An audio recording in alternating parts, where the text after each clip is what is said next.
It's more popular than you think, and it's very easy to do.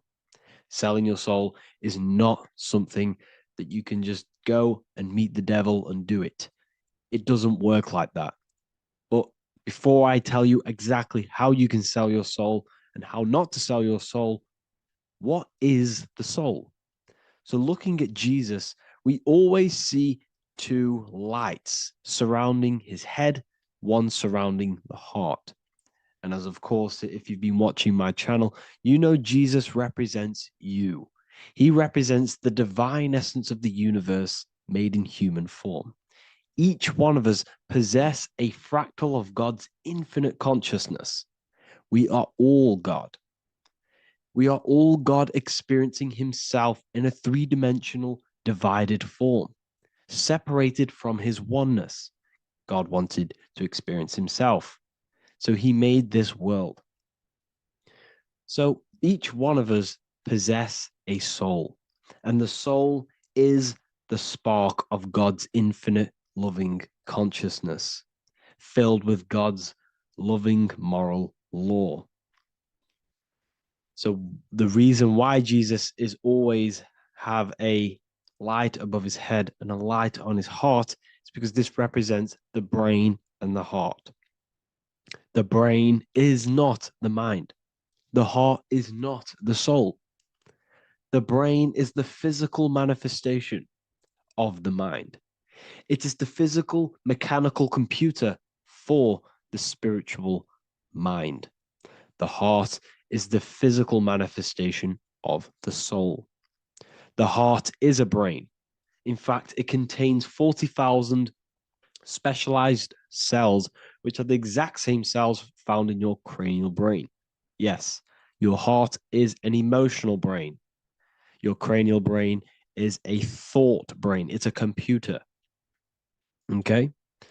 Everything that exists physically exists non-physically. This is what the ancients called spirit, just means invisible force. The mind, the thoughts are not made of atoms. You can't touch, you can't find tangible thoughts, imaginations. These things exist spiritually in metaphysical counterspace. It's the same with your emotions. The emotions are spiritual. They are not physical. You can't touch them. So thoughts are the language of the mind. Emotions are the language of the soul. Sometimes we can become eluded by thought and we can become eluded by emotion.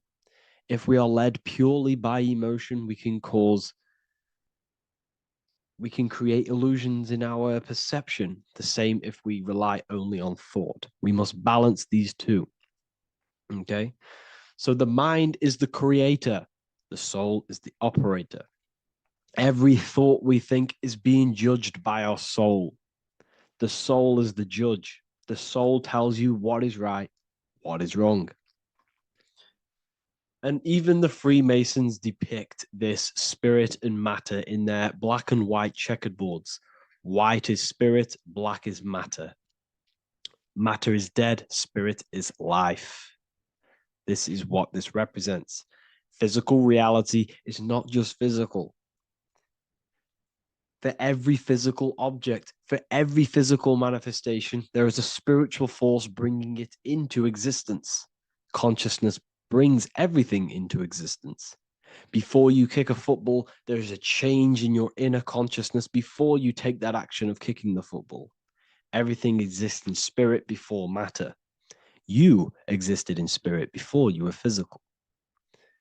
We also see this in alchemical Freemasonic artwork. This represents the clouds. This is the mind. This is the heavens. And then coming down into the heart, which represents the earth.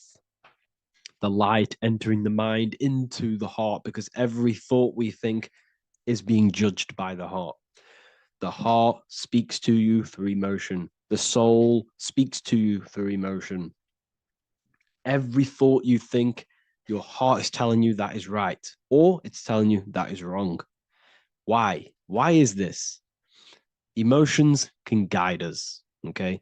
Emotions are the language of our soul. Our soul guides us to our soul purpose. Each one of us contains a purpose in this physical life. There is a reason you are alive. There is a reason why you came from spirit into a material reality.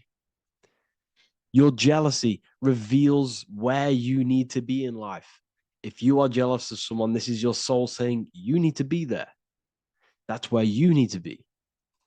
Your fear reveals your greatest growth in order for you to reach your life's purpose. If you fear something, this is your soul telling you need to overcome this in order to reach your life purpose. This is the next obstacle. The soul, your life purpose is not found in your passion. It's found on the other side of your greatest fear. The soul's always seeking, it's always seeking truth.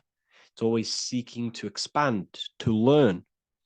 The soul must go through pain in order to overcome, in order to grow. That's why we are here, to grow and expand and create.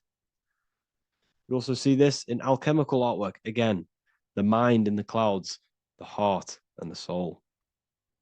They must work in unity. Each one of us contains the spark of the divine, which is the soul. Okay? Which is the soul. This is the operator. G-O-D, generator, operator, destroyer. The generator is the mind. The operator is the soul. The destroyer is the body. Everything will generate, everything will operate, and everything will die. That's the Trinity, the Father, the Son, the Holy Spirit. There's always a Trinity, Brahma, Vishnu, Shiva. Okay, so each one of us contains God's law, and it's encoded within our consciousness, within our soul, within our heart. That is what's judging everything you do. Every time you hurt someone, you can feel it. If you've ever punched someone, you can feel it. You know it's wrong. If you've ever stole something from someone, it doesn't matter what you've learned in the past. If you steal something, you know deep down within your soul is wrong. This is because each one of us are encoded with God's law of love and integrity. I don't care how tough you think you are and how hard you think you are and what you've done in your life. I don't care. You know what is right, what is wrong, because you are encoded with love.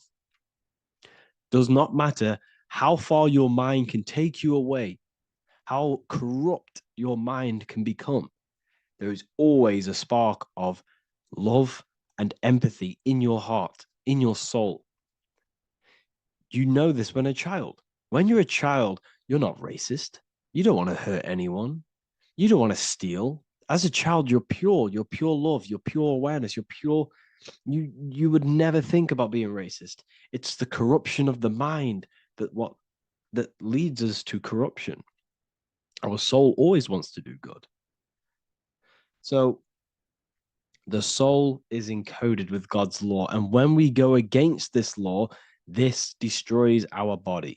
Yes, because your body is electromagnetic, and that's being casted from your heart. So every time you go against the heart's guidance, moral law, we weaken our electromagnetic field, which weakens our body. If you've ever looked at someone who's very negative, you can see them. You can see that they are aging quicker. You look at Scrooge, for example. If you ever watched Scrooge, look at how corrupt he looks. That's his heart. You can see the people's hearts on their face. People who do negative things and have negative thoughts, negative emotions, you can see it in their eyes and their face. It's because it corrupts you. It corrupts the body. It ages the body. Goodness is life. Okay. So can you sell your soul? You cannot sell your soul physically. But what you can sell is your conscience. What you can go against is that moral law.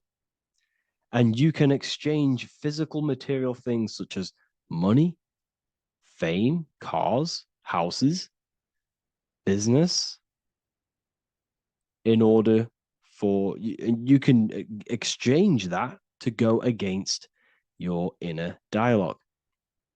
For example, these rappers, celebrities, What are they doing? They're not selling their soul. You can't sell your soul to some entity on the astral plane. But what you can do, you can take money to say, I'm going to go against my heart. I'm going to go against my inner moral law. I'm going to take that money and I'm going to do something wrong. It's basically going against your soul. It's selling your soul's guidance of moral law. That's what selling your soul is. And that's what these rappers are doing. That's why they're so sad. You know, this is why all these rappers are on drugs, doing all sorts of things to escape, to short-term escape what they've done. They're going against their inner guidance for money.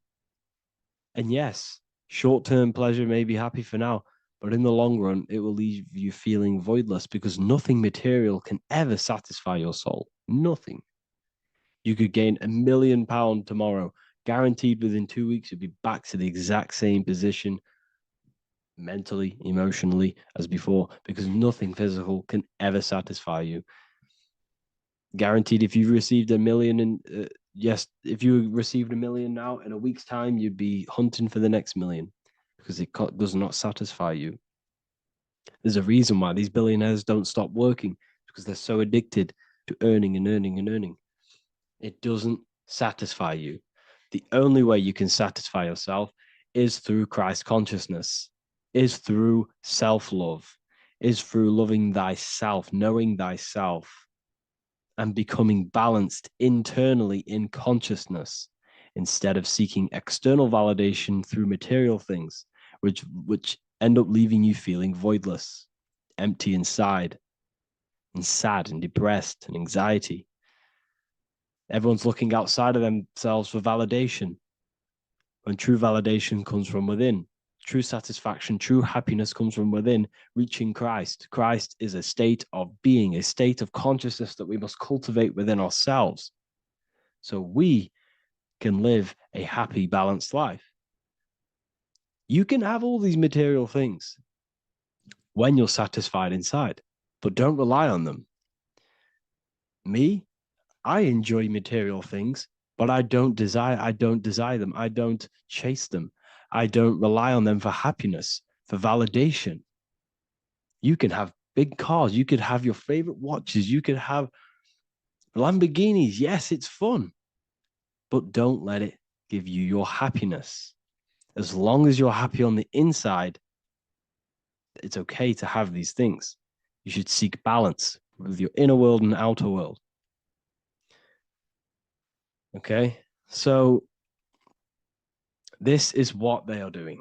Rappers, celebrities, actors, Hollywood. This is what they've done. They've exchanged their inner integrity, their inner law, their inner moral compass for exchange for material wealth, fame, money, and cars. That's what they've done. And power. It corrupts you. They slowly corrupt you. So yes, you cannot sell your soul.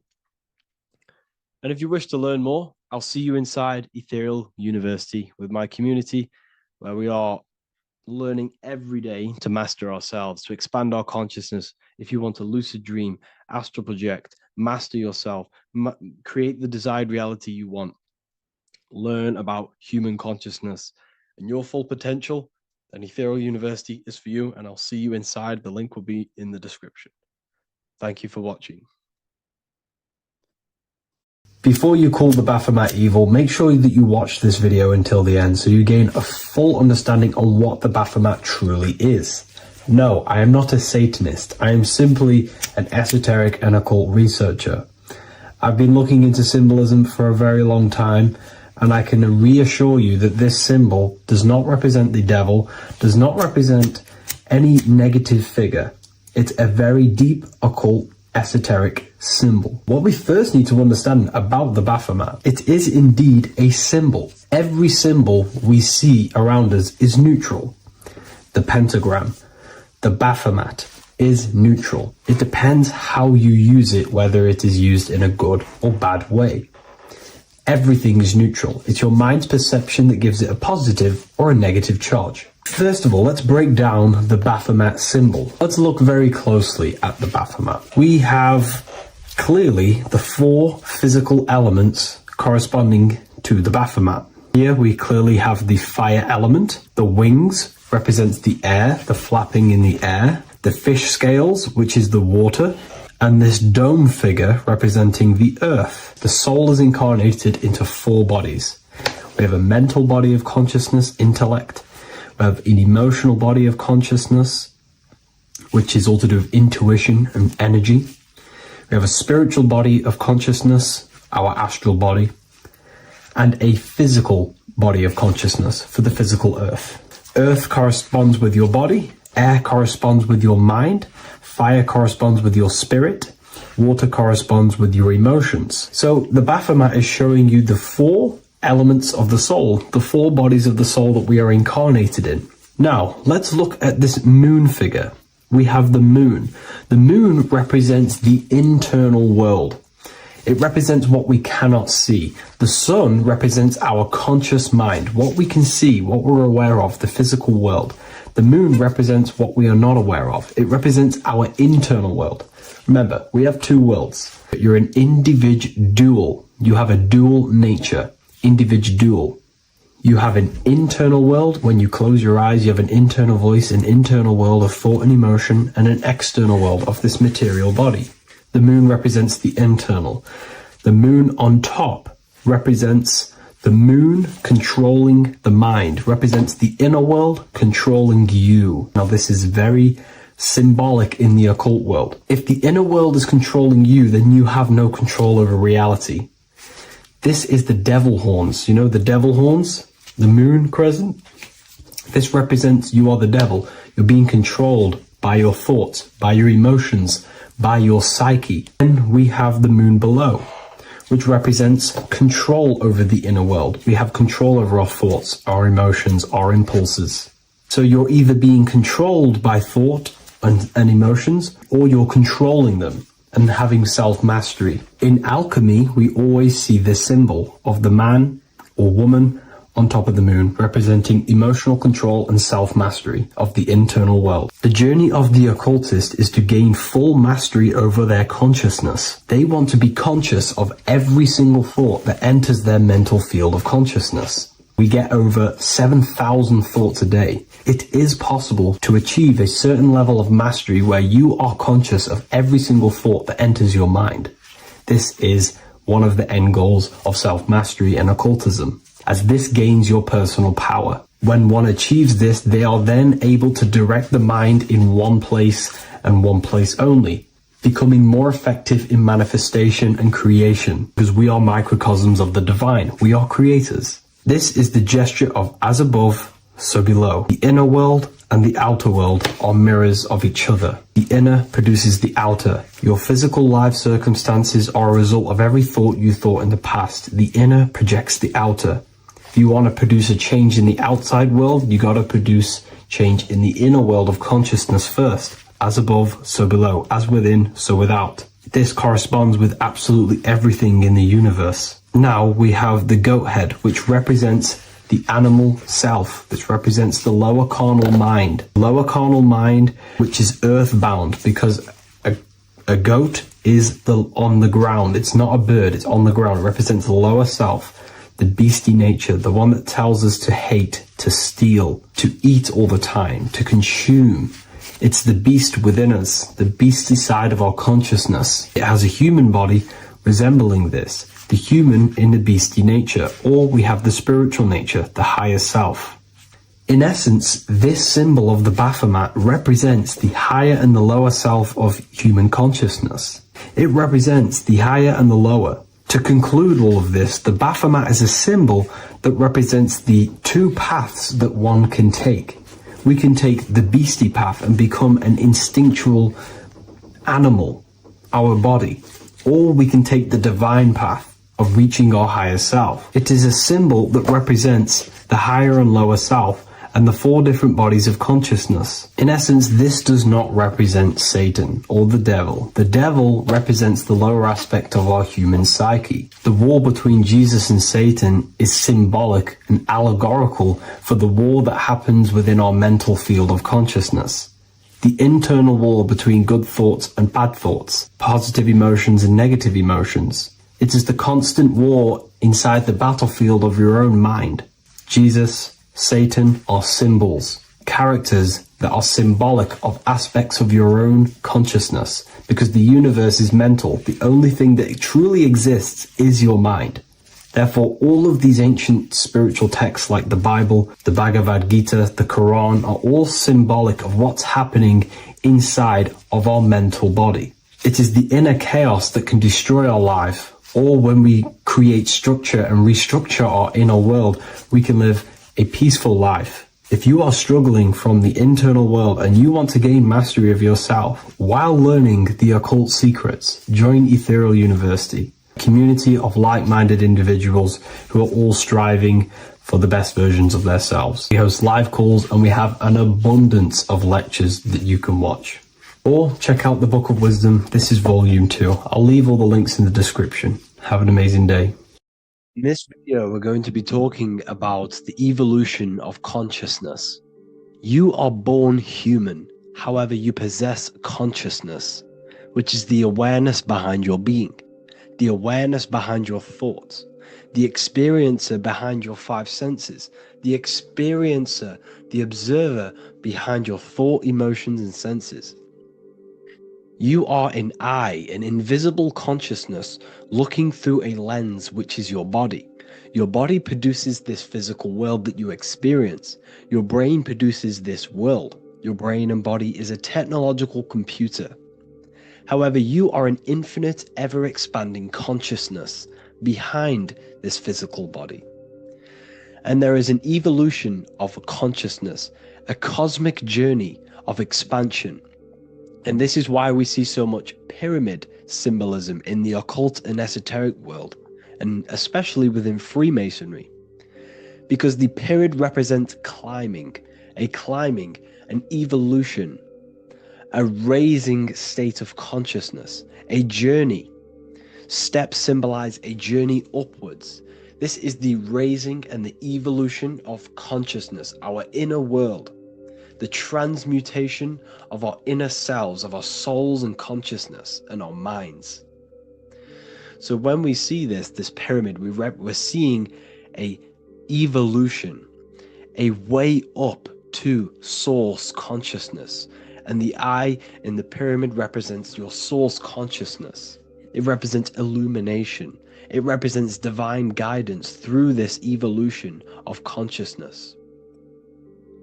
This is why we see the ladder. Consciousness is ever expanding on an infinite journey of evolution.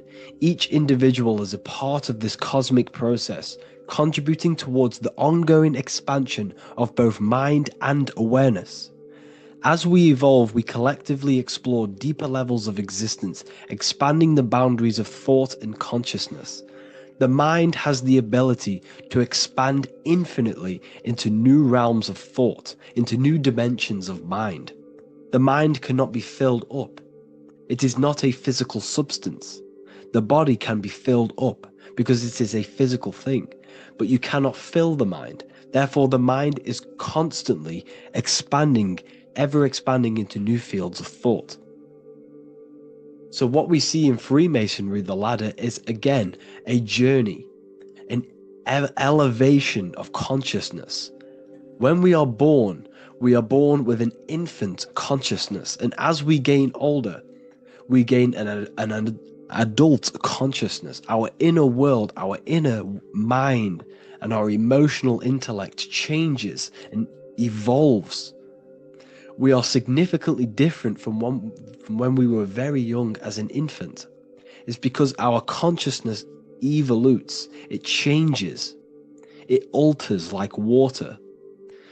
So just like this evolution of your own consciousness as growing up, there is consciousness of beings existing in cycles beyond our own. And their consciousness is unimaginably unimaginably different from ours. They operate on a higher level of understanding and knowing, experiencing reality in ways that transcend our current comprehension. Our minds right now cannot comprehend the highest states of consciousness. There are entities, there are beings beyond our own, existing in higher dimensions of consciousness that we cannot comprehend because they have expanded. They are on a further way up the ladder of consciousness. However, we are all on this same journey. None of us can take the same journey. There is one ultimate goal, reaching source consciousness. However, this is always ever expanding. However, we are all on a different journey. There is one truth, one source, one goal. However, there are billions in different ways of reaching it, and we are all on these different paths to source consciousness, to this ladder, this evolution of universal evolution. Okay? Their awareness is attuned to new dimensions of existence, reflecting a more advanced stage in the cosmic journey of consciousness evolution. So when you take DMT, you are shot into these higher realms of consciousness where you meet these beings who look similar to these images. They are not speaking to you physically. They don't speak to you three-dimensionally through vibration and words. They speak to you mentally. If you have done DMT, then you know this. And if you have met these beings, then you know this. You might have even met some of these types of beings on mushrooms or any psychedelic drugs. Because ultimately, when you take these mind-altering substances, it's altering your consciousness. It's merging your consciousness with the spirit of that substance. And you are essentially attuning your mind to higher dimensions of consciousness. That's why we say we're getting high when we take these substances. Therefore, when you meet these beings on DMT, you are essentially meeting beings who are attuned to higher dimensions of consciousness, and they speak to you mentally. They speak to you telepathically through thought, because the universe is mental. Everything exists within the mind. The way you are now, your physical existence, is a state of mind. Mind, thought creates matter. Spirit and matter are two opposing ways of thinking. If we have a very spiritual mind, we have an expanded mind, we are a spiritual person through the mind. However, if we have a very low state of consciousness where we think about food, sex, lust, and all physical things, then we have a physical consciousness. Matter and spirit are two opposing forces, two ways of thinking. The mind attunes itself to different levels of understanding in different dimensions. So, essentially, this is what we're looking at. The body is a vessel for the fluidic, formless consciousness, a temple that houses the essence of our awareness. While the five senses are limited to perceiving only the physical plane, the mind transcends these limitations, capable of perceiving the full scope of reality. It is through the mind that we access deeper truths beyond the material, tapping into boundless nature of existence. Physical existence is a thin band, a thin layer of reality. It's like 0.001% of reality. And your five senses are only tuned into this layer of reality. But the five senses are, by design, only allowed to perceive physicality. But the mind has the power to expand beyond this physical five sense state. The mind has the power to expand and evolute. It is a conscious decision whether you want to take this path or not. You can stay in a three-dimensional way of thinking, or you can expand your consciousness from within. It's not an external journey. There is no God going to save you. You must save yourself. Therefore, behind every single one of these eyes is the same source consciousness. However, we are all different cells in a different journey. organs in your body, the cells in your body are all alive. They all possess same consciousness, universal consciousness. However, we are all on a different journey of evolution. As above, so below. As the baby is in the mother's womb, when the baby becomes conscious, there is a world outside of its mother. What does it do? It presses and seeks a way out to be born in the other world outside of its mother. It is the same with your consciousness, your mind. When your mind becomes aware that there is realities beyond the immediate surroundings, it seeks a way out. And this is exactly what I'm doing to you now. I am now expanding your mind and telling you there is other ways of reality. There's other dimensions of consciousness which you can access through inner transmutation, through different ways of thinking, spiritualism, and meditating and connecting with yourself and detaching from external things. We can upgrade our consciousness. Your body is a womb.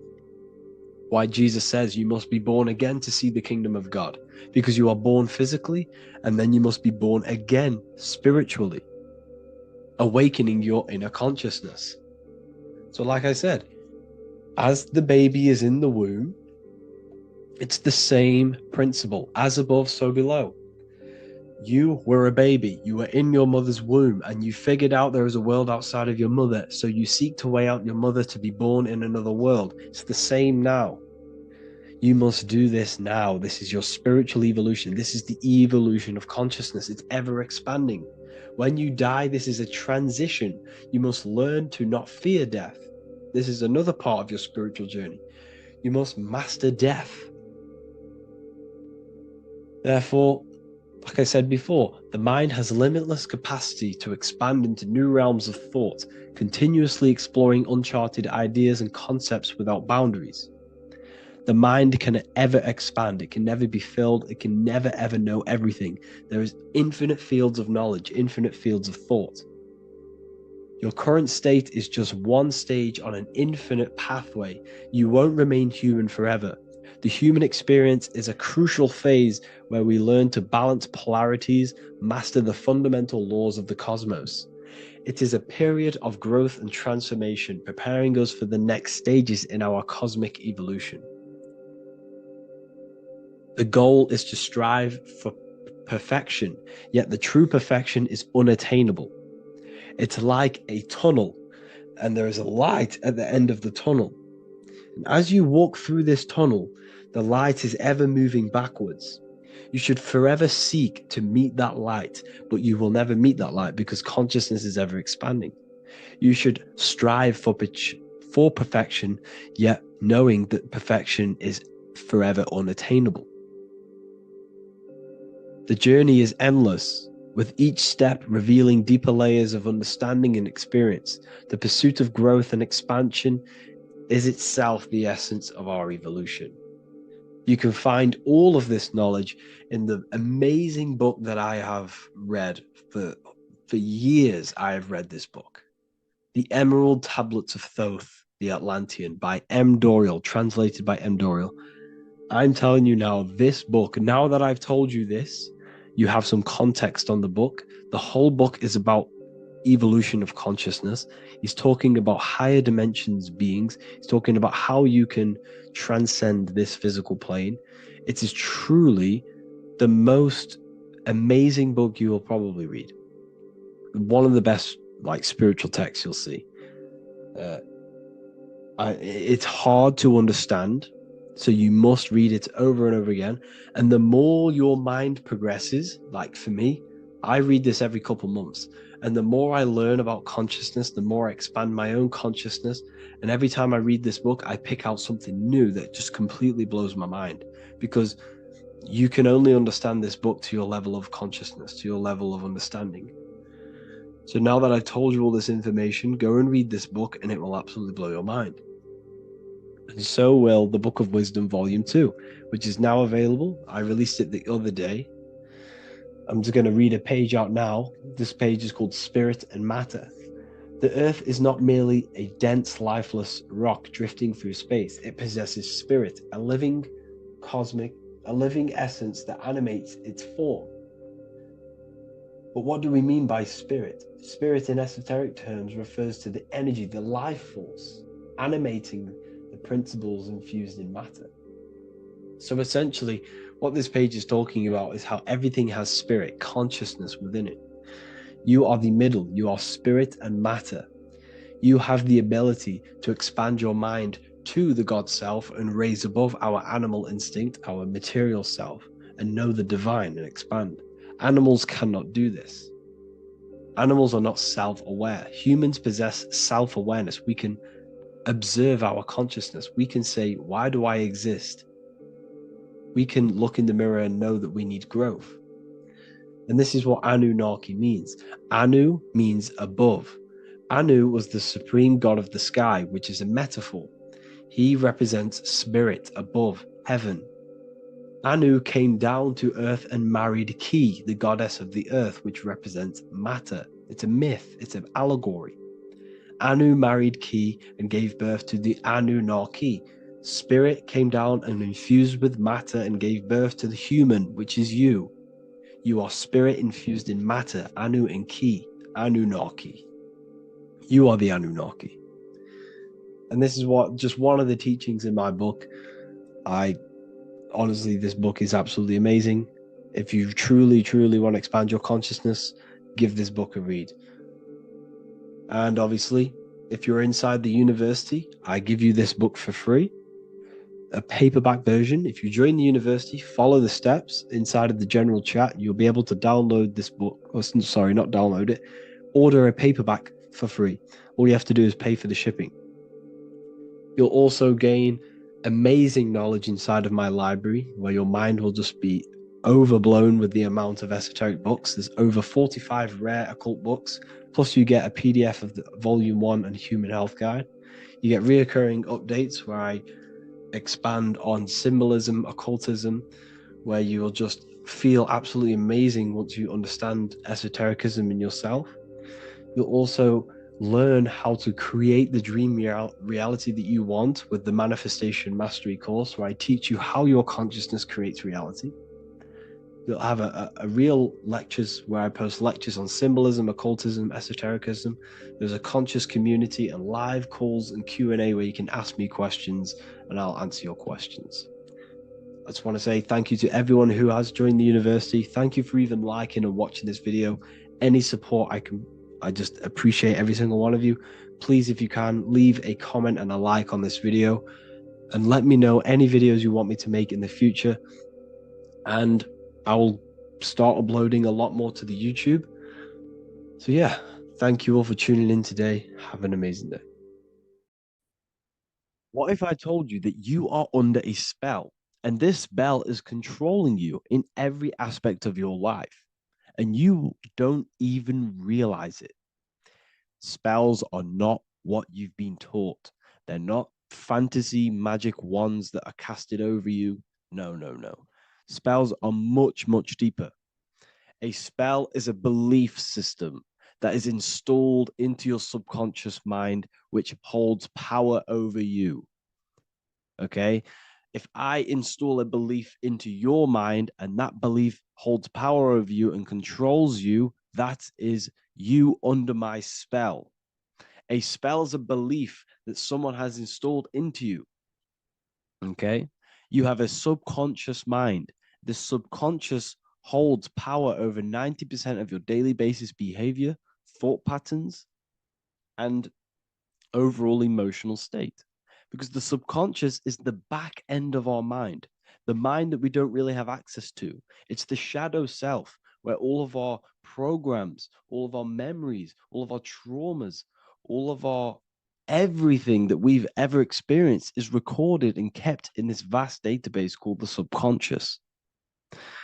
Now, the subconscious is the 90% of our mind. We are only aware of 10% of our mind, which is the conscious mind, which is what you're using now, what you're consciously aware of. But there is a subconscious mind that holds power over your conscious decisions, and you don't even realize it. For example, as a child, you had a very, very traumatic event happen. Let's say as a child, you were not loved enough by your parents. And this feeling of you not being enough for your parents and feeling alone as a child implanted this seed. And this seed was planted by your emotions, a strong emotion. And over time, as you grew older into an adult, this seed grew and grew and grew. And what this seed grew into is you being very needy, you always seeking validation from others. Okay. But you taking this conscious decision 10 years down the line actually stems from this hidden cause within your subconscious mind, within this little feeling, this seed inside your subconscious where you don't feel like you are worthy. So this results in a conscious decision of you seeking validation from others, being very needy from others. Okay. This is what the subconscious is. The subconscious holds power over us. For example, posting on social media. Why are you actually posting on social media? If you take a selfie with your new watch, new car, and you go and post that onto your social media, why are you actually doing that? On the deepest root cause, it's not because you just want to post a picture. No, it's much deeper. It comes from a subconscious belief or a subconscious emotion of you seeking external validation, whether you believe that or not. But that's what it is. If you're posting on social media, you're seeking attention, you're seeking validation from others on a deep level, on a subconscious level. You may not even realize this because it's subconscious. Now, this is what a spell is. Money is a type of spell. Remember, money doesn't actually exist. Money does not exist. Money is a physical object inside of the material plane. But the physical object has a belief in the mental plane. See, the mind is the highest plane. This is the root cause of reality, the mental plane. Okay. So our belief in our mind has given this piece of paper value and a meaning. But in reality, it's just a piece of paper with a belief behind it.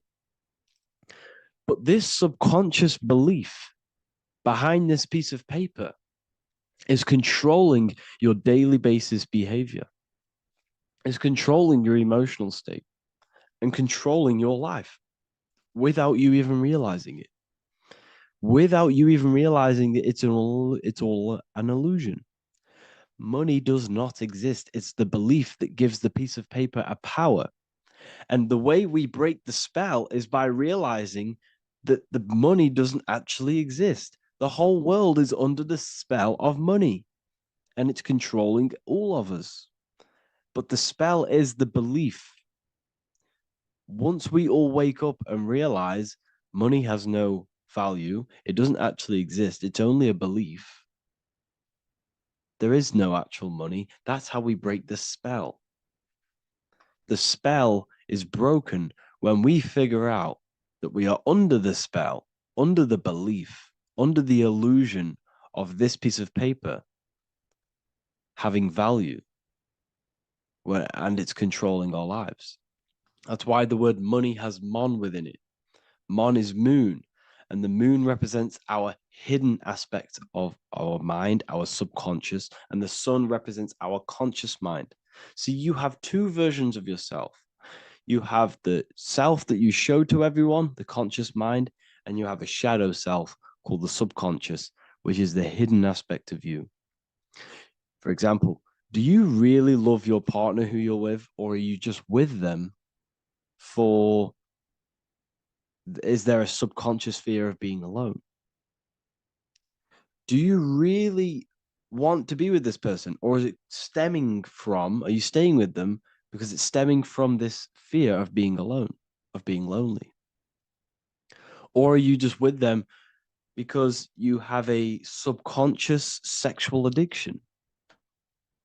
And all of your conscious decisions are actually coming from this little seed of wanting sex or not being alone. you have two versions of yourself, the conscious mind and the subconscious, the shadow self and the self that you show to everyone else. Okay. And the subconscious is what's holding power over you. When you drive your car, you don't consciously have to think about changing gear. You've done it that many times. It's on autopilot. That's the subconscious doing it. You can be walking down the street. Your conscious mind can be thinking about what you're going to cook for tea later, but your subconscious mind is controlling your body and walking your body. You don't have to think about moving the body. You just do it because you've done it that many times. It's a program. It's a belief in the subconscious that's giving this movement power. You see, the subconscious holds a lot of power over you. Our beliefs hold power over our daily basis behaviors and actions. Okay, like I said, posting on social media, this is seeking external validation. There's a subconscious there's a subconscious urge bringing this desire into conscious reality. So we must break the spell of our emotions controlling us, our traumas from a child controlling us. For example, another example of this, let's say you were in a car crash years ago, and this car crash led you to having a very traumatic event, very traumatic emotion you felt in that car crash. You felt a lot of pain. That was impressed into your subconscious. And even to this day, you're probably scared of going into trains, going onto cars, going inside of vehicles. And you might not even be aware that it's actually stemming from this event that happened 10 years ago. That's the spell. That's the spell that's holding power over you. And you don't even realize it. You realize the spell when you realize you're being controlled by this old belief, this old trauma. That's what a spell is. A spell is not something I cast over you with a wand like Harry Potter. Spell's much deeper. It's the hidden aspects of our mind that hold power over us, that control us. Okay? So, how do we get rid of the spell? How do we break the spell? By installing new belief systems, by installing new programs into our subconscious. The subconscious is impressed by repetition and emotion. Everything you do on repeat, for example, tying your shoelaces, you can be looking up into the sky, closing your eyes, thinking about what you're going to create for tea while doing your shoelaces. You've done it that many times, you don't have to think about it. That's the subconscious taking over. Okay. That's the repetition aspect of the subconscious. For example, you could probably run down your stairs. You know exactly how to run down the stairs. If I tried to run down your stairs, every staircase is different. I'd probably fall over. But you've done it that many times, you know exactly how to do it. It's what we call ritual. When you have an evening ritual, when you tidy the house, you do your skincare routine, you wash your teeth, that's a ritual. This is what the ancients called ritual. When we do rituals, we're trying to implant something into our subconscious to either remove an old program, an old seed that is controlling us, for a new one that's going to grow into new light, into a new reality. So you can implant messages, implant new programs into our subconscious, which will then grow into a new reality. Okay? Because if I tell you something over and over and over again every single day, for example, if I say, you do what I say every single day I repeat this statement into your ears, about a month or 2 months in, you're going to start to believe in that statement and you're going to start to be under my spell. You're going to start to do everything that I say. So this is what spells are. Spells are subconscious beliefs that hold power over you and you don't even realize it. So we need to remove these old programs we have that are controlling us for new programs. And we do that through ritual affirmation and imagination. Repetition and emotion is key to impressing the subconscious. They are the two ways that spells are created, that programs are created.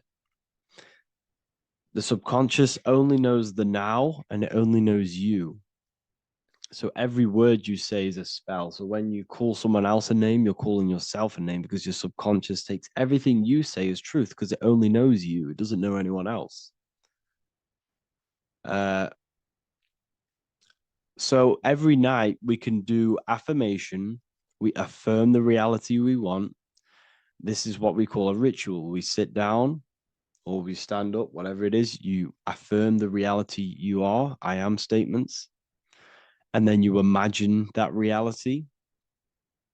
And you do this over and over again, every day, twice a day, 3 times a day, however many times. And this will cause repetition. This will install a new belief system into your subconscious, which will then start to show in your external reality. It will start to put you under a spell of the new program. For example, if I install into my subconscious that I believe that I am rich, every single night I affirmate that I am rich, I am wealthy, I am free. And then I do a ritual. I start to imagine this reality. Every single night, I do these two things on repetition, and I start to feel the reality and imagine the reality.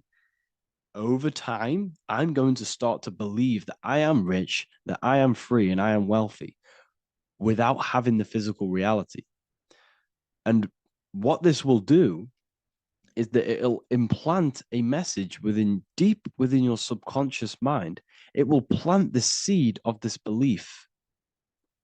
And this belief over time will grow into 90% of my thoughts, 90% of my actions, 90% of my words. My words, my thinking will change due to this new belief. I may not even realize it, but I'm looking for more opportunities to make money. I'm speaking to more people because of this belief that I've installed. This belief has triggered new ways of thinking. My mind, my conscious mind is now only operating to fulfill this belief. And my conscious mind might not even be aware of it. You won't even realize that you're manifesting this belief of being rich. And that's how it happens. You implant the belief within your subconscious. You implant the spell into your subconscious, which will then gain control over you. So we need to make sure we're removing the negative spells, the negative programs that are controlling us, for new regenerated ones, for new ones that are going to create new realities, a better life. Okay? You don't want negative traumas, negative seeds controlling you and growing into your life. If you don't cut them off, they will continue to grow and grow and grow. Your anxiety will get bigger and bigger and bigger. Your depression will get bigger and bigger and bigger. But it's all actually stemming from one belief system or one trauma. Okay? So this is important. Everything in this physical plane is an effect of the higher planes. It's a shadow of the mind. Everything we think, all physical objects, began as a thought, then an imagination, then energy, then a physical reality. So we must change the mental plane. We must plant seeds into our mind to change down into our physical material life. It's about manipulating this higher plane so we can create change and effect in the physical external material plane. That's what magic is. This is what spellcasting is. This is all what it is. It's not fantasy. This is the manipulation of the higher planes of consciousness, which your mind has access to. You have access to these higher planes. Okay. This is exactly what I teach in my university. I teach different rituals. I teach specific rituals to get rid of certain things, certain belief systems. I teach all different rituals, all different ways for you to create your own reality and live the best reality you want. We also have all of these different courses. We have activating the inner eye. This will teach you exactly how to lucid dream and activate your inner vision of imagination. We have the sexual alchemy course. This will give you the power of transmuting your sexual energy into creativity. We have electromagnetism studies. We have esoteric exchange, an exclusive live call that we do every single week. And I connect with all of the students. They can ask me questions, can speak with me one-on-one inside of these live calls. We have the real numerology section. We have the health section. We have a lecture section. Look at all of these lectures we have on occultism, symbolism. All of these lectures are designed to gain you power, to give your personal power back to you, to make you realize things about you. We have a meditation section. We have a library section where you can download all of our library, all of our books, different books on occultism, symbolism, Freemasonry, astral projection. And of course, we have the Manifestation Mastery course, which teaches you exactly how to create reality so you can live that desired reality that you want. This is the last chance to lock in the price of $55 a month. This is less than $2 a day. You can really level up your life because the price is going to increase as the value of the university increases, because there's a new symbolism course coming out. And if you join now, you'll get this course for free, because obviously when this course releases, the price will go up. The symbolism course will teach you the language of esoteric and occult symbolism. I'll leave the links in the description. Make sure to leave a like, comment, subscribe to the channel if you want to see more content. Thank you all, people. Have an amazing day.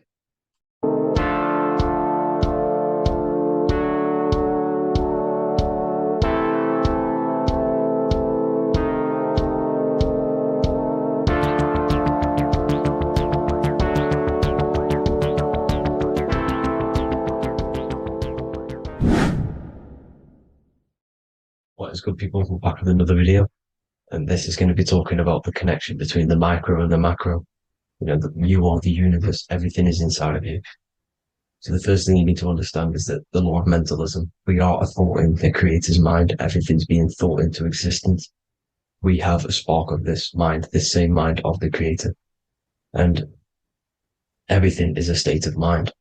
Particles or atoms, whatever you want to call them, are a mental thing. They're a product of the mind. Everything's thought into existence. Thoughts influence everything. Thoughts are energetic effects which send out waves into the quantum field around you. And your consciousness is actually the universe experiencing itself, expressing itself, and viewing itself. So we are the creator, but viewing itself in separate bodies. And this is why they call the material world the world of illusions, because everything's separate here, but we all forget that we are all one. We've all been brainwashed to think we're all separate, but we're all one. We're all the same mind, the same consciousness, everything. So everything's created out of toroidal fields. God created the toroidal field. That's the only thing that exists, because part of the atoms are toroidal fields. And it's the basis behind all creation. As you can see it in the owl's eyes, it creates the infinity symbol. And this was the apple. That apple is a toroidal field. And the toroidal field is made out of dielectricity, which is ether. Ether is black light, and this is counter space. This is another realm. This is what creates God to be omnipresent, to be everywhere at one place at all times. He is everywhere because ether is everywhere.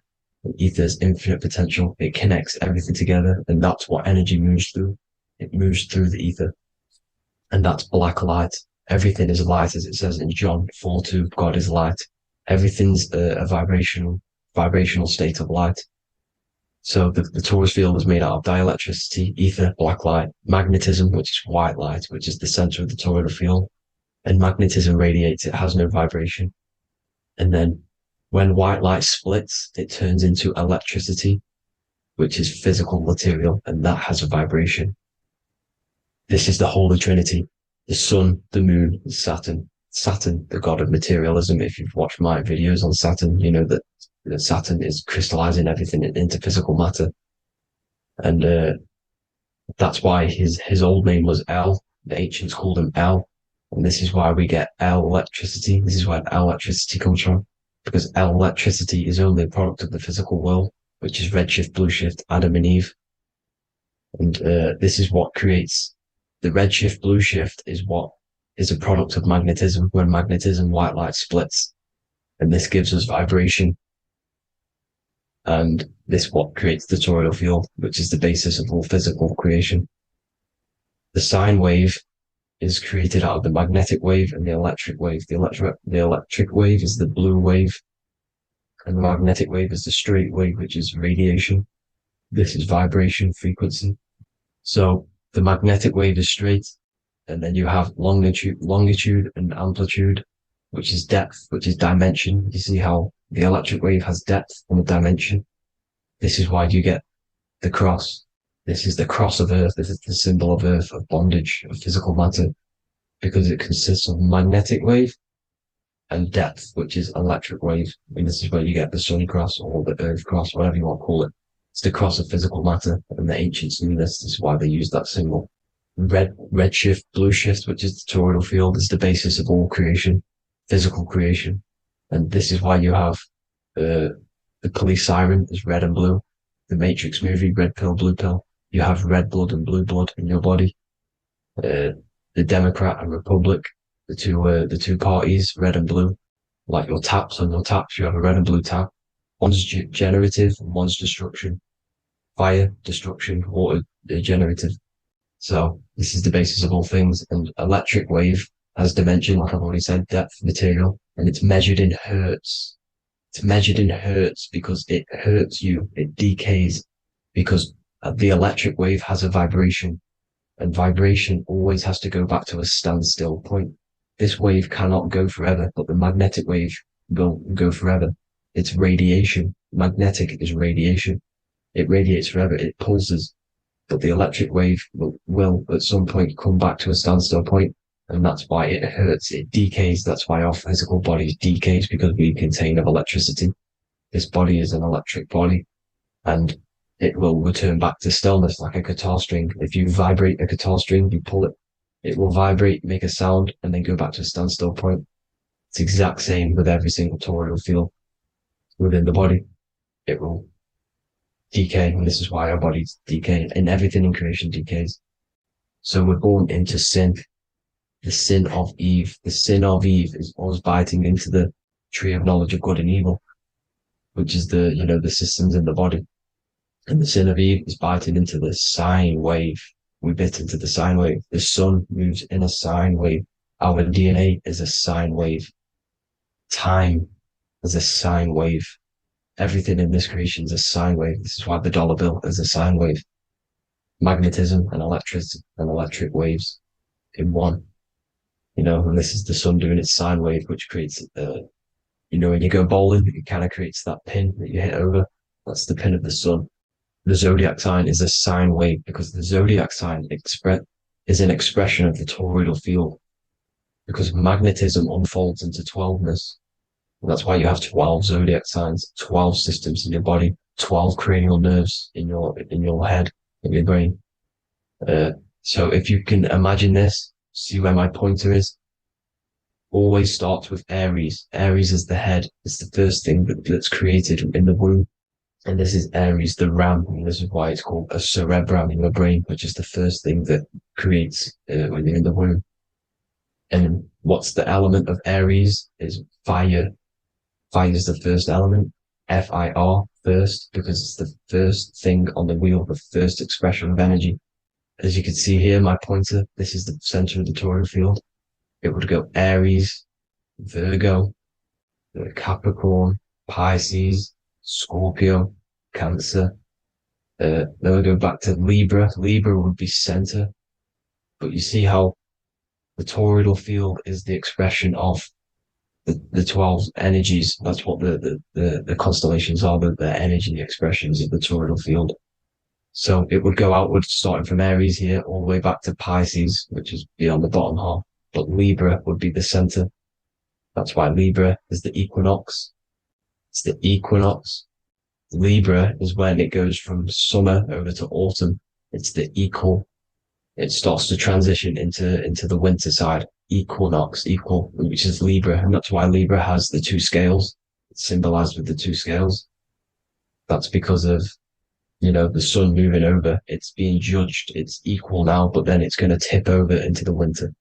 That's why Libra is here, the center of the sine wave. like I said before, magnetic energy unfolds into 12ness. Magnesium is number 12 on the periodic table. It's the sacred number. And this is why the scientists are trying to, well, NASA is trying to bring in another constellation to destroy the holy science of astrology. So Aries rules the head, which is Mars. Taurus rules the neck, the lower head. Gemini, the two twins, which is your lungs, your two twins, your arms, two twins. Cancer, the breasts, or the chest area. Leo, the heart, which is the sun, which is fire, the center of the toroidal field. Virgo, the belly, which is the intestines. Libra, the kidneys, the two scales, the kidneys, balancing out everything. Scorpio, the sex organs. Sagittarius, hips and thighs. Capricorn, I've missed that out, which is the kneecaps. Capricorn, kneecap. Aries, which is the ram, which is the cerebrum in your brain. And then Aquarius, the calves and the ankles, and the Pisces, the two fish, the 2 feet. So everything corresponds, as you can see here. This is an ancient way of depicting it, of the folded human. And this is everything. Each constellation rules that part of the body, gives energy to that part of the body, makes you do certain things. So magnetic energy unfolds into 12ness, electricity unfolds into 7s. That's why when you get electric, the light spectrum that we see, it consists of 7 colors. Why we have 7 planets. The 7 planets give us our 7 metals and the 7 solfeggio scale frequencies. So the rotor, this is the rotor, and rotor is an anagram for Torah. The Torah, which is I think it's the Hebrew Bible. Don't quote me on that, but it's one of the holy books, which is the Torah, the Taurus. Everything goes back to the Taurus field because it's the basis of all creation. So the chief cornerstone, it says in the Bible that the builders rejected the chief cornerstone. The chief cornerstone, you are the builder. You decided to incarnate into the physical world, into the electric world, El, the world of El, Saturn. When you are created in the womb, it takes you 9 months for you to be created. So, for example, if your parents, if you went into the womb here, it'd take you 9 months. So let's say you're born in Scorpio. So you'd go back 9 months, 1, 2, 3, 4, 5, 6, 7, 8, 9. You consist of all of these 9 energies because it takes 9 months or however long you took to be born. Some people are born earlier. You'd have to find out how many months you were in the womb for. But you consist of these 9 energies, and each constellation has a cell salt associated with it. And these cell salts are vital for your health. And your cells and the optimal health of your body. So the chief cornerstone that you rejected is these 3 cell salts, these 3 constellations. So you're mineral deficient in these 3 constellations. For example, fluoride, magnesium, phosphate, and potassium sulfate. So that's the chief cornerstone. And a cornerstone, people always get it rejected with the cornerstone. The cornerstone is not, it doesn't say the cornerstone in the Bible. It says the chief cornerstone. The cornerstone is a cornerstone of a building, but a chief cornerstone is the top of the pyramid. This is where we get the pyramid of the wheel. So you're mineral deficient in whatever 3 zodiac signs you're not. You were not in the womb for. This is the chief cornerstone you rejected. So the human body is the micro. It is the universe in a physical form. It consists of everything in the universe. Just like your consciousness is the universe watching itself, experiencing itself. Your body is the whole universe. 12 systems in the body, 12 zodiac signs, 7 chakras are the 7 planets. The Holy Trinity of you is your Temple of Solomon, the soul and the mind, the sun and the moon. You know, everything is in you. You consist of everything, all the energies, everything. Heaven and hell. Heaven and hell is a mind state. It's a state of the mind. Head, H-E-A, which is heaven, and the heel, the bottom of your foot, is hell. And the bottom of your foot is the soul. So they're basically saying, well, it's wordplay. They're saying that your soul is in hell because, you know, with the elites being in control. So they call the bottom of your foot the soul, trying to say that you're in hell. The Christ is in you. And this Christ is Greek for what? Christos. Christos is Greek for the oil, and this oil is produced in the cerebrum, the Aries, the ram, the cerebrum. It goes down the pineal, the pineal and the pituitary are underneath the cerebrum. Goes down the Pingala and the Ida. The Pingala being the positive charge connected to the pineal gland, pin, and the Ida connected to the pituitary. And this is the two serpents going down the spinal column. And this is why Jesus goes from Nazareth to Bethlehem, and then Joseph and Mary are waiting for Jesus in Nazareth. Joseph and Mary are the pineal and the pituitary gland waiting for Jesus to come back up the River Jordan, your spinal column. So this is the oil. This is the story of Santa as well. Santa comes from the North Pole. Why? Because the North Pole of the Earth is the center of the toroidal field, and the North Pole of you is your spinal column, which is the North Pole of the toroidal field. The North Pole, he comes from the North Pole. This is the North Pole. This is the South Pole of the toroidal field. Comes from the North Pole, which is your mind. And he goes down the chimney and then back up the chimney. This is the chimney. And he drops off the present, which is the Christos, the oil. And this is why Jesus is crucified at 33, because he crosses over the vagus nerve at the top of your spine. When this oil comes back up the 33 vertebrae, these are your vertebrae here. When it goes up the 33 vertebrae, it gets crucified at 33 because it crosses the vagus nerve, and he's crucified on a cross at 33. This is the story behind Jesus and Santa. The Ark of the Covenant in the Bible is the two hemispheres which cover the vital parts of your mind, the brain side, which is the cerebrum, the pineal, the pituitary, etc. So the two hemispheres are the two angels, the Ark of the Covenant. This is the Ark of the Covenant covering the two vital parts of your brain. So these are the optic thalamus is another part, and it protects the Christ oil, which is inside at the center of the brain. See, the Bible is all a massive metaphor about yourself, because you are the universe. You are a microcosm of the universe. Your consciousness is experiencing itself, and the universe experiencing, and your body is the whole universe. Your head's heaven. So Moses crosses the Red Sea. These are the two hemispheres of your brain. This is the corpus callosum, the Red Sea. So he's pretty much saying that he's uniting the two hemispheres of your brain, because most people in this generation are stuck in the left brain, which is just logic, reasoning, science and maths, writing. And this is what school teaches you to do. It keeps you stuck in your left brain. And you want to cross over to you want to cross the Red Sea, which is the corpus callosum, to the right brain, which is awareness, art awareness, creativity, imagination, intuition, insight, using the higher mind, creativity, imagination. If you don't have intuition, then you can't read energy, you can't pick up on bad things. This is what Moses is symbolizing by crossing the Red Sea. And it's also the upper room where Jesus met the 12 disciples. 12 disciples are the 12 cranial nerves in your brain. It doesn't just represent the 12 zodiac signs, the 12 disciples. It symbolizes many different things. It's like I said, energy the universe consists of 12ness. So you have 12 cranial nerves in your brain, and that's the 12 disciples as well. And they want you stuck in your left brain, which is the five senses, materialism. So they say in the Bible that Satan blinds the mind. Satan is Saturn. If you've watched my videos, Satan is Saturn. And you consist of the Holy Trinity, which is the sun, moon, and earth. The soul, moon, the soul being your sun, the solar, the moon being your mind, the earth, your physical body. And Satan blinds the mind. Why? Because we enter a soul system. This is a soul system, not a solar system. And Saturn is the Lord of the Rings, which is the outer ring. When your soul enters the soul system, your soul starts to materialize. It hits Saturn. Why? Because Saturn starts to materialize you. You take on the 7 virtues, which are the 7 planets, which are your 7 chakras. And to get out of this soul system, you must get out of your lower nature, your animal nature, which is lust, desire, greed. The number of the beast, 666, which is Saturn, Satan. So you enter the soul system, you take on the 7 energies, which you turn into physical matter.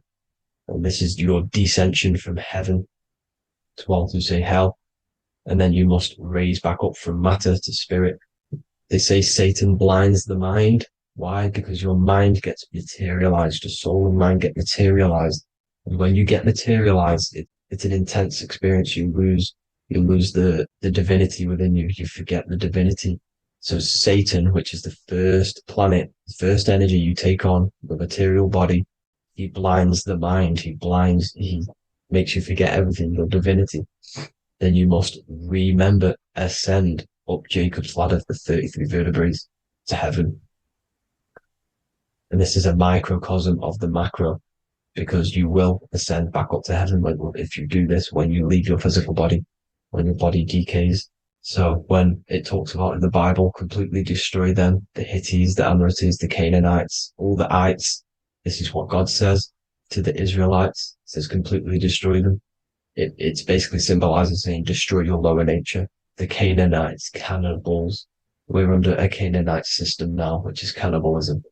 And this is flesh eating, lust, greed, all the demonic stuff, all the lower vibrational stuff, the lower nature, eating, sex, and survival, the lower three chakras. You must get out of these lower three chakras and return back to spirit, which is heaven, which is spirit, love, being holy, being truthful, being passionate. Going back to Satan blinding the mind, all of the planets are made out of these three symbols. Satan blinds the mind, and that's why Satan's symbol, this is the symbol for Saturn, Satan, the symbol of Saturn is the cross, which is physical matter, the earth, over the moon is your mind. So the Saturn symbol saying matter over mind, he blinds the mind, Satan blinds the mind once you enter the soul system. And you must remember, in the Bible, it talks about the Genesis, which is Eve, the sin of Eve, which is biting of the tree of knowledge, with the serpent, which wraps around the tree. It says the serpent placed himself on the tree. Well, the serpent is the spinal column. It's the serpent telling you eat from the tree of knowledge of good and evil, which is your nervous system. And eating from the tree of knowledge of good and evil is doing bad things. For example, over-sexualized, overeating, eating the wrong food. That's eating from your nervous system. It's decaying you, and it's preventing you from achieving the God self, the God consciousness. This is the symbolism of, the tree on the serpent, telling you to eat from the left brain, with the left brain being the sinister. Sinister is Latin for left. That's sin. Sin is left. And left is lefty Lucy, Lucifer, right, righteousness, right, God, godly. The tree of knowledge of good and evil, which is your nervous system, because it determines good or bad. That's the only thing you experience in this world is your nervous system.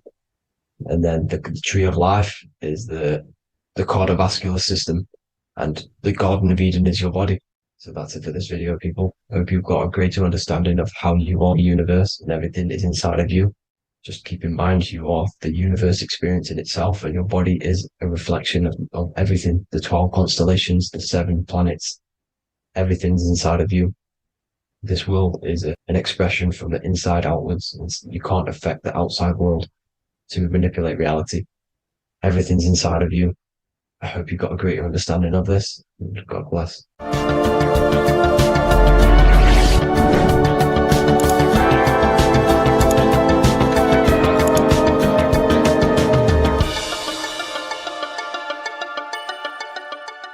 Hello, Seeker.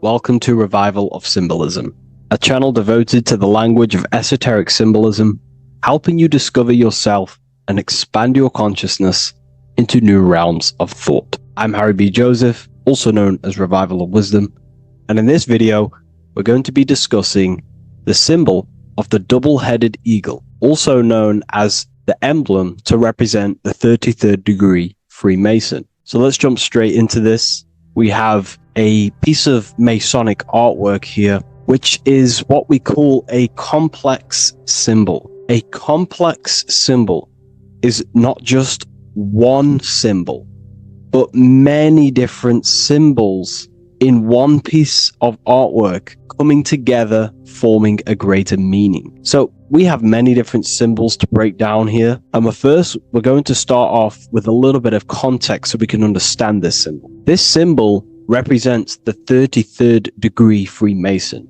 Once you reach the 33rd degree of the York Scottish Rite Mason system. So once you reach this level, this symbolism corresponds to that individual. So therefore, this piece of artwork is representing the consciousness, the mindset, the ways of thinking, the ways of viewing the world of the 33rd degree Mason. It represents the consciousness of the 33rd degree Mason. And this is what esoteric symbolism is about.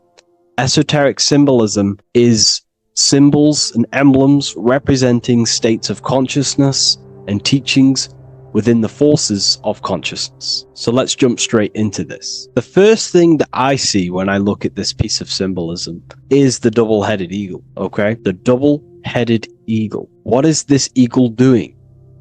So the thing with symbolism is that symbolism trains the mind to think in a subconscious way. Now, what do I mean? You know, to the person who thinks in linear thought, straight line thought, A to B thought, they see an eagle. They see a piece of artwork. They just see a piece of artwork with no meaning. But to the person who is trained in the occult, these symbols are representing thought vibrations. One example would be in occult symbolism, what we're meant to do. These symbols represent thought forms in the mental plane, within the mind of the individual. Instead of me just giving you the answers, in the occult, they give you symbols. And what you're meant to do is look at these symbols, stare at these symbols, and see what kind of thought arises in your mind, and follow the chain of thought. This is how you unlock deeper levels of symbolism. This is what we call the chain of thought. Now, what do I mean by the chain of thought? If I look at the eagle, I see an eagle on a basic level thought.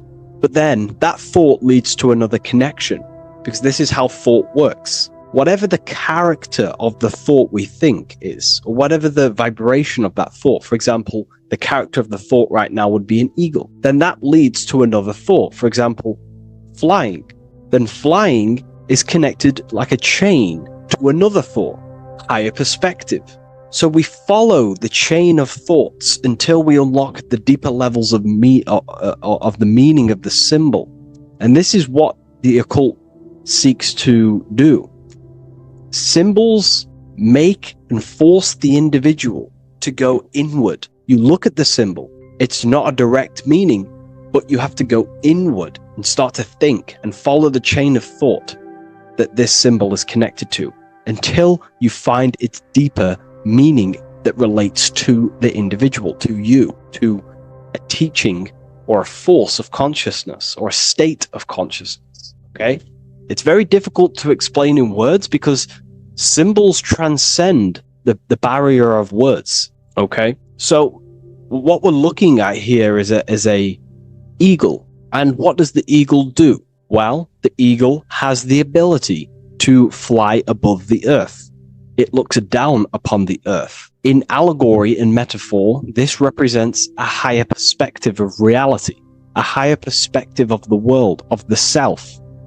So this is representing the consciousness of the 33rd degree Mason. They have a higher perspective of themselves. Why? Because they studied the mysteries. They studied the Kabbalah. They understand consciousness. They understand the human psyche. They understand the origins of consciousness, the forces of consciousness. They understand how the material world is created through the forces of consciousness. So the eagle represents higher perspective because it can fly above the earth. And here you have the earth, this circle here, this sphere. So it's flying above, symbolizing a higher perspective of reality, a higher perspective of the physical world, the physical body, and the self. Because ultimately, this is what it's about. Freemasonry is about, of course, self-mastery, building a better self. That's what the craft is. But it's ultimately trying to figure out the mysteries of consciousness itself and the origins of reality. We gain this insight through Kabbalah, the study of the Kabbalah tree. So let's not get off track here. So the eagle ultimately represents a higher perspective of reality because it can fly. On a deeper level, it also represents the astral body because the astral body can fly above the material plane. It has no connection no limitation to the physical plane. It does have a connection to the physical plane because all of the dimensions, the mental, the astral, the etheric, the physical, are all interwoven to each other. However, it also represents the activation of the light body, hence why we see this light rays around it. But that's a bit too deep for now. Let's go a little bit deeper into about the basics of this symbol. If you look at this eagle here, this eagle's looking backwards, and this eagle's looking forward. So this is forward and backwards. This is symbolizing time. So we have an eagle looking into the past and an eagle looking into the future. This is called the mastery of time. This is how you master time. You have a crown in the middle of these two heads. A crown. A crown is something worn by royalty, and royalty has a lot of power. So this is symbolizing personal power and mastery. How do you gain your personal power and mastery over time, over the past and future? Well, it's very simple. In order to master time and master your future and master your past, you have to look at the forces in your past that have led you to this very moment. Here we have a triangle which represents the number 3. Remember, in this middle, which is the present. So you have to look into the past to see what thought, emotion, action, the number 3, the 3 expressions of consciousness. Consciousness expresses itself through thinking, feeling, and acting. That's how consciousness manifests itself in 3 different ways. You have to look into your past to see what thought, emotion, and action has led you to this very point in your life in the present moment. And what you can do now, which is your power, the present moment is your power, you can ultimately change your thought, emotions, and actions now to create a better future. You observe the past to see what thought, emotions, and actions created your present moment.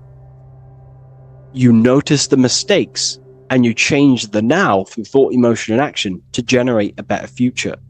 This is how you master time. Now, keep in mind, this is always in the mind of a 33rd degree Mason.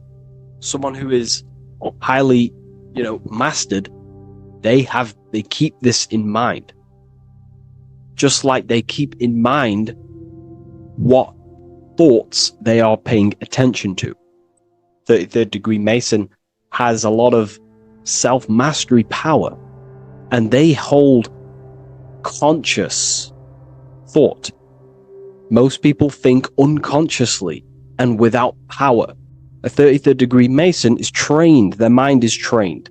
Therefore, their mind thinks powerfully. They do not think randomly because they understand thoughts are the seeds to physical creation. All physical creation is a crystallization of thought. So ultimately, this double-headed eagle representing left and right, and the crown in the middle represents mastery over time. That's how you master time. Again, here we have the eagle standing on top of a sword. The sword is, of course, on a basic level, the sword represents power. Because if I hold a sword to you, I hold the power over you, because you will more likely fear. But if we go even deeper, the sword cuts through the air. When you swing it, it moves through the air. Therefore, it's a symbol of the air. Because you can't really make a symbol of the air, because air is invisible. So the sword is a symbol of the air. And the air is one of the 4 physical elements in alchemy. We have water symbolizing emotion. We have fire representing the spirit. We have earth symbolizing the physical body. Then we have air symbolizing the mental body. The mental body. So the mental body is symbolized by this sword. A sword has to be continually sharpened. If you don't sharpen the sword over a long period of time after using it, it will become dull and it won't be very effective. This is an allegory symbolizing the human mind, because the human mind is like a sword. If you do not sharpen your mind, you will lose control of your mind.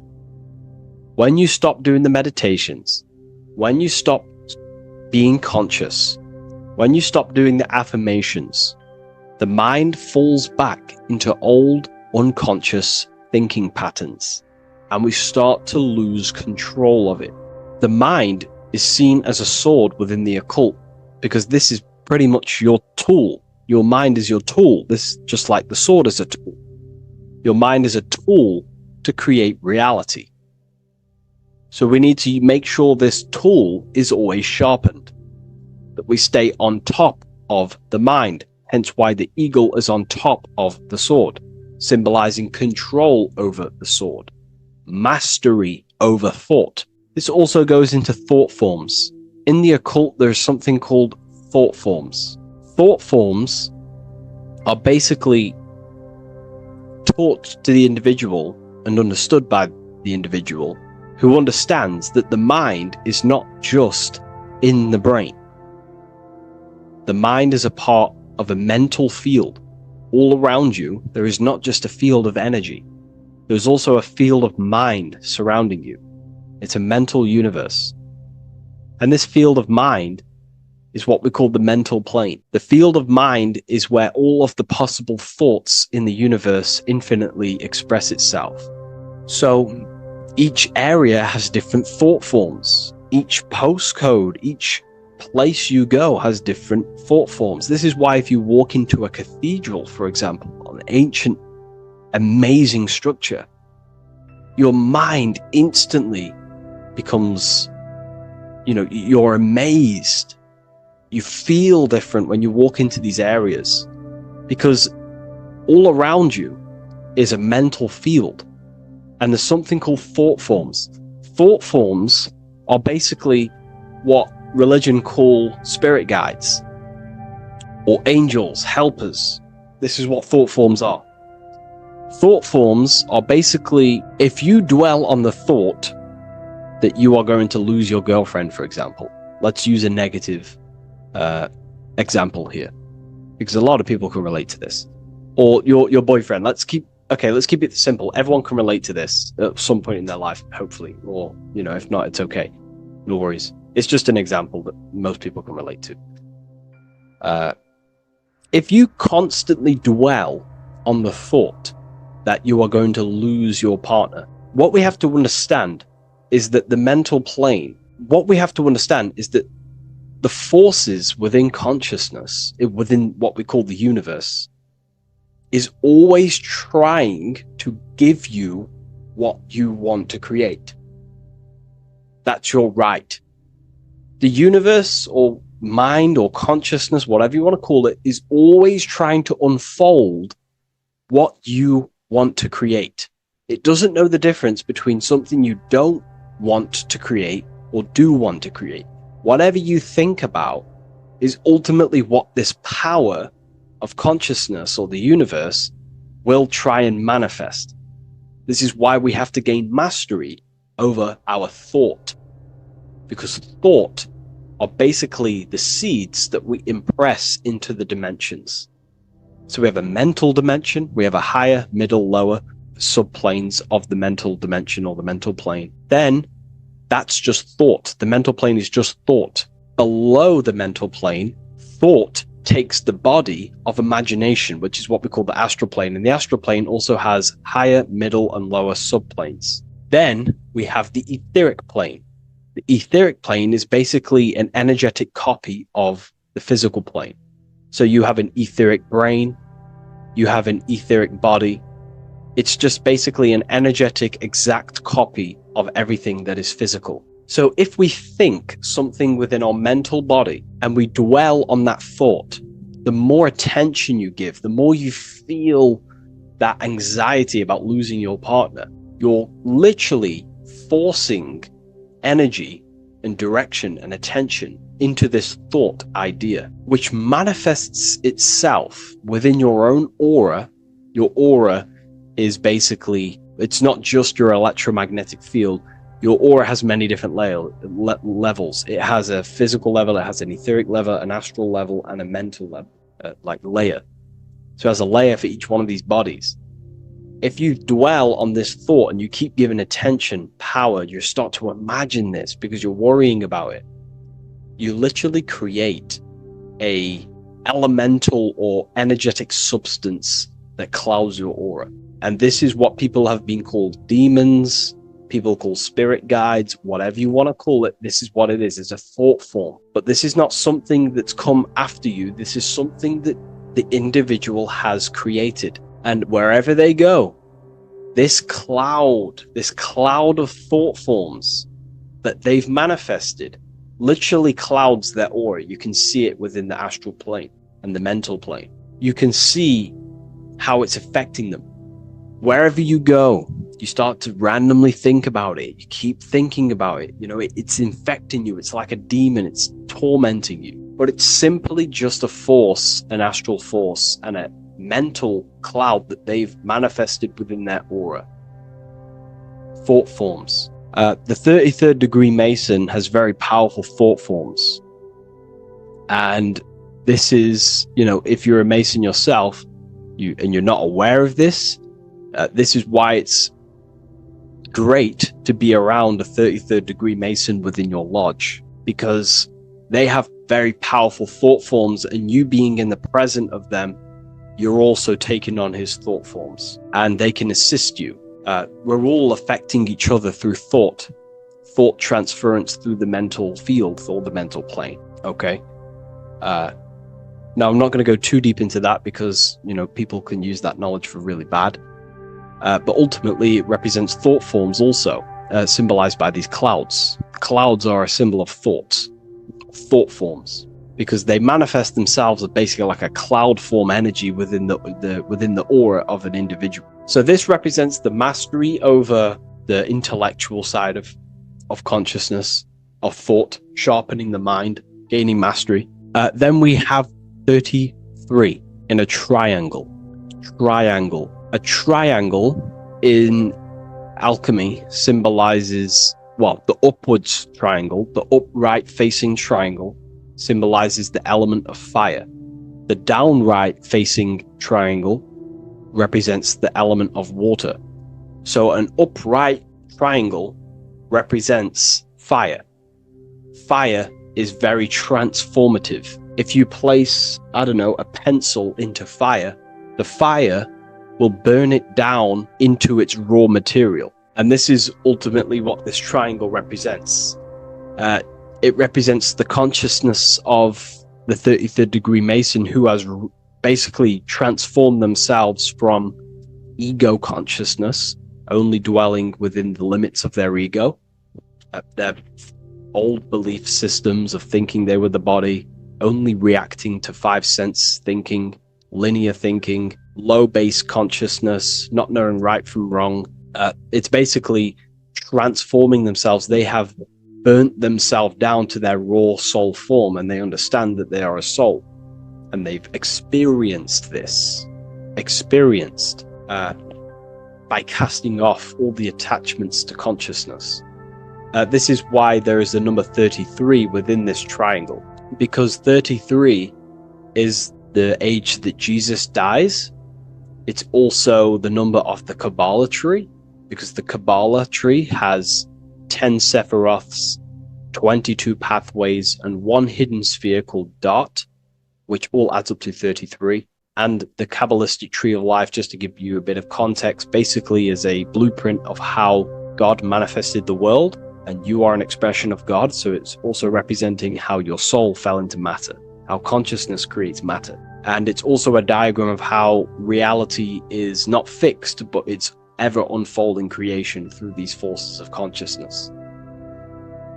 So the Kabbalah teaches a way back to source consciousness if you go from the bottom of the tree to the top. And in order to go to source consciousness, you have to die symbolically. It's the death of the self, the death of the ego, the death of the old self, the old belief systems that you had.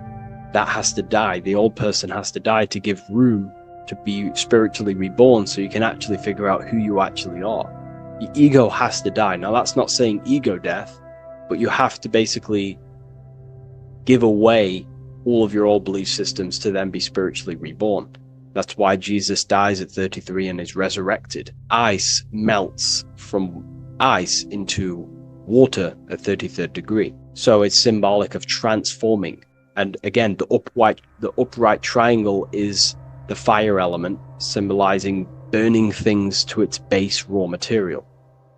33, which is again death and resurrection. So it's all about burning the old self and being spiritually reborn again. This is the teachings of Hermeticism, Christianity. It's in everything. You'll see this symbolism or this story of death and resurrection absolutely everywhere in the ancient myths, because it's all talking about the same thing. You have to symbolically die. You have to kill off the old self to be spiritually reborn, to be initiated into a mystery school. So the 33rd degree Masons basically saying, well, they have resurrected. They have resurrected the connection to their soul, because as we grow older in this life, we lose connection with our true authentic self as the ego develops as we get older. And if we don't stop developing the ego, we never actually connect with who we truly are, which is a divine, immortal, formless being who has the infinite power of creation. This is what you actually are. Okay, so it's also symbolizing the union of opposites, hence why we have a double-headed eagle here. It has opposites. Obviously, this is massive within the occult. You see this everywhere, union of opposites. Okay, so union of opposites goes from, basic teachings to the most advanced teachings that most minds are not ready for. Union of opposites is on a basic level is union of the mind and the heart, going from mind consciousness, which is basically ego, the lowest self. That's not to say the mind isn't powerful, but that is the house of the lower self. The ego. It's the house of the ego. So we have to learn how to use the mind for what its proper use. The mind's proper use is for the soul to create.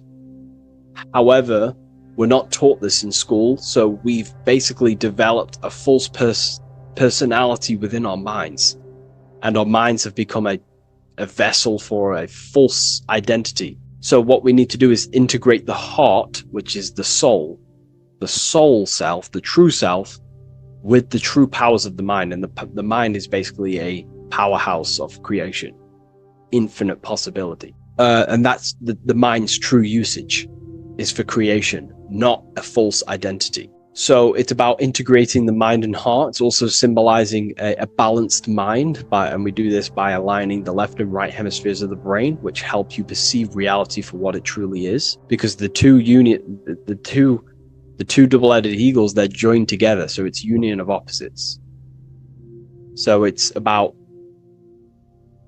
reintegrating the female and male aspects of self, such as the left and right hemispheres of the brain, the mind and the heart, all working as one system.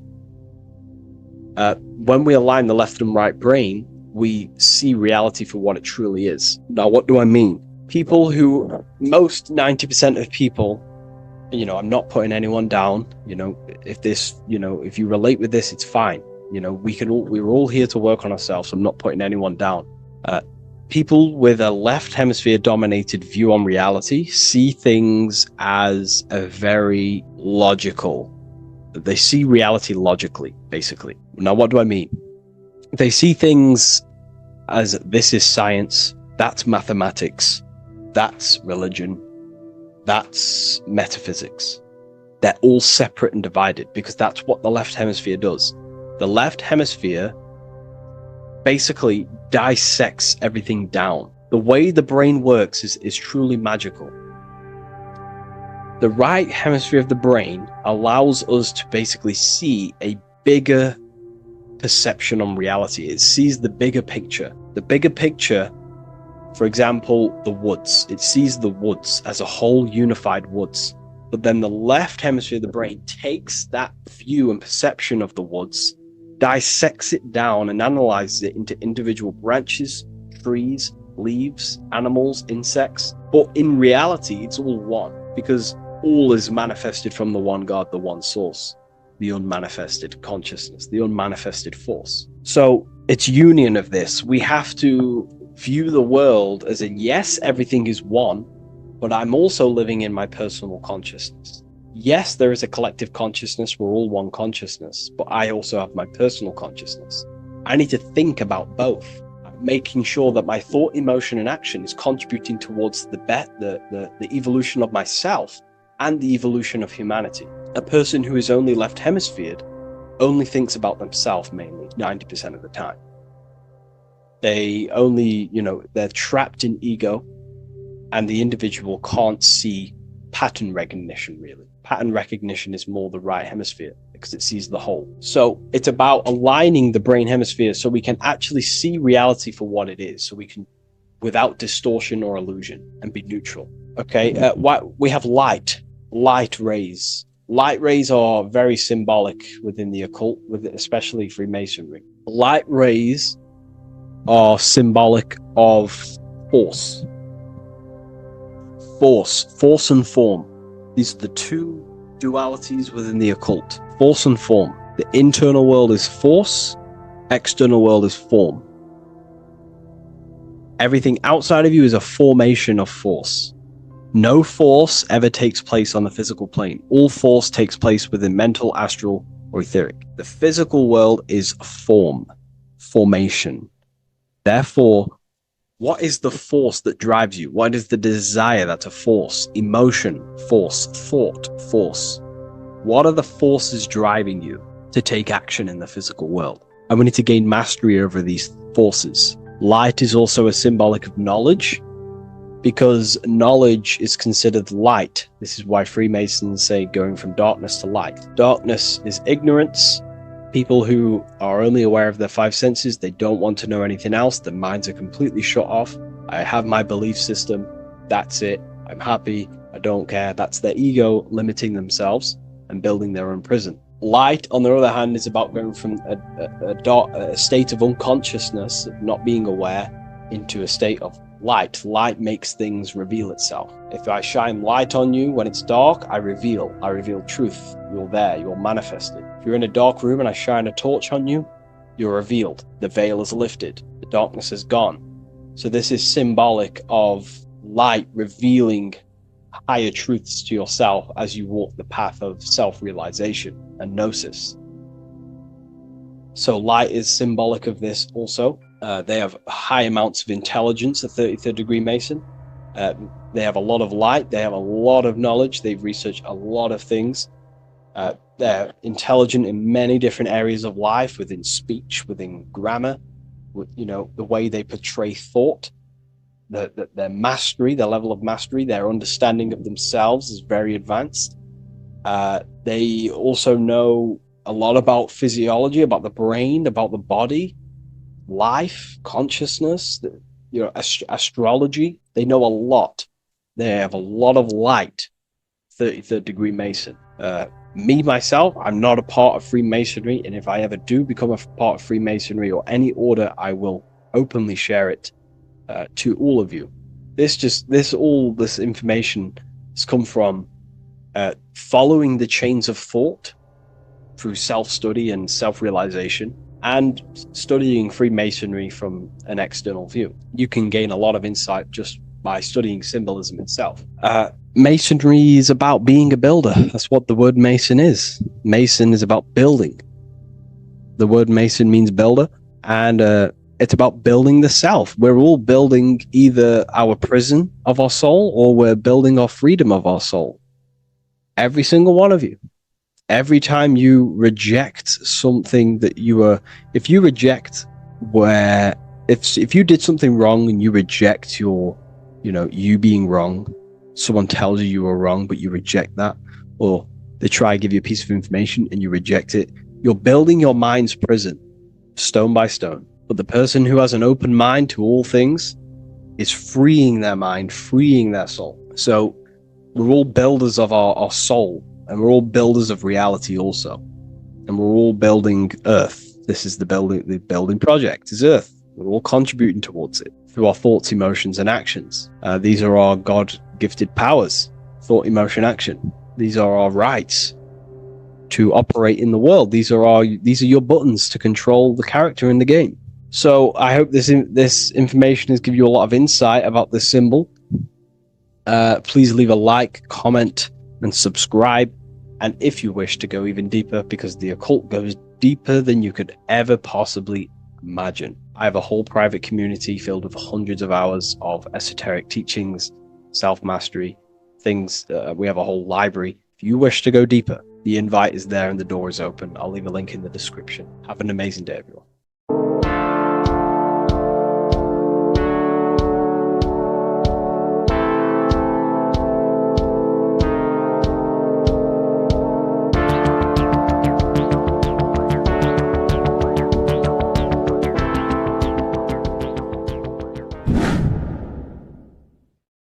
What is good, people? It's Revival of Wisdom. I hope you're all doing well. And this video is how to raise your holy oil or your kundalini. Let's get straight into this. So this is a monthly cycle. Every month, when the moon is in your zodiac sign, this oil is released. Now, the moon is in control of monthly cycles. For women, it's the menstrual cycle, and as well, this holy oil cycle. The moon changes sign every 2.5 days and passes through the zodiac signs in 27 days. So the moon tells the day, the sun tells the time, the stars tell the month. This reality is a massive clock, if you like to say. It's a cycle. Okay. The moon controls the night, emotions, water, fluids, and the mind. Okay. So this oil is produced in the claustrum. It's produced in the claustrum, which is here, right? This is where you get Santa Claus from. Now, the claustrum is at the center of the brain, and it is next to the pineal gland and the pituitary gland. Once it starts in the claustrum, this is the holy present. This is the present that Santa gives to us, Santa Claus. And it goes to the pituitary gland and the pineal gland. And what's connected to the pituitary gland and the pineal gland is the Ida and the Pingala. The Pingala is the pineal gland's nerve, which is the honey, which is the positive charge, electric. And the pituitary is the Ida nerve, which is the magnetic charge. This is the milk, the land flowing with milk and honey. This is the brain, the heaven, okay? And it travels down the spine using these two nerves, these electromagnetic charge. And this is what the ancients symbolized with the two serpents wrapped around the spinal cord, the Ida and the Pingala. And this travels down to the sacrum or the solar plexus. Okay. So once it's here, okay, the spine is an elongation of the brain. So the spine is pretty much the brain. It's an extension of it. And it's kind of a microcosm of how we descended from heaven to physical reality, to physical matter, which is our consciousness has done. Our consciousness has descended from heaven into physical matter. And this is a microcosm of it. Okay. So once we're in the sacrum bone, this holy oil, like I've just explained, this holy oil starts in the Santa Claustrum, goes down the chimney to the sacrum. This is the sacrum, the solar plexus, and drops the present off at the sacrum. Now, once we're at the sacrum, we need to raise our vibration to take this oil back up the spine. Okay. And the River Jordan symbolizes this in the Bible. King Herod wants to kill Jesus in Nazareth, which is here, this is the River Jordan, is Nazareth. He goes to be born in Bethlehem and then goes back up to Nazareth to Joseph and Mary. Joseph and Mary, the pineal gland and the pituitary gland, The Bible is huge symbolism. It's all metaphors for this sacred process which goes on inside of your body. You are the Temple of Solomon. You are the Holy Land. The Holy Land is your brain. Once this oil is at the sacrum, you need to raise your vibration in order to take it back up. Once this oil has gone back up to the pineal gland, it activates the crystals which are wrapped around your pineal gland. Your pineal gland is this tiny little beam here. This is the claustrum. This is the pineal gland. And it's wrapped in crystals. And when this oil travels back up the spine by raising your vibration, back to the upper room where Jesus met the 12 disciples, or the 12 cranial nerves in the brain, and it activates and it turns on this pineal gland. And once it's turned on, it illuminates all the cells and the nerves in your brain and turns them all on and activates the higher God man, the God consciousness, Christ consciousness. And it regenerates the whole body. This is the secret to regeneration. It regenerates all the cells in the body. And this is how the ancients lived for thousands and thousands of years, as talked about in ancient texts. They lived for hundreds and thousands of years because they knew this secret. And this fluid, this brain fluid, the secretion, or the Christos in Greek, which means gold, because this is the alchemical process from turning lead to gold. Your body is the alchemical furnace. Now, the ancients knew about this center of the brain because they symboled it. This is the eye of Ra, and it's the brain. And this is what's wrapped around our consciousness. Our consciousness isn't wrapped around the brain. The brain is built around the consciousness. We are the consciousness. You don't have a soul, you are the soul. Okay? Now, the head, heaven, hell, heel at the bottom of your foot, that's hell. Head is heaven and hell. Simple. Now, the pineal gland produces DMT, which is dimethyltryptamine, which is known as the spirit molecule. So, let's move on. Now, when this oil travels up, back, the spine, the chimney, it crucifies at the top, which is called the vagus nerve. So when it reaches here, the optic thalamus, it crosses and crucifies once it's raised back up. And this is why Jesus dies at 33. He was crucified at 33. Because you have 33 vertebrae on the back of the spine. And then it's crucified by the cross of the vagus nerve. When this oil crosses the vagus nerve, this is the crucifixion at 33. And it symbolizes the death of the physical consciousness. You then become spirit. You then become God consciousness, activating the Kundalini, regenerating the body and the mind. Okay. The Garden of Eden. You are the Garden of Eden. The land of milk and honey is upstairs. The pituitary, which is the milk, the pineal gland, which is the honey, which is DMT. It even says this in the Bible. As he brought us into the place, and he has given us this land, a land flowing with milk and honey, which is also symbolized as the sun and the moon. The Bible also says, the light of the body is the eye, not the eyes, the eye. If therefore thine eye be single, thy whole body shall be full of light.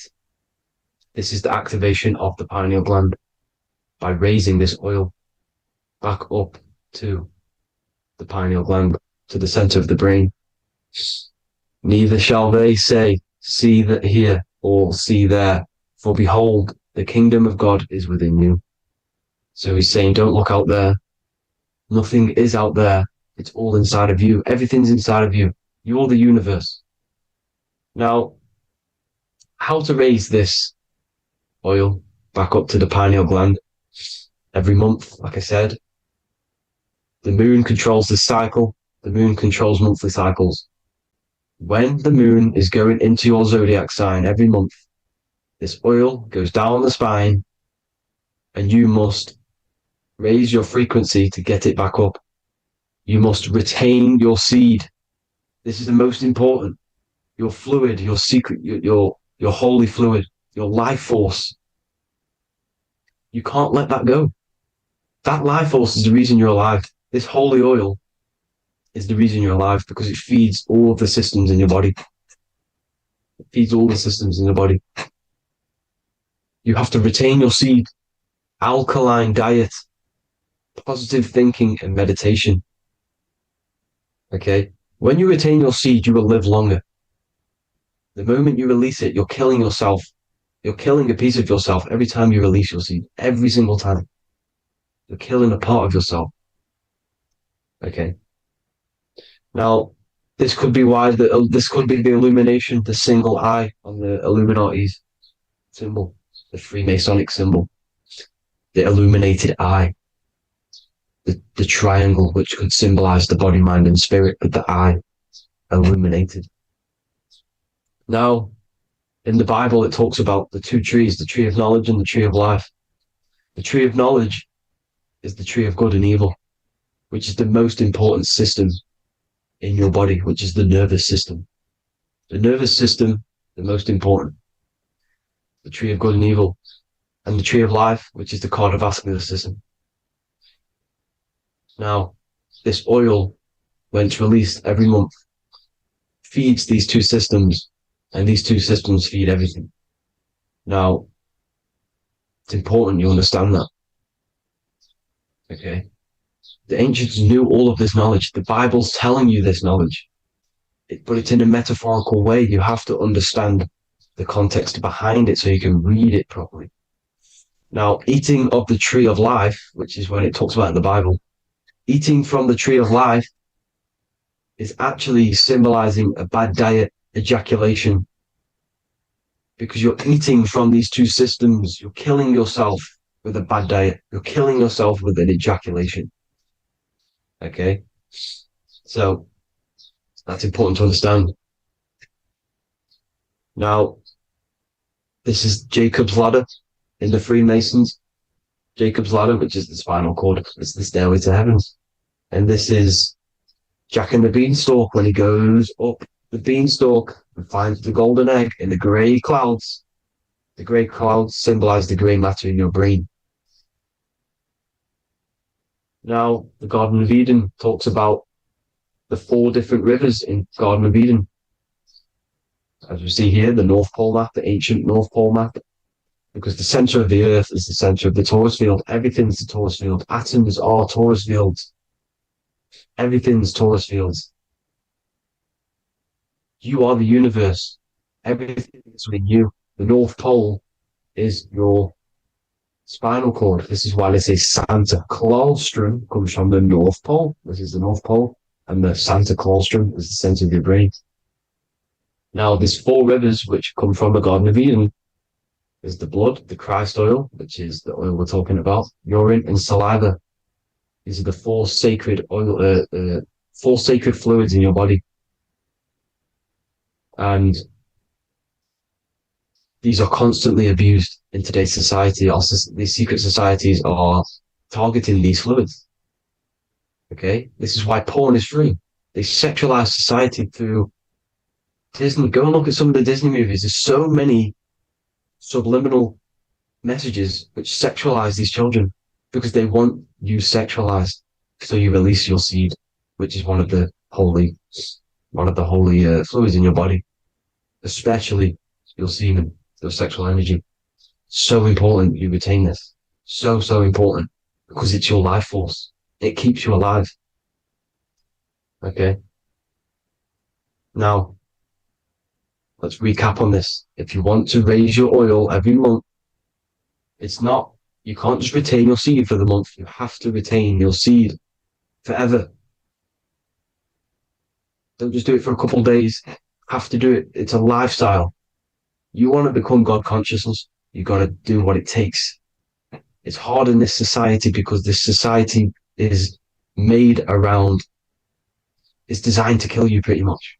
It's designed to keep you in these lower states of consciousness with all the bad food, the chemicals in the food, the chemicals in the water, the sexualized TV programs, sexualized adverts, sexualized TikTok and apps, videos, subliminally stimulating you, because that is your weakness, sex.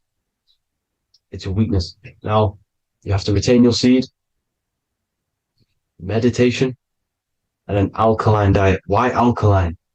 Because acidic is low vibrational. This is the color spectrum. And what's the highest vibrational color? Violet. It's the lowest, red. You have to have an alkaline body in order to raise this oil.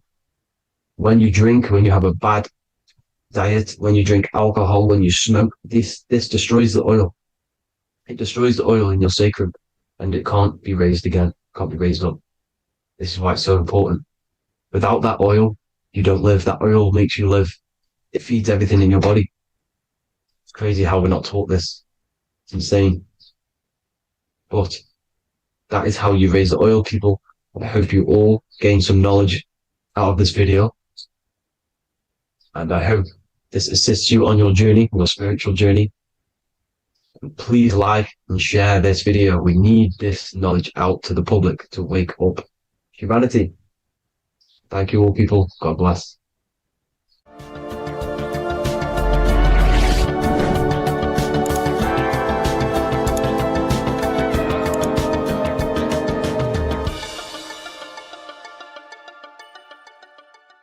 What if dreams aren't random at all, but messages from a deeper part of yourself, trying to show you things? In this video, you're going to learn exactly what dreams are from an esoteric view, how to control dreams, and how to dream more frequently. Dreams are not nonsense. They are expressions of the subconscious mind. In the daytime, we're using our conscious mind, what we are aware of. This represents the daytime, the sun, the external world. We're operating in the external, outside the body in the day. But when we go to sleep, we return inward. Everything does this breath. We breathe in through the nose and out through the nose. Everything does this in and out process in the universe. We live, we die every single day. We wake up, we express things in the external. Then at nighttime, we return back to darkness, back to the internal. This is the breath of the universe. We have summer, we have winter. This is the breath of the sun and the seasons with the earth. You have an internal world and an external world. External is physical, the internal is spiritual. Like I said, when we go to sleep, we are returning back to the internal world of your own consciousness and subconscious mind. Your subconscious mind holds everything about you, your memories, your traumas, everything you've ever learnt, your language, your name, your job, everything you identify with is stored within this vast network of the subconscious mind. It is your own personal consciousness. Therefore, when we dream, we return back to the subconscious mind, and we are in fact thinking, but in a subconscious way. The subconscious does not speak the same language as the conscious mind. The conscious mind uses language, thoughts, and all things that are very logical and very easy to understand. The subconscious is the complete opposite. It is very indirect, metaphorical, and symbolic. The subconscious communicates and works in symbols. Ultimately, symbolism is the language of consciousness. This is why in occultism and esotericism, it is filled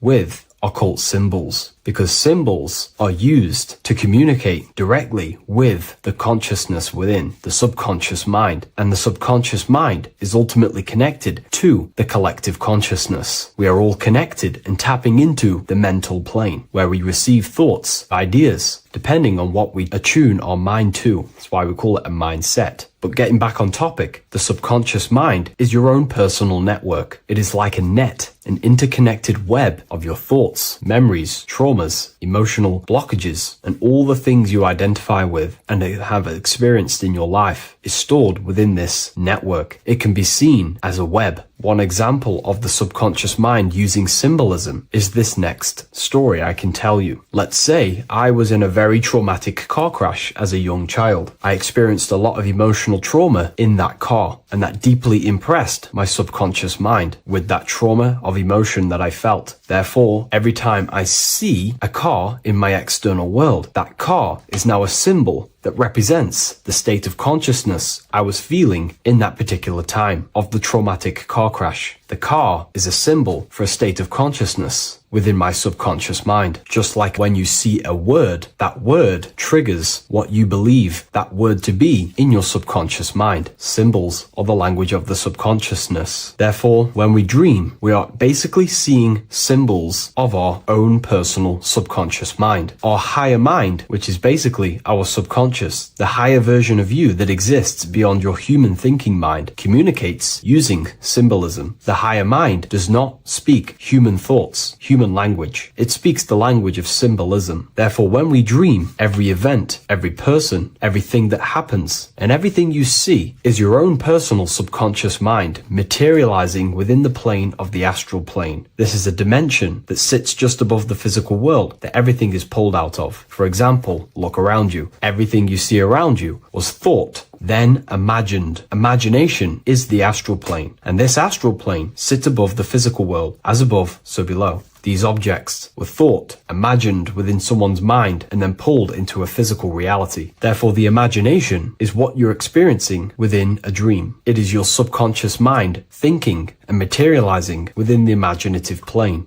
For example, let's say you are a Christian, you believe in Jesus your whole life, you have lots of emotion towards Jesus. This deeply impresses your subconscious mind. You believe in him so much, you go to sleep, you have a dream that you meet Jesus. You did not meet directly with Jesus. You met with your own belief. It was your own belief materializing within the imaginative plane and revealing itself to you. Dreams are materializations of your memories, your subconscious beliefs, traumas, and anything that could be inside the subconscious mind. It is your subconsciousness revealing itself to you in a material form. Let's say you have a nightmare. There is a big dark figure chasing you and you are running away in fear, away from this dark figure chasing you. That dark figure is not an external entity. It is not a spirit or a jinn or a demon. It is in fact an aspect of your own mind. It is a symbol that represents maybe a fear, a trauma, or something you are running away from internally, inside your subconscious mind. Something that you are not addressing, but something that is fearful, something that can be controlling you on a subconscious level. Let's say you have a fear to address something in your personal life. You want to address someone who is getting on your nerves at work. You continuously put this off and you fear doing that situation. Over a long period of time, this can slowly control you subconsciously. You start to avoid the person, avoid any contact. It is subconsciously controlling you. This is not the best example, but you can see what I mean. Hidden fears and traumas in the subconscious mind can subconsciously control your actions and ultimately lead you to low states of consciousness, keep you from reaching your higher potential, and ultimately create blockages within your own consciousness. That figure in the dream is a materialization of something that you are fearing and running away from and not addressing. This is why people always have dreams of traumas that they have experienced as a child or when they were younger, or maybe from a year ago or two. It's because that emotion is deeply impressed in the subconscious, and the subconscious is always trying to reveal things to you, communicate to you that you need to change, purify, and maybe heal within your own consciousness. This is how the higher self communicates to you, through the language of symbolism. Once you understand this, dreams can become a very powerful tool, not just entertainment at nighttime. Your consciousness never rests. Your consciousness is eternal. It is the very spark of the divine. Your body needs rest. Your consciousness is not physical. It does not need rest. So this is a way you can identify what your dreams are trying to show you is by writing them down. A dream journal. Every single dream that you have a book placed near your bed. Every time you wake up, first thing you should do is pick up the book and write every single detail that you can remember about the dream. The people that you met are all symbols or aspects of yourself. Maybe it is a friend you saw in your dream. That friend represents a state of consciousness that is within you and is trying to reveal something to you. It's about making the subconscious into the conscious, to become conscious of the unknown. Write down every detail, everything you saw, every event that played out, even the details of the clothes that they were wearing. Everything is symbolic within dreams. Write everything down and then analyze the dream. Don't analyze it from a logical mind. Analyze it with the right hemisphere of the brain, which allows you to see metaphors, read between the line. Try and gain the message that it's trying to show you. What does this overall mean to you? And what could this reveal about aspects of yourself that you need to heal or maybe take action in your life and world? Because your higher self is always guiding you towards awakening and fulfilling your mission in the manifested physical world. Dreams speak in symbols, not logic. Ask about your dreams. What is this trying to tell me? Don't take things literally. Look for an emotional tone and symbolic resonance. With practice, you'll begin to understand the personal language of your subconscious mind. Now that you understand that, again, please leave a like or a comment on this video. This is now a technique for lucid dreaming and dreaming more often. This is not going to happen overnight. This is not an easy method. It simply takes practice and dedication. Every morning, choose 3 time slots. For me, I choose 4:30, 5 a.m. and 6 a.m. 3 alarms that are going to go off at these 3 times, half an hour apart from each other. Each time you wake up, stay awake for 5 to 10 minutes. Turn off the alarm. Try and keep your conscious mind awake, but drift back into sleep. There's no other better way for me to explain that. It's very difficult, but try and keep the mind awake, but the body falling back asleep. More than likely, you will drift off back to sleep. Then the next alarm will go off half an hour after. This will wake you up again, guaranteed. You will probably drift back to sleep by repeating this process. After the 3 alarms go off, each one of them times, you're either going to have a dream or a lucid dream, but definitely you will have a dream. And if it doesn't work one time, keep trying it. I've been using this method for a very long time, and I can tell you 70-80% of the time it triggers a dream, and a very vivid dream. And it's ideal for lucid dreaming because keeping the conscious mind awake while letting the body fall asleep, you can become conscious within these subconscious realms of your mind. But when you are conscious inside the dream world, you can do what you want, but you also want to let the dream naturally unfold. If you try and take too much control, then you will wake back up. If you feel any fear in your dream, you will wake back up into the material world. Another tip to dream more often is to meditate before bed. Simply close your eyes and think about nothing for 5 to 30 minutes. Detach from everything outside you, your name, your job, work, thoughts. Mentally detach from the world and the physical pleasures and become pure awareness before you try and go to sleep. This will help you become conscious while being within the self. If you wish to learn more about consciousness, yourself, the Book of Wisdom Volume 2 can definitely help you. I'll leave a link in the description. Thank you for watching this video, and I'll see you in the next one.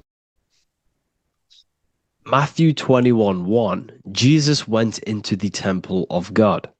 Corinthians 3:16, do you not know that you are the temple of God? Now what is this telling you? That God is within you. Hence why in Luke 21:12 it tells you the kingdom of God is within you. And the side of your head region is called a temple for a reason.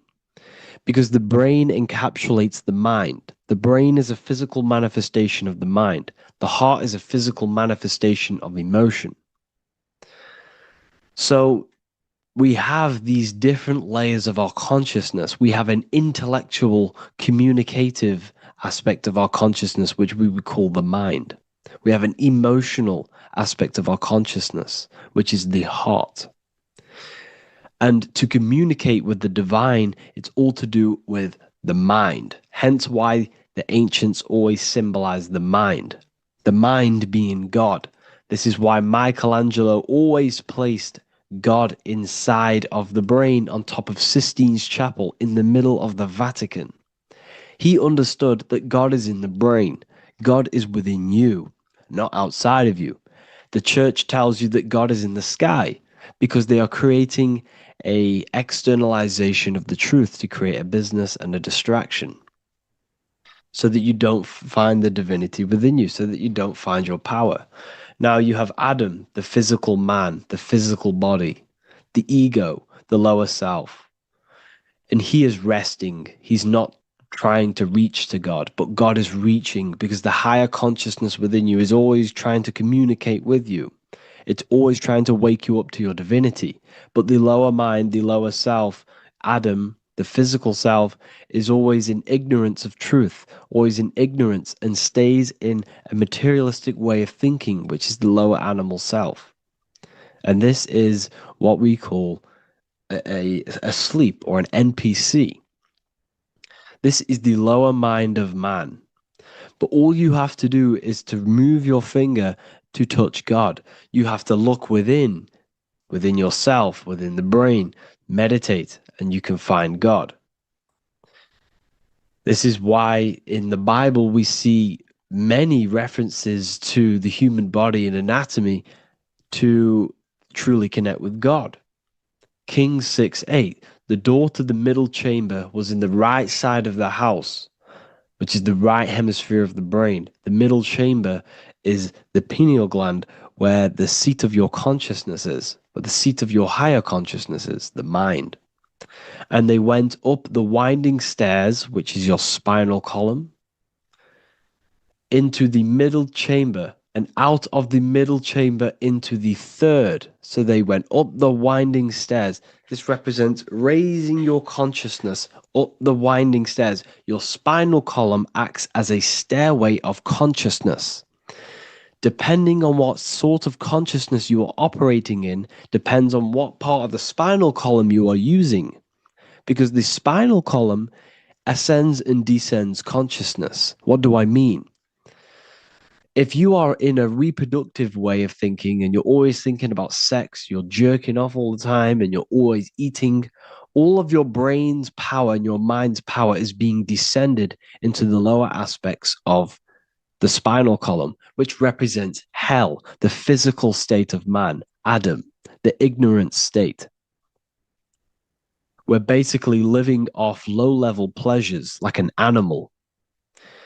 And the stairway to heaven is your spinal column. They went up the winding stairs into the middle chamber, which is your mind, your pineal gland, and out of the middle into the third stage of consciousness, physical, etheric, astral. When you meditate and you start to raise your consciousness during meditation, you enter the astral plane when you turn off thought. But this is the middle chamber inside of the brain. Here we see another painting inside of Sistine's chapel of God inside of the brain. This is the brainstem. This is the brain. This is the frontal lobe. This is the back lobe. This is the back lobe. This is the cerebellum. Here's the reptilian brainstem. Here's the claustrum. This is what we are seeing here. Anatomy. Here is another one in Sistine's chapel in the middle of the Vatican. This is depicting the brainstem. God's neck looks exactly like the brainstem. Here we see a real brain compared to God's neck, because the neck is just below the brainstem. And this is what they are symbolizing, because they knew that God is within you. God is a part of the human body. God is inside of the body, because the body is a vessel for consciousness, for universal consciousness. Inside of you, inside of me is the same spark of consciousness. And this same consciousness is spread out into every living essence, because everything comes from the one source, the one God, the one consciousness. Matthew 6:22-23. The light of the body is the eye. If therefore thine eye be single, thy whole body shall be full of light. Practicing the single eye. What is this? This is meditation. This is entering within yourself. So the Bible's telling you to practice the single eye. But if thine eye be evil, thy whole body shall be full of darkness. What does this mean? If your consciousness is in an evil way of thinking, if your mind is filled with an evil, negative mind space, then your body shall be filled with darkness, with evil, with negativity. Because negative thoughts destruct the body. Positive thoughts heal and regenerate the body. So he tells you to be, the light of the body is the eye, your consciousness, the inner eye of consciousness, the eye that lets you see. And what do I mean? You look with your two physical eyes, but you see with the inner eye. What you see is perception. You look with the two eyes, and what you see is perception. You are seeing, you are understanding, and that's what consciousness, the mind, gives you. Consciousness or the mind is the force that allows you to be a human being, that allows you to understand things and interact with things and make decisions. It's an infinite intelligence. See, the mind is not the brain. This is a big confusion with people. Hence why the eye on top of the pyramid is separate from the bottom half of the pyramid, because the consciousness is separate from the body, the eye, the all-seeing eye. It represents the observer, the eye that sees into this body, into this world, into this. You are the perceiver. You are the invisible spirit within the body. Theologians 4:17. After that, we are still alive, and our left will be caught up together with them in the clouds to meet the Lord in the air. You don't meet the Lord in the physical air. Okay?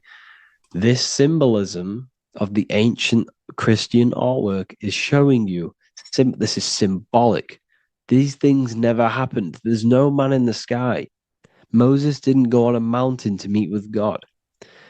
The air represents the mind. This is why you say you're an airhead when someone's very stupid. Earth is your body. Water is your emotions. Fire is your spirit. Air is your mind, the invisible mind. So Anton Mengs, an ancient Christian art worker, is showing you anatomy of God in the clouds. But this is anatomy of the human body, raising yourself to the mind and turning the mind inwards on itself during meditation. And that's how you meet the Lord in the air. You meet the Lord in an elevated state of consciousness. The air represents an elevated state of consciousness because the air is up. You have to raise your consciousness to meet the Lord in the air. This is why Moses went on a mountain to meet with God. The mountain represents elevation of consciousness, raising the mind up the spinal column, taking all of the mind's attention away from the reproduction and the physical aspects of self and raising it to the brain and turning off the brain and going inward into the air. It's talking about raising consciousness. It's allegorical. It's a spiritual, metaphorical text. The side of your head's called a temple because inside that where that temple is, right in the middle of where you call the temple, is the inner chamber, the open room, the holies of holies in the Bible, or the land flowing with milk and honey, or Mount Zion. There's so many different names for the brain, or the upper room where Jesus meets his 12 disciples, the 12 cranial nerves in your brain. This is the temple of God. Your body is a temple of consciousness. It encapsulates consciousness. It encapsulates the mind and soul. John 10:30, Jesus states, I and the Father are one. Psalms 46:10, be still and know that I am God. He's talking about the I am within you, not within Jesus. Everyone refers to ourselves as I. I am God. When you say I, you're referring to the highest aspect of yourself, the aspect that is above all thought, above all emotion, and above all things. When you say I, you're referring to your pure awareness, your pure consciousness, the highest aspect of yourself. And anything after I is egotistical. I is God. The letter I is the Roman numerals for one, because there is one God, one consciousness. The letter I is one line, just like the number one. Matthew 6:3-4, take no thought. Therefore, take no thought. Take no thought. He says this 5 times because you must turn off the 5 senses and take no thought to connect with God. Be still. This is telling you to meditate and know that I am God. The I am within you. I and the Father are one. I and God are one. You, who you think you are, is a completely wrong. The body is matter. Your name isn't you. Your job isn't you. Your reputation, your trauma, your memories, your friends, family, worries, bills, interests, dislikes, goals, passions, anything to do with the thinking mind is not you. Who you think you are is a part of your thinking aspect of consciousness. But once you remove thought, you are no longer your name. You are no longer your body. You're no longer your reputation. You are the I. You are pure awareness, pure consciousness. Pure consciousness. And this pure consciousness has latched on to this name, this job, the body, and your traumas.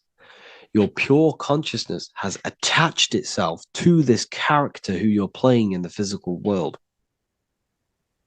And this is essentially who you think you are, but you are not. You are the I, you are the self, you are pure awareness. So, in order for you to detach from these things, you must learn how to detach from your name, your job, your reputation. And you do this through meditation by turning off the thinking mind. Turning off the thinking mind allows other aspects of your consciousness to open up. What do I mean? Your whole life you've been thinking, and all of these thoughts has attached you to this physical body. You haven't allowed your consciousness to open up. And you can only do this by taking no thought. That's why Jesus tells you, take no thought. When you turn off the thinking mind, other aspects of your consciousness starts to open up.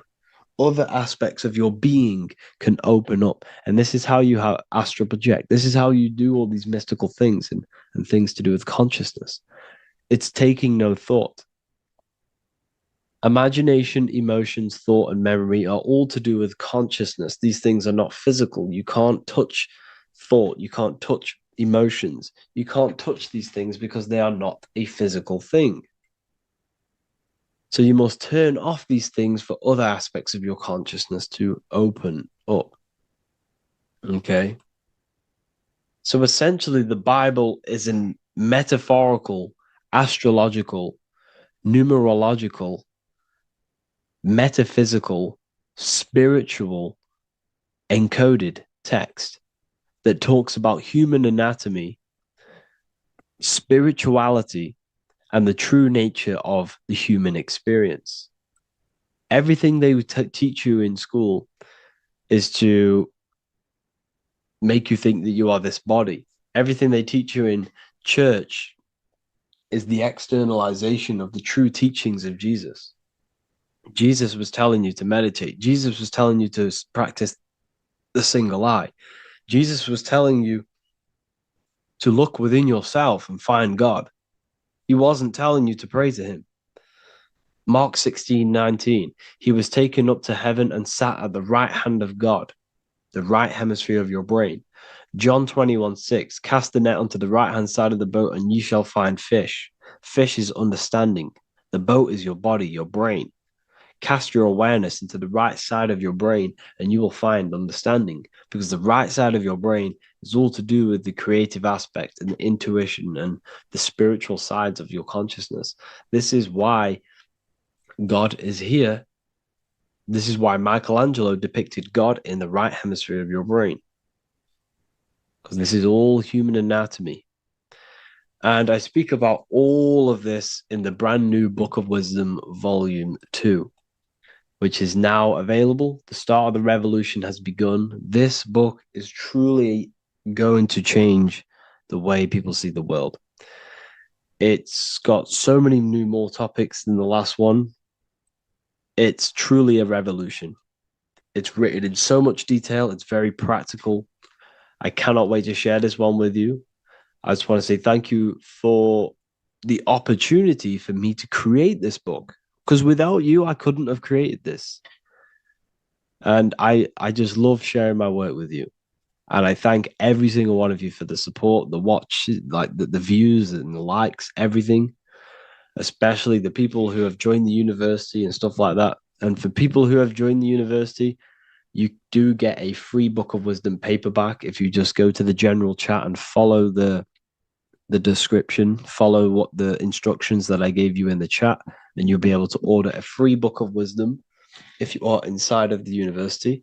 Plus, you get all of my other books, 2 books, and over 45 occult books on occult and esoteric things.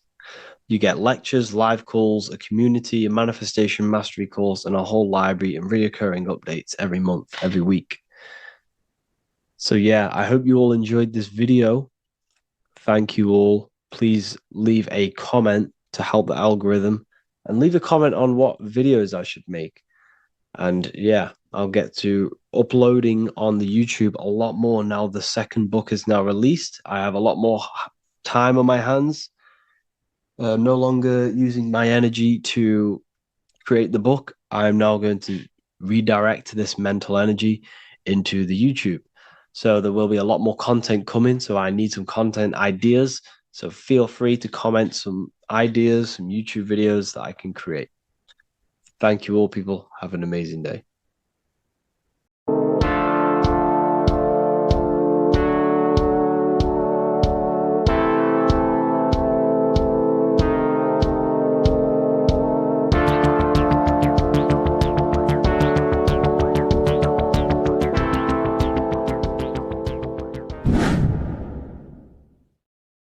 Welcome back, people. We're back with another video.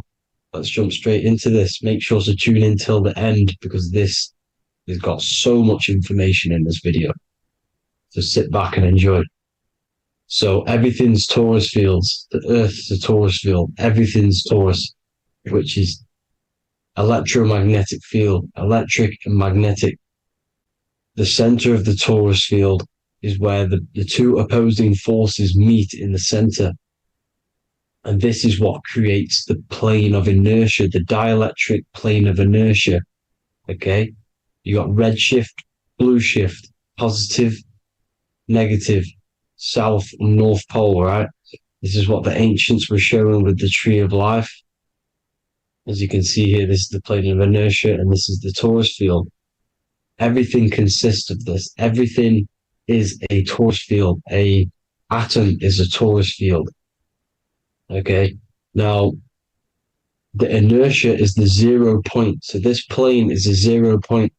It's the balance between 2 poles. Okay, now this creates matter, because matter is 2 opposing forces in motion equalized. So these 2 forces coming together is what creates matter on this physical plane. And this is why we can't see the electromagnetic field, because it consists of one of the elements, which is either electric or magnetic. But when they combine together, it's what creates this physical plane, which is physical matter, which is light in motion. Now, everything is one. Don't get confused by duality. Duality is 2 opposing forces, but them 2 opposing forces are created by the same substance. It's 2 aspects of the same substance. So, for example, water and ice are the same thing, you know what I'm trying to say, but it's 2 aspects of the same substance, because all is one. The whole universe is one. All goes back to the one, which is God, the creator, or magnetism, whatever you want to call it, because magnetism pulsates. Electricity has 2 poles, red shift, blue shift. Okay, so red shift, blue shift is electricity, and electricity vibrates, and all vibration always comes back to a standstill point. But magnetism is what pulsates. This is why your heart pulses. You breathe, which is a pulse. This is the breath of the universe, magnetism. Now, this is why the earth is green, okay? Earth can be spelled heart. If you just move the H to the beginning, it spells heart, okay? Because the heart is the center of the torus field, which is the heart chakra for us humans, okay? We consist of the same field, as you already know. Heart being the center, which is green, which is the center of the 7 colors. The center of the 7 colors. This is the most powerful chakra in your body. People think it's the crown chakra, but it's the heart chakra, because it's the center of the torus field.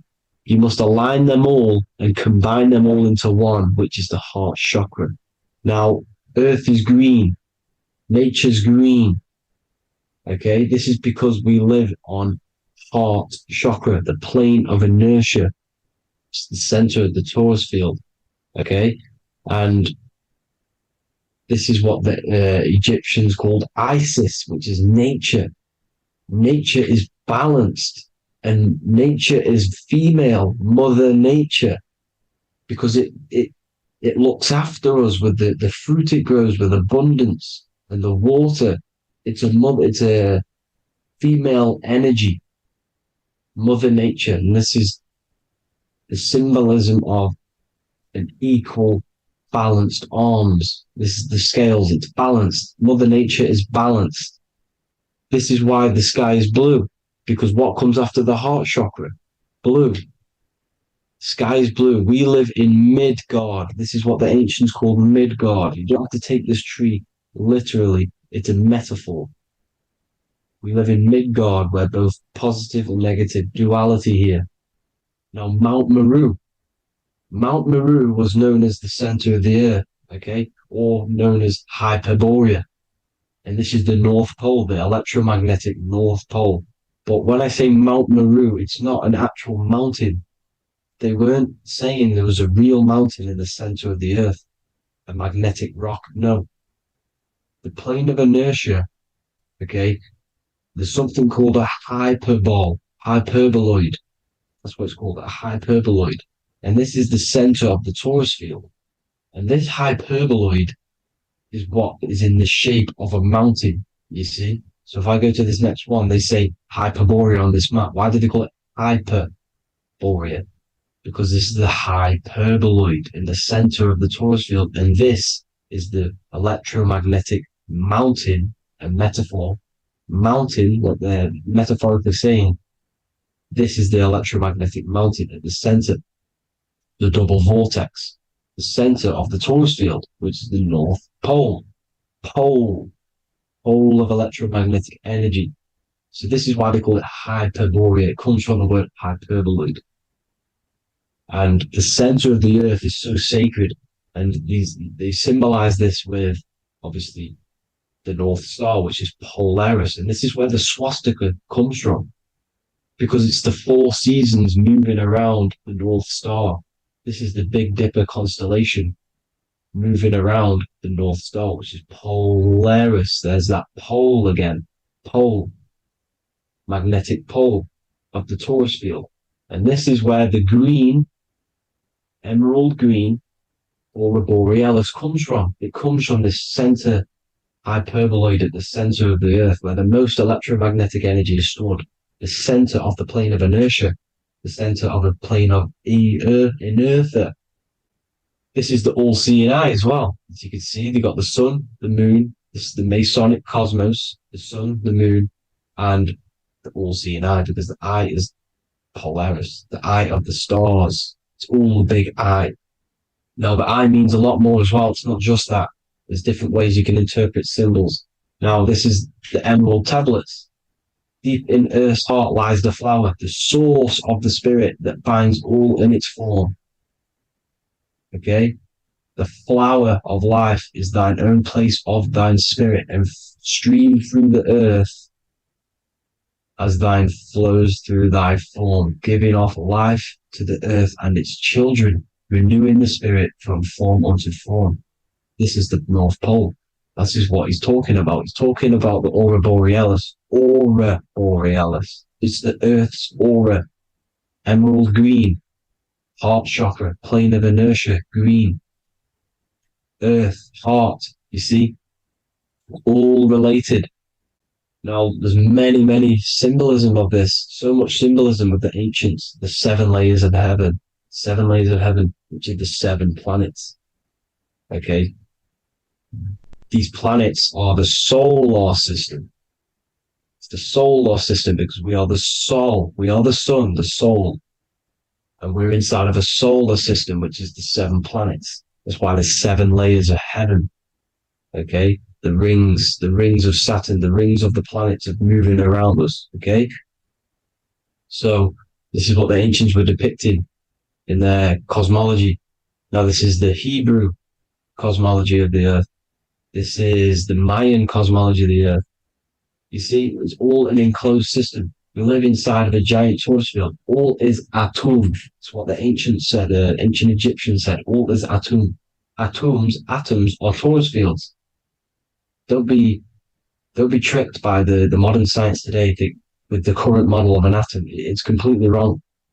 They're hiding the torus field. They're hiding the electromagnetic field, which is in everything. Absolutely everything is in motion, and motion comes from this field.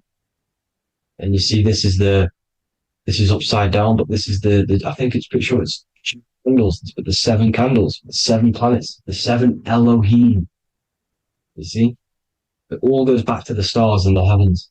Now, this is how the earth really works, with the stars on the outside of the cosmic egg, and then the torus field spinning around the sun and the moon, the positive and the negative charge.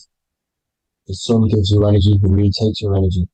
The moon controls monthly cycles. Moon is mon. This is etymology.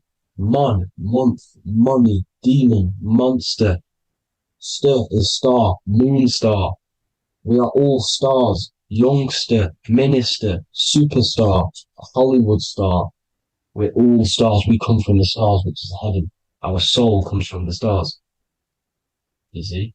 We are the universe, the image of man made in the universe. We are a microcosm of the universe. The universe is a macro. We are micro. We consist of everything. The body, mind, and spirit. The sun, the soul. Moon, the mind. Earth, the body. Body, mind, and spirit. We have 12 systems in the body, which are governed by the 12 zodiac signs. Starting at the Aries, which is the ram of God, all the way down to Pisces. And Capricorn, kneecap. It all goes back to the stars. We are the stars. We are the universe. Everything is inside of us. Everything. Like they say, the Temple of Solomon, the temple of the soul and man. The soul, the temple is the body. The soul is the soul, and the man is the mind. The temple of the soul and the mind. Body, mind, and spirit. We consist of the 5 elements. Air, spirit, water, earth, and fire. We consist of everything. We are the universe. We're made in God's image, which is the universe. You see? Now, everything goes back to the stars. The ancients worship the stars because the stars govern everything. They govern the systems in the body. They govern your life. This is why your zodiac is so important, your sign. Each zodiac has a specific element associated with it as well. Aries, which is the first sign, the Ram of God, the Lamb of God, which is a fire sign. Fire, first. Fire, first. F-I-R, this is etymology. The cerebrum, ram, which is in the brain. Aries, the ram, controls the head, the face, and the nose upwards. So it controls the cerebrum. The Torah, which is, I'm pretty sure it's a Hebrew Bible, which is the Taurus. Tornado comes from the Taurus field. You see? Everything's inside of you. It all goes back to the Taurus field, and the Taurus field is everything. Now, like I said, 12 zodiac signs, 12 systems, 12 cranial nerves in the brain, the 12 disciples of the Bible. All symbolic. Have to read the Bible properly. Now, this center, at the center of the earth, right? This is what's stirring the ether. And the ether consists of the 4 elements. Because there's 5 elements. Spirit can be called ether. People call it spirit or ether. Ether is pure potential, pure energy. It's what connects the astral to the physical. It's the dimension between the physical realm, which we're on, and the astral. So it has pure potential. It's pure energy. This is why we say either. I either want to go there or there. It's connecting 2 scenarios. That's what the ether is. It's connecting the 2 worlds, the astral and the physical. The center is like the cosmic womb. There's a black hole in the center. This is the center of the torus field. This is the womb of creation. This is the womb of creation. And inside of this black womb with the 5 elements, and everything's being stirred around. Everything's in motion. Light is motion. Everything's motion. Now, like I said earlier, light crystallizes into physical matter. They are the same substance. Spirit and matter are the same substance, but different variations, different aspects of the same substance. Low vibrational spirit turns into matter. High vibrational matter turns into spirit. Or light, whatever you want to call it. Matter is light crystallized. This is where we get the 7 metals from. The planets are light, specific frequencies and vibrations of light. When these lights, or the planets, materialize, material metals materialize, they turn into the 7 metals. Saturn turns into lead. That's why lead is red. Saturn is red. The sun turns into gold. That's why the gold is yellow and the sun is yellow. You see, Saturn is the time god. What happens in autumn? The leaves turn red and they die. This is why Saturn, Satan, time god, the reaper, everything is crystallized till it's death and then reborn again. You see, rust. When things rust, it turns to red because it's Saturn. Saturn crystallizes everything. He's the reaper who comes around in winter. You see, he's Satan.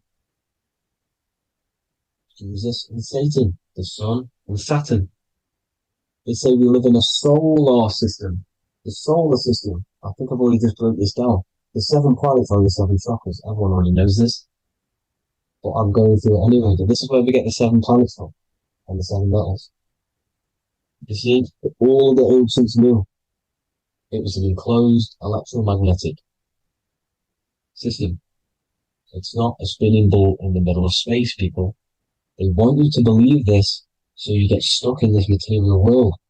Because if you believe everything's material, you can never affect this plane effectively. You can never create your life effectively if you don't understand the planes of existence. Because the mental plane is a higher plane. And it breaks down and it controls the planes below it. The mental plane, hold on, I've got it here for you. The mental, the astral, etheric, and physical. Etheric connects the physical to the astral, but the mental is what's above them all. You see? Now, it's important to understand this. It's important. However, the ancients always talked about the enclosed system. Only NASA, which is introduced around the Roman times, not NASA, but the globe Earth was introduced around the Roman times. Okay? By these Masons. These Masons introduced this because they wanted to take over the minds of the masses and control them. These people worship the physical realm. They know how it works. They know the ins and outs of it. They know how to do the magic. They know how to do it all. They understand it all.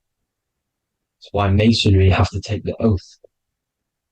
The oath of not speaking. You're not allowed to speak about anything you learn about in Masonry because they're discovering the truth about your mind and how it creates reality and stuff like that. So this is the Masonic cosmology, the 5-pointed star, the 5 elements, the checkerboard for duality, positive and negative, the 2 aspects of every substance. This is another ancient painting depicting the firmament, the stars inside the firmament, the sun. You see, the ancients worshipped the sun because it's so important for sustaining our life. It's the only reason we're alive is because of the sun. But then people think it gives you cancer today. They brainwash you to think the sun gives you cancer when it's the #1 source of all life. They want you to believe it's a big, spinning, dangerous ball in space. It's not. It's here to give us life. It's God's son. That's why Jesus is known as God's son. It is the Son of God. God created that to sustain us. You see? So it's important you understand the true cosmology of where you are, because if you don't know where you are depleted of all of your morals. You're depleted. You're demoralized. You're lost. You don't know where you are. You don't know where you exist. Okay? Once you accept the globe model, the heliocentric model, you will subconsciously think that you come from nothing. This is why they implemented the evolution theory just after the globe model was introduced by Charles Darwin. Charles Darwin came in after the globe model. He's a Mason. He was another Freemason, and implemented evolution where we came from monkeys, because they want you thinking less of yourself so they can manipulate your mind. You see? They want to manipulate your mind, and they have done since you've got here. Since you came through that portal, you were manipulated from that day to believe this, believe that. The true cosmology, the truth will set you free. You'll understand things better. You will feel better in yourself when you know the sun is here for you. You'll feel better in yourself that you know that you didn't come from a monkey. You were created as a human, a manifester, a creator. You're so intelligent. Your mind is amazing. You can manipulate matter, mind over matter. See? Thank you all people for tuning in. Tap in with yourself. Love yourself. Find the truth. Spread the truth. Nothing dies. Nothing in this creation dies. Everything's energy. Everything's light. Light can never die. You're a light being. That's why it says Hugh. Hugh man. Hugh is light in Hebrew or Latin. You're one of the two. You are light. You're a light being. You never die. Ever, ever, ever die. Ever. Stop thinking you're going to die. This body will die because it contains electricity. And electricity always goes back to a standstill point because of vibration. Electricity vibrates. You are pure light. You will never ever die. Thank you all people. God bless. Make sure to like, subscribe and share.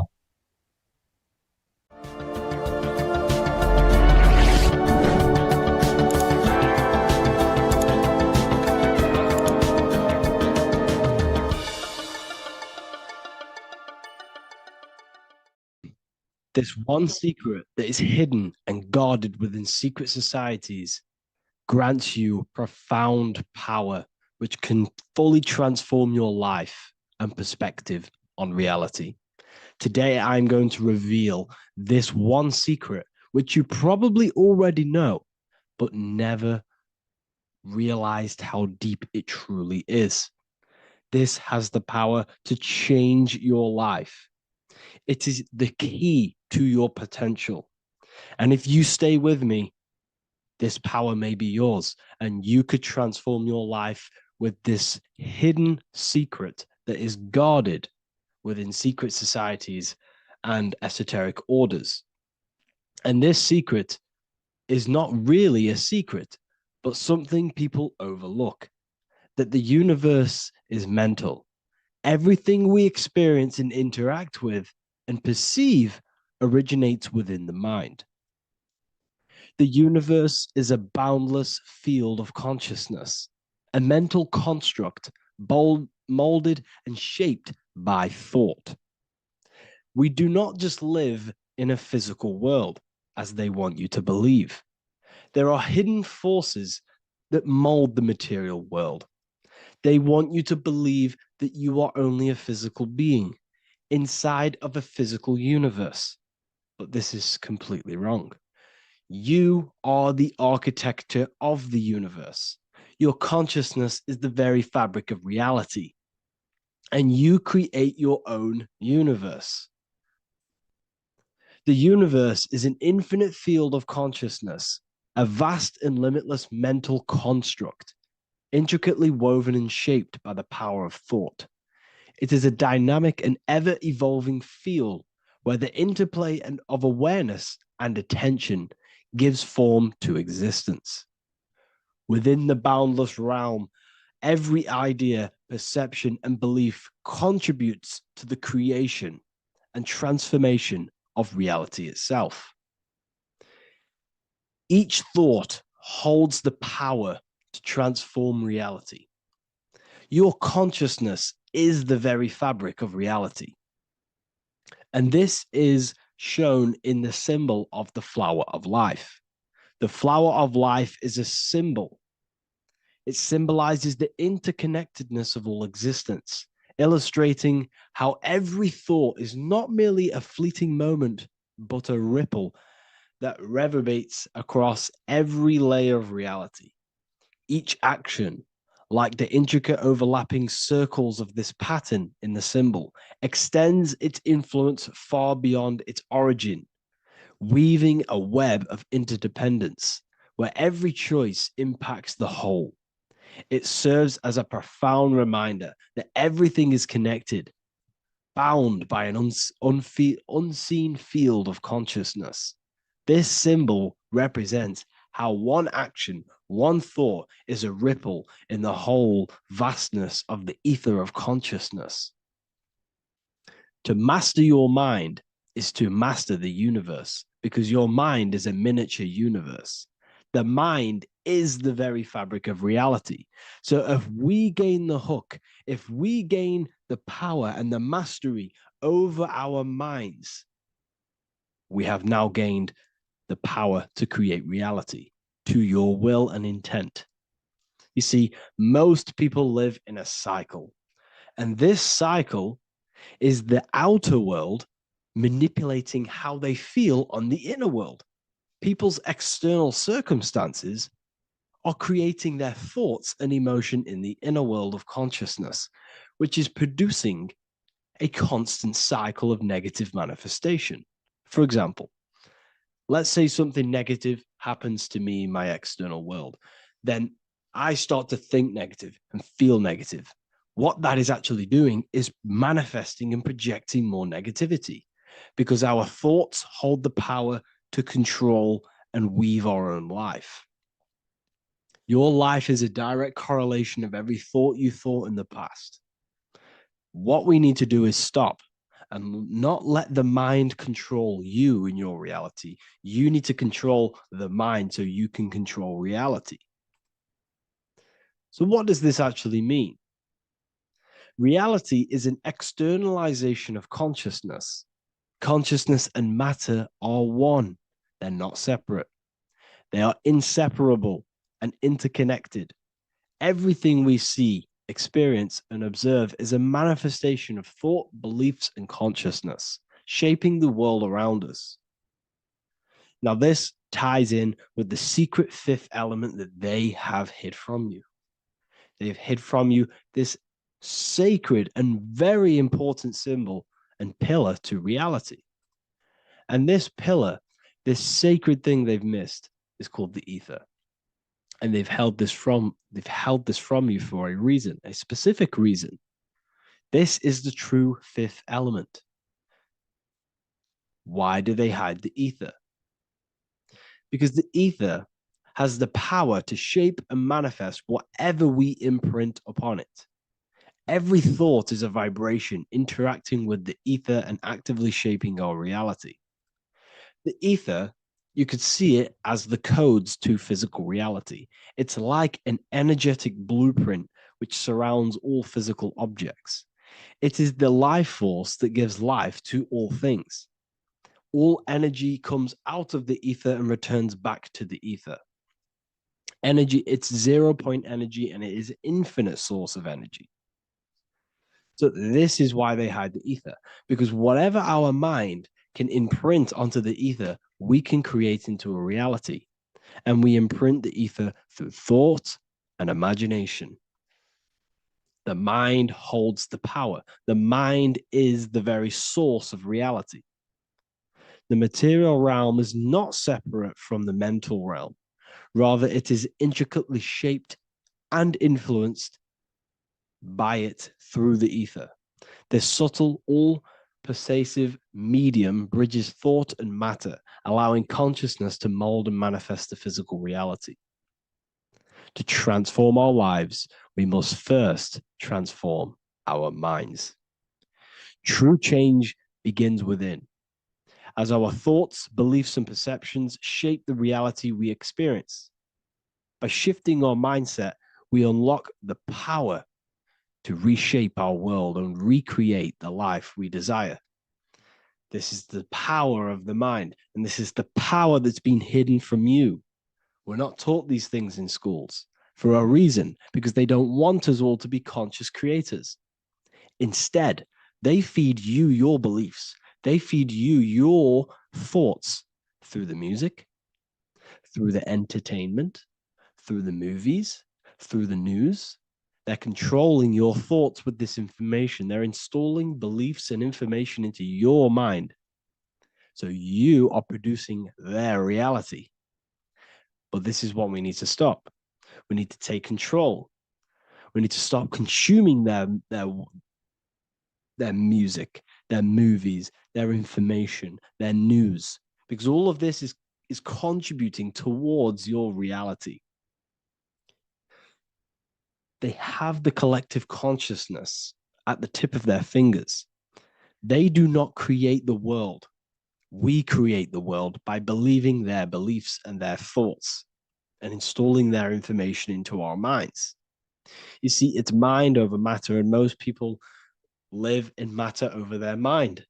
Most people let matter, the external circumstances, dictate their mind, when it should be the other way around. It should be mind over matter. This is the mental plane. This is the astral. This is the etheric. This is the physical. The mind holds power over the emotions, over the imagination, over the physical, and over our spirit. It holds power over everything. It's mind over matter. It's the mental body that we must transmute and change. Most of us live in a chaotic state of mind, and this is what we must change. Turn chaos into order. So we need to be mind over matter. We need to install this belief into our subconscious. I, Harry B. Joseph, have created the ultimate esoteric school on the earth. As a member, you'll gain access to live mentoring calls twice a week, along with new lectures, books, and exclusive content released every week. Additionally, you'll have a full access to all my life-changing programs. If you're ready to transform your life and start your journey today with me, join Ethereal University. These are the campuses. We have the real lecture sections filled with lectures that you can watch. Manifestation Mastery, which teach you exactly how to reprogram your subconscious mind so you can live that reality. Sexual Alchemy, the path to empowerment of how you can transmute your sexual energy. The Real Library, where you gain access to powerful esoteric books, PDFs. Symbols of Secrets, an amazing course.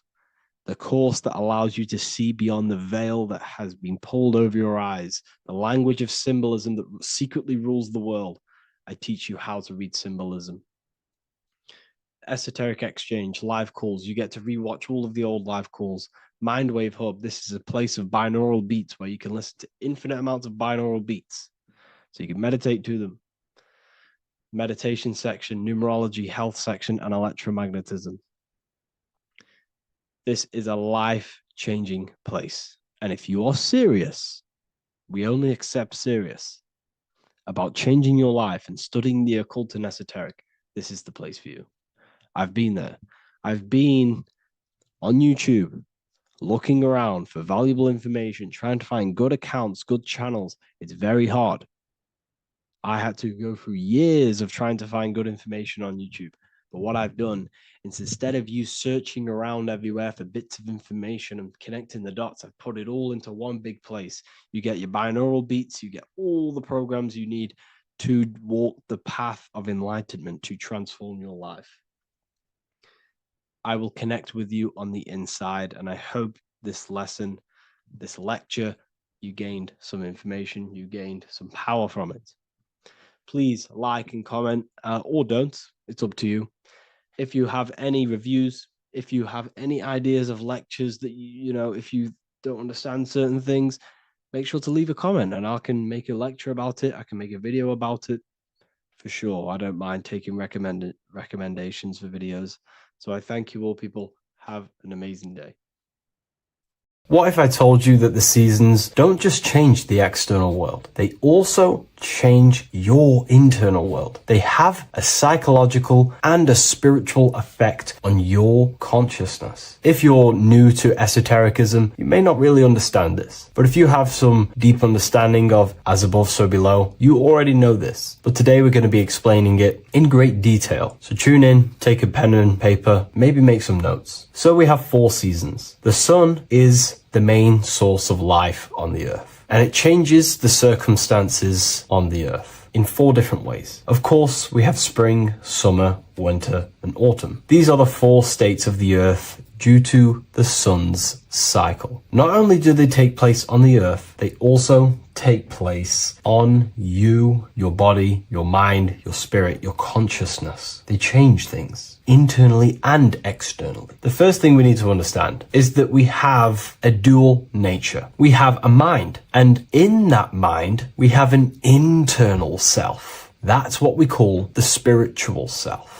It is the individual that exists within their own mind, within their own consciousness. It is the self that imagines, thinks, feels. That's the spiritual self. And internally, that self is the true self. When it's detached from the false identifications, of course, such as the ego. But the true self dwells within the mind, and that's the immortal self. That's the self that will never die, never perish, that will always be there and it always has been there. The internal self. But on the other side of the mind, the outside of the mind, we have this, what we call our physical human body. This is our external physical body. So outside of us is a physical reality, but inside of us is a spiritual non-physical reality. Inside of us cannot be measured. Outside of us can be measured. So we have an internal world and an external world. I think this is the reason why the word individual has the word dual at the end. Dual meaning opposing or two. We have a dual nature. Inner world, in the mind, and a self out the mind. And the mind acts as some sort of doorway. It is a doorway into ourself. So in esotericism, this is what it's all about. It's about we work with the internal world. We try and figure out who we are from the inside out, not who we are outside of us. Because we realize that the external world is nothing but a crystallization of what's happening inside of us. Our lives are a result of every single thought that we thought in the past. So let's not get off track here. Let's carry on. As I was discussing the seasons, we have an internal world in the mind and a self outside the mind. And this is reflected even in the cycles of the heavens. This is how you know the universe is intelligently designed, and the law of correspondence corresponds with everything. The law of correspondence is as above, so below. It's not a Hermetic principle. It's not a Freemasonic principle. The law of correspondence, as above, so below, is just the law of life of the universe. It is in everything. So the daytime, the sun, this is external impressions or expressions, should I say. We express ourselves outside the mind, in the outside world, in the material body, taking actions outside of us during this daytime. The sun represents outward expression, the daytime. This is when we wake up, we're conscious, we do things outside of our mind. But then the nighttime comes around and it becomes dark and the moon rules over the nighttime, and we return back to our internal world. We return back to the darkness. We return back to the internal self, the self in the mind. Really is fascinating. And this is as above, so below. This follows the correspondence. This follows the law. Although that the outside world has a cycle of day and night, so does our own mind have this cycle. As above, so below. As within, so without. What's happening outside of us is also happening inside of us. The mind is also going in a cycle. Because in the daytime, the mind wakes up and we express things externally. But when the sun goes away and the electromagnetic rays of the sun are not very strong, our brainwave decreases, our body activity decreases. It slows down and we return to the internal self. The body switches off and we return to the internal self in the mind. We enter in the doorway of the mind and return to the internal, the spiritual self. And when the body is less active, this is when we are more connected to the internal world, our spiritual true self. So as above, so below corresponds with the day and night, the sun and the moon. The moon represents our internal world, the world inside our mind, the self inside the mind. And the sun represents the external self in the external world. So not only are these cycles happening in nature, the darkness outside of us when the sun goes away is the same darkness that we go within ourselves when we go to sleep. It's the same cycle. Our bodies are in the cycle of the external world also, as above, so below. But then we can even take this even further. This fractals down even further. If we look at the cycle of the yearly cycle of the sun, which is what we call the 12 zodiac signs, we notice that these 4 seasons also take place in every single cycle of the day. So a yearly cycle can be seen as a big version of a daily cycle, or a daily cycle can be seen as a smaller version of a yearly cycle. For example, if we look at Aries, which is spring, this is when the sun springs everything back to life in the spring. This is when the crops start to spring up and start to grow again. But we could see that at 6 a.m. in the morning, when the sun rises and just cracks over the horizon and starts to bring light into our day. Aries is associated with the morning time also as spring. Morning time is a smaller version of spring. Then we look at the summertime. The summertime is midday, when the sun is at the top of the middle of the sky. This is when the sun is most powerful, most radiant in our day. This could be seen as the summertime. Then when the sun starts to set, this is associated with autumn. Autumn time is the sunset. Then the winter time is associated with the nighttime, the midnight, when everything's very dark. So a daily cycle is basically a smaller version of a yearly cycle. And just how I explained how the cycle of the sun outside of us also happens inside of us with our consciousness falling asleep when the sun goes away, is also happening to us on a yearly cycle also. So the daytime is associated with the summer and the nighttime is associated with the winter. The winter is like the inhale. The summer is like the exhale. It's the breath of the universe, just like how we breathe in and out of our lungs. Everything takes this rhythm and polarity, okay? So winter is associated with the self and the world inside of ourselves, inside of our mind, the spiritual self, the internal. Because the winter is when the sun's rays, electromagnetic rays, are not very powerful. And this decreases brainwave activity, making us more connected to our internal world, inside the mind. But the summer's the complete opposite. The summer is when the sun is very, very powerful.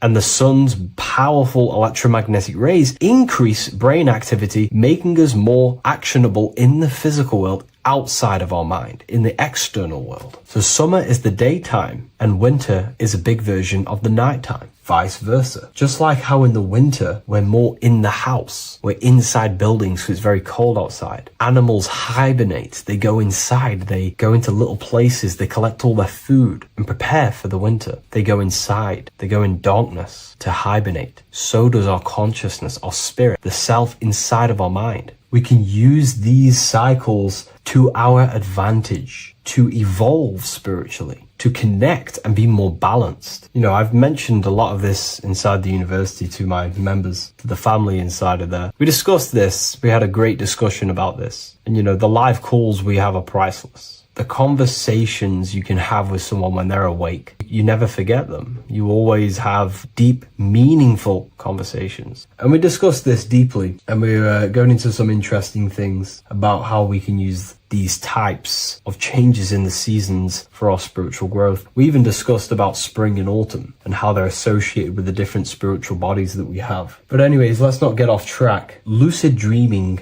dreaming itself, and astral projections, I find are more easily accessible during the winter and the night times. Like I said, because the brain activity is decreased due to the sun being not powerful, we are more reconnected with the self inside the mind, the spiritual self, the immortal self. Wintertime is a great time to work on yourself, to start to gaining discipline, to meditating, to really working on the subconscious. Because spiritual work is harder than any physical labor. You really got to dig deep within yourself and be honest and true with yourselves. I think this is the reason why, you know, a lot of people convert to spirituality from religion. They come into spirituality and then they go back to religion because they realize spirituality is it's difficult. You have to be honest with yourself. You have to really face the traumas, the negative aspects of yourself, the dark side of yourself, and bring it to light and transform it. And that sort of work is a lot more difficult to do than any physical labor. So the winter time is the time that we go inside ourselves. We reflect a lot more. We need to work on ourselves, on our mind, on our negative habits, on our dark traits, on our things that we have been pushing away and not controlling. The winter time is that time we can really start to connect with the internal self, work on our imagination, work on our mental willpower, work on all of these things like lucid dreaming, astral projections, and purifying ourselves, removing any mental barriers, any negative belief systems that may be subconsciously holding us back. It's easier to access the subconscious in the nighttime and in the winter, especially the winter. That's why I made this video, because we're in autumn now. We're transitioning into the winter. So I thought I'd share this with you all. And it's important to understand that you are a microcosm of God. Like I said, the law of correspondence associates with everything in the universe, people. Everything. And that's the best thing with the law of correspondence. And I've been using this for the past 3 to 4 years, right? The law of correspondence has determined and filtered out so many lies that was given to me, that's given to you, that's given to everyone in the world. The law of correspondence is like a filter. If someone gives you a piece of information, for example, gravity, and it does not apply with the law of correspondence, then you know it's a lie, because it's a universal thing. What happens inside of me also happens outside of me. What happens in my astral world happens in my material world, more than likely. As above, so below corresponds with everything. The same structure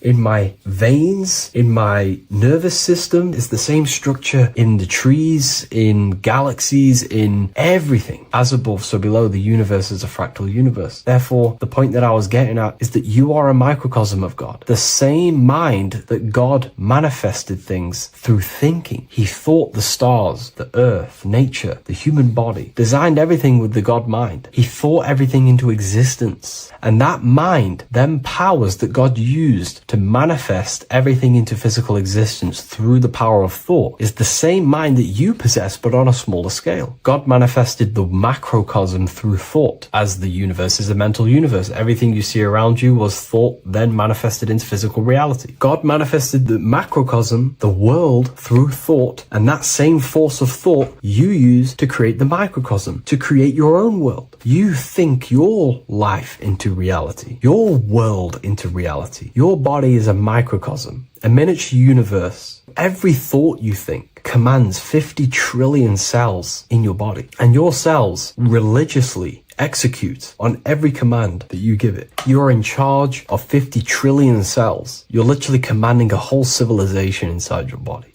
And this is how you are a reflection of the divine. The God mind created the macrocosm, the world, and you create your own world inside that world using the same power as thought. Very powerful. So everything that happens outside of you is also happening inside of you. The law of correspondence is the most important, the law that you could possibly learn, because it makes everything so clear for you in the universe. Makes life so clear. You see reality for what it truly is. It's a reflection of the higher dimensions. Just like how reality right now is a reflection of what's happening inside of people's minds and consciousness. We can't blame the elites for all the negative things that's happening in reality, because all the negative things that's happening in reality is the negative things that's happening in people's minds. We need to take control of ourselves. So with that being said, thank you all, everyone. If you wish to read more, 90% of you watching this video have already got this book. I want to say thank you for your support. It means the world to me. It makes me research more and write more books. And the book of symbolism is coming very soon. So thank you, everyone. I'll leave a link in the description for the university, for the live calls, and for the book if you wish to join. Have an amazing day. Is that you are eternal. You will never ever die. So when you close your eyes, you have an internal world. Internal world is mortal. It will never die. The inner voice, the inner thoughts, the inner emotions will never die. But the external world will die. So you have an inner and outer world. And the inner world is infinite, it's limitless, it can think anything, be anywhere in the world, be anyone. Imagination, thought, there's no infinite potential. In order to gain in order to live a happy life, to gain the best experience in this temporary life, you have to master yourself, because you are a creator That's what you are. You are literally God made human form. You are a creator. And if you are not creating, then you are living in an animal state. Okay? So in order to live this life to the fullest, you need to master yourself, not let the external world control your internal world, but let the internal world be commands and not reactions. So it's all about controlling the self, mastering the mind, learning truth, so you can actually gain the most out of this life. If you worship Jesus, but you don't work on your mind, you don't work on your emotions, you are nowhere near God. I'm sorry, I have to put that out there. You know, a lot of people think I can worship Jesus and I'll be close to God. You have to align your mind with God, with the God self. You have to align yourself with the God consciousness, the God frequency. So, the Freemasons always use the all-seeing eye. The all-seeing eye. The eye needs light to see. The eye needs light to see. How? I'll go over how in a second for you. Sorry about that. The eyes need light to see. So we have one eye, which represents the inner eye. So when we close our eyes, we have an internal eye, internal thoughts, internal vision. Imagination, we have an internal vision. We have an internal thought, internal emotions. In order for our mind to perceive the self, it needs light. What's light? Information. Information is light. Why is information light? Because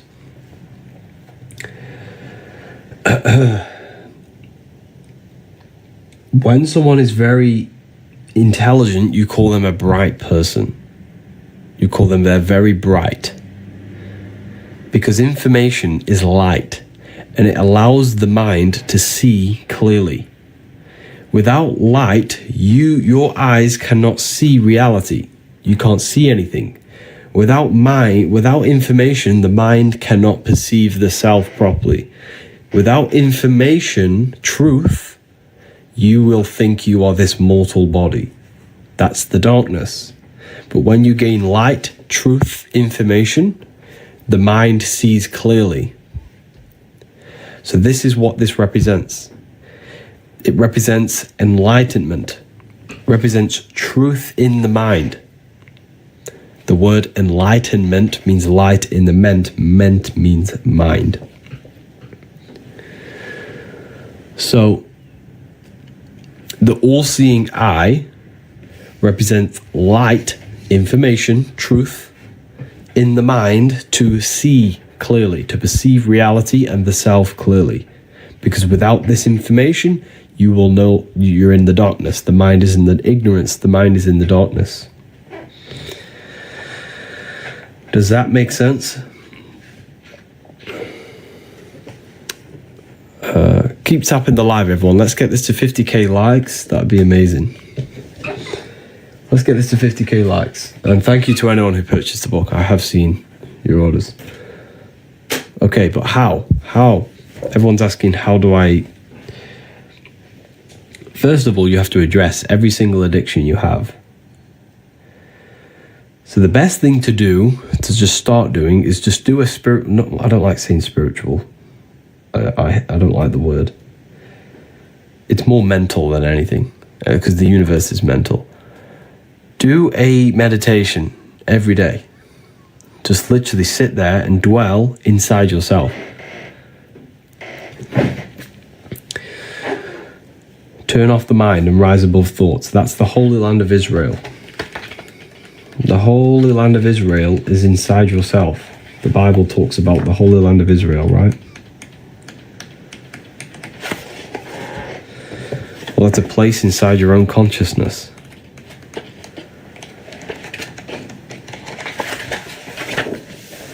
Israel. Isis, Ra, and El. How do you get to El? This is the Holy Land. The Holy Land symbol is an upward triangle and a downward triangle. The feminine downward triangle, the male upward triangle combined. The combination of the two brains, the combination of the masculine and feminine.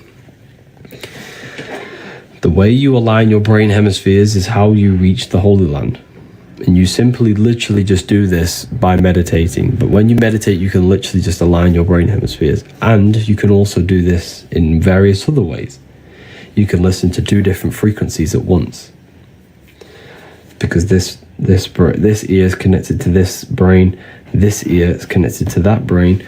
And when you place 2 different frequencies, the 2 brains work together to harmonize the frequency. So you actually sync the brain hemispheres. So you can actually do this by just holding your hands. This is why we pray.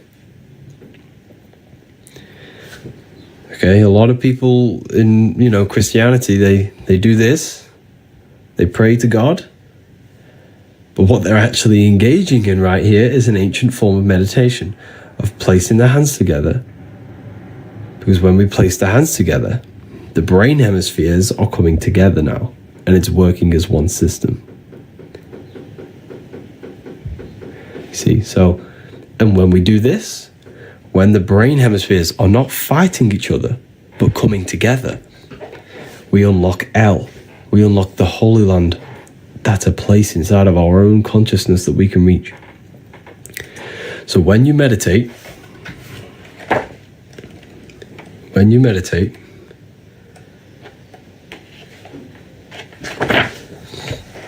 you need to turn off the activity of the 5 senses. Your 5 senses, your thought, emotion.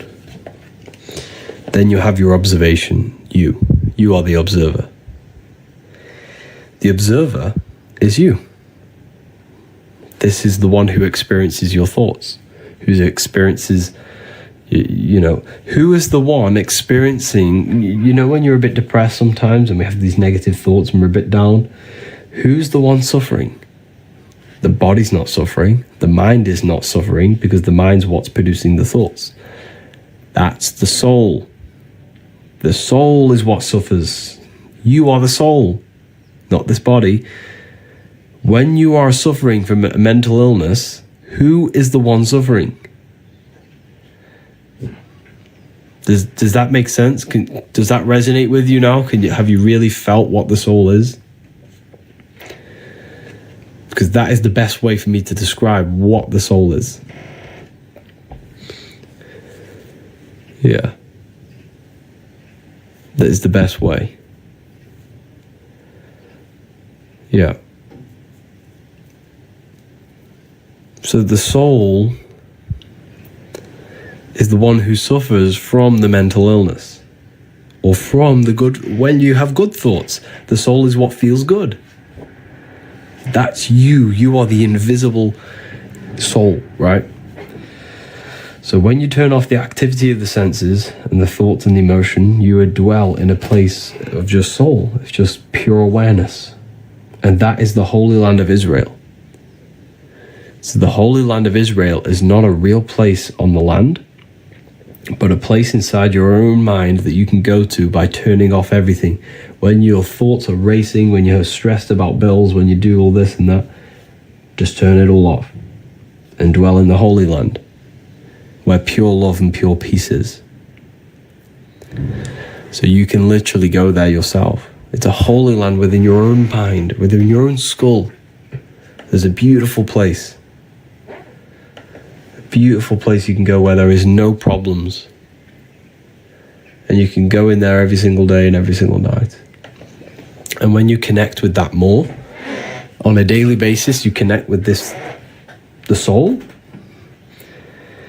you can literally unfold your purpose. You'll gain downloads, you'll gain information, not gain information, but you'll have realizations.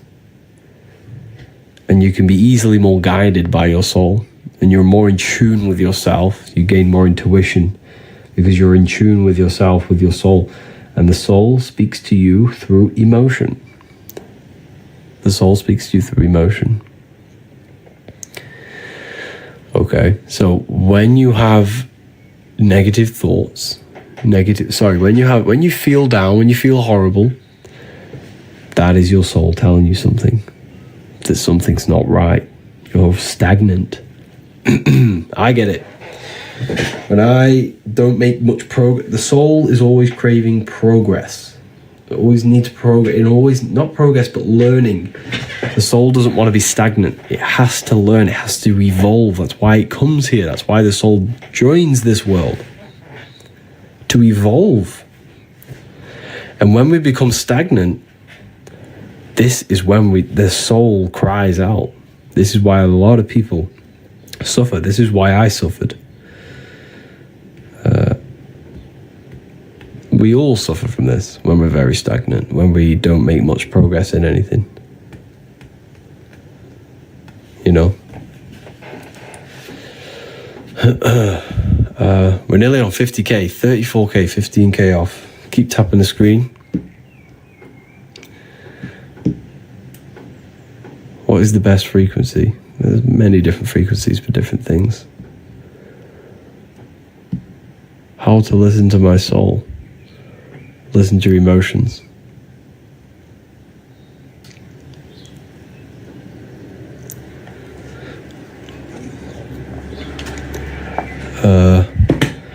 The book is the book that I've wrote myself. The book that has changed thousands of people's lives. You can find it in the bio if you want to learn more about consciousness, about yourself. But wait until we hit 50k, because when we hit 50k, I'll release 5 codes for people to use, and you can save some matrix tokens on it. Save some money on it. Unfortunately, we're all being governed by matrix tokens. That's what I like to call them.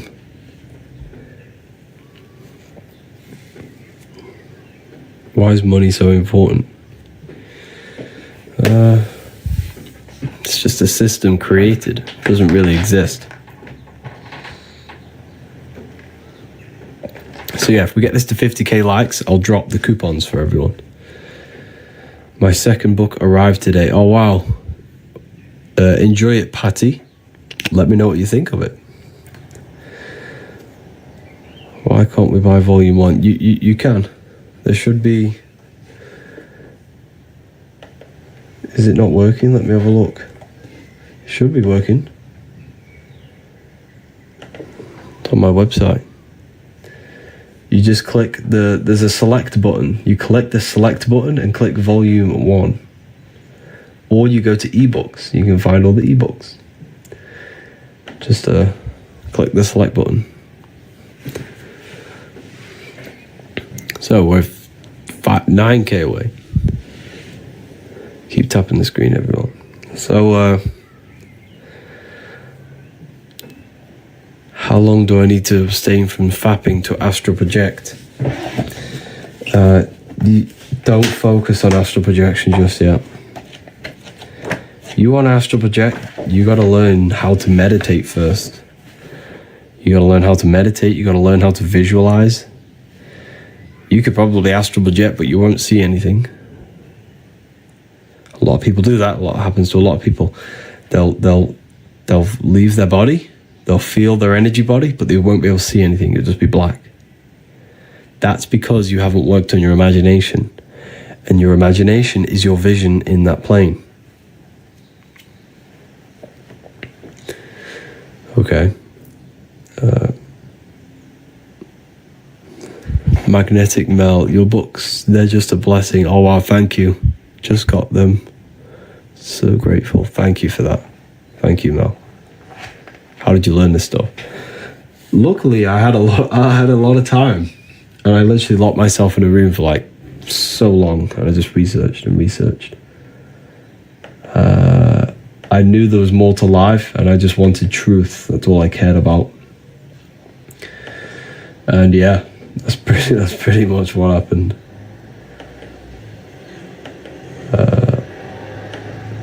It's crazy.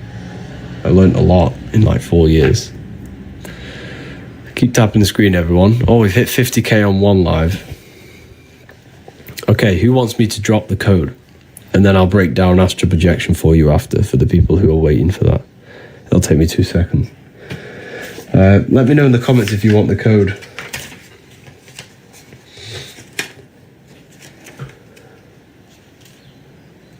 Tips to meditate. Okay.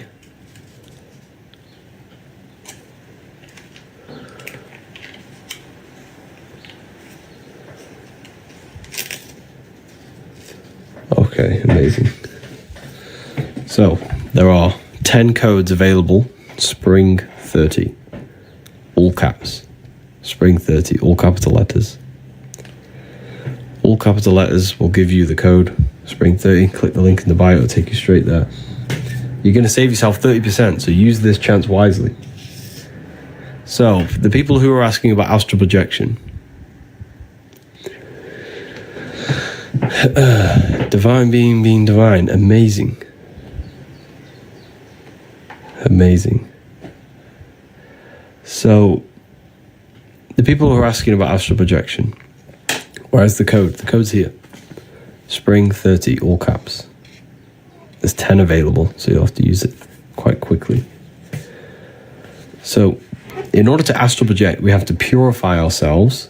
Not only purify ourselves, is gain control over ourselves. Why? Because, like I mentioned before, it happened to me when I first started astral projecting. I used to astral project. I used to get out of the body. I'd enter the spirit. You can feel it. It literally feels that. That is what you feel. This buzzing, light sensation. There's no weight. You're literally just light. It's so weird. It's the weirdest feeling you'll ever feel. But it's just a surge of energy. It's literally just an energy light body. You'll feel yourself leave and gravitate upwards. However, you won't be able to see. Because the imagination is the vision in the astral plane. This is what Freemasons call spirit vision. This is what we call imagination. And don't you think it's crazy how when we use our imagination, we're considered crazy in our society? People just say, oh, you're just imagining things. He's crazy, he's imagining things. Don't you think that is crazy?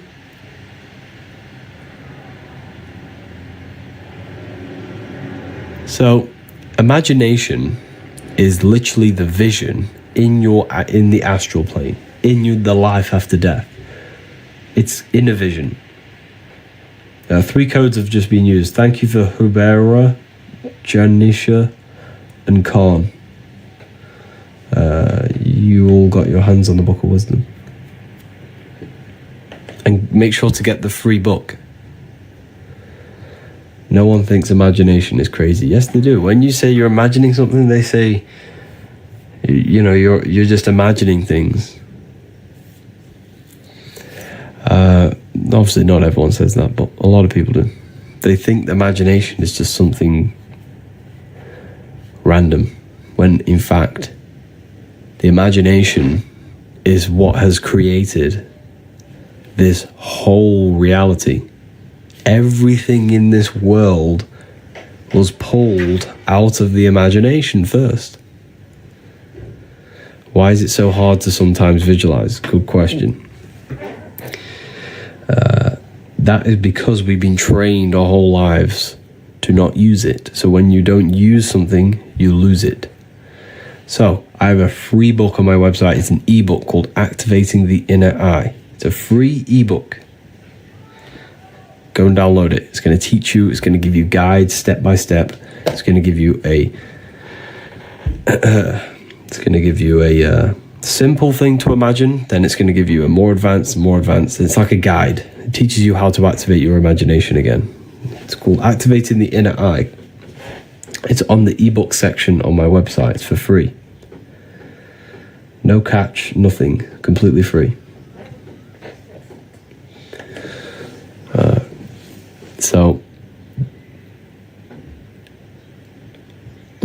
So this is why a lot of people can't. So in order to astral project, we have to first learn how to meditate and keep the mind in one specific thought or one specific attention. The mind must be addressed on one thing and one thing only for long periods of time. And the reason for that is because when you astral project and then your mind wanders off, it's like when you're in a dream. When you're in a dream and your mind realizes you're in a dream, you wake back up. or you think about a fear. As soon as you fear, you wake back up, you'll fall back into your body. So this is why you have to learn how to meditate, and you have to learn how to visualize. These are the two components to astral projection: meditation, visualization, and the third one is stillness. You have to learn to keep the body very, very, very still. When I say still, I literally mean no movement. That's a very powerful one as well.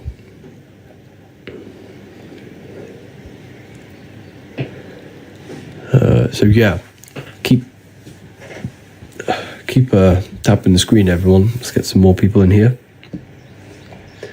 How long do you usually meditate? Depends. Normally do half an hour, but sometimes I do less. Half an hour is a good time, but sometimes you do longer. But it just depends on what you're trying to do. You can do meditations for visualization. You can do meditations to try to leave the body. You can do meditations for manifestation, to visualize. Why the body have to be very still? Because that's how you... Because none of the senses need to be... The senses need to be turned off in order to unlock your consciousness, your light body. So you have to be... The senses have to be fully off. There's just be minimal activity in your brain. That's why you close your eyes, just shut off from the light, from the eyes decoding light. The brain works less. When you move, when you're very still, the brain works less. And when you stop, when the brain and the body's not working, you can unlock consciousness. The more I learn, I don't understand anything. Yeah, that is true. The more you learn, the less you know. That is very true. You're always a student. Everyone's always a student. It's crazy. But yeah, there are 2 codes left for the people who want the book. The book tells you a lot about astral projection. I teach you everything about it. So here is some artwork of it. Here's the Egyptians showing you astral projection. This is your etheric body. Etheric body is the ether. So here are Freemasons, the double-headed eagle with the crown. This is the double-headed god Janus. These are the Sumerians, double-headed. Why are they double-headed? Because they have access to their astral body and their physical body, and they can switch dimensions at will. That's when one becomes a god. One becomes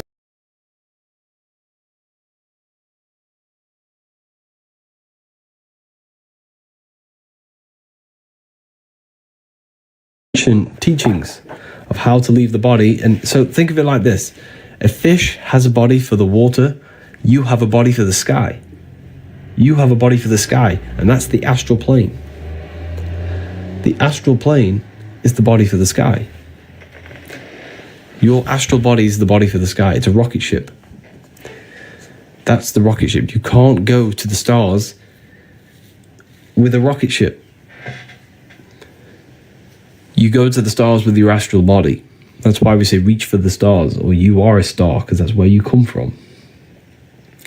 When someone becomes very famous, you call them a star. Why? Because they are now a god. When someone's very famous, they have lots of money, they now become a god. Why? Because this stems back to the ancient times when someone had the knowledge of gaining out-of-body experiences, they became a god, a star. That was it. You were a god back then if you did that. Because the true currency of the old world was wisdom and knowledge, and esoteric knowledge, hidden knowledge.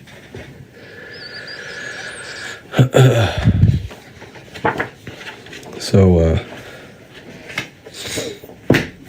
yeah.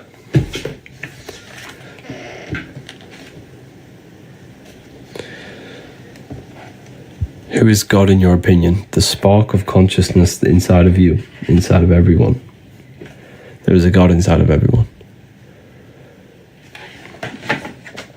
That's why your head is the Holy Grail, because this is where consciousness is. It's the holy place. This is the holy place where Jesus meets his 12 disciples, the 12 cranial nerves in your brain. Your body is the temple of Solomon, the temple of Sol, O, Mon. Sol is the sun, Mon is the moon. Sun is the soul, moon is the mind, earth is the body. This is the Holy Trinity. Your body is the earth, your soul is the sun, the life force, and the moon is the mind, the psyche.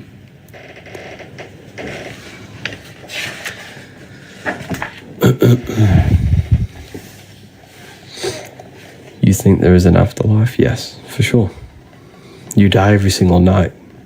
There is a... So the universe, right, is fractal. Let me explain this for you. The universe is fractal. All you have to do to unlock the secrets of the universe is to study the small versions. You just study the small and you see the bigger.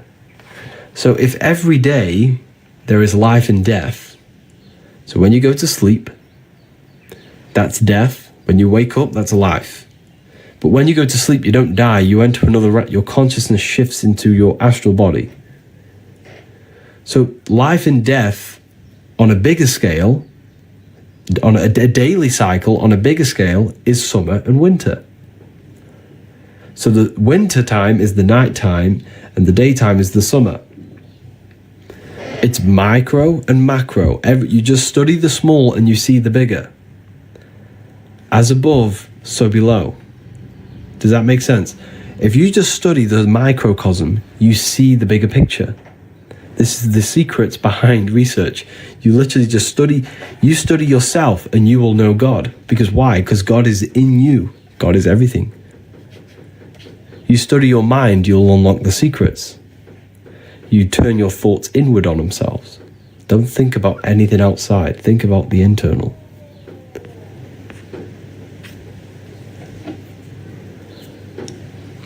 So we created ourselves.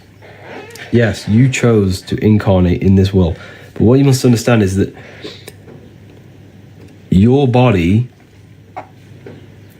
is the technology to experience this reality.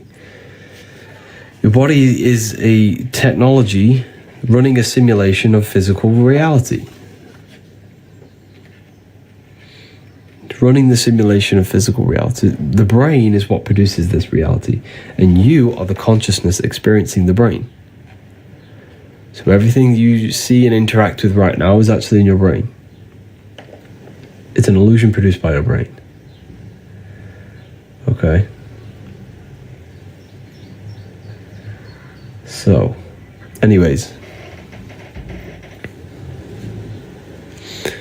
Why can't we remember? Our consciousness goes to the astral. You can sometimes when you dream.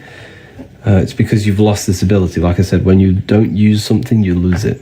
So every time you have a dream, write it down in detail and try and remember every aspect of it. And this will help remember your dreams.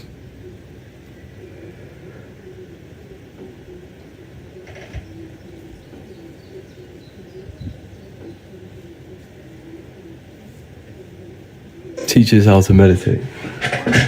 To meditate, you simply just need to place your awareness on nothingness. A thought will enter the mind, redirect the thought into the nothingness. Another thought will enter, redirect it. And over time, you'll learn how to make that gap of nothingness longer and longer. And when you can dwell in the nothingness for long periods of time, that's when you'll have mystical experiences. Keep seeing the same person in my dream. You'll dream that if you're seeing that person is a symbol of your subconscious. Every person you see in your dream is a symbol representing something in your subconscious. For example, if you see someone you hate in your dream, that hate is an aspect of your subconscious. It's an emotion you're holding inside of you. And it's revealing you something that you need to heal. So nighttime is the subconscious, the moon. The daytime is the sun, the conscious and subconscious. The aware and unaware.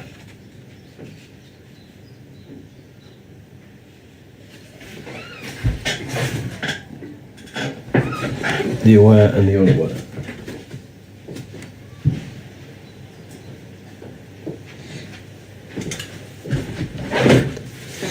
Does that make sense? Where can I get it? Literally, like, if you read the book, it will teach you everything I'm talking about right now. It's in the book. You can read it. But people took advantage of them lost codes. 10 of them went really quick. Does anyone want me to release another set of the codes? Teach us how to make. I've just gone over that. What exists before reincarnation? So, the nothingness. What is the nothingness? I can't explain that to you because you haven't experienced it. Like, it's like me trying to explain a color. You can't do it. I can't explain to you spirit, and I can't explain to you consciousness in words because it's beyond three-dimensional.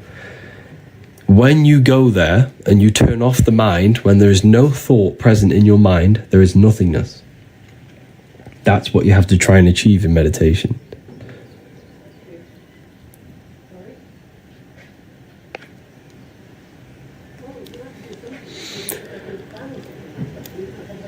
How to explain people being possessed? They're not possessed by something external. They're possessed by their own thoughts and beliefs and emotions. A demon is a demon.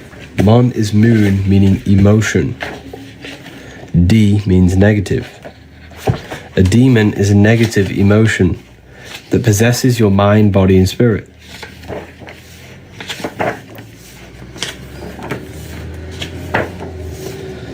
Where's it gone?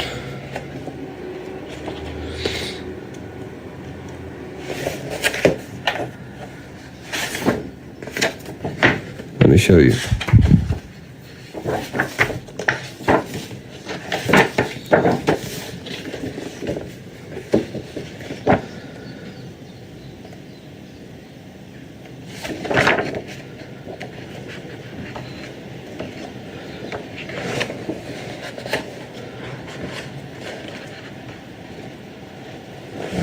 So yeah, demons are aspects of your own consciousness that you have created.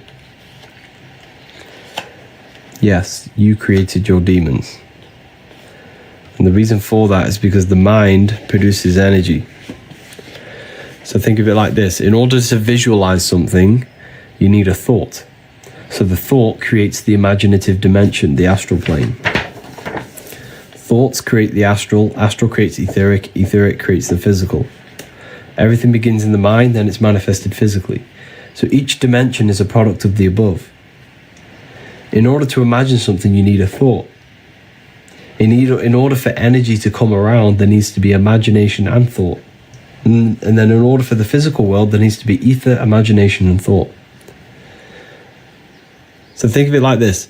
If the whole world meditated at one time and thought nothingness, the world would not actually exist. Now, that's very difficult for you to understand, but because the universe only exists in our mind. The universe only exists in the mind. If we all thought of nothingness as a collective consciousness, the world would not exist. The physical dimension wouldn't exist. But of course, that's impossible, but until someone thought again. Exactly, so what's that tell you? So everything is a thought. You thought your way into incarnation. You think a way out. The universe only exists in your mind. Teach us how to meditate. I've already gone over that.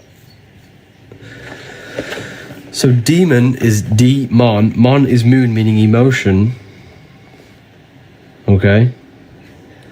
The more emotional attention we devote to thoughts, the stronger the astral form becomes. Take, for example, a drug addiction. This issue is not solely a matter of brain chemistry, but also an astral demon, an astral energy you have created. Every addiction we have is an astral energy. Every thought we always think about, it becomes energy in the astral. So yes, Jesus as a collective, we have all believed and give this Jesus thought form energy. So Jesus is a form of astral energy because with the collective consciousness has molded this thought form into energy and gave it emotional energy. So it feeds off emotion. This being that we have created by believing in Jesus feeds off our emotion. It's only alive because the collective consciousness thinks it into existence in the astral plane. The astral plane is the imagination. Everything is energy, yeah. So you see how now you know, if you connect the dots yourself, I'm not going to say too much, but now you know why they do worldwide scary things. Because they're trying to create forms that hold power over us in the physical. This is very, very deep. Not everyone's going to understand this. But yes, the mind molds the astral.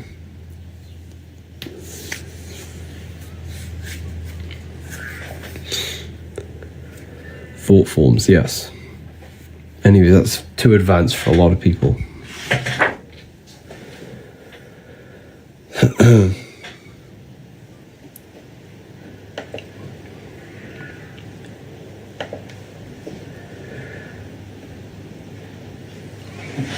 Yeah, it's deep when you think about it.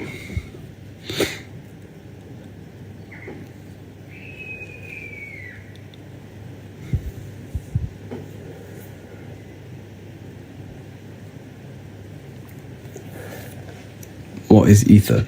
Ether is the substance that connects the physical with the astral. Ether flows through your brain. You're breathing it in. Look at the word. Look at the words, people. Breath. Ether. Earth. You have ether. Heart. Ether. Everything's ether. Everything's created together. Together. Because it joins the two worlds together. Ether. The words show you the truth. The truth is hidden in plain sight. The ether is the field of energy you're dancing in right now. You're breathing it in. You just never realized it. You're in a big field of energy, an invisible field of energy.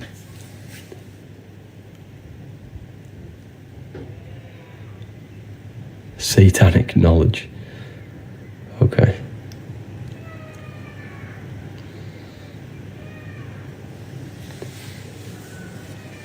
Moods and moon, yeah.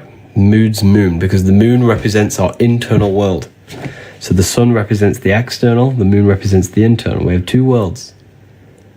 We have this physical voice I'm speaking to you in, and an internal voice. The inner and the outer. The inner and the outer. I want to say thank you to all the people that got back to me with amazing reviews.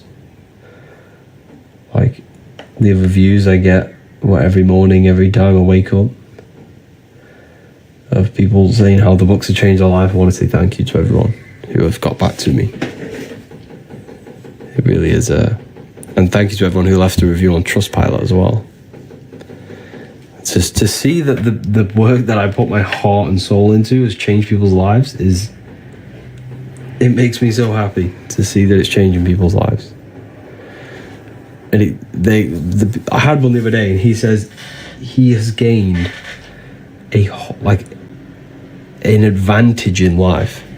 Understanding this gave him an advantage. It gives me an advantage because I know how reality works. I know what myself is. I know my connection with the world. It's so important. You gain an advantage in life.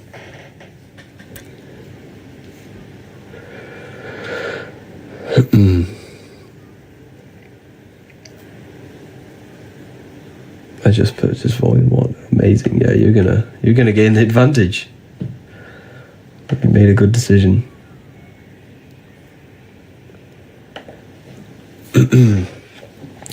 Keep tapping the screen, people. Let's get this to Let's get this to 100k likes. That'd be crazy.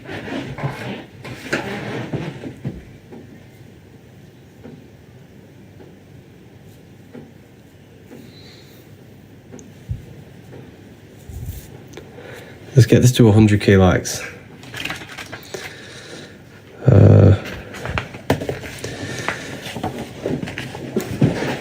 Look at this is all electromagnetism. Thursday, I received my second book. Love it. Wow, amazing. He's giving free game to what people charged £1,000 for. Literally, the information I give you for free, like, people charge thousands of pounds to give you this information. There are courses on everything I've just said. Like, there are people charging thousands and thousands of pounds for manifestation courses it's crazy. Like, don't take it for advantage what I'm telling you. Everything I'm telling you is to give you your power back. You just have to apply it to your life. It's good listening, but if you're not actually putting it into your life, it's useless. There's no point knowing it. In fact, it's probably worse knowing this and not applying it into your life, because now you see what reality is actually like, which is, the world's in a mess. The world is in a mess, and knowing the things that I know is even more of a mess, because I know the things that I know are trying to be used against me. The knowledge that I teach you is being used against you. This is why you have to learn it. They know thought forms create astral beings, and the beings hold power over the material plane. They shape the collective you have no understand how deep this gets. Like, these people controlling are literally wizards. They're magicians. They understand reality to the T. And if you don't understand reality, you'll have a disadvantage. A massive, massive disadvantage. And the reason why is because we are ignorant. We choose to be controlled. We choose to be in the matrix because we don't know anything else. We must learn. We need to get out of ignorance and learn truth. Learn yourself, the mind, the astral plane, your connection, electromagnetism. You have to learn this stuff. It's essential. This is just the Kabbalion rewritten. You haven't read the book then?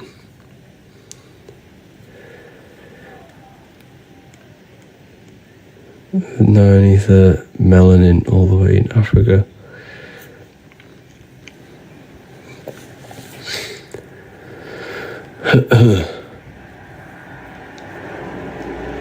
Which planet does Saturn work the most to trap us? You see, this is a good question. However, your perspective is wrong. Like, there's nothing actually trapping you. It's you trapping yourself. I'm glad you're curious and asking that question. But there's nothing trapping you. You are trapping yourself. And because Saturn is the aspect of our consciousness that is limiting. I'll show you.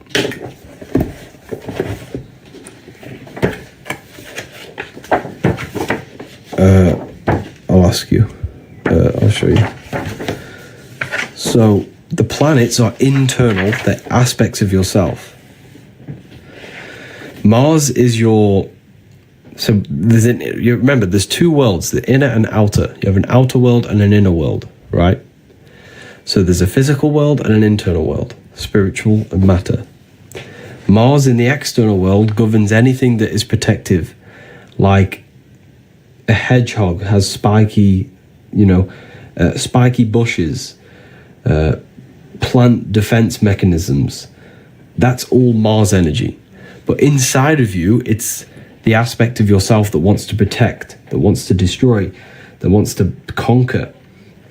That's Mars energy inside of you. Action, yes. War, ego, that's all Mars. Venus is the aspect of the world outside of you. that is beautiful. The colors of trees, the smell, the scent of trees, the smell of plants, the visual aspect of reality. Lucifer, this is Lucifer, Venus. But internally, it's the aspect of yourself that wants to look good, that wants to be beautiful, that wants to dress nice. Okay, so we have these energies, these aspects of our mind, our consciousness inside that are internal. So Saturn is on the external world, roots, the foundations, roots, time, winter time. It's all ruled by Saturn. But internally, Saturn is limiting thoughts, limiting belief systems, self-contradiction, things that limit you and hold you back, discipline, yeah. So Saturn is being abused. That energy in our society is being abused because the system is very Saturnic. It limits, it gives you limiting belief systems, it gives you limiting structures, limiting houses, limiting real estate, like everything's limited to limit our potential. So that is what's trapping us, because when you die and your consciousness is molded to these beliefs, thoughts, emotions, and attachments to the world, that's what traps you back into reincarnation, bringing you back, because your consciousness still is attracted to the world and it hasn't detached from material things. That right there that I've just told you is probably the one of the deepest things someone could tell you. Like that, and that's a part of the book. I teach you all of that in volume 2. Like, you have no clue how deep it gets. It gets real, real deep, and it's so important that we learn it.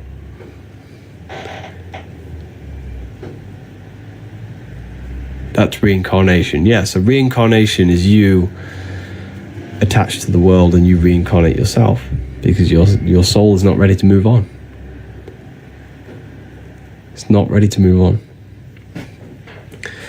But yeah, I'm going to release 5 more codes. I'm going to release 5 more codes for 5 more people. This is your chance to get the book and to learn about yourself and gain an advantage in life. I'm going to release 5 more. Let me just set this.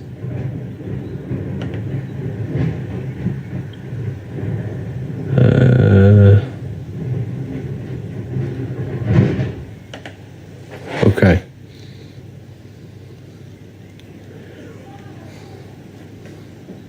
Where to build it? So if you click the link, there is a bundle as well. So if you get the bundle, you already get some money off, and then you add the code on top. That's a little secret. These are the books that I wrote. I poured my soul into these books. Everything I know is pretty much in here. The code is Spring 30. So there's 10 of these available. 10 people can use them. We have over 600 people watching. 10 beautiful people can use these codes. While you're at it, you may as well go get the free Inner Eye book, free ebook. It teaches you how to activate your third eye through imagination to reconnect with the 4th dimension. It's a free ebook. Go to the ebook section, add that onto your order. It's in the bio, revivalwisdom.com.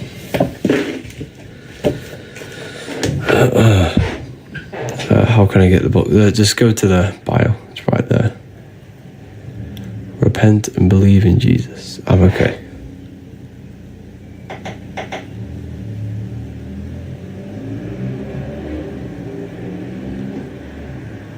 To relive the same life over and over? No.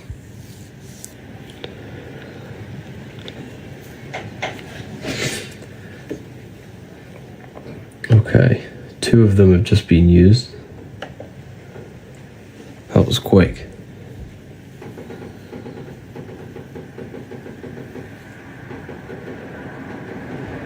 So the best way to prevent reincarnation is to detach from this world while you're alive. Detach from this world.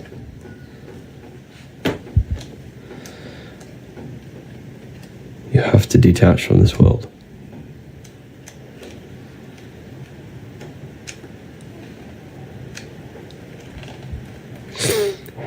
Is the Bible a good book? Yes. So the Bible needs to be taken internally, not externally. Internally.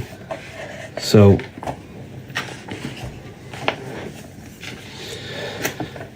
the story of Jesus is symbolic of a process that happens inside your own body, inside yourself. You're saying I should detach. Yes. So mentally and emotionally detach from the external world. That's occultism. Yes, the word occult just means hidden. Anything that's hidden. Your thoughts are occult. Your emotions are occult. Energy is occult. So if you've ever studied energy in science, you are an occultist. And it just means hidden. Okay? So Christ, oil.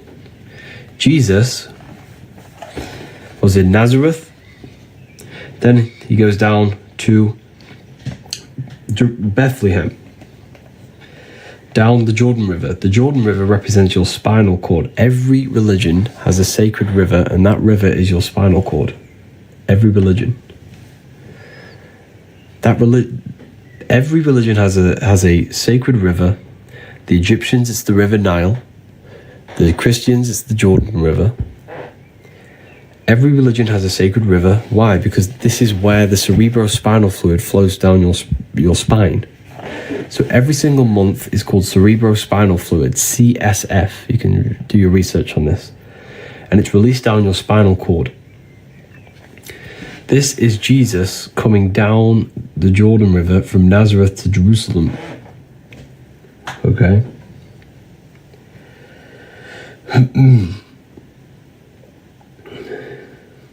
So, to Bethlehem, sorry. And then Joseph and Mary are waiting for Jesus' return. Joseph and Mary, Joseph, male, Mary, female. Pineal gland and pituitary gland in your brain. Because these are the two glands in your brain that secrete this fluid and push the fluid down the spine. So Joseph and Mary are waiting in Nazareth at the top of the Jordan River. And when Jesus comes back up the Jordan River, back to Nazareth, back to Joseph and Mary, what happens?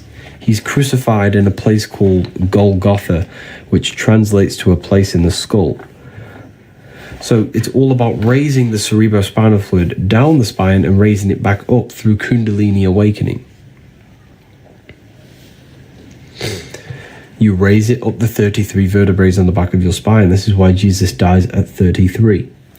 John 3:3. This is not a coincidence. Unless you are born again, you cannot see the kingdom of God.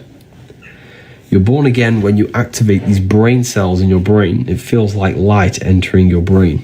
I'm sure some people have had a Kundalini awakening. Okay. This is why the Freemasons have 33 degrees, because there are 33 vertebrae on the back of your spine. You have to raise the oil to your brain. To your brain. Okay. This is also found in Jacob's ladder. Jacob places his head on a rock and he sees a ladder up to heaven. He took a rock and he laid his head on it. Jacob had a dream. He dreamt there was a ladder on the ground that reached up to heaven. The ladder is your spinal cord. He saw the angels of God going up and down the ladder. That's your spinal. There's electricity. Electricity is an angel that helps God. God is your consciousness in your brain. The angels are helpers of God. Electricity up and down the spinal cord. Your nervous system.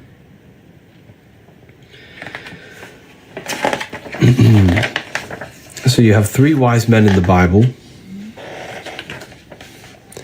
The three wise men from the East. And like I said, the Freemasons, if I show you here, they always place the East at the top and the West at the bottom. So the East is at the top, the West at the bottom. Because the east is where the sun rises, the west is where the sun sets.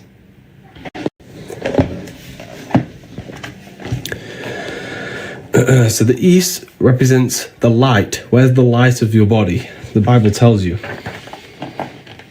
The Bible tells you. Where is it gone? It's here somewhere. I'm sure it is. But the Bible says, the light of the body is the eye. And if thy eye be single, thy whole body shall be full of light. Just trying to find the verse for you. It's here somewhere. I just can't figure out where it is.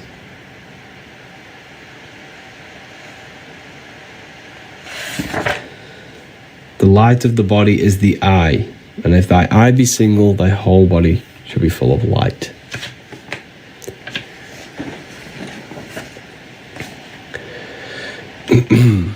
So the east is where the light is, the eye, the mind, the mind's eye, the third eye, whatever you want to call it. The three wise men from the east are the three glands in your brain.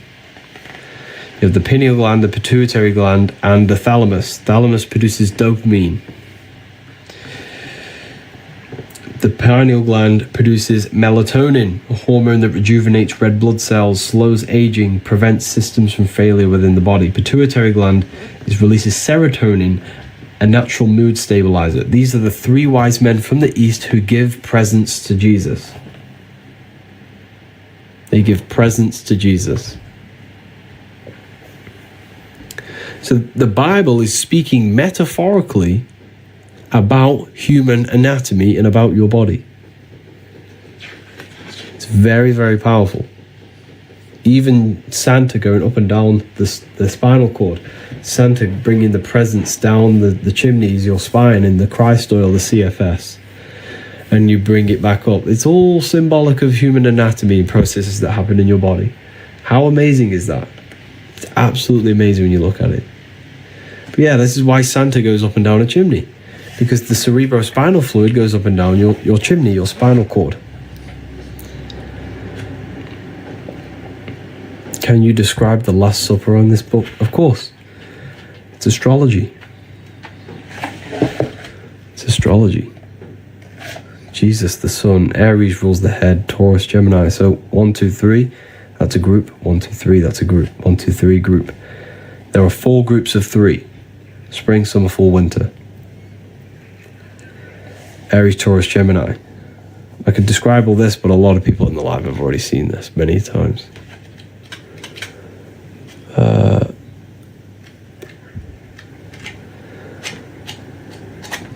Like literally the whole thing is symbolic of astrology, numerology, human anatomy, and human psychology. That is what the Bible is about. It's about you. Not Jesus, it's about you. What's going on inside this body of yours and that mind. Why would it matter anything else? If something's not benefiting your understanding of this life, you know, first time here, wow, yeah, you've just heard a lot of information. Welcome. Welcome. So yeah, this is the astrology. Because if I show you this,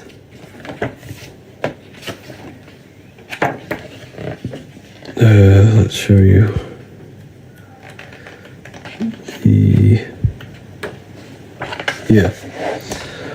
so your body, this is the stars, these are the constellations in your body. So the 12 zodiac create the human body.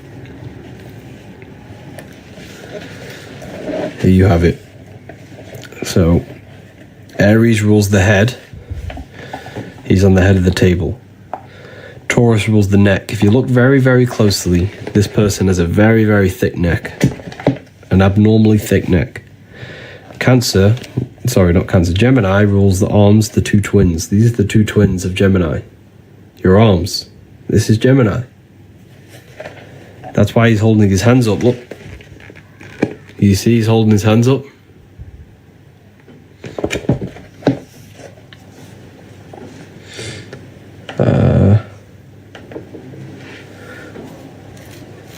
holding his hands up. Then you have Cancer. If you look very, very closely, he has a knife in his hand, holding it backwards.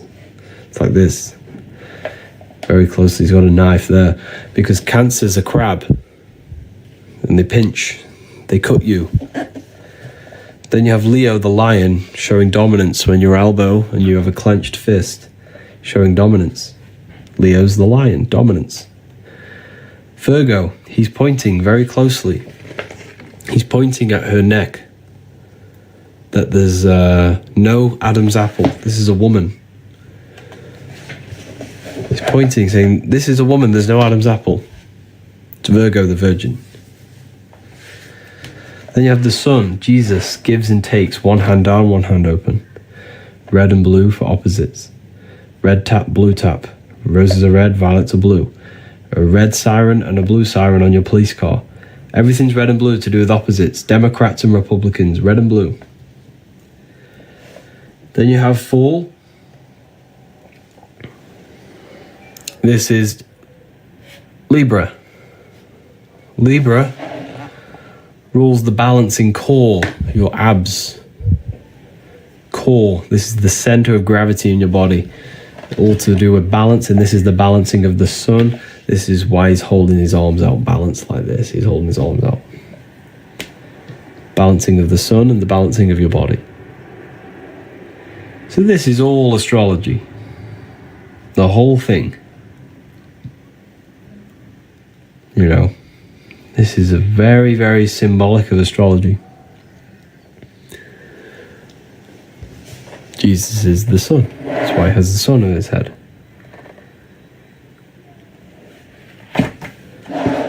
But yeah, it's very powerful when you learn about this stuff. Very, very, very powerful. Love, love, love your book. Thank you, Marcos.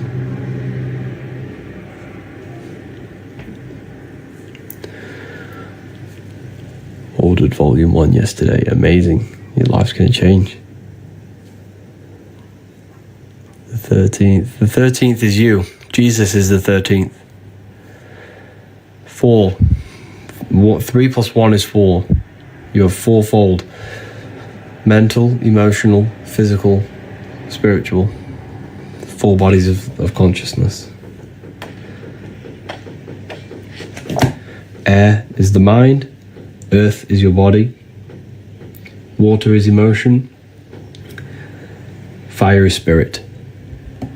They're the 4 elements that correspond with your 4 bodies of the soul. Yep, I also love the books too. Thank you, Nick. Appreciate that. 100k likes, wow. On one of the lives. That's crazy. We are made of the Anunnaki. Yes, you are the Anunnaki. You are the Anunnaki. You.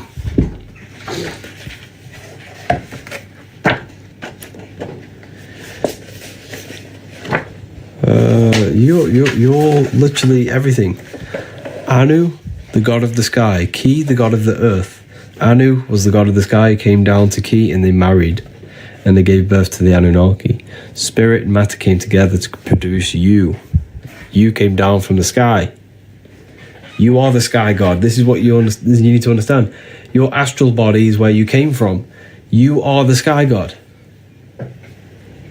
You came from the stars. This is why you are a star, sister and mister. Fraudster. Stir means star. You are a star. You come from above. You literally are the astral body manifested in matter. It's amazing.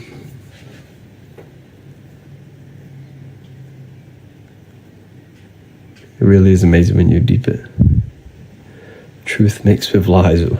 Okay. You think that. That's okay.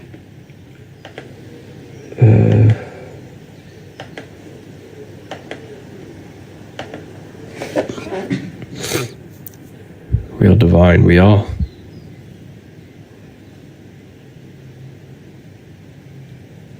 Very divine.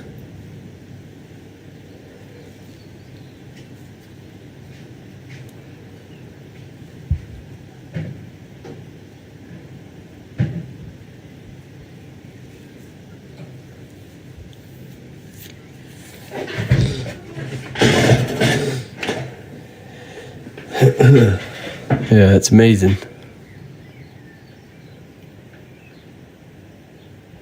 We're just here to remember, yeah.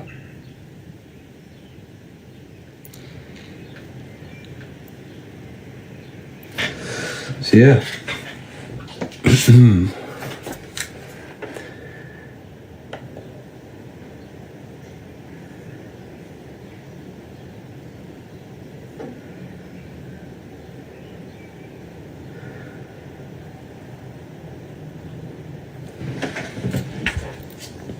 The number 7. 6 is the number of matter. 7 is the number of completion of creation.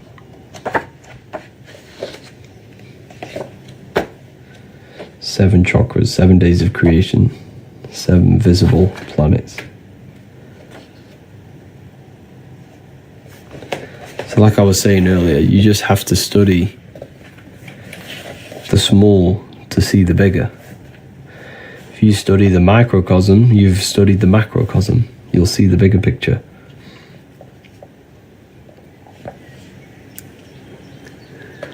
Sacred geometry, yeah. But geometry is one of the secrets about geometry. You know, we think geometry is something outside. We think geometry is something outside of us, right? But geometry is not outside of you.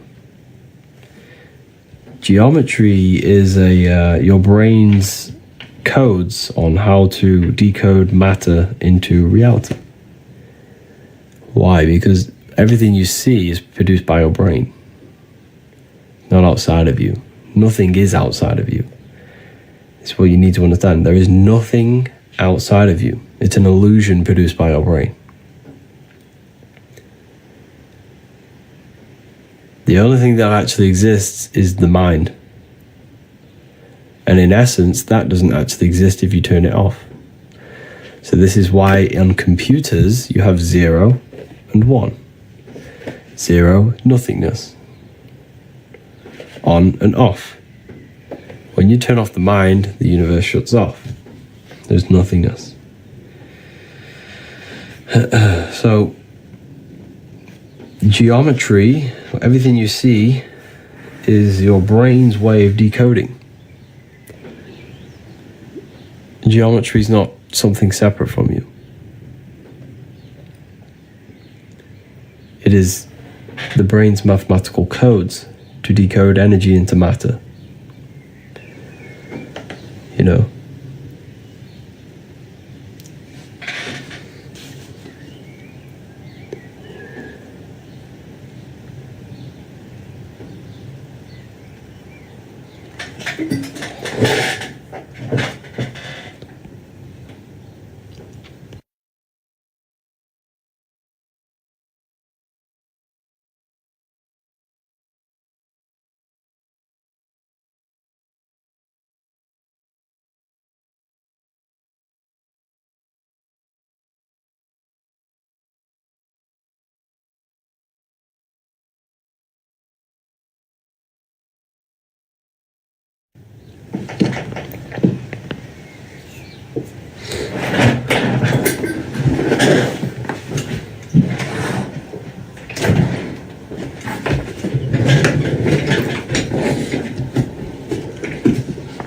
Yeah.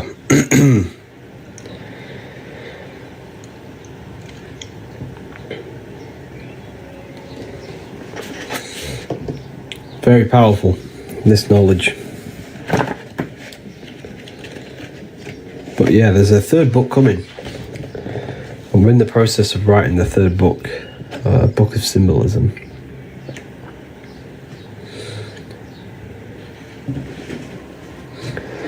You're not lying, but people are ignorant to the truth. Yes, they are.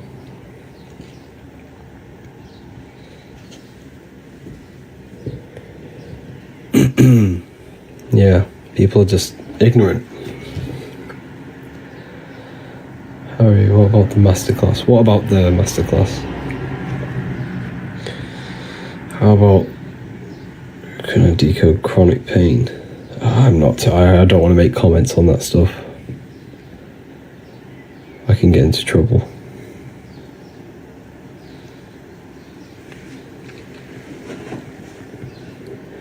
Opinion on the Baphomet. The Baphomet is a symbol, like anything. Everything's a symbol.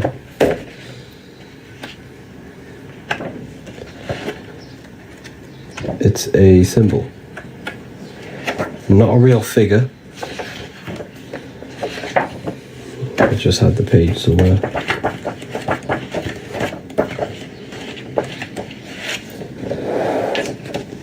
If you look at the Baphomet, right? You have fire, air, wings, air, fish gills for water, earth, fire, air, water, earth. Water is emotion, air is the mind, fire is the spirit, earth is the body. You have the moon, represents the internal world. Is the internal world controlling you, or are you controlling it? As above, so below. Are your thoughts and emotions, are you a slave to them, or are you actually creating them? Are they reactions or commands? The internal world needs to be commands, not reactions. So this is all symbolic of that. It's a symbol. And this is the lower nature of man, the goat, the animal instinctual nature. Tells us to hate, steal, and rob. This is the higher nature, the spiritual nature. This also represents Capricorn, the goat. Capricorn represents Saturn, limitation, the lower self.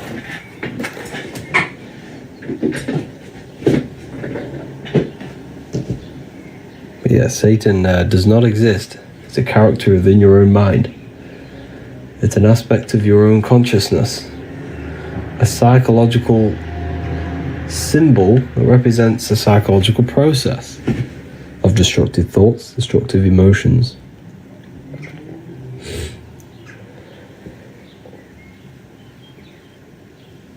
Why are you sharing this information? Most would keep to themselves. Good question. Because I believe everyone should know their power. Everyone should gain their personal power.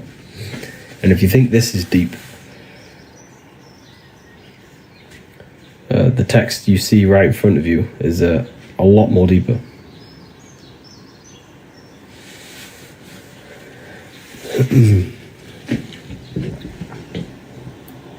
Television. Yeah, so televisions tell a vision. Tele means like communication or traveling.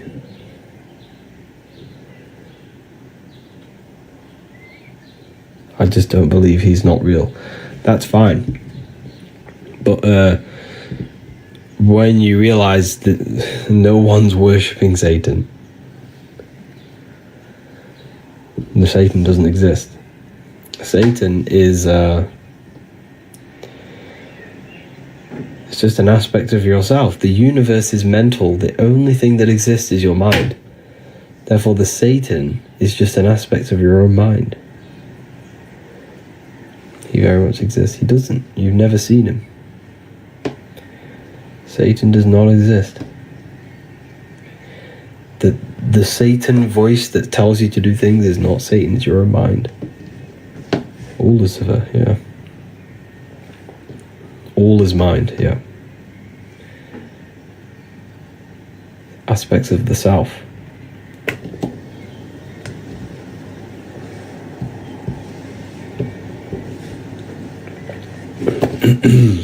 But yeah, it's crazy.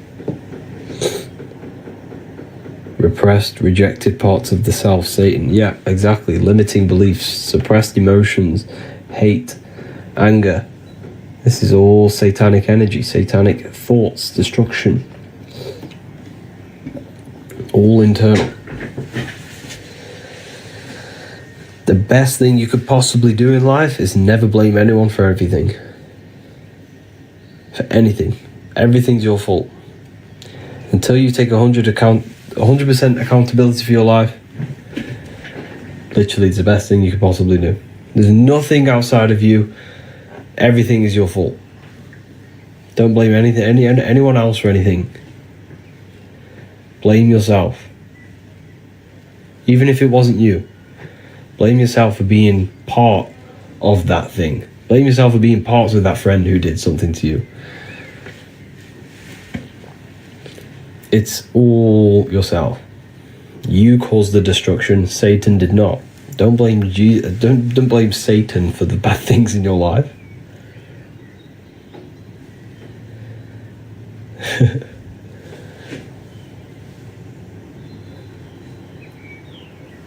We create everything in our reality. And that's like, Satan's just a quick way to just deflect the negative things in your life. He contributes though. He doesn't. Who? This is the thing. Satan doesn't contribute towards anything. Satan is a symbol. It's demons. You have to, everything's your mind. Your life is your mind pushed outwards. So it's just a materialization of your thoughts.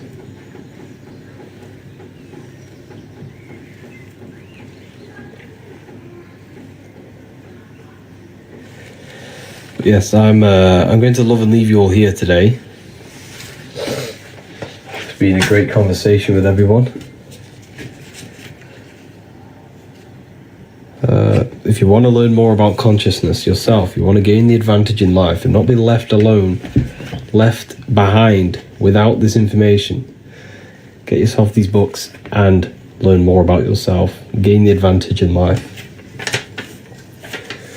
These books will change your life. The books that I wrote, they're in my bio. You can get this one in PDF. It's very affordable. Even if you get the PDF version, this will change your life.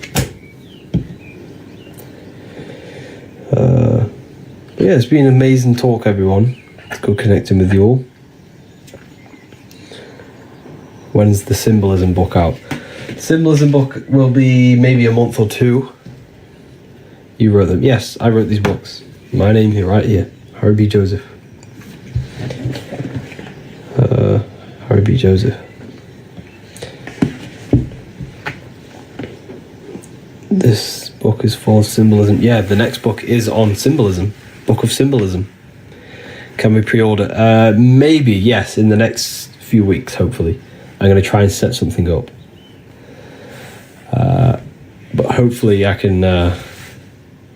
I'll keep you all updated with that. But make sure you're in the Telegram or something. Because Telegram, I can directly, directly contact you.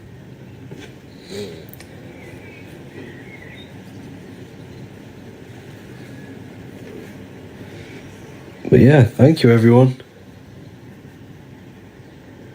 It's been amazing talking to everyone. And please, anything on Hollywood alchemism, I'm not too sure on that. Yeah, take care everyone. Use the code if you're going to get the books. Click the link in the bio. It's going to take you straight there. Telegram's in the bio. Or you can join the Discord. There's a whole Discord server.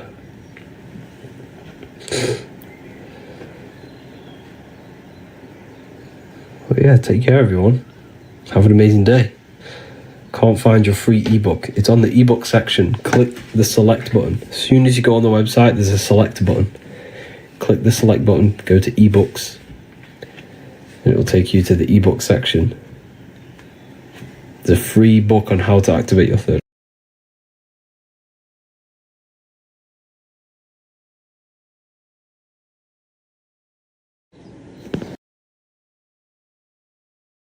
Who teach Christian religious studies?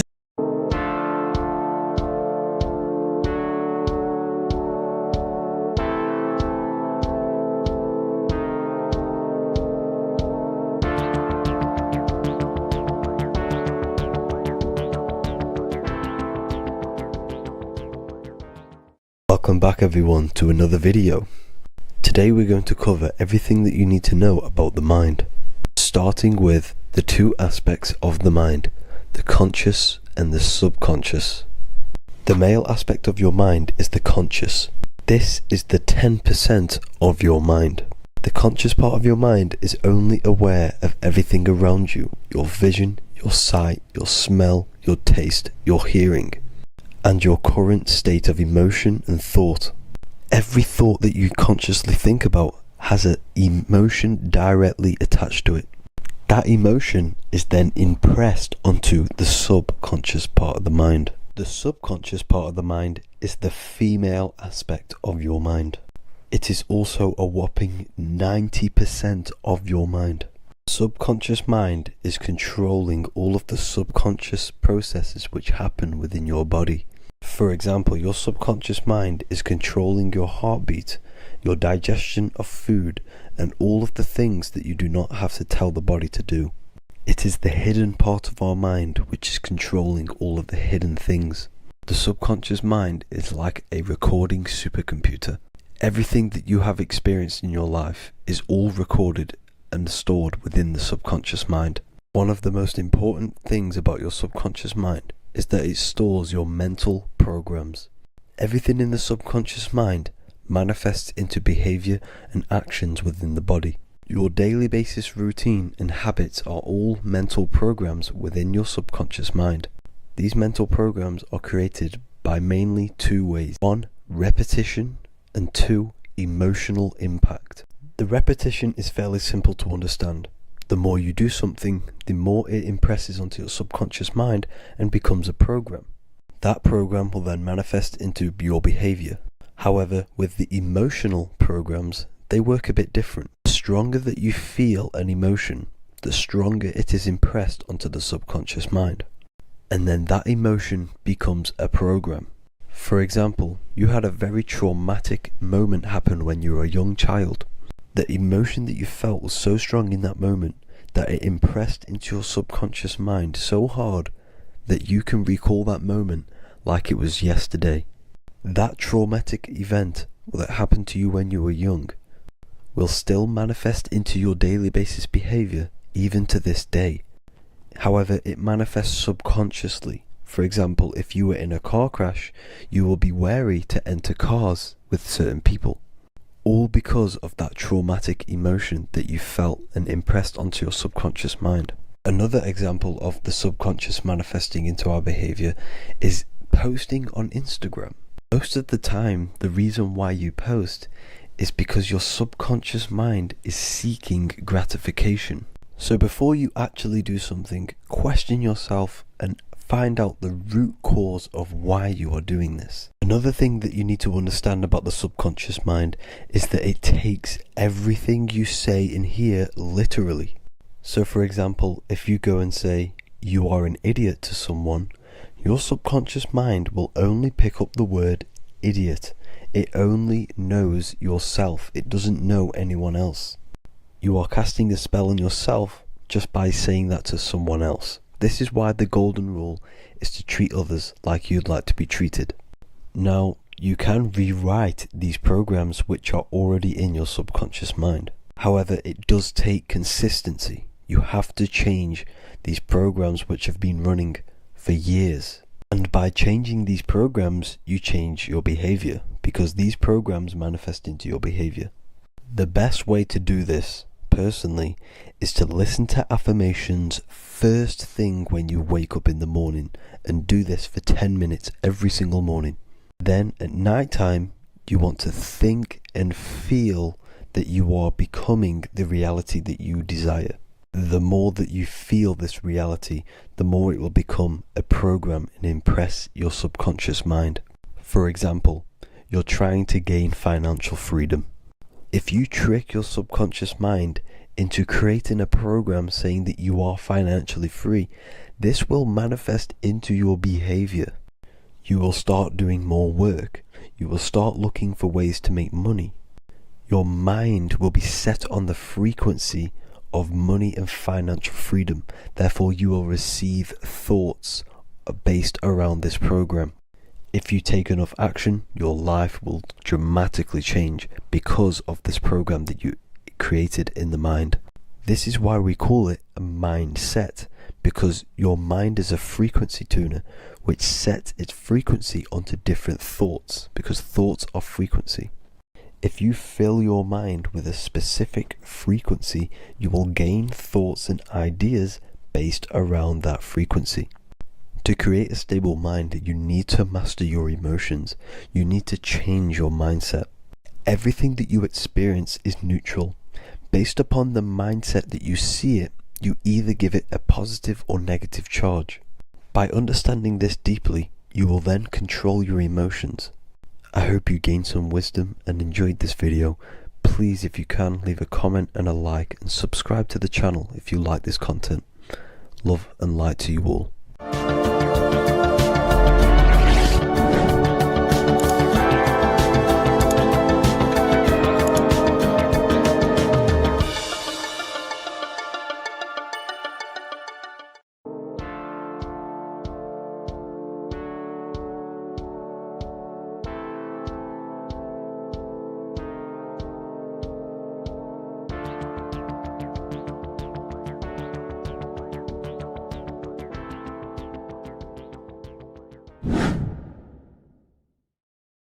How are we doing, people? It's Revival of Wisdom. We're back today talking about sun worship. Okay? And please enjoy, sit back and enjoy the video. First thing we need to understand is that the sun is the risen savior. It's the light of the world. Without the sun, we have nothing. Now, the sun is the Son of God. We didn't make the sun. No one owns the sun. But who created the sun? Obviously, the Creator created the sun. Therefore, it is the Son of God. And that is what Jesus is symbolizing in the Bible. The Bible is a metaphorical story. That's why it's called the greatest story ever told, because it is a story about the sun, the zodiac. It's about you, the systems in the body. It's about everything that is sacred in this creation. Now you can see the suns behind Jesus' head in all of the ancient portraits, even the ones that are more modern. You still see a sun on the back of his head because he is the sun. He's the light of the world, our risen savior. And this is what Christians are lost because they don't realize it's a symbolic story and they think Jesus was a historical person. He's not a historical person. Okay, this is what we need to get out of our mind. This wasn't a historical person. It's the Son, our risen Savior. The Son is the soul. It's the soul of this creation. Because what is a soul? A soul is pure life force, pure energy. Whatever a soul inhabits, it gives life to. Like our soul feeds our body. The sun feeds the earth because the sun is a soul, and that's why the ancients called it Sol. Because it's the soul and it's in you and it's the light of the world. It's the light of everything. It gives life to all things. Here's Jesus and his 12 disciples. The 12 disciples symbolize the 12 zodiac signs. Aries, it rules the head region because the 12 zodiac constellations rule specific regions of your body. Aries, the ram, you have a cerebrum in your head. This is Aries on the head of the table. His Gemini rules the arms and the lungs. The two twins, Gemini. He's holding up two hands for the two hands and arms. The twins. Cancer has a knife in his hand. It's not so clear, but he has a knife in his hand. Cancer is the crab. Crabs have claws. And he's pointing at Virgo's Adam's apple, saying there's no Adam's apple there. It's a woman. Who's the sixth sign? The sixth sign is Virgo, the Virgin, the only woman in the painting. Now, notice how there are 3 people in 4 groups for the 4 seasons and for the 3 months and 3 zodiac signs in each season: spring, summer, fall, winter. Matthew, Mark, Luke, and John with the suns on the back of their heads, because it's the 4 states of the sun. The 4 states of the sun. Now, sixth sign, Virgo, the virgin, the only woman in the painting with no Adam's apple. Then we have the sun, Jesus, red and blue, red shift, blue shift, electromagnetism. The ancients knew this. He's got one hand open, one hand down, because the sun gives and retrieves. The sun rises and it falls. It gives, then pulls away. That's what the sun does, and that's what he's doing. His arms are out, symbolizing the rays of the sun, casting down onto the earth, giving and then receiving. Libra, his two hands are equal, he's holding his arms out equally, because Libra is the two balanced scales. Libra is when the sun is balanced between the summer and the winter. It's being judged. The sun isn't balanced. That's what Libra is, the two scales. Capricorn is the goat. Goats have two horns, and you can see the two horns on his head here. See? So this is astrology. This what Leonardo da Vinci is depicting here. It's astrology. He knew the story of the Bible is all astrology. It's all based on astrology. The Son of God, the real Son. Now here are some Bible verses. I am the light of the world. Obviously, that's the sun. What other light is there that lights up the world? The moon can't do it. It's the sun, the one and only Son, our risen Savior. Because if the sun didn't rise, we'd all be dead. So it's our risen Savior. And it dies for our sins every night and then gets reborn every day. Now, Jesus calms the storm. Mark 4:35-41. The disciples are all on a boat and there's a heavy storm. But Jesus is asleep. The disciple says, Jesus is asleep. We need to awake him. They wake up Jesus, and Jesus got up and rebuked the wind and said to the waves, quiet, be still. Then the wind died down and it was completely calm. Well, when Jesus was asleep, this is the sun not being risen. It's not risen yet. Because in the night times, that's when the storms happen on the sea, in the ocean. And when they awake Jesus, Jesus rises because he's the sun. He rises and everything calms. Because when the sun comes, the storms go. You see? So it's the sun. It's all about the sun. Here's another, Luke 22:10. A disciple asked Jesus, when will we know it's the end times?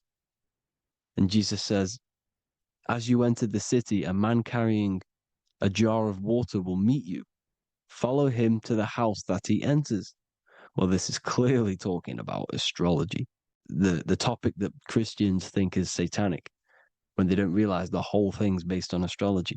Because the end times is the end of Pisces, which is the two fish, which is the age we've just gone out of. And you can see all these ancient churches here with two fishes, because they knew it was the age of Pisces. There's an ancient photo, ancient artwork with the two fish, Pisces.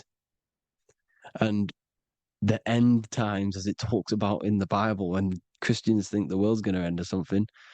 But no, it's just the end of Pisces. As you enter the city, a man carrying a jar will meet you. Follow him to the house. The house is the zodiac sign that he enters. And the zodiac sign is Aquarius, because that's what it is, a man carrying the water. We know this is astrology because a woman, that is a woman's job in the ancient times. In the ancient times, the woman used to get the water. You would never see a man collecting water back then. That was the woman's job, whilst the man builds the houses, for example. You see, so we know it's talking about astrology because astrology is the man holding the bucket of water. It's the end of Pisces. Now we are in Aquarius. And of course, Luke 24:36, the risen Savior, the Son. Now, the Son is also born on the 25th of December, a virgin, just like Horus, Mithra, Buddha, Krishna, Hermes, and thousands of other gods, all born on the 25th of December. Well, it's because the sun moves 1 degree northward on the 25th of December. And on the 22nd to the 24th, it stays in the same degree because it's moving south. But then on the 22nd, it stays in the same degree on the Southern Crux constellation. And the ancients called this the sun dies on a cross. because the cross is the crux constellation, the Southern Cross. And it stays on that same degree for 3 days on the cross. The sun dies on a cross, and then on the 25th moves 1 degree northward, bringing back the summer, the light, the warmth, the growth of crops. And this is the sun being reborn again, a virgin, because it's pure. And here's Mithra, another sun god before Jesus was around, before Christianity. It was Mithraism, and Mithra, Ra is Ra, the sun god, Egypt. It's all about Ra, the sun. You see the crown of thorns on Jesus' head, symbolizing the rays of the sun. And here are the rays of the sun on the back of Mithra's head. Krishna, the sun. Buddha, the sun. Horus, horizon. All born virgins, all did miracles, all resurrected. Dead for 3 days. Well, here he is, dead for 3 days on the cross. And resurrected. Because it's the most ancient religion ever been on the face of the earth. The worship of the sun. And we should worship the sun, because without the sun we are nothing. The sun feeds us, feeds the earth, feeds everything. Without the sun we are nothing. It's been reversed, and now we're worshipping man. When we're worshipping a man called Jesus, was never real. It's all about the sun, the most high, the most powerful, potent, celestial body in the sky, the orb that feeds us every day. It dies for our sins and rises every day. It's the sun. Now on the Holy Communion Day, it's the worship of the sun. They give out many suns. Here's Jesus holding a sun. And they raise the sun on Sunday, because they go to worship their sun god on Sunday. Not Saturn Day, not Moon Day, Monday, but on Sunday when the sun is exalting. And they hold suns up above their heads because the sun rises. They're symbolizing the sun rising above their heads as savior. It's the sun. It's the Holy Communion Day. And here's Jesus giving a piece of himself to the children. It's the sun, the light. Judas was known as a backbiter, a backstabber, because he stabbed Jesus in the back. He betrayed Jesus. Well, this is just another astrological story about the constellation Scorpio, because the Scorpio is the J, looks like a J. J for Judas, the scorpion, the backbiter. Scorpions backbite, they bite with their back. And what does Judas do? He betrays Jesus by kissing him to let the warriors know who they need to get. So he kisses Jesus, and Jesus gets stabbed in the back. Well, when you get stung or bit by a scorpion, they leave like a kiss. So Judas kisses him and gets betrayed. Well, this is because the sun, when it hits Libra, it's balanced. The sun is balanced because it comes through summer. Now the sun's starting to die. The sun's starting to die. It hits Libra. And then as soon as it hits the Scorpio, it gets betrayed, because now the sun has to fall to winter, and Saturn is there waiting to take over the darkness of the winter. So he gets stabbed in the back by Scorpio, Judas, the scorpion, the backstabber. You see, it's an astrological story. Here's Mary. Mary means marry, which means pure. The sun is pure. No one gave birth to the sun but the God. And it's born every day. It's born every day on every year. It's born pure. There was no controversy. There was no, activity for the sun to be born. It's pure. Now, the 7 metals come from the 7 planets. The sun gives you gold, and this is why the sun is golden. It looks gold. And this is why the banks are backed by gold, because gold is the most valuable metal, because it's the sun, the most valuable celestial orb in the sky, in the heavens. Well, here's Jesus, another ancient symbol of him being crucified on the cross with the big sun, the southern crux constellation. The sun dies on the cross constellation. And if you go to the old etymology dictionaries, you will see sun and son is the same word. They come from the same etymology roots. You can use them for no matter what, but they've been confused today But if you go back to the old dictionaries of etymology, they are interchangeable. You can use them. Son, sun, sol, it's all the same thing. The 12 disciples, 12 brothers of Joseph, 12 tribes of Israel, 12 breastplates on the stones. Because it's all the 12 astrological signs. They could have used any other number, but there's 12. Because 12 is the mind, which is God. 7 is the number of matter, which is man. 7 energy centers in the body. 12 cranial nerves in the brain, because it's the mind. 12 is the 12ness. The zodiac is literally the mind of God, the signs of God. Now here we see here, Job 38, 31 to 33. Can you lead forth a constellation in the season? He's asking you, can you read the sky? Can you read the heavens? Canst thou bring forth the Mazzaroth in its season? Mazzaroth means 12 signs, the zodiac. Why did they translated every single Hebrew word in the Bible into English, but they decided to leave out Mazzaroth? Why? It's because if that said zodiac, Christians would have a different view on the Bible, but they leave that out. But Mazzaroth actually means the 12 signs, the zodiac, and the stars means sign. The word stars means sign because the stars are signs, things to come, which is off in Hebrew, which means sign, things to come. You see a sign on the road, it's something coming. But God is saying, no, what does he say? To qualify as a director, a judge of man's life on earth, one must be able to govern the heavenly bodies that rule the earth. It's telling you to read the heavens. We need to read the heavens. Astrology, the 12 zodiac signs, the mind of God. It's telling you, read the Mazzaroth, read the zodiac, because they are things to come in your life. They are signs. It's not satanic, it's made by God. God said, let there be lights in the firmament of the heavens to divide the day from the night, and let them be for signs. Signs are things to come. The 12 zodiac signs. It's all about astrology. Here's Mary holding the sun. His son, her son. It's the sun in the sky. The one and only, the most high. The soul, the solo because it's on its own. The most powerful, Ra, radiance. Here's the Pope holding the sun.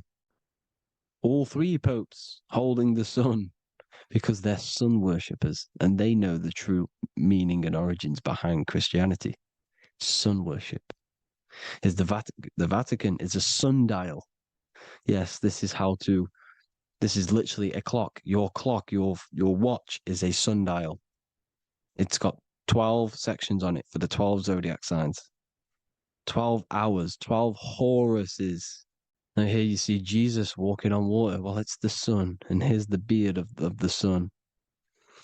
Here's the pyramid of the sun, the illuminated one, the all-seeing eye, the sun. Here's the Ankh. The sun creates these symbols. The ancients knew this. Now, when you see these headdresses, these are actually the days of precession of the sun. Aries, Cancer, Libra. It's all about the sun. Here's some more sun worship going back to Egypt. Ra, Horus, Osiris, and Set. Jesus and Satan is Horus and Set. The sun and Saturn. Saturn rules the winter, Satan. Jesus, the sun, the light of the world, rules the summer, rules the day. Satan's the night, Saturn's the night, the sun is the day. The evil brother, Satan. Well, Horus comes, this is where we get the word hours from. There are 12 Horuses. The sun moves in 12 Horuses, 12 hours. Where's Horus? What hour is it? Where's Horus? His Ra, 12 noon, Ra, radiates, powerful, the most high sun. That's why he has a sun on the top of his head. These are the 4 states of the sun. Set, sunset. This is why we say sunset, because the sun is setting. His sunset, his Horus, horizon, the Horus is rising, Ra radiating, and the sunset.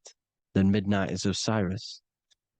Here's another ancient symbol for the sun, the scarab. Ra, the sun. Scarab. It's got the word Ra in it because it's the sun. And here's the sun on top of the scarab with the wings. Because scarabs roll dung up hills and then they'll let it fall down the hill to gain more matter, to gain more bigger, like a snowball effect. And this is, the ancients saw this as a process of the sun, because the sun climbs up the hill and then it falls. So they used the scarab to symbolize the process of the sun. The sun climbs and falls. Here's an ancient Egyptian cat cutting off the head of the serpent. Well, the cat is cutting off the head of the serpent, symbolizes the sun cutting off the nighttime. When the sun rises, it cuts off the nighttime. It cuts off the serpent. The serpents represent darkness or evil. Oh, there's some more symbology of the sun and the heavens, the arch, the royal arch, the firmament, the sun inside the firmament.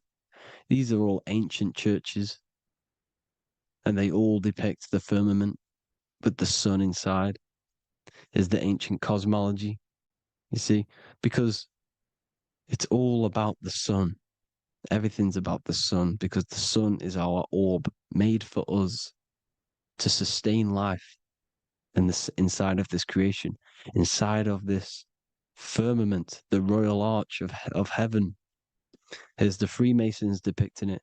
Here's the Masonic royal arch, but you can even see the zodiac signs. Here's Cancer, the checkered board. It's the royal arch of the firmament. Obviously, they don't want to tell you that. You live in space, apparently. Some more sun worship. Here's the beard of the sun on the water. They all have this long beard. And why do they say amen? Amen at the end of every prayer. Amen is a sun god, a creator god. It's all about the sun. So thank you all, people. Hope you all enjoyed. Hope you all gained some knowledge and insight. Please give me a follow, drop a comment, drop a like. Have a good day. Love you all.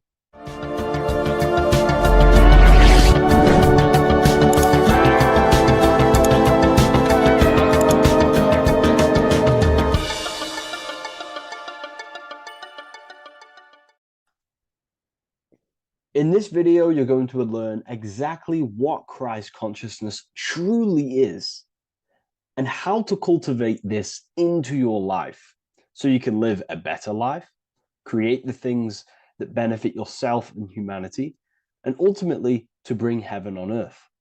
This is the true way.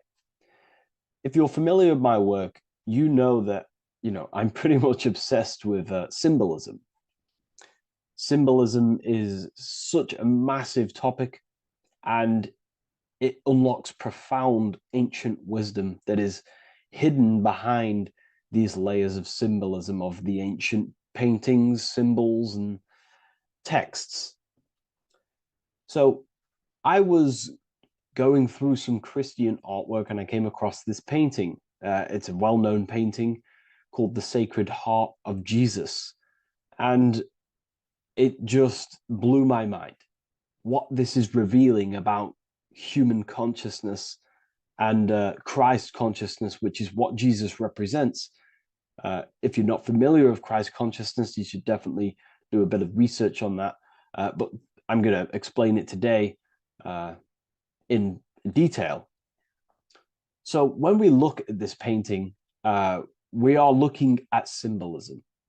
We're looking at consciousness, a state of being, a state of living, a way of thinking, a way of feeling, and a way of acting in the world. As I've said this many times, we're all creators. We all create and generate reality. And you don't just have your personal reality, you have a collective reality. Your reality is affected by the collective consciousness. Depending on the collective consciousness's understanding of reality will also affect your life. We have a collective life and a collective experience. So Jesus in this depiction here is in a way showing us instructions to reach Christ consciousness, whether you see it yet or not. But I'm going to decode this for you. And your mind might be blown after watching this. Okay, so, so what is the meaning of Christ consciousness? What's the whole purpose of this? Very simple. Like I mentioned before, we have a collective experience on this world.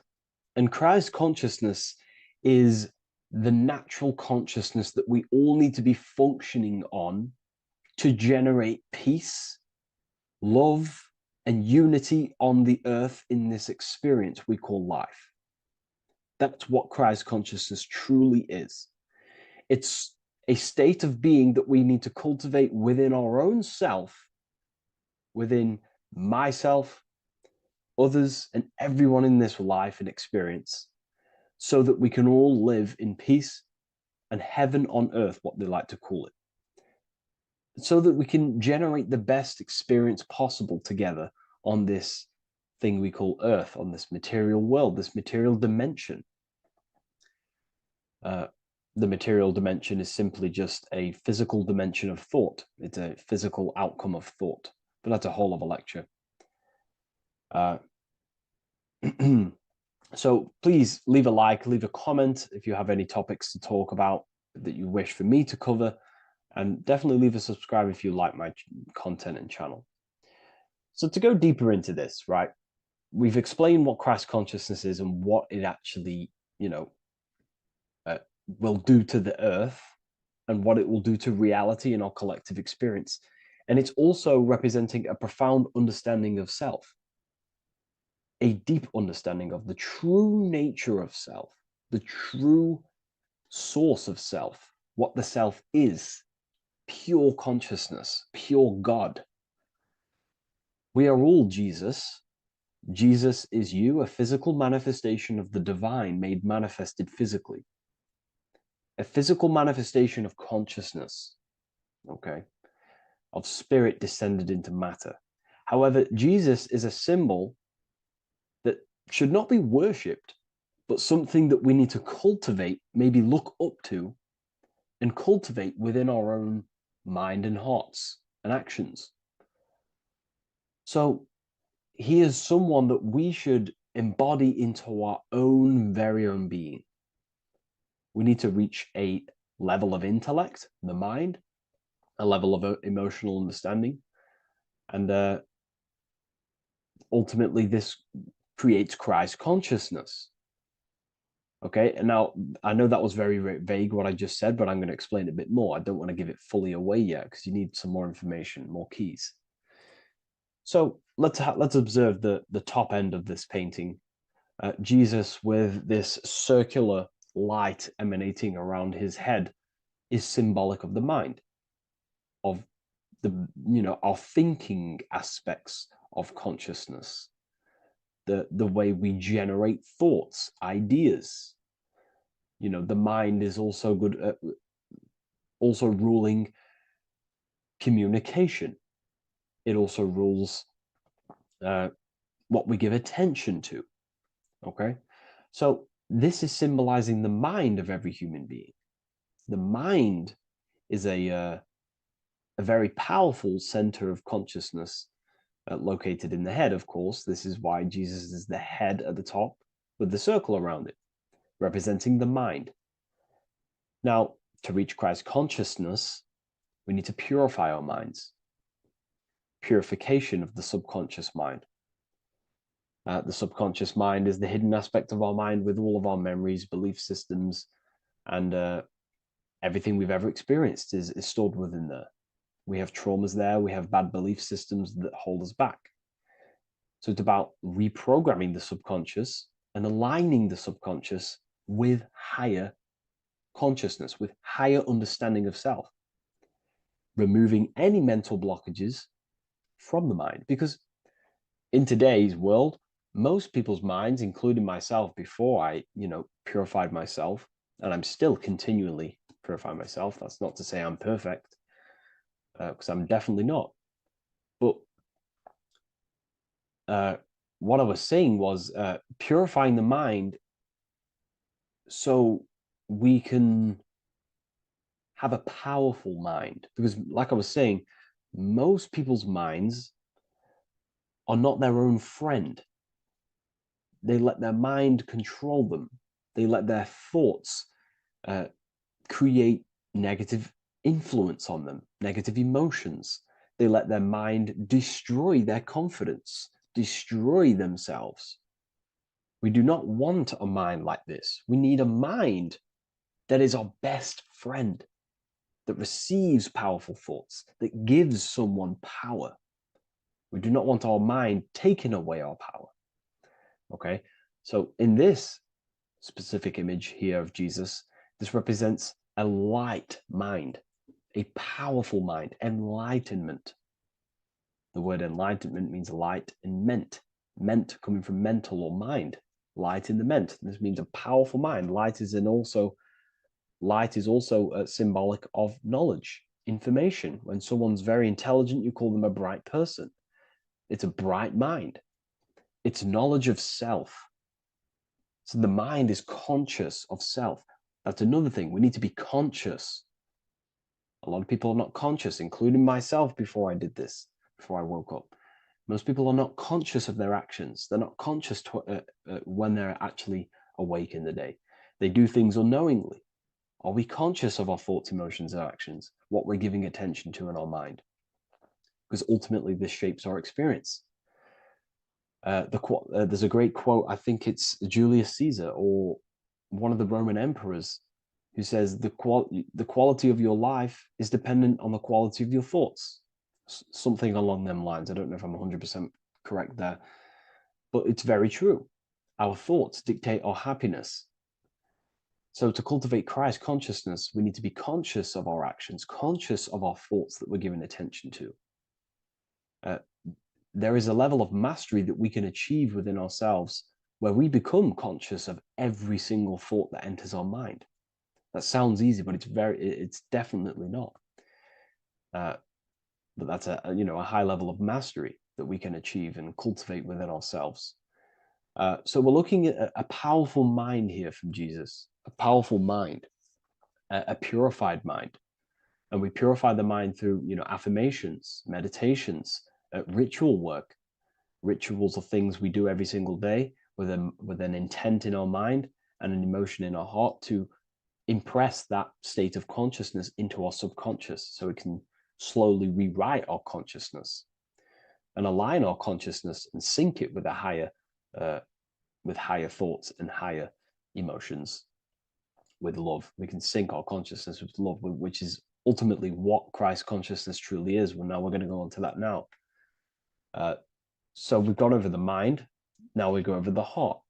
Now notice, before we go into the heart, Jesus is revealing. He's pulling back the robe, symbolizing opening the heart, revealing the heart, revealing the soul, the light of the heart. Our authentic self lies in the heart. Our pure intentions, our love, our soul needs to be shining through our heart. And our soul is unconditional love. Now,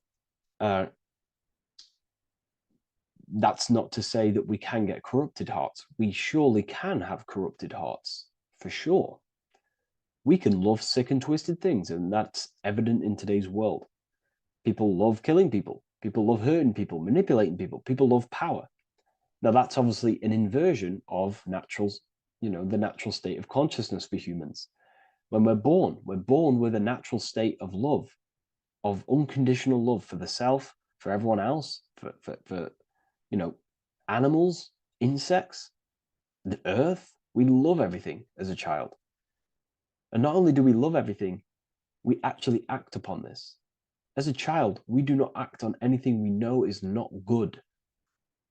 And I'm talking early stages of being a child, before we're indoctrinated, before the mind and heart become corrupted. We are pure. This is symbolizing this. Light represents also purification and truth, because when you shine light on something, it's the truth. You see it. You shine it through the darkness. It reveals. So light, this is symbolizing revealing the light of the soul, of love, consciousness, holding love in the heart, true love, not love for sick and twisted things, but true love for the self, the body, and for everyone else and all things. Holding love in the heart. There's a famous saying of keeping the sun in your heart. Keep the sun in your heart. It's a very famous saying. What the sun is a symbol of love. What does the sun do? It gives abundantly. All it does is give light, give energy, power, light to the earth, and everything is feeding off this source. The sun expects nothing back. It just abundantly gives. It's a symbol of love. This is the love principle of creation. Now, the heart is also governing our actions. What we think about, okay, in our mental field of consciousness is directly corresponded and observed in our hearts.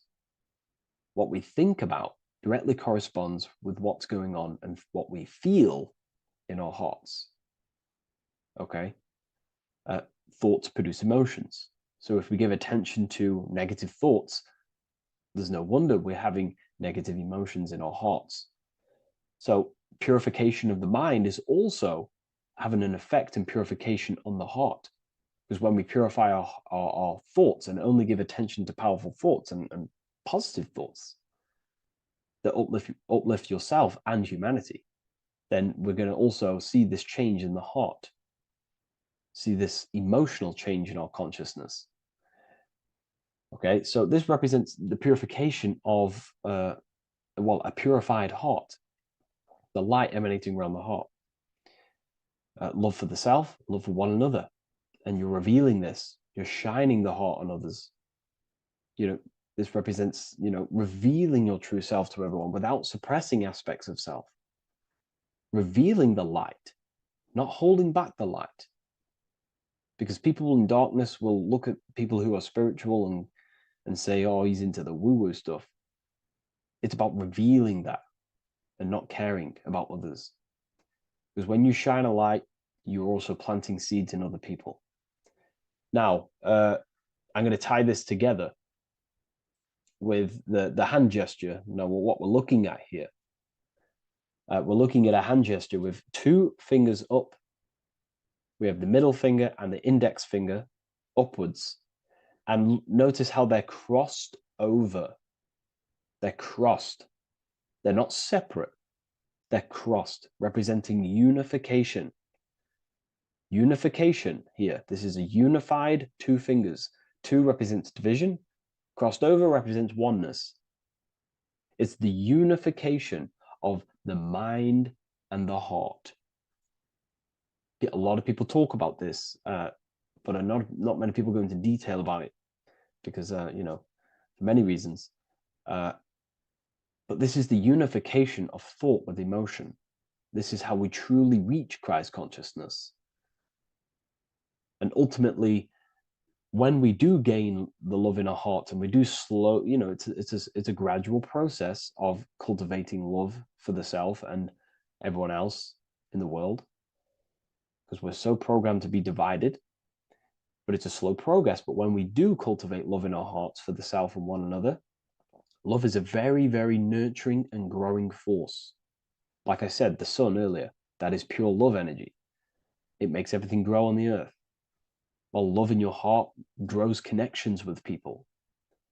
It grows care. You go out your way to do things to people and give people things. It's a very nurturing and growing energetic force. And me personally, I think the whole universe is built upon love. The whole thing. Without love, without the love, there is nothing. Nothing is, love is the only true emotion that truly exists. Everything else is either an opposition of love or a different degree and branch of love. Love is the only true emotion, and everything is built upon that principle. Okay, love is what guides us to a higher consciousness. When we cultivate love in our hearts, we become a vessel for light, for more light, more energy, more vibration. Our electromagnetic field expands, or biofield, when we hold love in our hearts. It's a very powerful force.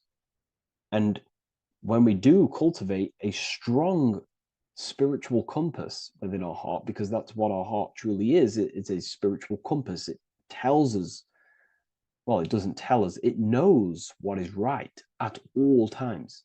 If you think something, your heart tells you whether that is right or that is wrong, whether you should act upon it or whether you should not.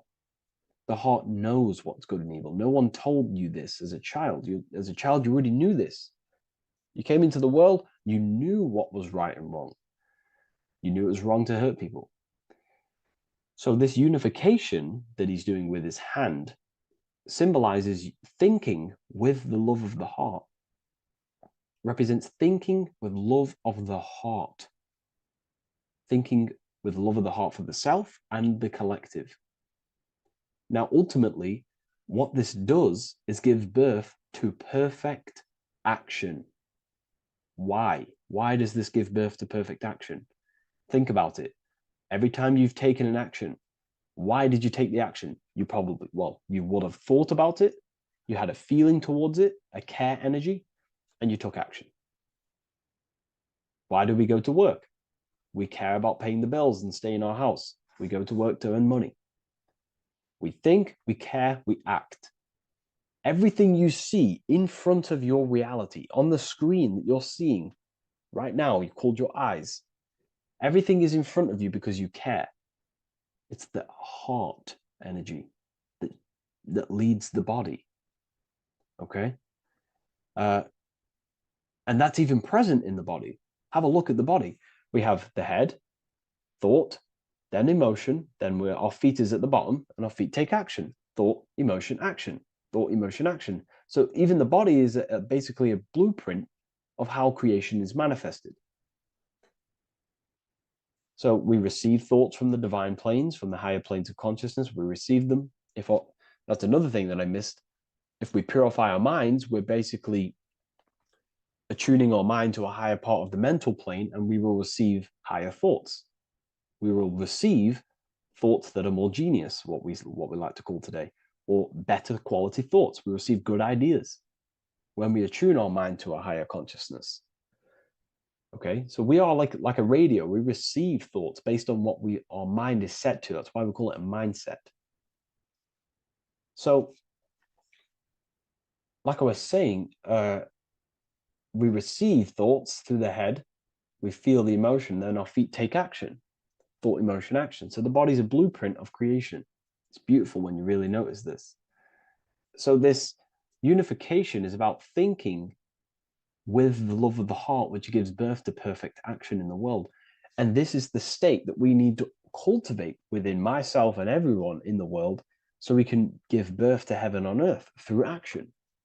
Because ultimately the world is molded through action, physical action. And them actions are molded from thoughts and emotions. Now,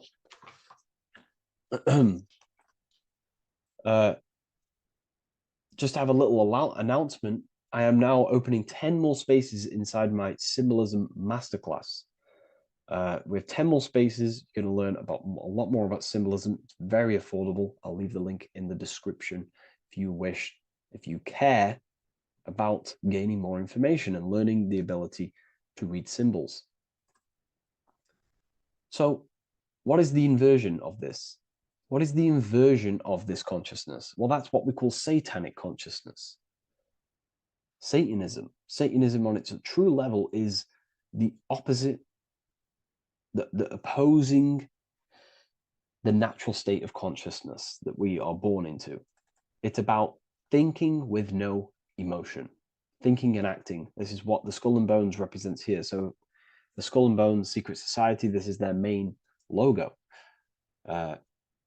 Again, we have the skull, which represents thought, and the bones, which represent action. The bones take action in the physical body. We're looking at thought and action with no emotion, no empathy, no love for one another, only love for the self, the inverted love. Okay? We're looking at gray. Gray is a symbol of dullness, death. There's no emotion in grey because colours provoke emotion. When we look at a colour, it invokes an emotion. Grey has no emotion. So we're looking at dullness of the emotions. I'm not going to go too deep on this subject. I'm going to create a whole new lecture for that. In fact, I think we have a great lecture inside Ethereal University on Satanism. We're going very into depth of what Satanism is and what Satanism consciousness truly is. And again, it's just the cross inverted. Satanism is just it's the invertation of, I don't know if that's a word, but it's the inverse of natural law, natural consciousness, of love consciousness that we are born into. Okay, so ultimately, the message in this video was to create love in our minds, love in our hearts. Think with the love of the heart. Think with the care for one another. And that gives birth to perfect action. And when we align, when we do truly act out what our heart is telling us, and I know this from first-hand experience. This is what happened to me. I woke up, I started to follow my inner guidance. I always took action on it. I was saying yes to it every single time. And it led me, this is, I'm getting goosebumps actually saying this. It led me to where I am. Like that action, me saying yes to my heart, to that knowingness of goodness within me, was like a domino effect. And that domino effect, every time I did it, it was just opening more and more doors, not physically, but mentally. I was receiving more information. I was receiving more opportunity physically. My work started to explode on social media. Like, when you follow your heart and truly take action on what you know is good, it's like a domino effect that leads you step by step to where you're meant to be.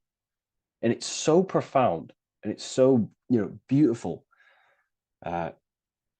And I'm telling you this from firsthand experience. This is ultimately how you kind of unlock your purpose in this physical world as well. So not only is it going to create a better world, it's also unlocking your true soul form and soul purpose while you're here. It's very beautiful. So I thank you, everyone. Please leave a like, comment, and share, and subscribe to the channel. And I'll see you all inside Ethereal University if you decide to take your studies to the next level. Take care.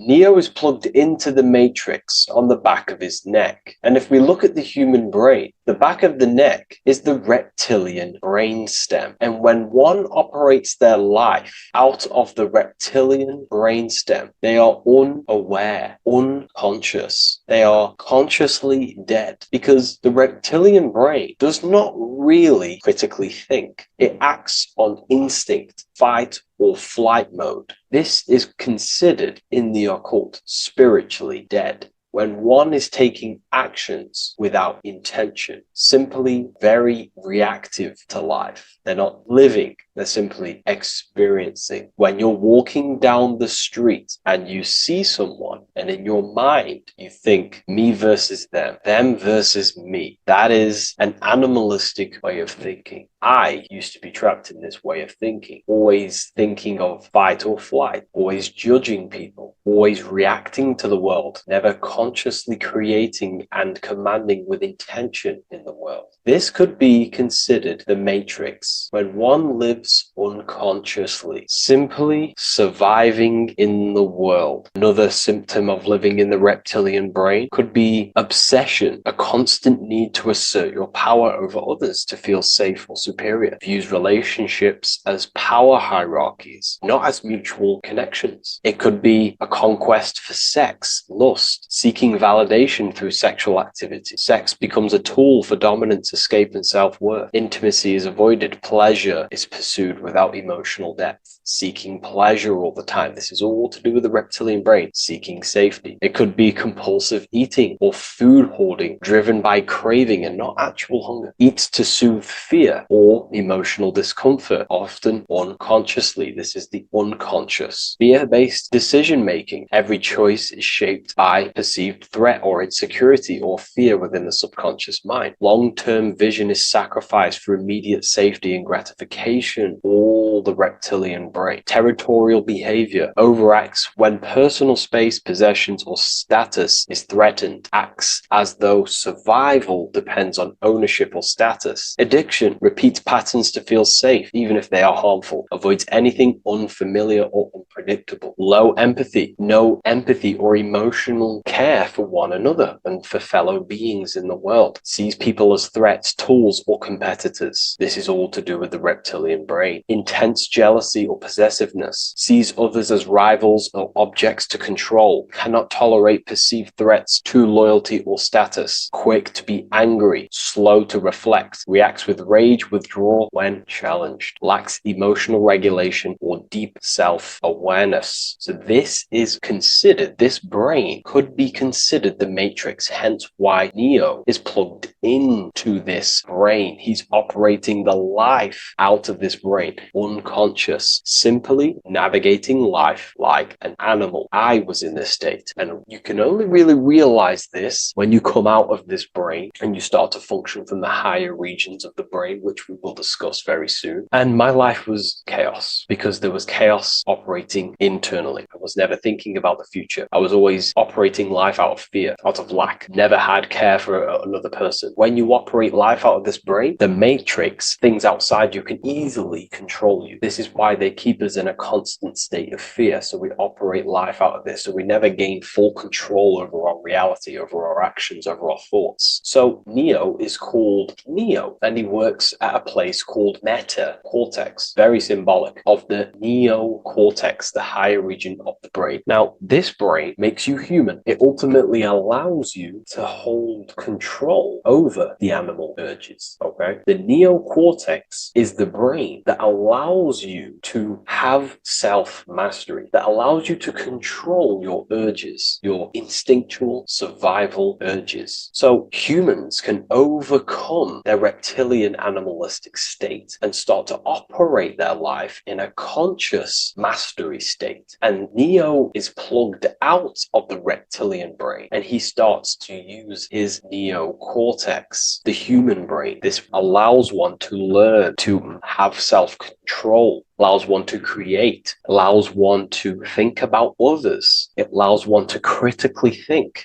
deeply. It allows one to be self-aware. Who am I? Where did I come from? And where am I going? This is ultimately the brain that has shaped the world. We look at humans. We built technology. We built all of these amazing things. They all come from the neocortex. This is the higher region of the brain that allows consciousness to function on a higher degree. It allows you to truly become a creator and have self-control instead of living in a reactive animal state. You see, animals are only aware of their five senses. They're only aware of surviving. If you notice, look at animals, they're always looking around. Even in their home, they're always looking around, sniffing around. That's because they operate in an animalistic brain. Humans have the neocortex. This is a higher region of the brain, which if you wish to master yourself, this is the brain that you will be using. This allows you to operate life on a higher degree. We see this reptilian brain symbolized everywhere. See it as reptiles. Reptiles are symbols of this brain. We see the Egyptian god Osiris with the green skin representing a reptile, a crocodile. Sometimes we see Osiris depicted in Egyptian artwork with crocodiles or reptiles, if you do a little bit of research on that. And also, if we look at the overall symbolism of Osiris and his story, we notice that he is the god of the dead or the underworld. This is not literal, but the dead or the god of the death,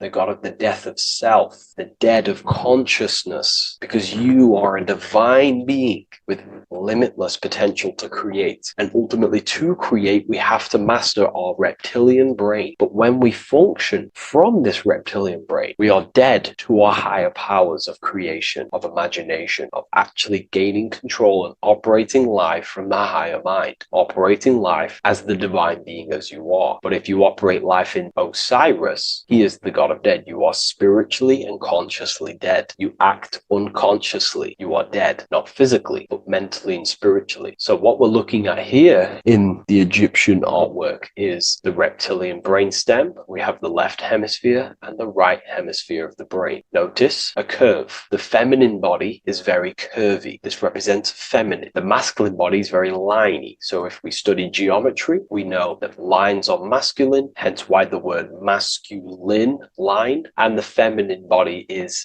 in geometry, feminine is represented as curves. So this is the left masculine brain on the left side, and this is the right feminine brain on the right side, with Osiris, the reptilian brainstem, in the middle. So we're going to go deeper into some Mesopotamian artwork now. Now let's have a look at this. We're looking at the reptile on the very bottom. We see the left brain and the right brain, the Eye of Ra and the Eye of Horus on the left and right. In Freemasonry, we still see the symbolism of the two pillars, Yakin and Boaz in Freemasonry, with the two pillars symbolizing masculine, feminine forces of consciousness, also representing the masculine left brain and the feminine right brain, with the reptile down here. But if we have a little look here, right, we have a little look at these reptiles. This person is standing on top of the reptiles. When you are on top of something, you have power over the below. You are standing atop of something. You have mastery over it. You have control over it, symbolizing gaining control over the reptilian brain, the reactive actions, the sexual urges, the addictions, the territorial behavior, the fear-based decisions, constant internal tension, never being able to focus. It's symbolizing gaining control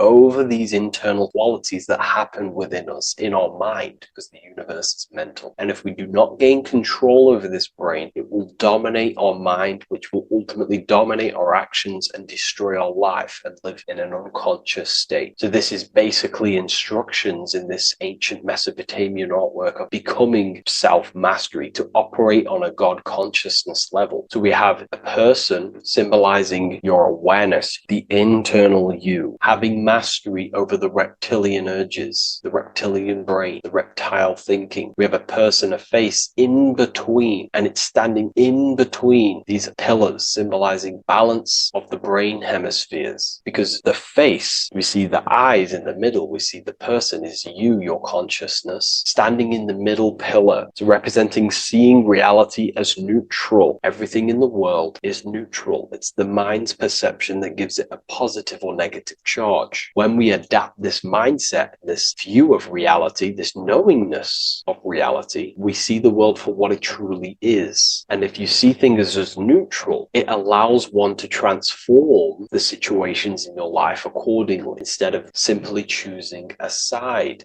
This is a major problem in society, and this was a problem within myself also. We like to choose sides, and choosing sides can keep your consciousness locked in a certain mindset, in a certain belief. And belief is what is ultimately destroying humanity. It's about knowingness, and knowingness is in the middle. We want to seek to know things. Knowing things allows you to go out there, directly experience it, and know it for yourself. For example, I know I'm not on a spinning global ball flying through space. Why? Because my senses tell me I'm not doing that. My senses tell me I'm not going 1,000 miles per hour and 360,000 miles per hour through space while spinning around the sun. I know that because I know myself. I know I'm not my body because I've had direct mystical experiences beyond the physical body. So we should seek to know things, and that's what we call gnosis, direct knowledge obtained through direct experience, knowingness. And that is a middle pillar quality. So in Freemasonry, we see the middle pillar. The matrix is designed to give you two wings all the time: Democrats, Republicans, feminism, and then there's another side. There's always two sides that they're giving you because they want you locked in either way, which is seek the middle pillar, seeing things as neutral, seeing things as the middle pillar, seeking direct experience, gnosis. And this aligns with the brain because the brain gives us these two perceptions also. The right brain sees the woods, the whole woods, but the left brain sees the individual trees and branches and leaves. If we're too left hemisphered, we're going to see everything as divided. If you're too left hemisphered, you're only going to see yourself. You're only going to think about me, myself, my ego, my consciousness, my life. And I'm only going to operate in the world, take actions only towards me without considering the collective, which is the right hemisphere quality. The right hemisphere allows you to see the bigger picture, how we're all connected. We're all one family of consciousness. We're all one being separated in different bodies, one consciousness operating in different bodies. So it's about aligning these perceptions of the brain and standing in the middle, and also conquering the reptilian brain. This allows us to operate in the world and see the world for what it truly is and operate from a place of balance. We also see some more symbolism in Egypt of the ram sphinx in Egypt. Ram sphinx. Please leave a comment and please leave a like and a subscribe onto the YouTube if you like my content. Smash that like button and we'll get straight to this. So this is the ram sphinx in Egypt, also symbolizing the brain. This is my research. These are my conclusions. You can take this with a pinch of salt and go out and do your own research. This is what makes sense to me based off my information I've gained, my symbolism that I can read. So take what you can from it. I'm not here to obstruct anything. I'm not here to place anything in your mind. I'm simply here expressing my research. Never take anything off anyone as solid truth. I've never have said everything I say is solid truth. This is my research. If the research aligns with you, that's great. Maybe it doesn't with some people, that's fine. Simply take things with a pinch of salt, go out and collect as much research and information from many different sources and place together your own understanding of symbolism and your own perspective on reality. But like I say, seek to know and not believe.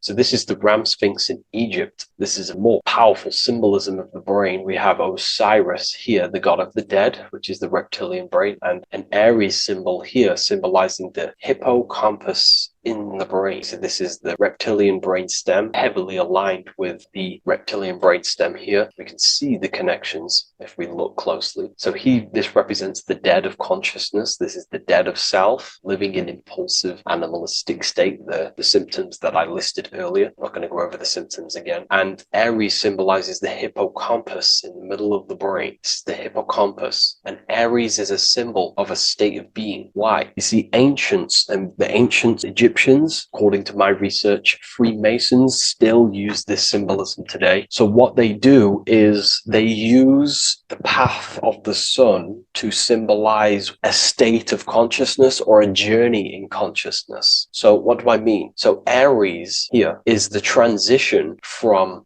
the winter arc. So this is the winter arc from Libra, Scorpio, Sagittarius, Capricorn, Aquarius, Pisces. This is when the sun is dead. This is when the electromagnetic waves of the sun are not very present. This is the winter. This is when there's more darkness in the world. However, from Aries, Taurus, Gemini, Cancer, Leo, Virgo, and to Libra, this is when the sun is giving more electromagnetic rays. Everything grows. Everything is reborn again. Everything's growing. There's more light. There's more warmth. You can grow crops. So this is very symbolic as a state of consciousness. Aries is used heavily to represent the rebirth of the sun, but internally as an esoteric interpretation of Aries, it symbolizes the resurrection of awakening of the self. It is the rebirth of the sun, of the soul, the rebirth of becoming aware out of the darkness into the light, living in the reptilian unconscious state, the unconscious, not being aware that I possess consciousness, not being aware of my thought, emotion, actions. And Aries is that symbol of the rebirth of the spirit, the rebirth of the self, becoming self-aware. So that's what we're looking at here with the ram sphinx. We're looking at Osiris, dead, the reptilian brain, operating life in an unconscious state, not really thinking, not self-aware of thought, emotion, actions, not aware of the soul, not aware of good and evil, not aware of the laws that are in the heart of love, not aware that there's always an intelligence in the heart telling us what's the right thing to do at all times, not aware of anything, just simply reacting to the world. But then we have a symbol of Aries above, which is the resurrection of self. So again, this is symbolizing by the Egyptians to me and my research going from darkness to light. This is the resurrection of consciousness. consciousness, when we start to deepen our self-awareness, which is ultimately what I'm doing to you in these videos. Hopefully I can awaken some people's minds and make people think deeper. And that process of internally what's happening within you that's what Aries represents when you're starting to say, wow, my mind's going deeper and deeper into the self, and I'm realizing more. That is what Aries symbolizes. When the sun returns, it's also a symbol of a sacrifice, because obviously when the sun returns back to Aries, we're sacrificing the winter, when we're transitioning, and all transitions require sacrifice. So in Aries, the Jews celebrate the Passover. It's the Passover of the sun, and what do? They eat lambs in the Passover Aries, because it's all symbolic of this internal process. In Aries, Christians celebrate with the Easter, which is the resurrection of Jesus, the resurrection of the sun. Remember, it goes deeper. There's deeper layers to this. It's the resurrection of the self and the mind deepening into a deeper awakening. So again, we're going from the lower regions of the brain, and when we start to critically think and become self-aware, we're starting to use the mid part of the brain, and the mid part of the brain then expands into the neocortex, which is the resurrection of the self. The mind is no longer functioning in just the reptilian brain, but then it's going into the light of the higher brain, the neocortex, and this is the reptilian brain. This is the midbrain, what we're looking at here with the Ram Sphinx here. So this is the resurrection. It's the transition point of going from the reptilian brain into the midbrain into the neocortex. We're now resurrecting ourselves. Now, this is not putting anything negative on the reptilian brain. Without the reptilian brain, we wouldn't be able to live. We need the reptilian brain, but it's an abuse of the reptilian brain that can keep us in a very low state. It keeps us stuck in an unconscious state. But the reptilian brain is what's allowing you to breathe, to eat, to scan the environment for any threats. If there are threats, we do need the reptilian brain. That's not to say it's evil, but what I'm saying is an abuse of this brain, which is what most people are stuck in. They're operating their life out of this brain. And this is what the Egyptians,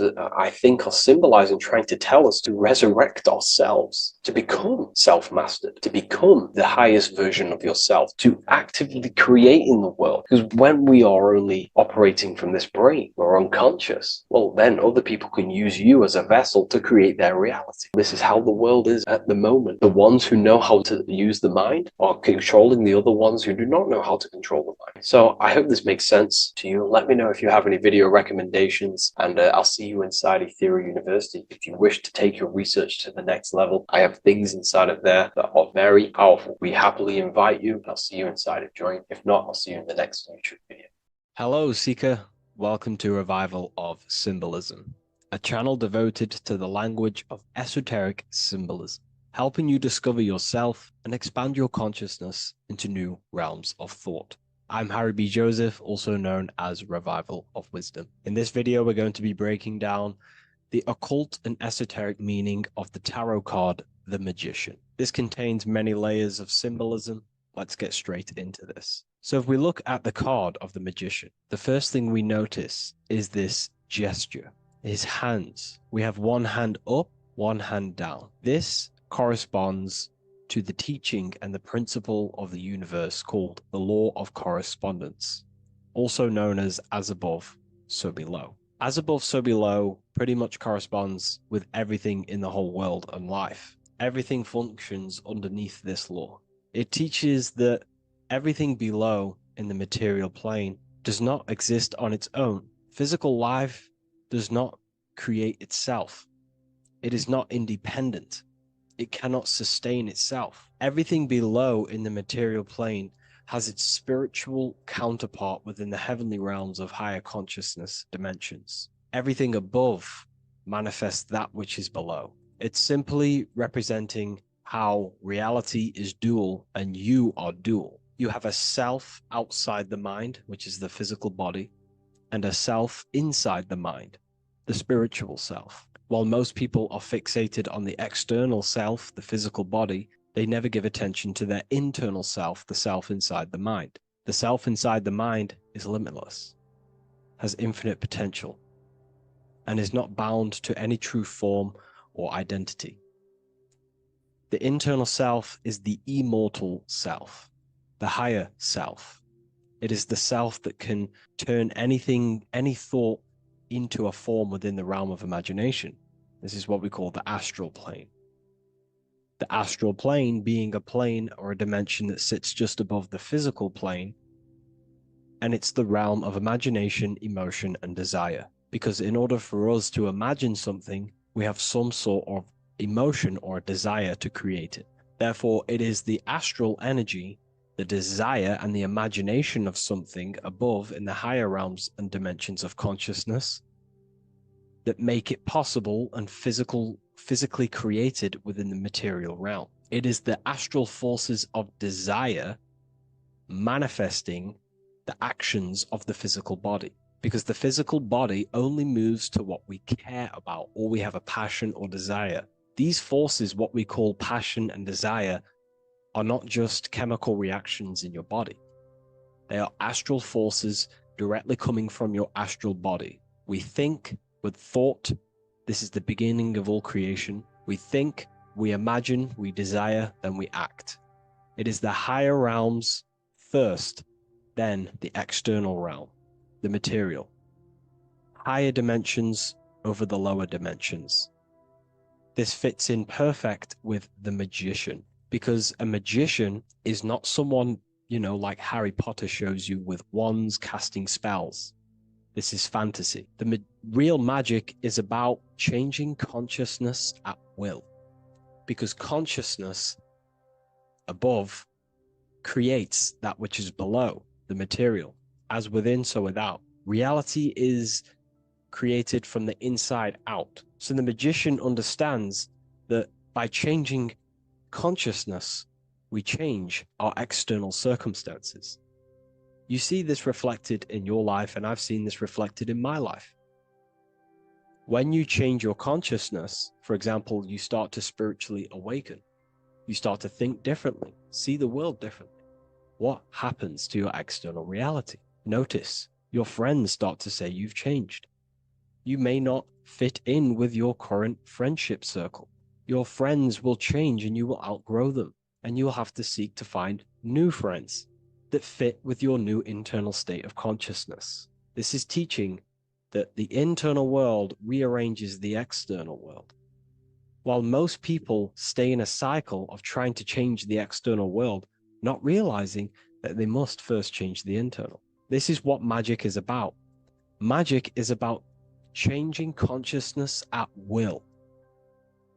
Because when a magician holds the ability to direct all forces of their consciousness to a specific reality within them, to create that form and reality within the internal self, they can actually start to produce change in the external reality. We have masculine forces of consciousness, feminine forces of consciousness. The feminine forces of consciousness are imagination, intuition, emotion. The active masculine forces of consciousness are willpower, actions, and intellect, thinking. When we combine the imagination, seeing the reality within our mind, forming the reality within our spiritual vision, the internal vision of the soul, because imagination is the expression of the soul. It is creating with astral light, astral vision. Freemasons, occultists call imagination spirit vision. When we see that reality with our spiritual vision, this is why we have to increase our ability to vividly see within our imagination or the astral plane. If we do not develop these faculties of consciousness, we will struggle. This is what the esoteric is about. We have to increase and develop every part of our consciousness to develop spiritually, to try and reconnect with the internal world, while our whole past life we've been focusing on the external. When we combine the soul's vision of imagination with a feeling and a desire of creating that reality, that's then the internal world pretty much sorted. Then we have to combine that with willpower and actions. The masculine and feminine come together to give birth to a child. The masculine and feminine come together in your consciousness to give birth to a reality. It's about changing what's inside the self to produce change below. This is what true magic is. Look at the word magic, magi, and the word imagination, imagination.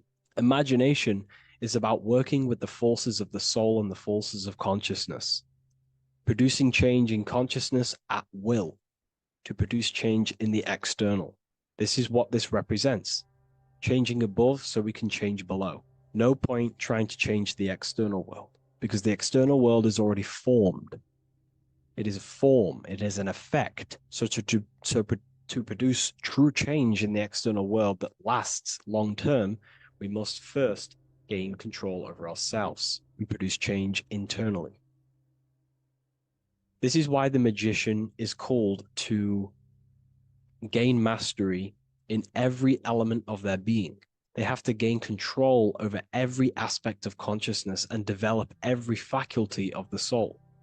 This includes developing strong imagination, developing a very strong willpower. We can do this through exercises such as imagination exercises, holding one specific vision for a long period of time, meditation, thinking on one specific thing for a very long period of time. This will increase the willpower.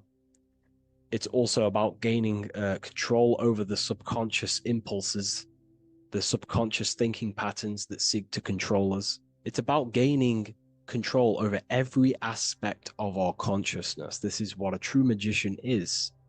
And this is what the true spiritual path is.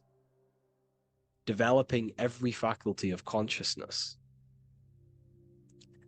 It's a never-ending journey of self-mastery. If we look at the magician, we see this infinity symbol rising just above his head, symbolizing the mind being filled with higher knowledge.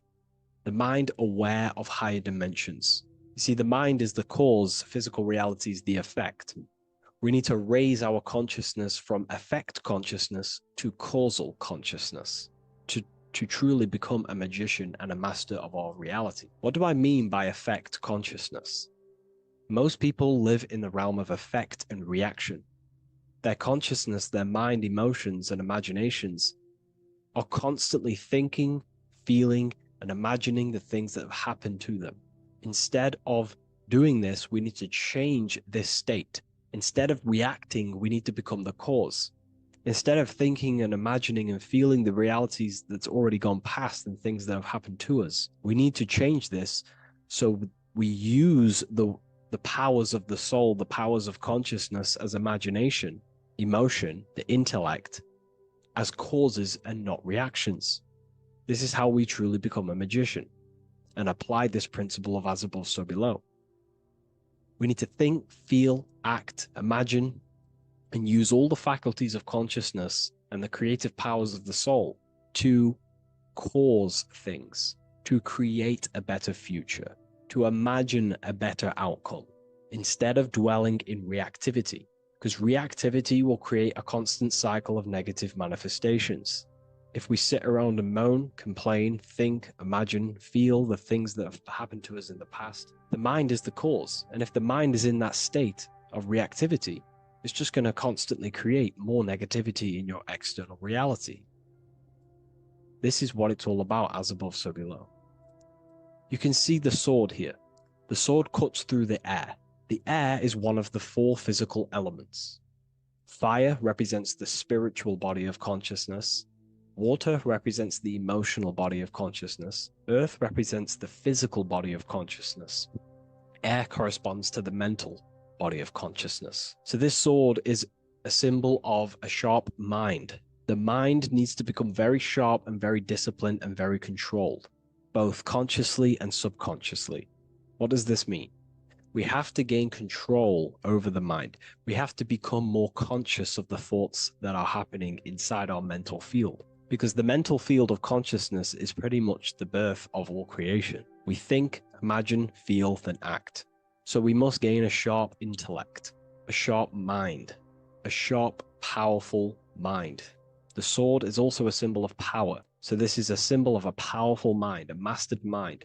This is your sword. This is your tool to create, because you are a co-creator.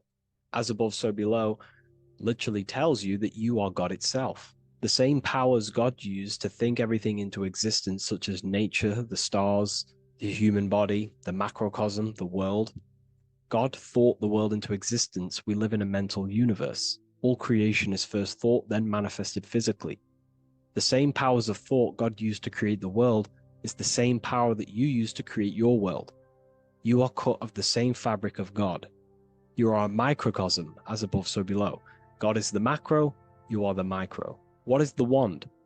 The wand is not real. This is not a real wand you cast spells with, but a symbol. The symbol of the wand represents direction of consciousness, willpower, and attention. We have two spiritual currencies which pretty much create our experience and reality: time and attention. That's why we say we spend time and I pay attention. These are your currencies. These are how you create and generate reality. Moving on to Jesus and Satan, we see there's an exact same symbolism within the ancient paintings. Jesus pointing up, Satan pointing down. Satan is the egoic force within one's consciousness. He is a symbol. Satan is not a real identity or being or entity. He is a symbol of a personality and a force within one's consciousness. Satan represents the negative forces of the ego that tells you to do things that is wrong.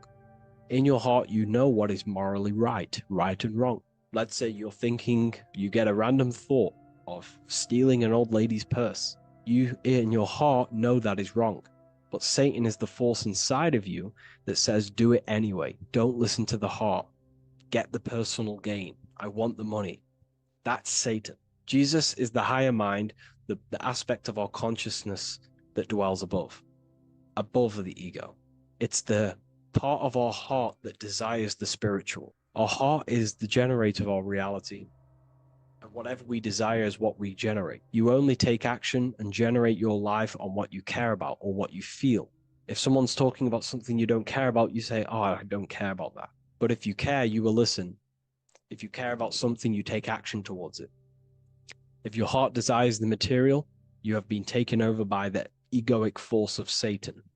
Not a real entity, a part of your consciousness, a part of your nature, the dark side of yourself. Jesus represents a heart that desires the spiritual wisdom, the things that cannot be seen. The heart must desire the things that can't be seen, because this is what gives true satisfaction to ourselves. We feel void when we chase material things because nothing material can satisfy our hearts. So this is as above, so below. Jesus is the higher mind. Satan is the lower mind.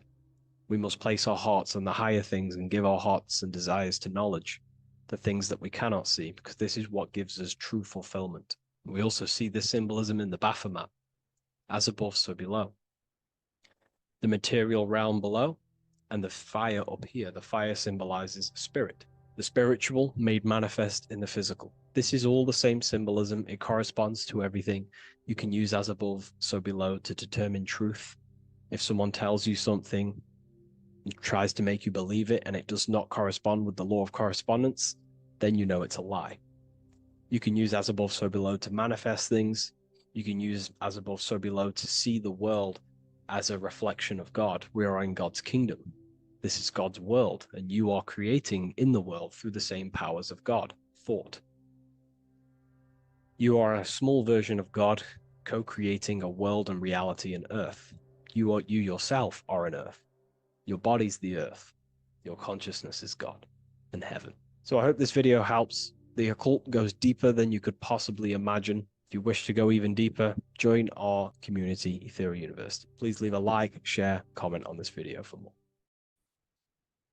Hello and welcome to another lecture from Harry B. Joseph, also known as Revival of Wisdom, the author of the Book of Wisdom series from revivalofwisdom.com. In this lecture, you will learn how to decode Freemasonic symbolism, gain a deeper understanding of yourself, expand your awareness of consciousness and reality, and receive guidance to navigate life with greater clarity. So today we're going to be breaking down this particular piece of artwork, this Freemasonic artwork, and how this relates to you and reaching a higher consciousness. Because ultimately, this is what it's about, okay? Freemasonry is considered a craft, and this craft is crafting a better brain and heart, crafting a higher consciousness, crafting a better self. Why? So we can operate in the world at a higher degree, operate in the world more efficiently, live a better experience in the world. and getting to know thyself. Okay, so we're going to start from bottom to top because this is important. Every placement of this symbolism is on purpose, has meaning, especially the placements of the symbols. Okay, so we're going to start from the very bottom of the artwork, which represents lower down. When we're looking at symbolism, especially occult symbolism, that's what the word occult means. The word occult means hidden from the eyes. It has its roots in the word oculus. I'm pretty sure that's Latin, which means eye. So the word occult comes from oculus, which means eye. And the word occult means hidden from the eye, the unseen, studying the unseen aspects of self. We're studying the brain. We're studying consciousness. We're studying the body, the heart. We're studying the self, the hidden aspects of the human psyche and the hidden aspects of self. Okay? Because ultimately, this is what gives you power in the world, depending on how you use that power, whether for good or bad, depending on the consciousness wielding that power. This is why we say knowledge is power. But I would actually say knowledge of self is power. Because when you know how you function, you gain power. You gain personal power. You gain mastery. Ultimately, this is what Masonry is about. Self-mastery. Crafting a higher consciousness. So at the very bottom of this artwork, we have a checkered board with a coffin. The coffin is the beginning of the artwork, the very base. This is the foundation of consciousness. The coffin symbolizes unconsciousness, the state that myself was in, maybe yourself, before we woke up and before we came conscious of our spirit, before we came conscious of ourselves. That ignorant state of acting without purpose, acting unconsciously, experiencing the world and not actively living in the world, simply reacting to external circumstances. This is an unconscious state where one is ignorant. 80% of the world is in this unconscious state. And this is symbolized as the darkness, the tomb. Look at how the tomb is fully blacked out, representing dull, no emotion, it's dark. This represents the darkness of self. The spirit is buried. The spirit is in the tomb. They're not even aware that they possess consciousness. They think they're the material body flying on a ball millions of miles per hour through space, and the sun is, they think they're a monkey evoluted. They've never questioned themselves. They stay in ignorance. They're in the spiritual darkness, okay? And they're furthest away from the light. Look at the top. This is the light sources.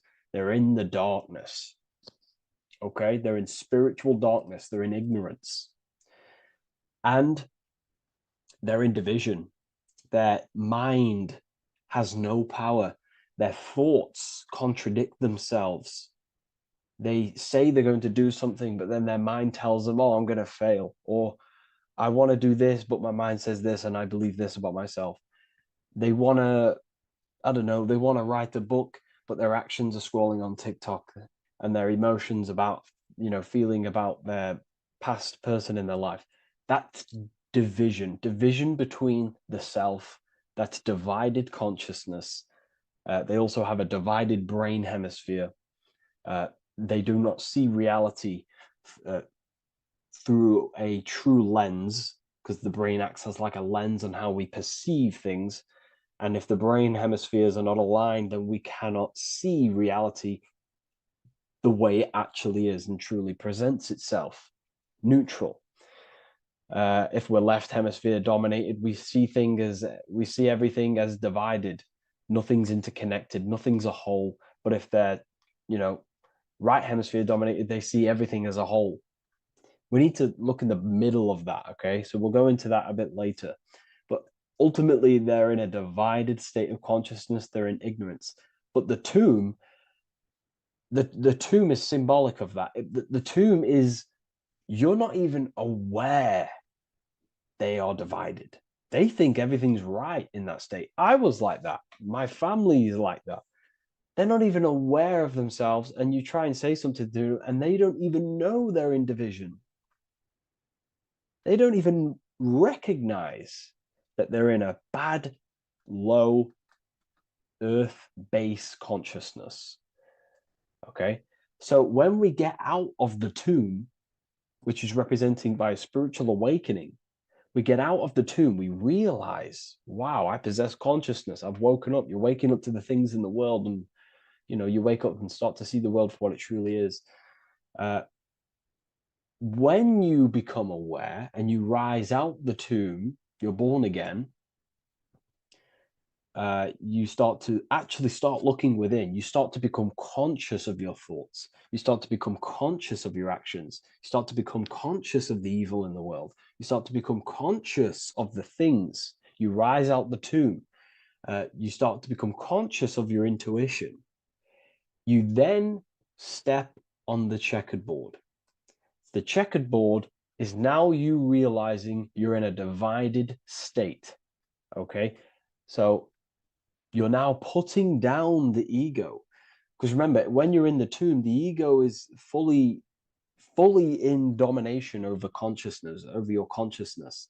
It doesn't allow you to say that you are wrong. It doesn't allow you to think that there's evil in the world. It doesn't allow you to believe you have a spirit.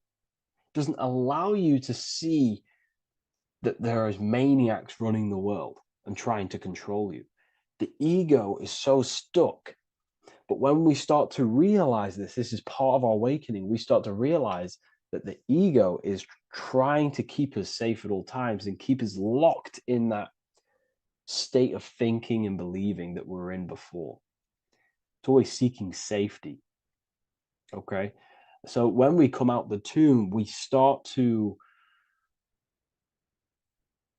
put down the ego and start to, how do I say this? We start to acknowledge that we were wrong about the world. And that is a lot about awakening. You have to acknowledge that you do not know everything. There are people with such higher knowledge. Okay. So when we come out the tomb, we put down the ego. We start to actually say, I was wrong about the world. I was a victim of mind control. I was in ignorance. I was in darkness.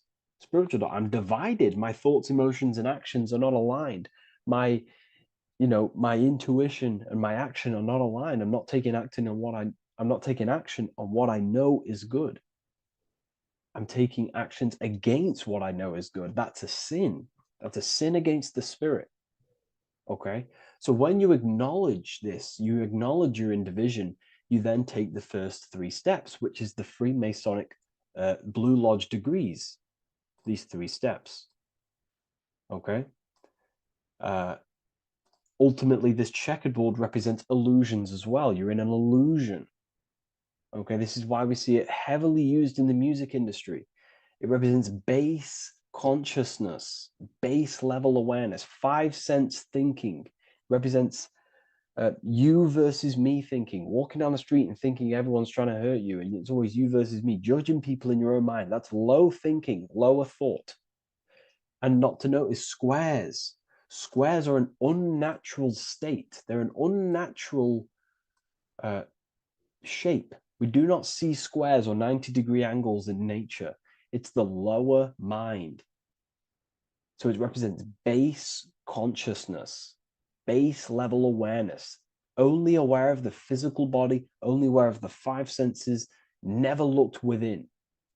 That is the base. And this is the foundation we have to rise up to the light from, up to higher consciousness.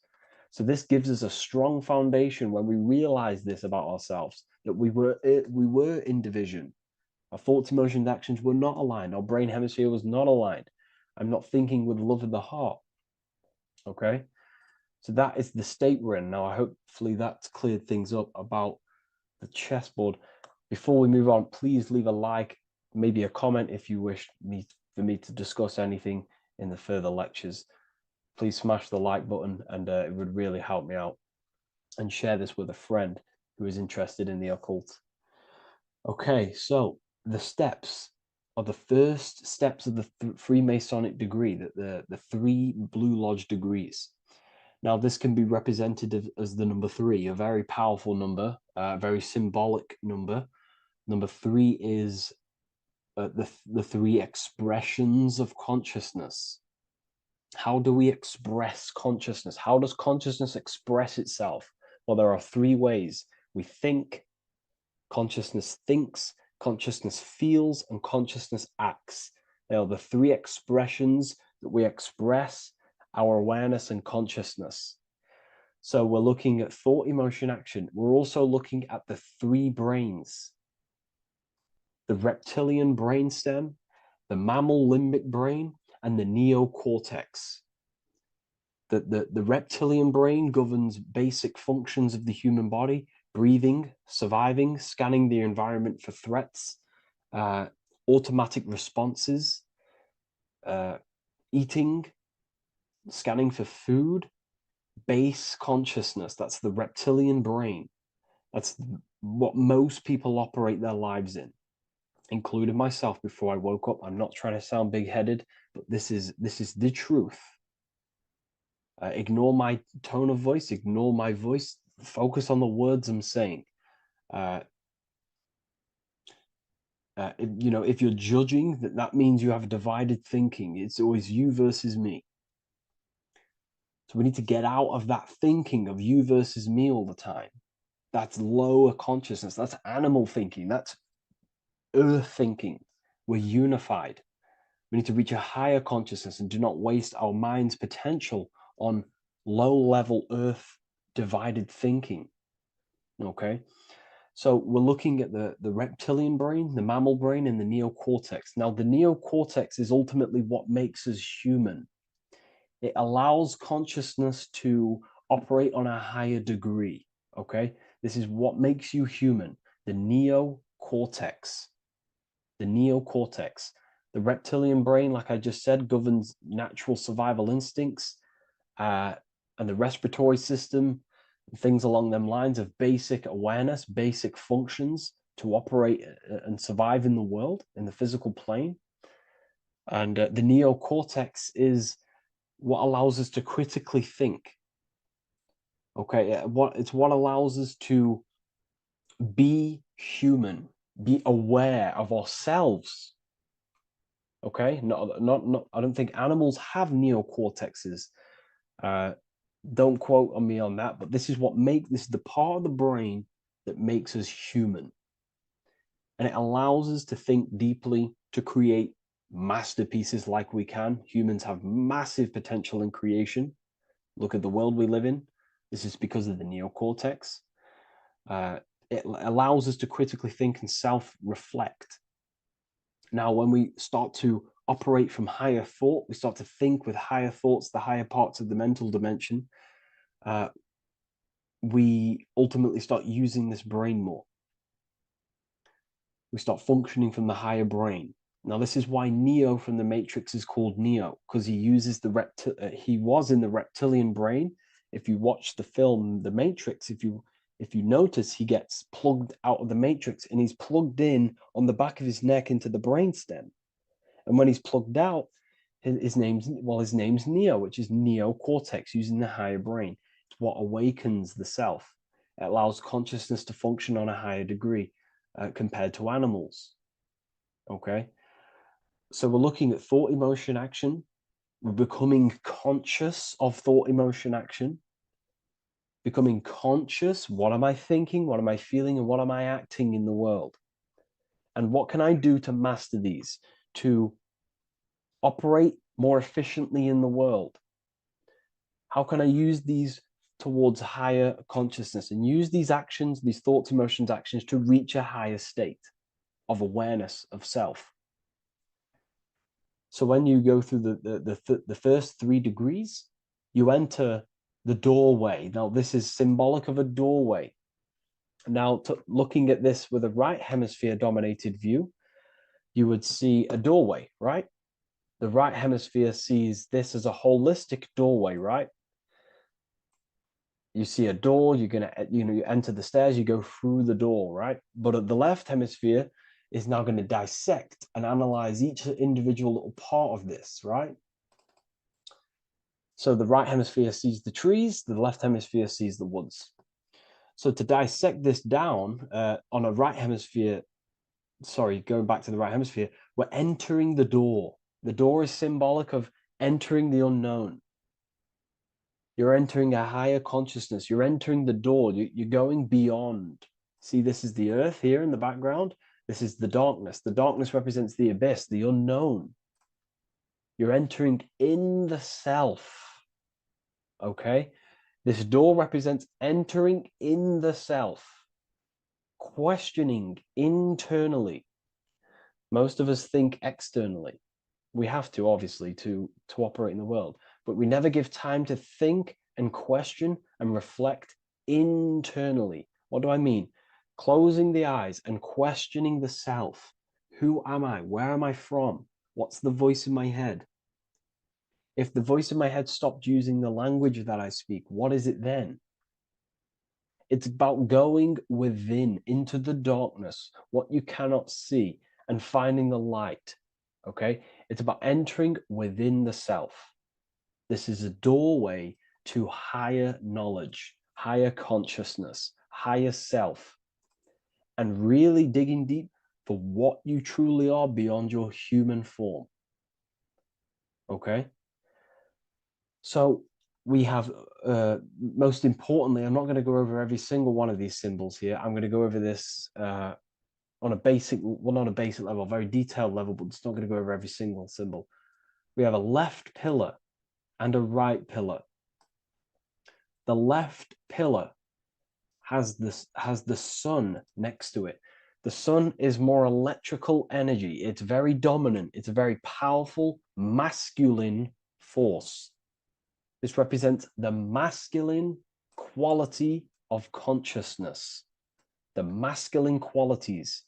We have many masculine qualities, such as actions, physical actions with the body. We have thinking. Thinking is a very masculine force. We have the left brain, analyzing brain, the brain that's very logical, that's trying to figure things out. That's the masculine pillar. Okay. So this is the masculine qualities of consciousness. It also represents what we can see, the sun. The sun allows us to see, to visually see in the world. So the sun represents the external world, the world outside the self. When we close our eyes, we have a self, an internal dialogue, an inner voice. We have an inner world, outer world. This represents the world we take physical action in, the material external world outside you. Okay? The world we can see. And then on the right pillar, we have the moon, which is associated with feminine qualities of consciousness. Now, the moon is in the night, what we cannot see. The moon is the nighttime. The darkness symbolizes what we can't see. So it's representing the internal world, the world of the self, the immortal world. Okay? The self in the mind is immortal. When you close your mind, you go in the mind, that self inside you is immortal. In the mind, you are immortal. Outside the mind, you are mortal. You will die. This body will die. Okay? So this is representing the internal world on a holistic understanding. It's also representing the right brain, the feminine brain. it's also representing intuition, emotion. They're linked. Intuition and emotion. They're a feminine. They're a feminine force. Also, we're looking at the heart, the right pillar. So everything that is feminine falls under this right pillar. Now, don't get confused. I know a lot of people can get confused about what I've just said.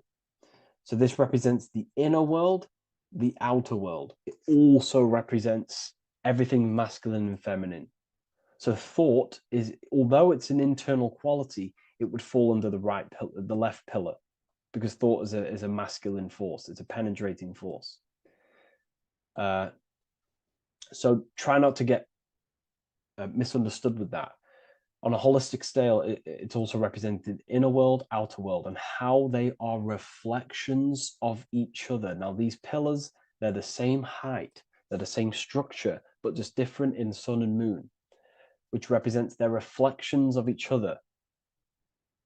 Their reflections, the inner world reflects in my outer world. My external world, what I see outside of me, is a reflection of my thoughts and my internal world. So the inner reflects the outer.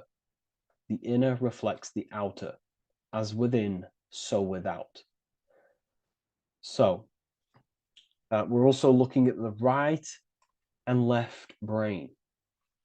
I've already gone over that. So what we need to do is build the bridge between the two to reach higher awareness of self. Because ultimately, remember, we're still divided. We came from the checkerboard, we entered up here, we've just entered within the self, started questioning the self. We're still divided. We need to build the bridge. And this is what they're crafting in Freemasonry. The bridge, the arc, the agreement, the great work. This is the crafting of aligning the left and right brain. We're also aligning intuition, feminine, with the actions. Because ultimately, the higher self is always guiding us. That's our true spirit guide. Our true spirit guide is our higher self. And the higher self ultimately exists in a higher dimension. This is going to sound crazy to some people, okay? But who you are is not your human body. And your higher self does not communicate through the language of the human material world. It doesn't communicate through English, doesn't communicate through thoughts. It communicates through intuition and communicates through dreams and symbolism. So it's all associated with the right pillar. This is the things we can't see. The higher self is always guiding us to awakening and to our purpose on the earth. Okay, so this left pillar also can symbolize what we're born into the world with, our circumstances, our external world. What are we born into? You know, our family, our current financial situation, where you're located in the world. So it's also symbolizing this. It's also symbolizing the qualities you bring here, the natural abilities you have when you're born, and what we need to do with our environment to ultimately reach a higher consciousness and reach our and transmute our environment we're born into to realize who we were and why we came here. Okay, so we need to build the bridge between intuition and action, and always take action on what we know and feeling is right at all times. That's unity consciousness. And when we do this, we gain the light. We gain more light, symbolic of more information of the self. Because the higher self is always guiding. It's always watching over. And it's always trying to give us knowledge of awakening, of why we came here. And when we take action on what we know and feel is right at all times, It's like a domino effect and a stepping stone that pushes you closer and closer towards your life purpose. Okay.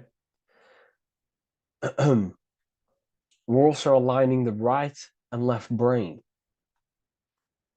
to perceive the world in truth, to see the world in its true form, to see the world in what it actually is, instead of any distorted left or right hemisphere dominated beliefs or thoughts. We ultimately do that by acknowledging that, yes, you have a self, you have, the left brain is more ego, this like divided thinking, everything's separate, and the right hemisphere is more holistic. So we need to see the world in the middle of this, in the middle, acknowledging the self and acknowledging the collective consciousness, and how my thoughts, emotions, actions contributing towards myself and the collective. We always need to keep the collective in mind. Why? Because we are experiencing this world together. It's not just you. And your actions also have a ripple effect on the collective. We're experiencing the world as a whole as well. Yes, there's yourself and there's the collective. We need to think, feel, and act towards the collective and the self. So aligning our brain hemispheres allows us to do this. It allows us to think holistically and individually and see reality in this. And when we do align the left and right brain, what do? We gain higher insight, the eye. We build the bridge between the left and right pillars. We gain the eye. The eye is what? Insight. The eye requires light to perceive and see the material world. So this is symbolic. This is the inner eye, the inner self, consciousness. And when consciousness has light, which is symbolic of truth, knowledge, light is a massive symbol in Freemasonry. And light represents knowledge of self, information. And when we gain information and knowledge of self, when we align our left and right hemispheres, our actions take action on our intuition, we gain higher light, higher knowledge of self, ultimately. And this is why we also have the square and the compass. Okay?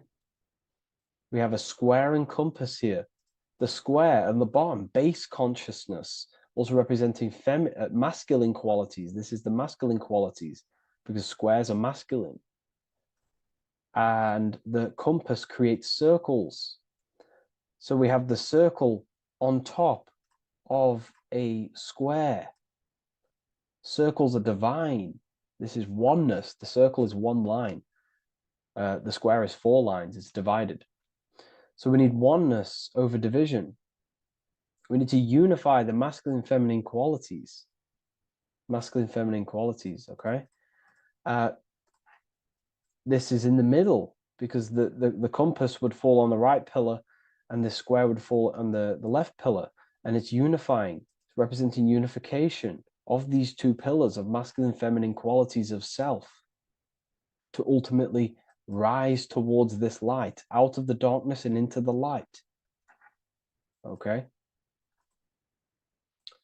Let's go back. The G. This is very important. This is one of the most important teachings I could possibly give you about the G. The G is the generative principle, is what generates things. And the force within you that generates things is care and the heart energy. The heart ultimately expresses our actions. We think, if we care, we act. Everything in your external world is in front of you because your heart cares. You care about the video and gaining knowledge. You're now here watching this video. That's the care energy expressed in actions. So in order for us to truly get out of this divided consciousness, we have to go through the G. We have to go from base consciousness, the square, divided through, we go through the G, because we have to care. And if we care, we'll reach the higher mind and gain higher self-knowledge and master the self. You cannot do this if you do not care. And if you do care, you will take action towards it. If you're watching this and you don't actually truly deeply care, you won't take the action. You'll just gain the knowledge, which is ultimately useless. You have to take action on this knowledge. And if you do not, there's no point watching the video. It's difficult. It's difficult. It's not easy. And things, throw us off our path sometimes. I understand. I'm not saying I'm perfect, but we ultimately have to give care towards reaching higher knowledge. Seek and you shall find. If you have the care about reaching higher knowledge of self, you will seek it and you will take actions towards it. Okay. We see this everywhere, and I mean everywhere. The Temple of Solomon has the two pillars, Jachin and Boaz pillars, feminine and masculine qualities. Sol, O, Mon. Sol is sun, Mon is moon. It's building the temple, which is, the temple is the inner self, ultimately. It's symbolic. The temple's not a real place. The temple of self, building the Temple of Solomon and reconstructing the Temple of Solomon, is about reconstructing the self through masculine and feminine qualities. We see it everywhere. And this is very symbolic, like very symbolic. We have the two pillars, we have building the bridge, and we have a stairway that goes to what you can't see, because it's going to the unknown. You have to have faith. Okay? What I'm about to say is very important. You don't know what higher consciousness is, okay, until you get a little bit higher. This is hard to explain, but I didn't know what everyone talks about, what higher consciousness is. I can't give you my higher consciousness. It doesn't work like that. You have to enter in and go within and have faith, going into the unknown, because you're ultimately going into something you do not understand. Higher consciousness, I cannot give it you. You have to enter the door and take action and think, feel, and act towards it, and you will go to the place, and then you will understand what higher consciousness is. Ultimately, what higher consciousness is higher knowledge and understanding of self, what you actually are. Okay, that is what's being symbolized here. It's again in the Masonic art. We have the darkness. We have to have faith to leap into the darkness, into the unknown. We see this everywhere. Like, you'll see, when I say this everywhere, and I mean everywhere, you'll see this. Every doorway has this symbolism in the ancient world, because ultimately this is what it's about, people. The door represents going within into a new light, a new room, a new level of understanding of self. Okay. Here we have Astro World. Now this is obviously a darker aspect of this, but again, we have the two pillars. See you on the other side. That's the doorway. The other side. And I'm not going to break down, this ritual, but you can guess what I'm on about here. That's for the university, of course. I can't break that down on YouTube. It's way too deep. But there's knowledge out there that is so deep you couldn't even comprehend it with the current mind, even for myself. And this is the power of symbolism. The more you learn about yourself, the more these symbols reveal to you. It is a journey of self. And I can't give you these understandings. You have to go within and question and meditate on these symbols yourself, and have thinking exercises of meditating on a symbol and seeing what what your mind does with the symbol, what it lets you think about that symbol, and you'll unlock deeper meanings. I'm going to go over one more symbol before we end this. This is the hourglass, which represents time, a very overlooked thing in today's world. We do not have unlimited time in this body. You have limited time. You will die. You will die. You have limited time in the external world. This is why it's on the left pillar, located on the left side, the external world. You are limited. The scythe represents you will be harvested. Your body will die. It'll be harvested. You will die, and you need to fulfill your mission here. You came with a purpose. You have to find that purpose by going within the self and questioning and taking action on what you know and feel is right. Unity consciousness, aligning thought, emotion, action. So if you wish to learn deeper insights, gain exclusive lectures, astral projection, self-mastery, I've just started a new section on mind control methods and how people are using this in society and becoming conscious of it. I've now opened 5 spots at a limited special price for Ethereal University. Use the code MIND, all capital letters, MIND, all capital letters at the checkout. And there's only 5 of these codes. Whoever uses them gets them. It's ultimately going to give you 20% off the university for as long as you're subscribed to the university. We go so much deeper in the university. Remember, social media is just the tip of the iceberg. Tip of the iceberg information. There are certain things I can't talk about, but I'll see you inside, and I hope you enjoyed this video. Please leave a like, comment, and a subscribe.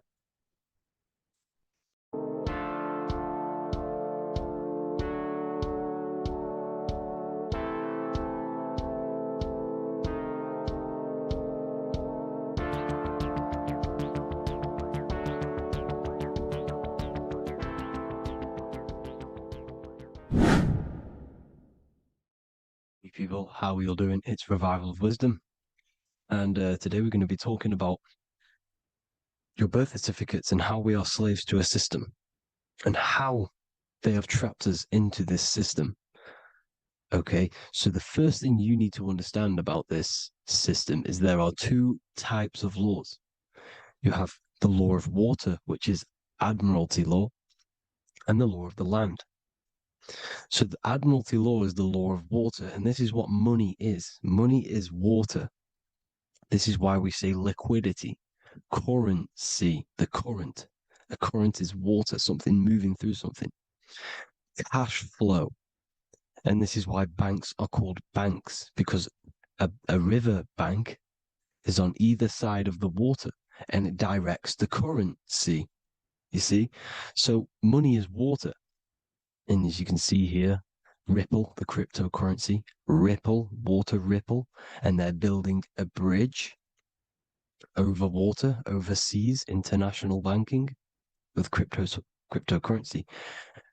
So money is water, and this has specific laws about water, but water is the same everywhere, you see. What the difference is with the law of the land is that you can have different laws in different lands. I can't do certain things in the UK that people can do in America, for example. You see, that's the law of the land, but the law of water is the same because water is everywhere.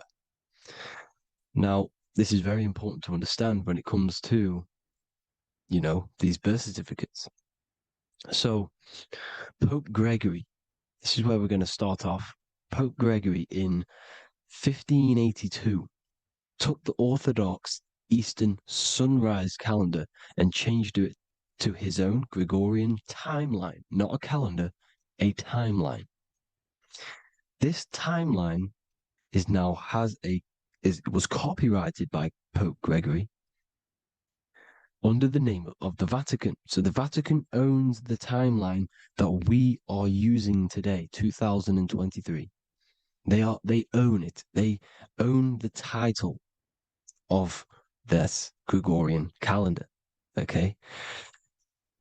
Therefore, anyone who is born under this copyrighted timeline, not calendar, they are subjected to Rome because Rome owns the timeline. They have a patent, a copyright for that timeline. What is on our birth certificates? That timeline. We are born underneath, we are subjected to the Vatican. This is why all birth certificates go to the Vatican. They own every single birth certificate. Okay? So when we use this timeline, we are subjecting ourselves to this timeline. Okay? Which the Vatican has a claim over. This calendar or timeline is set to sunset, not the sunrise, which is associated with death, darkness, and the moon, lunatics.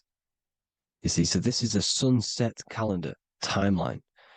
Okay, this is now, they've changed a couple things, right? They say that the new year is January the 1st. Okay, when we know this is in winter. January is winter, which is associated with darkness, death, the death of nature. So this is a death cult, people. These people are evil. They're so evil. The Vatican. And this is why we use April Fool's Day, because April is in Aries, and Aries is always the start of the zodiac. This is why Aries rules the head region. 12 zodiacs, 12 systems of the body. Each zodiac is associated with each part of the body, and this is why Aries is the head, cerebrum. But we're not going to talk about it in this video. But yes, that is what April Fool's Day is. They're putting it in your face. April Fool's Day is the real start of the year, when the sun starts to rise again, when the risen Savior is resurrected, when it's born again. This is when the Jews celebrate the Passover.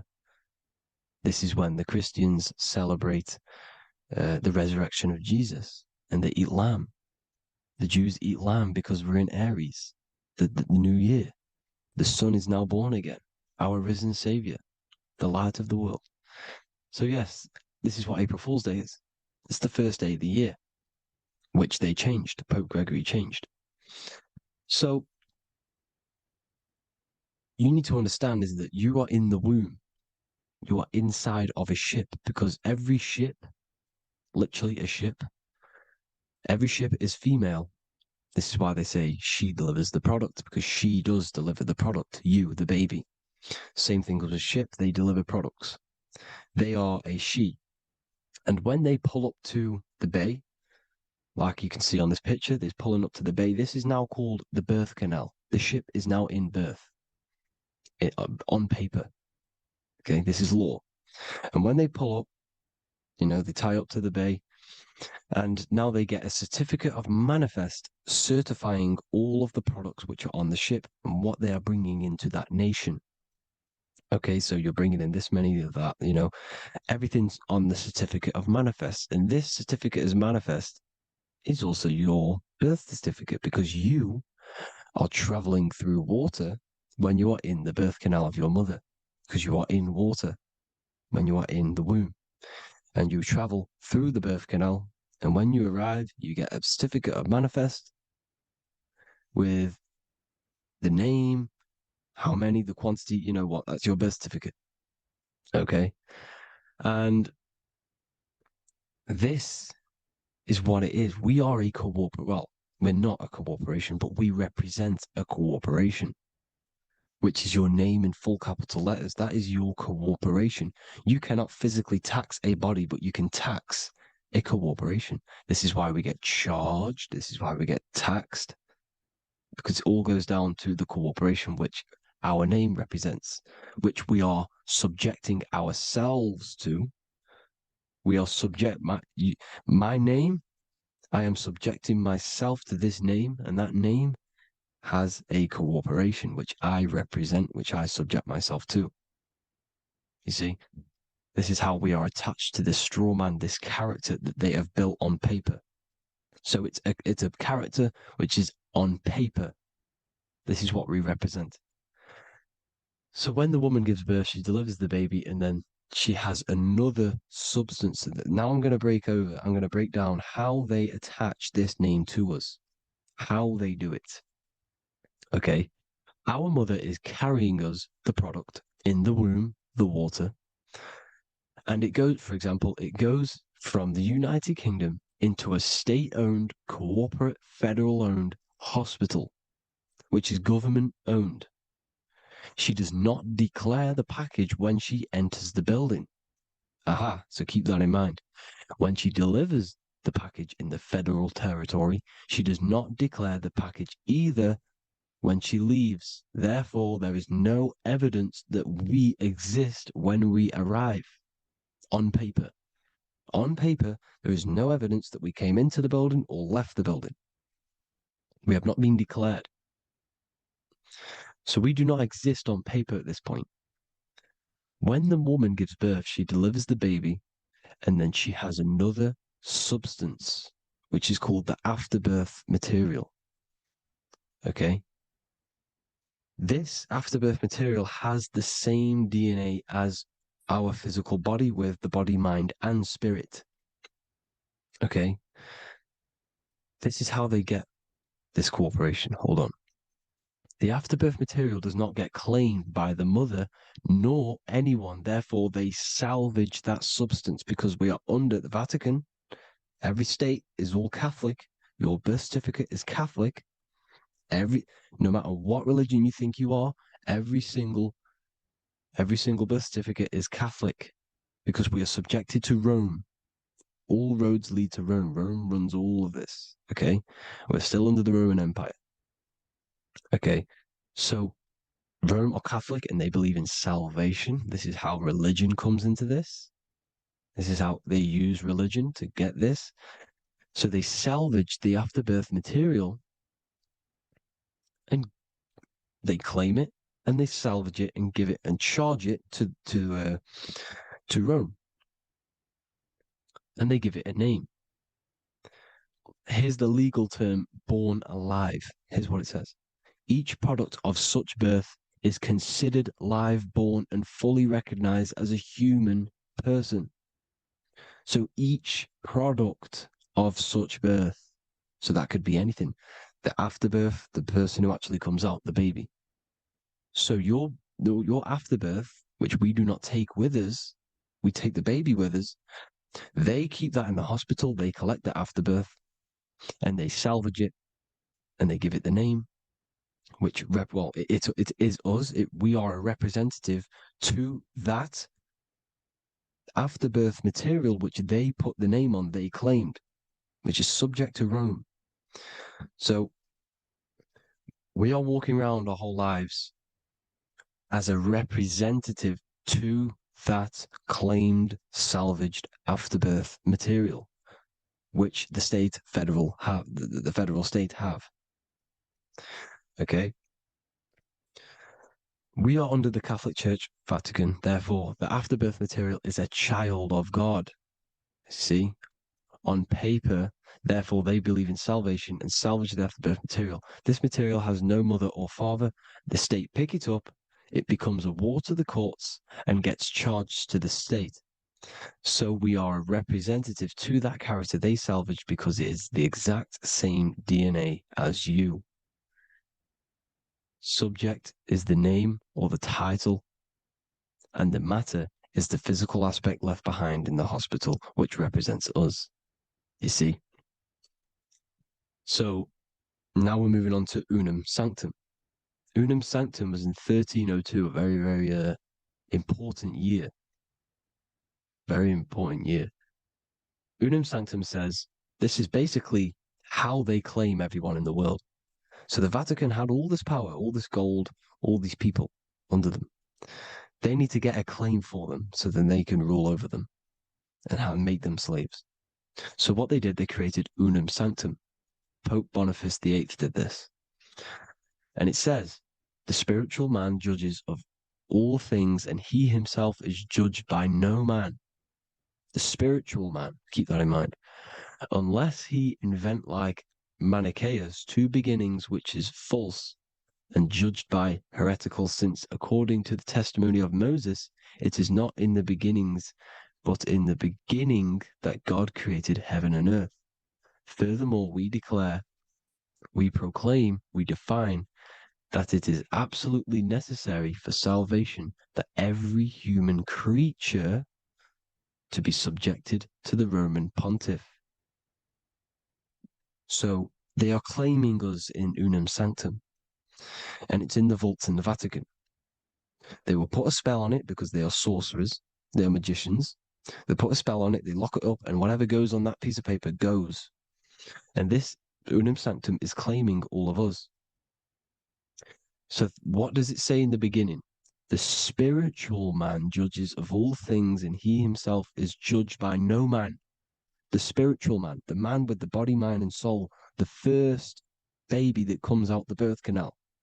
That's you, your body, you, body, mind, and soul. You have the Christ, which is I am, which is grace. Grace means here now, in the present. You have the Christ, which means I am. Therefore, you have a soul. If you can say I am, you have the Christ. You have a soul. But a creature can be anything with no soul. You see, so no man can judge the man with the soul. However, as it says in the second part, we proclaim, we define that it's absolutely necessary for salvation that every human creature to be subject to the Roman pontiff. So they are subjecting the afterbirth, not the man with the body, mind, and soul, but the afterbirth to the Roman pontiff, to the Roman Catholic Church. We are the ones who are claiming to be the afterbirth material, which is our birth certificate, which is our representative. We represent that because it is our DNA. This is how we are stuck. We are stuck because we represent this DNA, which is on paper, recorded. You see? So we, being untaught, uneducated in these subjects, we are subjecting ourselves to this system, to this slavery, because we just want to live. We just want to live happily, just peaceful. Think about it. Where's all this coming from? Where's all this war, all this killing, deaths coming from? We just want to live. It's coming from the Catholic Church, these evil death cult, which has subjected us, which has used us as slaves, and we are still slaves, and it's just going to get worse and worse and worse. So this is how we have subjected ourselves to be the slaves to this system. It's a lot to take in, and there's a lot more deeper stuff which goes into this. I'm just going over the surface. I'm going quite deep, but there is little details that I still need to learn myself. But this is the general how that we've been stuck to this slave system. So we are batteries, okay? This is why we get charged. When you go in a court, you get charged, okay? Because you're a biological battery. This is why cities look like motherboards, because we are feeding energy to this matrix. Okay, when we look outside of ourselves, when we give power to so-called Jesus Christ, worshipping idols outside of ourselves, where attention goes, energy flows. We are feeding the matrix with energy. By looking within, placing your attention within yourself, you are taking back your power. Because the I am is Christ. The you, the soul, is Christ. It's God. The awareness is God. Okay? However, we are subjecting ourselves to this system. We're subjecting ourselves to this system and the feeding of our energy. So what we need to look for the future is that, think about it, with the end goal is to change our DNA, is to literally make us robots, transhumanism, slaves. This is why we have smart cars, smartphones, smart watches, smart meters, smart cities. And all of this is going to be connected by the smart grid, which is 5G. This is why 5G is rolling out. 5G is going to connect all of these technologies to one. It's like a big net system. And you know why they're doing this? It's because all of this is going to be connected through AI, through this 5G, and that 5G is going to be controlled by the elites. So you say anything wrong, you do something wrong, you say the wrong thing online, they'll turn off your car, they'll turn off your phone, they'll turn off your smartwatch, they'll turn off your TV, because it's all going to be connected and controlled by the smart grid. And this is what the Great Reset is, people. But they're going to trap us inside of these 15-minute smart cities so we can't leave the area, because they're going to use climate change as a tool to enslave us to not travel because of so-called climate change and the fumes that we are putting into the air, which is all BS. They're doing this to push these new cities, to push all of it. But listen, they're trying to get inside of your body. The only way they can do that is to get you addicted and using this technology. First, they got on the body with the smartphone. Well, first of all, we use the technology. We get used to it with it in our hand. The next step for them was to get on the body, which is the Apple Watch, as you see down here. They have now successfully got onto the body. The next thing is to get inside of the body. This is the brain chip. You see how they've slowly lured their way in, slowly got you addicted to this technology, got you dependent on this technology. And what they're going to do is that they're going to mold society to be dependent on the brain chip. So in order, for example, if you want to go and pay for food, you're going to have to get a chip to pay for the food, because it's all going to be digital money. And that digital money will be connected to the chip, and you'll need the chip to pay for things. You see? So this is how they're slowly transhumanizing us. These phones, these apps, these things which are all we are all using was created by Freemasons. Mason means traveler, because they travel the depths of the mind. They understand human consciousness. They understand the brain. They understand the mind. By the deepest root cause, they understand it. This is what Masonry is. It's the occult. So these technologies is designed by these people. This is why they're so addictive, because they understand how it works. They understand how to get people addicted, because they understand human consciousness, the brain, the body, and the mind. So this is the advantage Freemasons have over us. And these secret societies, which have gone through the orders of Freemasonry and progressed onto these secret societies, which are the evil side, because I'm not saying Freemasonry is evil, okay? But the societies which they go beyond Freemasonry, because you can go beyond the 33rd degree into these secret societies, and they use this knowledge for the bad, to enslave people. And this is what's going to happen. Transhumanism. So I hope you all learned some insight for today. Please do a bit more research on, the birth certificate and stuff like that, the straw man. And have an amazing day, people. Please like, comment, and subscribe. Peace.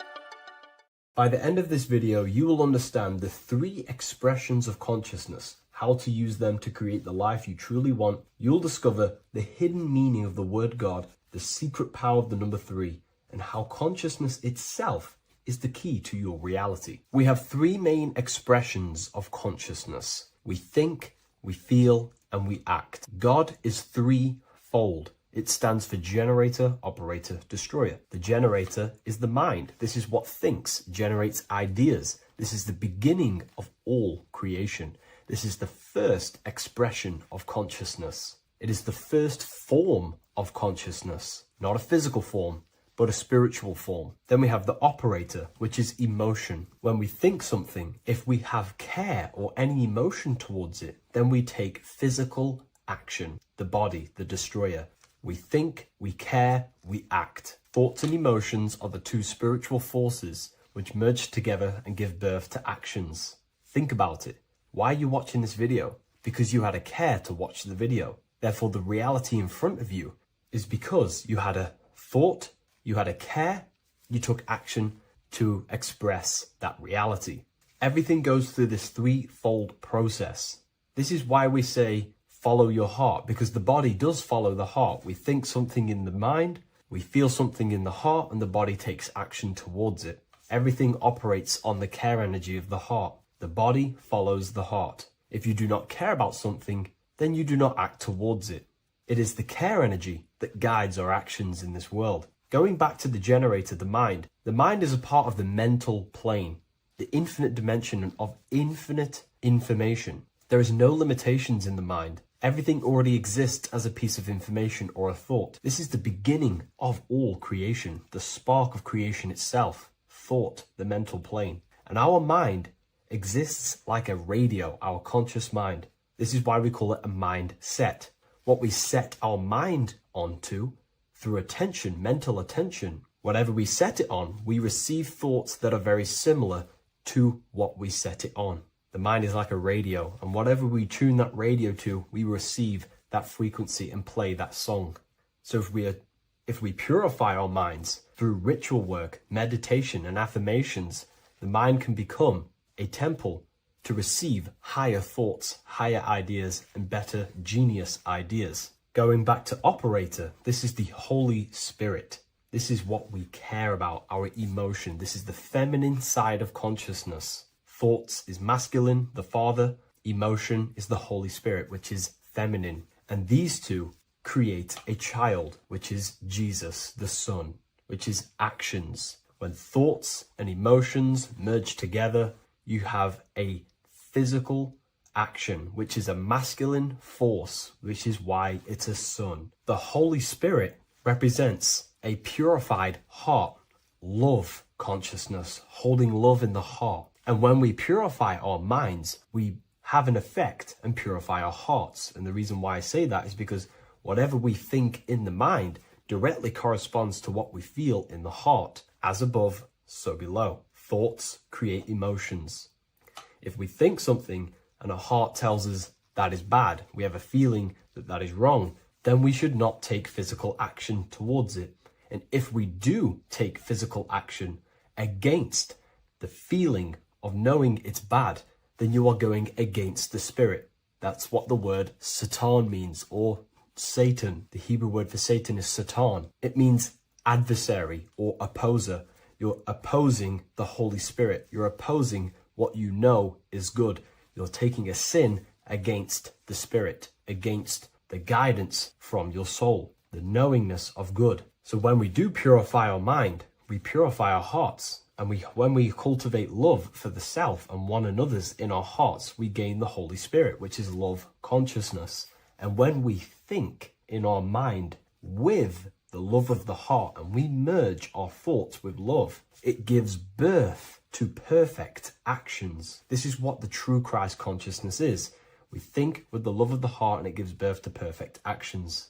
And if everyone did this in the world, we would live heaven on earth. Everyone would be balanced within themselves and the world as a whole would be balanced. So we need to gain full mastery over these 3 aspects of our consciousness, over what we give mental attention to, gaining love for ourself and the collective in our hearts, and gaining a strong disciplined willpower for our physical actions. And if you can gain full control over these three-step process, you can gain full control over your reality. The number 3 represents this 3 aspects of creation or transformation. This is a transformative process from going invisible to the visible. This is also why Jesus dies in a cave for 3 days. It's all about transforming the self. Transformation is the number 3. Me personally, I think the Holy Spirit has been replaced for the sacred feminine aspect of consciousness.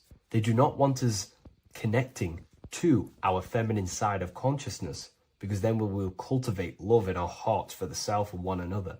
And love is the most potent force there is in the whole universe. It is what unifies everything. It nurtures everything. It allows things to grow. Think about it. When you hold love or care for someone, you grow relationships.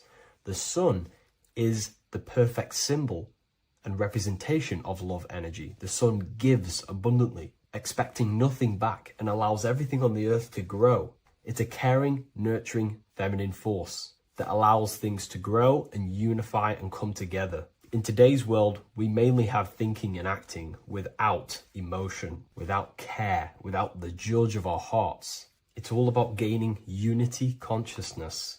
We think, we care, true care for one another and the self, and we act. And if you align these 3 forces towards something, your business, whatever you're trying to create, you will fully create that reality, because these are the 3 forces that you can use to generate a reality. You can do ritual work to create care in your heart about something, and then you will take more action towards it. The book I'm using here is the Book of Wisdom, Volume 1. You can get this paperback or PDF on my website. So I hope this video has helped you. Please leave a like, comment, and a subscribe on the channel if you like the content. Let me know what you think about the Holy Spirit and if it is covering up the feminine side of consciousness in the comments section. Welcome to Revival of Wisdom. What is good, people, is Revival of Wisdom. We're back with another video. Today we're going to be talking about the importance of Saturn and the occult. Let's jump straight into this. So Saturn is the god of the earth, right? It's the time of God, change, destruction, physical matter. He creates and destroys, because the energy of Saturn is the key to crystallization. It wraps things in physical matter, right? He creates everything, all life forms, and he takes things back, because the day that you're born, that's the day that your expiry date is coming. The time is ticking until Saturn takes your life. This is why he's known as the Reaper. Okay? As he's personified as eating his child here in this ancient Roman painting. As you can see, he's eating the child. We are all children of Saturn, right? He creates physical matter, our physical bodies, right? He's the god of time because he's the slowest moving celestial body. He's the Lord of the Rings, as you can see here. He's the last one on the ring. He's the slowest one moving, okay? So he is the Lord of time, destruction and creation, okay? This is why his name is Saturn, Satan. He's the devil, okay? But I'm not saying Saturn's evil, guys. It's a part of life. Everything lives and dies, right? He's the key to crystallization. Now, as we have the clock here, our god Saturn, or Chronos in Greek, just means time. He's also the god of time, as I've already said. 60 seconds in a minute, 60 minutes in an hour, 24 hours in a day. Add 2 plus 4 equals 6. 60 seconds, 60 minutes, 2 plus 4 equals 6. That's 666, okay? And as you see on the clock, 6 take away 12 equals 6. 7 take away 1 equals 6. 9 take away 3 equals 6. 6 is the number of Saturn. It's associated with Saturn, right? He's the god of time, of justice. everything goes back to the Reaper in the end. Everything lives and dies. Now, the artwork of him, he's always got the Reaper staff. You see, it's personifying death. Now, when you see this, the Romans were not saying Saturn was a real person, a real god in human form. No, this is personification. This is what the ancients always did. They personify, just like the Bible. It's all personification. So the personifying Saturn eating its children because it eats, it's the Reaper. No one can escape the Reaper. No one can escape death. Now, Saturn is 666, which is in the Bible, the number of the beast, right? The number of the beast, Satan, 666, right? So on the North Pole of Saturn, you have a hexagon, which makes a cube, right? Now this hexagon, when you join up all the corners, creates the six-pointed star known as the Star of David, right? In the Jewish religion. Now, as you can see, the six-pointed star has 6 points, 6 mini triangles, and a six-sided hexagon. That makes 666. And also, you have Saturday is named after Saturn, the sixth planet, the sixth day of the week, and has a six-sided polygon in its North Pole. That's also 666. Now, this Star of David, this symbol goes back thousands of years, and it originates from Saturn. It's not the Star of David, right?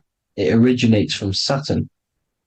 It symbolizes the physical and spiritual aspect combined into one, which makes us humans, right? Also symbolizes the male and female combined into one. These two sacred energies create the human. We consist of both male and female energy, also known as the Seal of Solomon. And we all know if Solomon was a real person, he talks about communicating with 72 demons. He could apparently, in the text, he could communicate with 72 demons, and this is sorcery. This is black magic.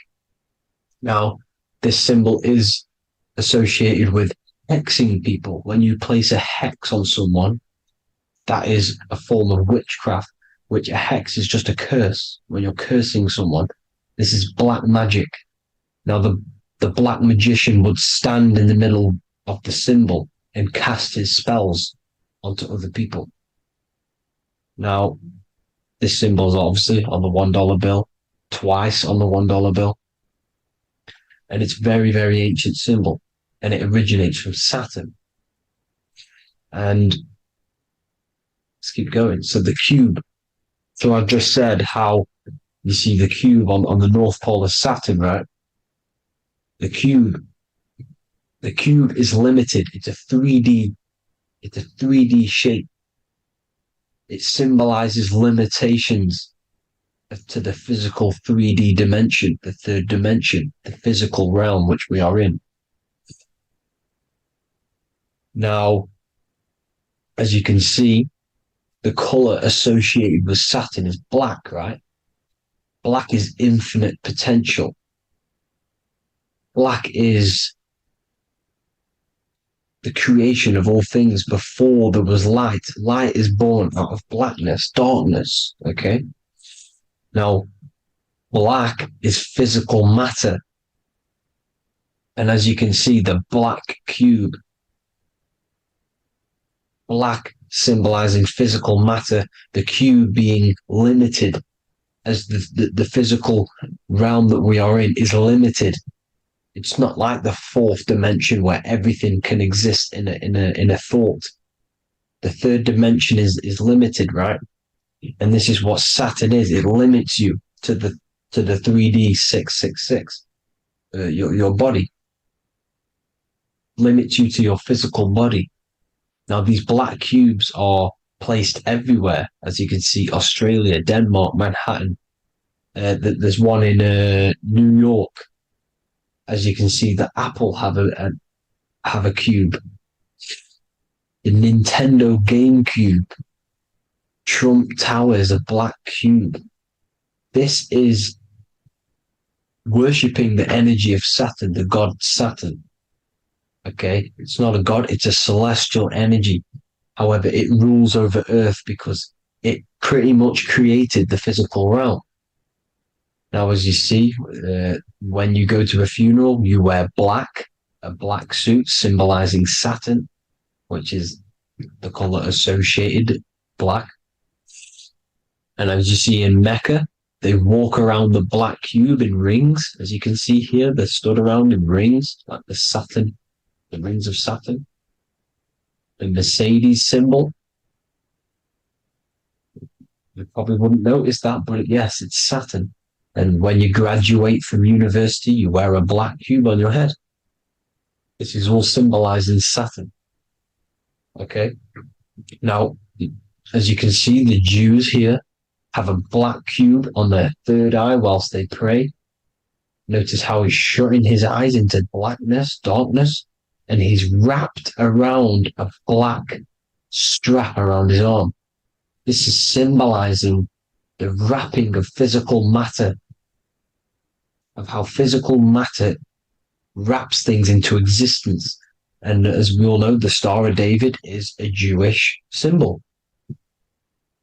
So he has the black cube and the Star of David, right? So all of these religions are secretly worshipping Saturn. Okay, this is all Saturn worship, Kronos, the god of time and destruction, the physical reality. Now, as you can see, it's symbolized everywhere in all major corporations. Pepsi, internet, that's obvious. NASA, of course, NASA. NASA means to deceive in Hebrew. Universal, Walkers, that one's so obvious. Nike, Toyota. So many different ways they symbolize it. You either see the rings of Saturn or the black cube, as I just showed you here, the Nintendo and the Mercedes, right? It's absolutely everywhere. Now, they also use 666 to symbolize it, as I've just broken it down to you. 666, the World Economic Forum. We all know how they're trying to enslave us into this new world agenda. Google Chrome, CERN, Disney, Coca-Cola, Cadbury's, all of these have 666. Now, every UPS barcode has 666. And even www. Is Hebrew for 666, as you can see here. Monster. It's the same Hebrew letter that means 666. Drake, 6 God. That's his God, Saturn. Why? Because they love physical realm. They love the physical dimension, the third dimension. Because they can rule here through riches. They can build an empire here. It's not like the fourth dimension. They don't want to ascend. They want to stay down here in the physical realm. Okay?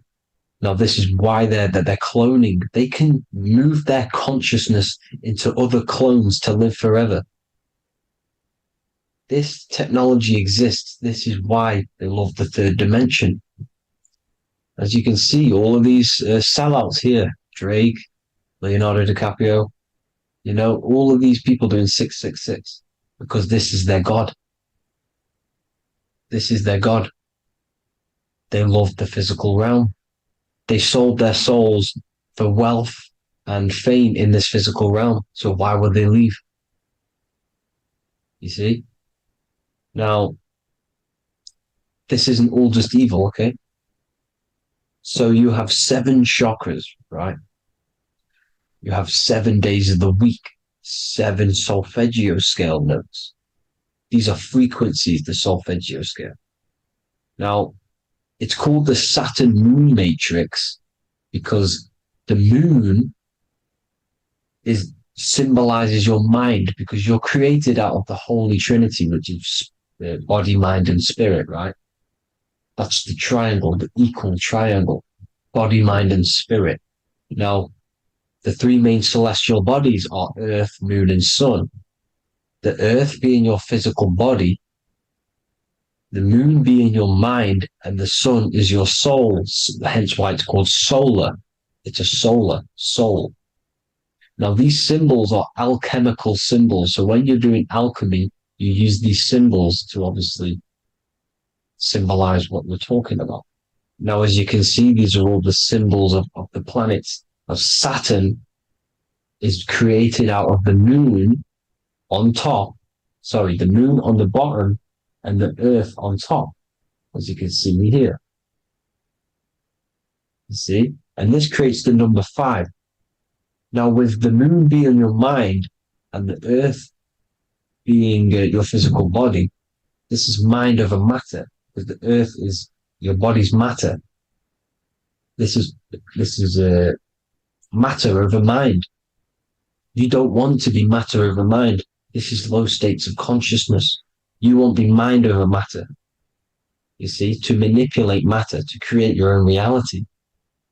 Now, obviously, we all know Saturn is associated with the lowest chakra, which is the root chakra. This is to deal with your animal instincts. When you're down here, you identify as the physical body. You don't know anything spiritual. You have a pure physical mind. You don't believe in anything spiritual. This is survival mode, consumption. They want you trapped down here, which is matter over mind. They don't want you to create your own reality, which is mind over matter. You see? Now, that's what Jupiter is. Saturn is the moon on the bottom and the earth on top. But Jupiter is the moon on top with the earth on the bottom. That's mind over matter, you see? So, these chakras are an ascension process from matter, physical matter to spiritual. This is the ascension. This is the stairway to heaven. This is Jacob's ladder. You see? Now, the number 5, which is obviously associated with Saturn as well, which create the symbol for Saturn, created the number 5. You have 5 senses, 5 elements, 5 physical elements. As we all know, Saturn crystallizes everything into physical matter out of the 4 elements. 5 fingers and toes, 5 points of man. Okay, the number 5 is the number of justice. Saturn holds things back. He restrains things from you, makes you learn the lesson. Now, 666 is not all evil. 666 is the atomic structure of the carbon atom. 6 protons, 6 electrons, 6 neutrons, right? We are carbon-based life forms. All life forms are based on the bonding properties of the element carbon. Because Saturn crystallizes everything into physical matter. Now, the Masons symbolize this with the checkered boards. They have the black square, which is obviously matter. As I just said, the black cube. And spirit is the white square. Because white is eternal light. White and light. You see? Black is physical matter. Now, this is what we are. The point of our soul is to transmute from matter to spirit. But these are interchangeable. This is the constant cycle between spirit and matter, spirit and matter. High vibrational matter turns into spirit. Low vibrational spirit turns into physical matter. You see? Now, we are carbon-based life forms. This is what 666 is, the number of the beast. When I say we, the physical body is the beast. It's the animal. It's the carbon suit to operate in this physical dimension, in this physical realm. See, it's the vehicle used to operate in this physical realm, but your mind isn't from this physical realm, you see. The brain is the physical manifestation of the soul. Okay, so as you can see here, the spine is an extension of the brain. Everything goes back to the brain. This is literally what your physical body is.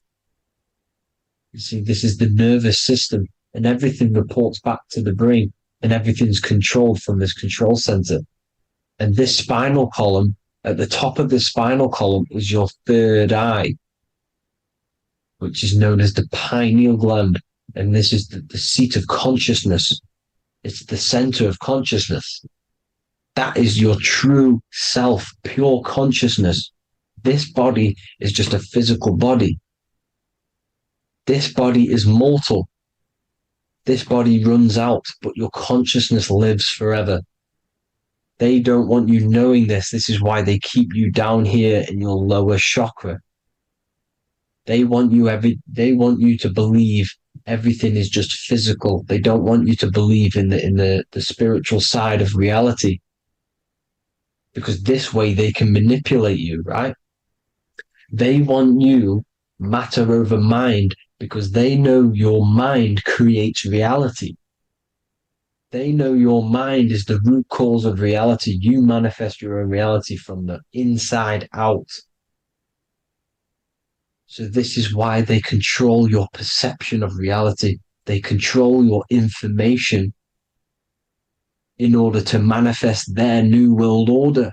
You, who are ignorant to knowledge and wisdom, you who are ignorant are manifesting their agenda because you accept their information and their perception of this reality.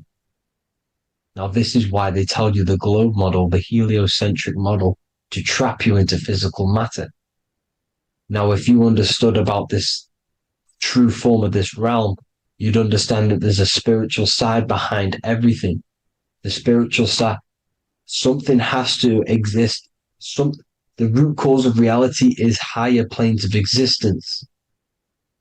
It happens in the mind before it happens on the physical plane. You see?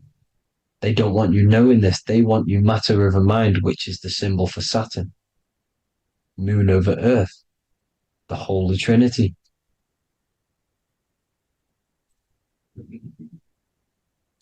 Now, as you can see, the cube also makes IXXI. This is Roman numerals. This is Roman numerals, and when it's translated from 9/11. Yes, 9/11. This is the secret code of the One World Order. The two twin towers, when the two become one. Okay, when the two become one, this is how you reach the higher states of consciousness, the physical and spiritual. Now, as you can see, the 9/11 memorial are two black cubes. It's two black cubes. This is all Saturn worship. Now, I'm not saying that Saturn is an evil celestial body, right? No, everything has a good side and a bad side, right? It's duality. The spirits of Saturn on the dark side are the most evil demonic spirits. Now, these are the spirits that these are invoking through these rituals, right? Yes, 9/11 was a massive ritual. It's a satanic ritual, okay? Now, we all know Elon Musk. Elon Musk is coming with the mark of the beast. And English gematria, this equals 666, right? 666, as I said, is the number of the beast. You are the beast, your physical body. You see how the Bible twisted things up to make things more confusing, right? But it's there. You just have to have the knowledge to be able to read the Bible properly. As we all know, we had this virus. I'm not going to say the name because I'll get flagged. This virus adds up to 666 because this is all part of the New World Order. It's all part of keeping you in this physical dimension. Okay, now as you can see here, Novus Ordo Seclorum on the back of his shirt, on Elon Musk's shirt. This is also on the $1 bill, Novus Ordo Seclorum. This means New World Order. Yes, New World Order. This is on the back of Elon Musk's shirt. And as you can see here, he owns Neuralink, which is the brain chip which they're going to be putting into implanting this onto your brain.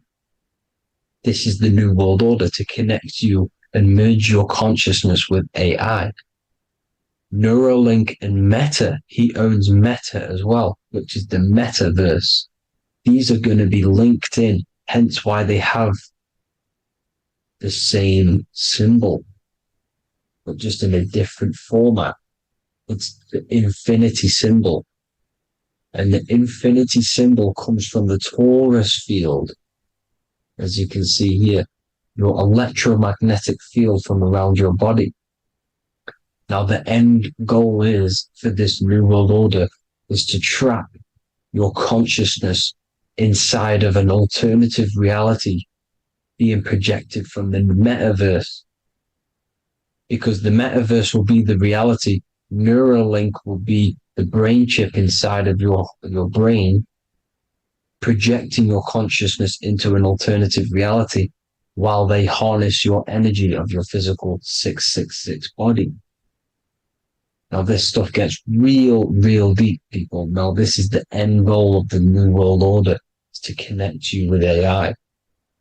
This is why they're trapping you and keeping you in these lower states of consciousness in the Saturn-associated root chakra, so you don't find out about the spiritual side of reality. Because if you knew the truth of this reality, you wouldn't connect to AI. You see, you have the power within you to travel to other worlds, the astral plane, for example. You travel to different worlds when you are sleeping. Okay? They want you to know it's just a dream. However, their end goal is to trap your consciousness and feed off your energy, spiritually and physically. Okay? I don't know why these people are just pure evil. As I said, evil love bondage. They love the physical dimension. They don't want to ascend to other realms. These evil love the third dimension. This is why evil spirits will inhabit bodies, exorcisms, because they miss being in the physical realm. They miss it. Evil love bondage. So this is why they're cloning and putting their consciousness in clones to stay in this third dimension, to stay as further away from the source as possible. Okay? This is why they're doing it. And this is how it's all linked in. So I hope you all enjoyed this video. Hope you gained some wisdom. Please feel free to join the Telegram. And please leave a like and a subscribe. Thank you all, people. God bless.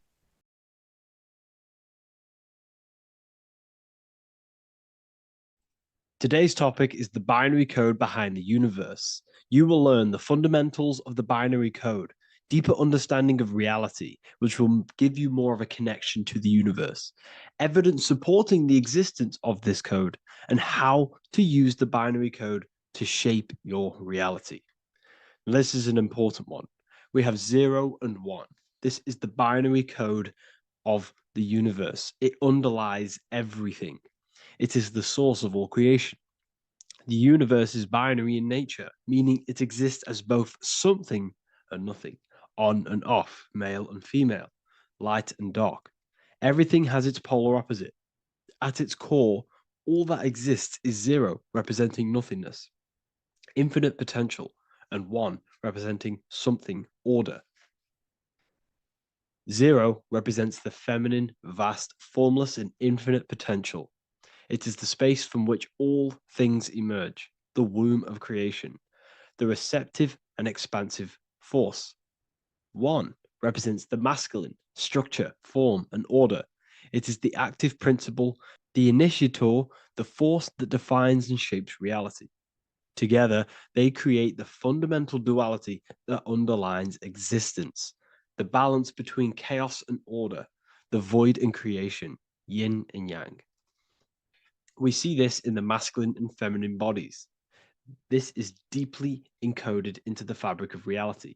And once you see this, you will never unsee this. So please leave a like on this video if you love my content and you love the wisdom that I share with the world. So we see this with the masculine genital areas. Remember, this is the genital area. This is all to do with creation. These are the generative principles, the generative organs in the body that allow creation to continually outfold into new life. The genital areas are all to do with the code. The male is the one, the action. He's the initiator.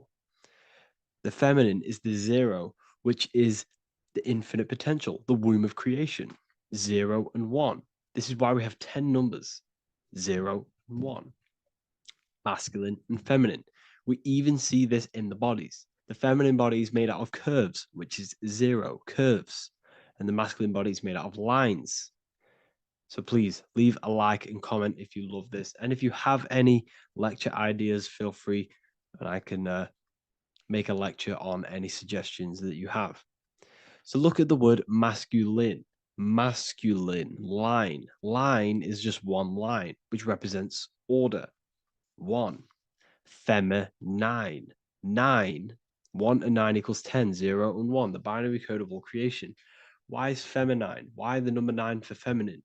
Because the moon has to go around 9 times to create a human in the feminine's womb. And look at this image of nature. All nature is zeros and ones. Now you can tell. The stick is a one. It's a line, and here we have curves. It's curves and lines. Curves and lines create reality. Creates matter. Everything is 0 and 1. We even see this with the sky. The sky represents zeros. They represent curves. The heavens, the heavenly bodies, the sun. These are circles. The moon, circles. The planets, circles. Down here is matter, representing the square. We have the Freemasonic square and compass, representing lines and circles, masculine and feminine.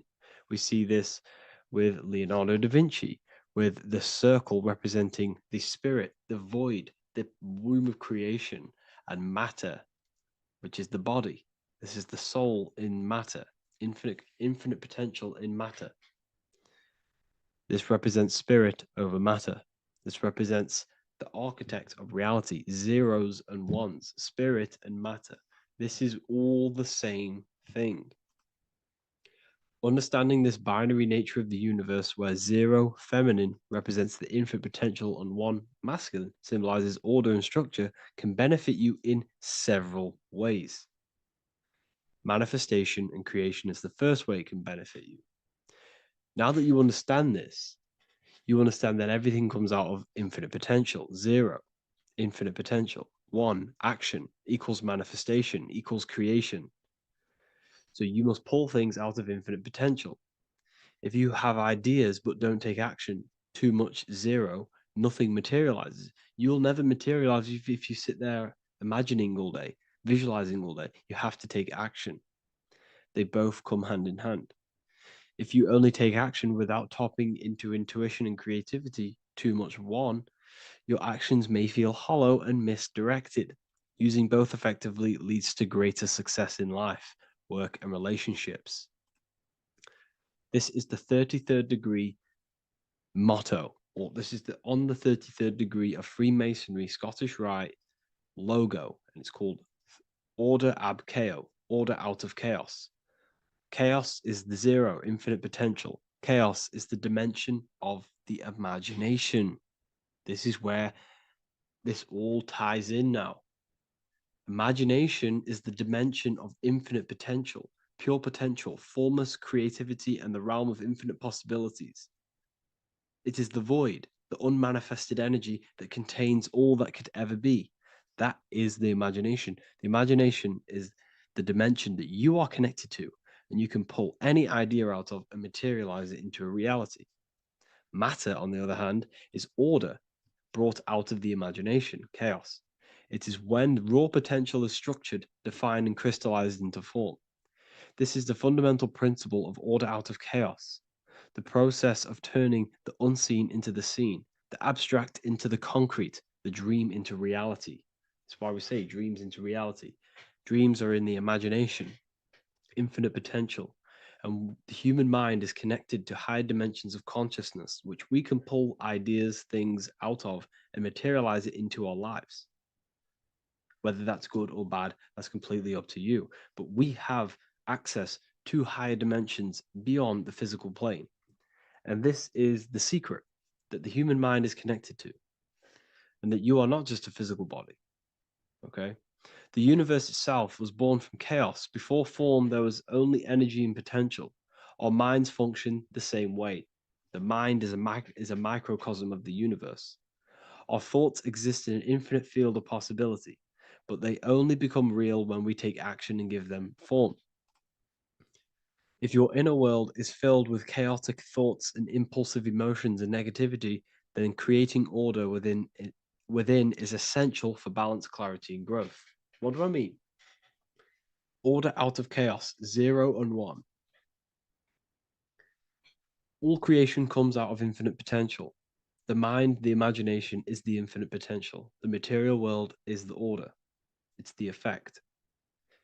Therefore, if your material world has chaos, if your room is messy, if your body is out of shape, if you do not look after yourself, everything in the physical world is just a reflection of what's going on inside of you, what's going on inside of you.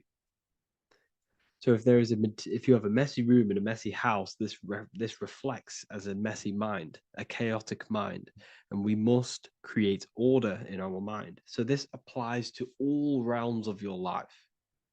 This applies with your mind. It applies with your emotions. It applies with your manifestation. It applies with the physical world, with the masculine, feminine. 0 and 1 is heaven and earth. It's everything. It's duality. It's on and off. It's everything. So it applies to all realms of your life. Okay. So in order for this to benefit our lives, we must, one, have awareness and observe the chaos. Step back and observe your thoughts and emotions without reacting to them. Recognize that you are not your thoughts. You are the observer of them. You are the soul. You are in between them. You are the midpoint between the left and the right, the 0 and the 1. You are the soul. Journaling or meditation can help you identify patterns and negativity and impulsivity. So it's important that we recognize these patterns. We recognize the chaos within us and we transmute it. 2, implement structure, mental discipline, mindful practices, meditation, breath work, and slowing down your reactions. Cognitive reframing, replace destructive thoughts with constructive ones. This is so important. For every negative thought that you place attention to, place your attention onto 5 more positive. Never think about something that you don't want to manifest, because whatever you're placing attention on inside that mental field of consciousness, you're giving attention to it, which then can manifest into your action, and that will materialize into your world. Routine and ritual. Create daily habits that anchor you. Morning routines, exercise, or creative outlets bring stability. We must master the inner world of thought and emotion. We must bring chaos into order. In order to create anything in your life, you're turning chaos into order. order out of chaos. You're turning 0 into 1. This is the binary code. All things underlie it, 0 and 1. So it's so important that we master our minds, we master our emotions, we master our inner world so we can produce effect in the outer world. We cannot create consciously and effectively if we have chaotic thoughts and impulsive emotions. So I hope this has made more clarity to you so you can implement this into your life. I know I haven't given you much strategic things to implement into your life, but now that you have a better understanding of how this world is pulled out of infinite potential, you can use that. Everything in your life is pulled out of your imagination. Every text you send, everything you think of, oh, I'm going to do this later, that is your imagination thinking about the future. So you just have to do this on a mass scale to create something big in your reality. So I hope this gives you a better understanding of how the universe works and has benefited your life. If you have any comments or any suggestions or how this video made you feel, let me know in the comment section. I would really appreciate it. And I'll see you all inside of the Symbolism Masterclass on March the 8th. And order is, and the world, the physical world is order. It's order out of chaos. This is the chaos of emotion. Sorry, not emotion.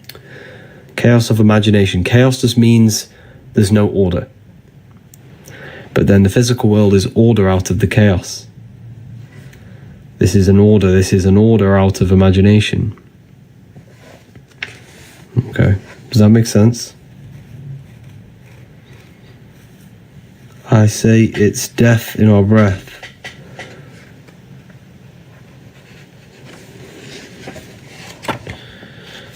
This is the pineal gland. So this is why Buddha has a pine cone on his head. The pine cone represents it's an open pine cone, and this represents the open pineal gland. Now the pineal gland is pretty much a radio receiver for consciousness. Your body is like an antenna. So you have a radio. You have a radio, right? And the radios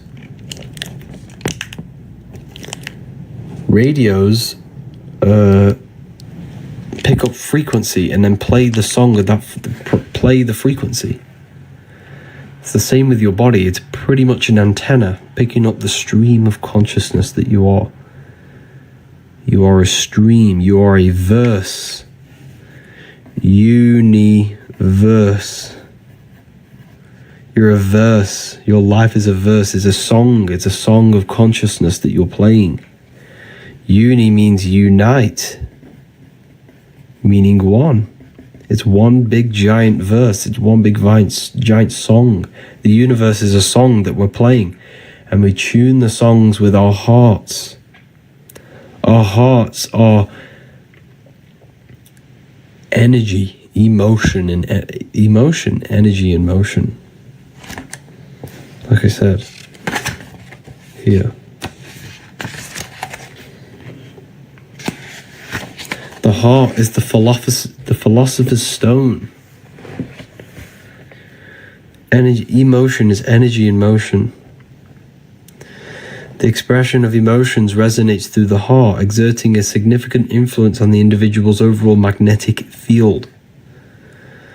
The emotional state of an individual emanates outwards from the heart, influencing and interconnecting with the surrounding magnetic fields. Thoughts manifest as energy in motion, constituting emotions, which each thought inherently linked to an emotional state. Every thought produces an emotion in the heart. That's why the Bible says, whatever happens in heaven happens on earth. Because whatever happens in your head happens in your heart. Whatever you think in your head produces emotions in your heart. The head and the heart are the pretty much the creators of reality. The mind and the soul, the mind and emotion, thought and emotion. Okay. It's very powerful when we learn about this stuff. You are literally a holographic being. You are a holographic being. Okay. Scalar energy, a subtle force, flows through and interacts with matter and divides and creates electromagnetic torus field. This field organizes astral light into the essential components like photons within the holographic reality. This world is holographic. The electromagnetic fields turns astral light into matter. Because, like I said, everything is a product of the higher planes. God. Generator. Let's move this so you can see it properly. Generator, operator, destroyer. God.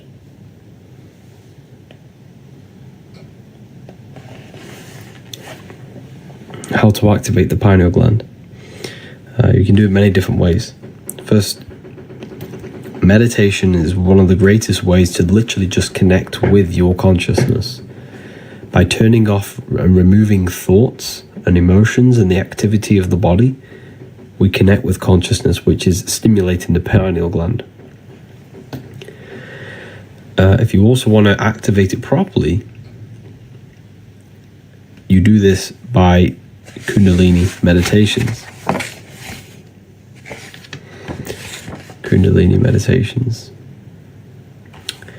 So when you breathe in through the nose, you breathe in to the stomach and you think about raising the breath and imagine energy rising up your spine as you breathe in. And then when you breathe out through your nose, you release it, and then just keep repeating this over and over. And you will feel energy rise along your spine. You'll feel energy rising your spine, and your brain will feel like this, tingly. You'll get a tingling sensation. It's an amazing sensation when you get it, a Kundalini awakening. It's one of the best feelings you'll ever experience in your life. It's undescribable. It just feels like tingling light, a surge of energy entering in your brain. And you just feel so refreshed after. And you're more in tune with yourself. Yes, you can become dizzy. Or lightheaded. You're more in tune with yourself. You gain deeper thoughts. Your dreams are enhanced. Lucid dreaming definitely enhances. You pretty much become a superhuman. My brain tingles periodically on a regular. Yes, that is your Kundalini. That is your Kundalini awakening. Now, there's many different levels to Kundalini awakenings. You can have a small awakening or a large one. There is a medium, a half, and a full.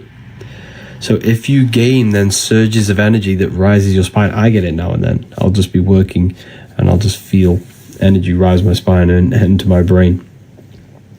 This is your Kundalini energy that's awakened inside your body. It brings peace to us. Yes, it does. Very well said. Very well said, Flower. Grand Rising, everyone. Welcome. Hello, Mohammed. Welcome.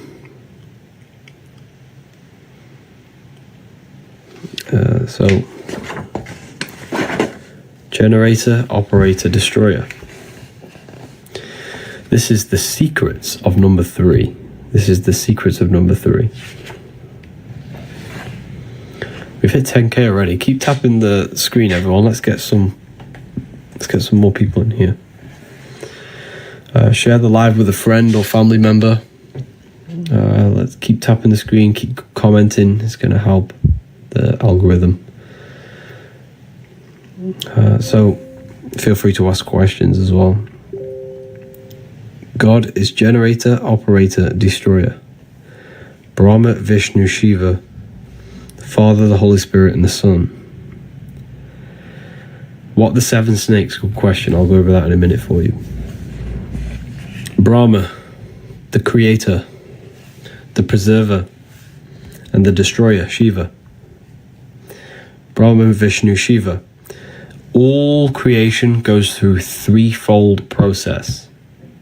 Everything is a threefold process. Everything in this world. Okay. Is a threefold. And the reason why it's threefold is the number 3 is very, very sacred. So we have the eye in the triangle with the eye in it and the light. Well, that's 1, 2, 3. Okay, so that's the number 3 the Illuminati use. 3 represents creation. Why? Look at the number 3. 1, 2, 3. This middle point represents the dot here is the emanation of creation, turning into duality. It's a torus field.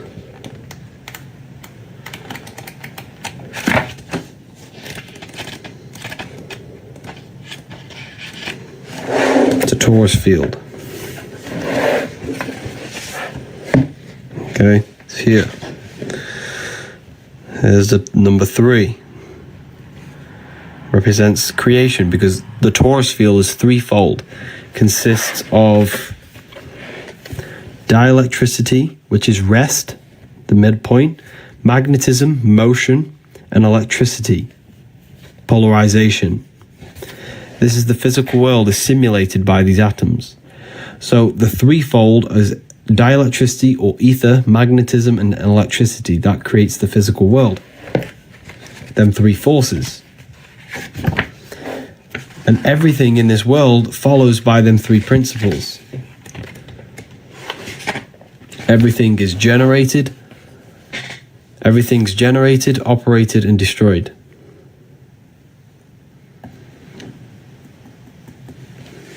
Generator, operator, destroyer. Generator, operator. So you will be born, you will live, and then you will die. Everything goes through this threefold process. That's why the Freemasons at the top of their artwork always have an eye in a triangle. I'll show you. I'll try and find an example.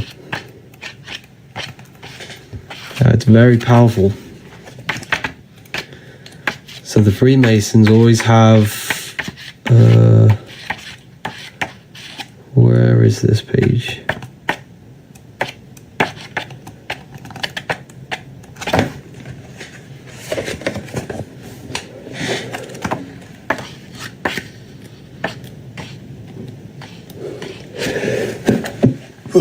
That was a sneeze.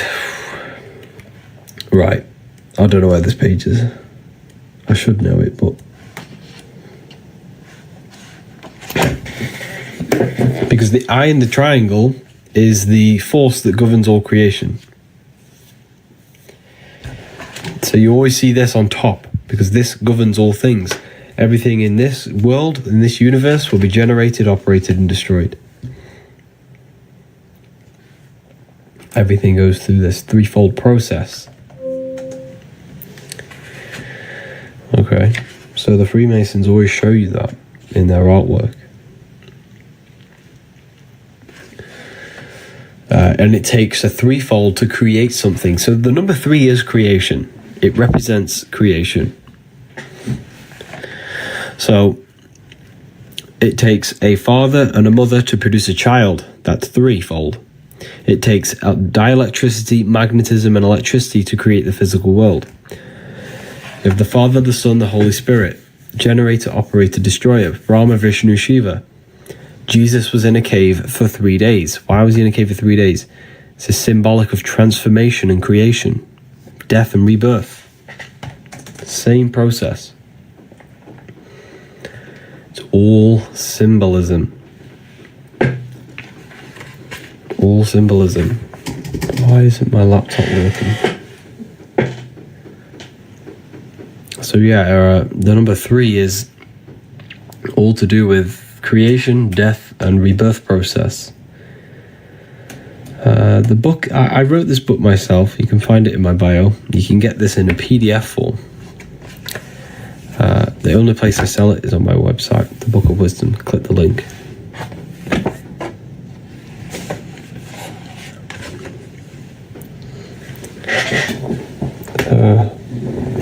Share the live, people, with some friends, or feel free to share it with someone. Let's get some more people in here.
We're talking about the threefold. Is there anything else you want me to go over about that? I love your book. Thank you, Chosen 144. Appreciate that.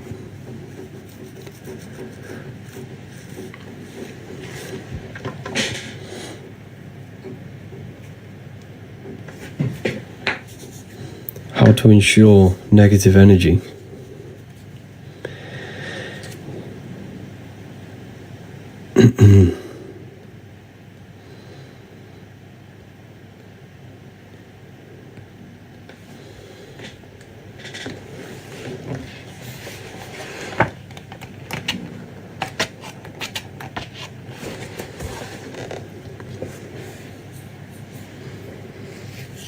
So yeah, this is Saturn. This is the biggest on Amazon. You can't get the book on Amazon. You can't get the book on Amazon.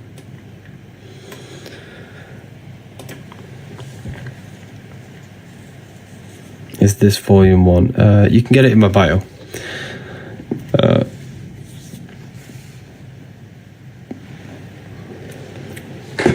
Just click the link, it'll take you straight there.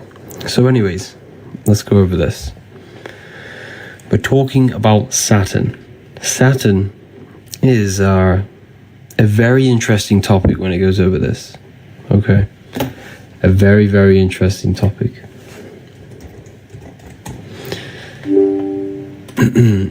It is pretty much the god of this world, the god of the elites, the god of this physical plane, this matrix. This is why you see it absolutely everywhere. It is literally everywhere. Okay? Everywhere. And the reason why it's so powerful is because, is this volume 1? Yeah, this is volume 1. The reason why it's so powerful, and the reason why you see it literally everywhere, like the Nike symbol is Saturn, Capital One, Nissan, Vivienne Westwood, Toyota, Walkers, NASA, all symbolic of Saturn. All symbolic. This is very, very important. The moon is our problem, not Saturn. Now, the moon is not the problem. I'm going to go over this for you. So there's something going around called the Saturn moon matrix, right? I don't entirely agree with it because there is nothing outside of you that can trap you, that can control you, that can... There's nothing outside of you that can trap your soul. So people believe that the sun and the moon are trapping us, right? And I'm going to explain how that is working. So, people say Saturn and the moon are trapping our souls. The moon's an artificial thing, and the Saturn's a simulation thing. No, but Saturn is pretty much it's the ruler of this material world. It's the god of this world. It pretty much creates this world. It's the force that creates this universe. Okay? Because it creates time. And everything in this world is created by time. So the planets are not physical place. They're not physical. They're not physical. They're symbolic. And they're energies that create this physical world. So if we supposedly look on the North Pole of Saturn, supposedly there is a cube. You add up all sides, you get the Star of David. Star of David. 6 points, 6 triangles, 6 sides. 6, 6, 6. You're made out of carbon. All life forms are based on the bonding properties of the element carbon. Your body's made out of carbon, 6 protons, 6 electrons, 6 neutrons, 6, 6, 6. So if we look very closely, here, this is the true order of cosmology. This is the true cosmology. You have the earth, which is known as purgatory. Then you have the moon, and at the end you have Saturn here and the moon at the bottom. So this explains the Saturn-Moon matrix, right? This explains the Saturn-Moon matrix. You have moon is at the very bottom, Saturn is at the top. Now these are layers of dimensions, pretty much. The stars represent the astral plane.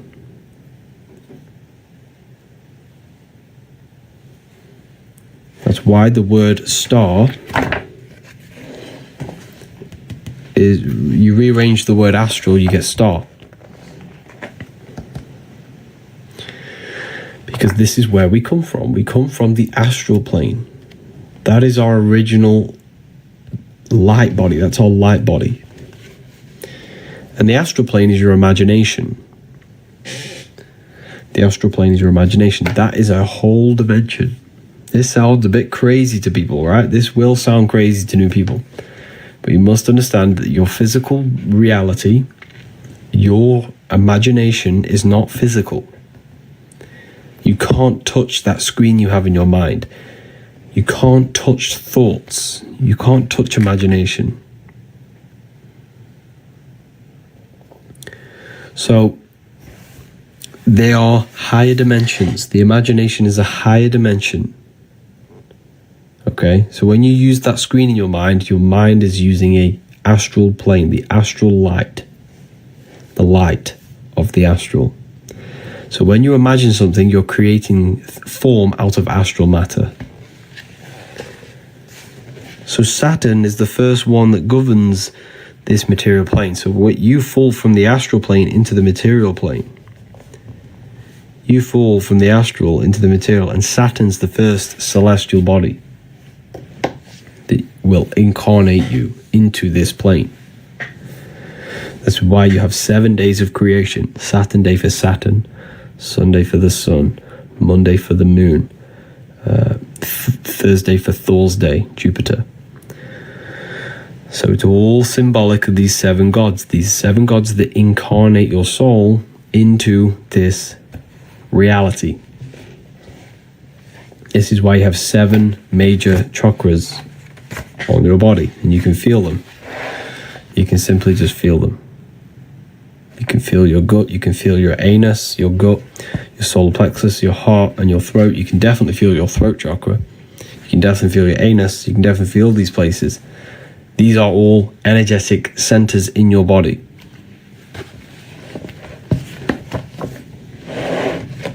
These are energetic centers in your body.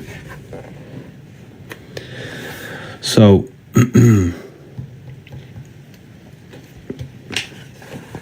Saturn is worshipped in this world because Saturn is what represents Satan. Satan represents limitation. Same thing. This is why we celebrate Christmas. Sorry, not Christmas. New Year's. Why do you celebrate New Year's in December? Have you ever thought about that? The New Year's is not in December. The New Year's is spring. Spring is the New Year's. So what's that represent? Why are we worshipping New Year's in December or in January in the winter? When? Who rules the winter time? Does anyone know? Who rules the winter time? It's definitely not the sun. What is always opposite the sun? So wherever the sun is, if you look directly opposite, you have Saturn. Saturn is always opposite the sun. So Saturn rules the winter. This is why we work. This is why we have the New Year's in winter, because it represents Saturn. And did you know Christmas was a Roman? You can research this yourself, right? Christmas used to be called Saturnalia in the Roman times. Yes, it was a festival worshipped to Saturn. And what they used to do was sacrifice people in the Roman times to the god Saturn. This is no lies. You can research this. It was called Saturnalia Christmas. It was worshipped on December. And December and January are the months with the most deaths. This is why Saturn is the known of death and reincarnation. It's, look, because Saturn is what reincarnates you. He's the reaper. Saturn's the reaper. He holds the scythe. This is the Saturn god. This is symbolic. This is the Saturn god, right? He holds the scythe. He's the scythe. And look what he's doing. Can you show you? This is not a real person. It's symbolic of Saturn. This is an ancient Roman painting of Saturn. What is he doing? He has a scythe and he's cutting off the wings of a child. What does this represent? The wings represents your astral, your spirit self.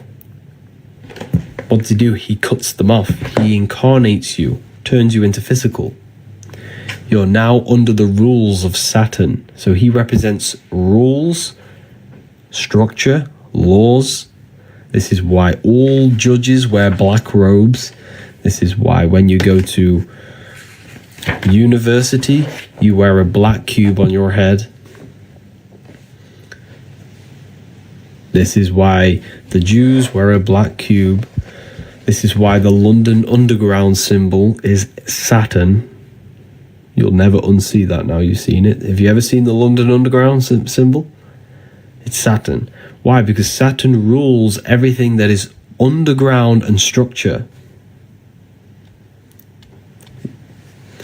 So Saturn is Satan, and this will absolutely blow your mind. After this live, in fact, I'm going to try and get it up now for you. Type in Roman god Saturn. And guess what he rides? He rides a sleigh in the sky. And he looks exactly like Santa. I'll show you. Check this out. You think this is all a coincidence? Here it is. That's the Roman god Saturn on his sleigh. This is why you worship Christmas. Well, we all worship Christmas. Well, not worship, but we all celebrate Christmas on December. So that's Saturn. Same thing. All the worship of Saturn. This is why we say think outside the box. You're in the box. This is the box we're in. Because your mind has access to beyond physical reality. This is the box. The box of Saturn. The physical world you're in. You're trapped in. Our consciousness is limited to the physical plane. This is the box we're in. We can only go up, down, left, right, upwards. You know, we're in a six-sided cube. Jack in the box. How do we get out? We have to learn astral projection. We have to learn how to expand our consciousness. We have to learn how to expand our mind. This is why we say think outside of the box. This is the box, the physical plane. And we have to enter our astral bodies. Keep tapping the live, everyone. Let's get this to 50k.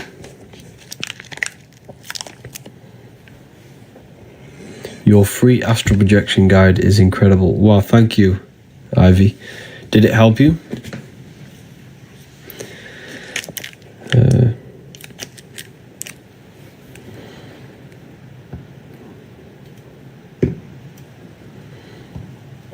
All of us, wow, amazing. Conspiracy theorists. This isn't conspiracy. This is simple knowledge that you can figure out yourself. Yes, I never thought it would work, but it truly did. Wow, that's amazing. That's amazing. Thank you for that. That's a free book as well.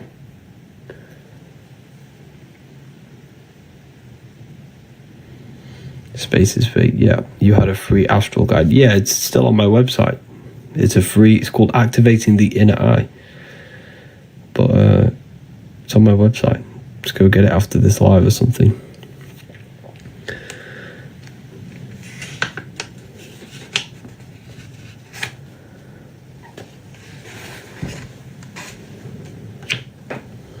So we're basically trapped in a box with an automatic. Yes, so the mind is pretty much trapped in a box. The mind has no limitations, remember. The mind is a dimension filled with infinite possibilities. You can think anything, be anywhere.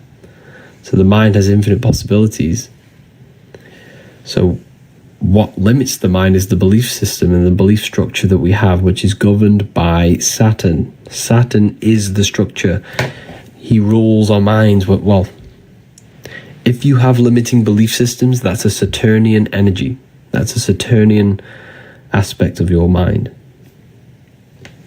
So, does that make sense? So we all descended from spirit to matter, from stars to earth. Now we have to climb our spines to turn matter back into spirit by raising our consciousness, by raising our vibration.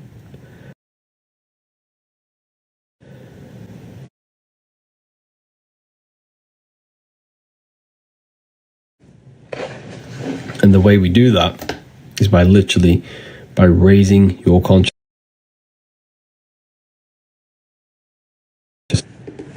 by purifying the self, purifying the belief systems, removing, controlling our emotions. When we gain control over ourselves, we can raise our consciousness. Here's the Baphomet. The Baphomet has a goat head. The goat represents Capricorn, which is ruled by Saturn or Satan. Same deity, same thing. Saturn, Satan. Because this is the limiting aspects of our consciousness. This is the low.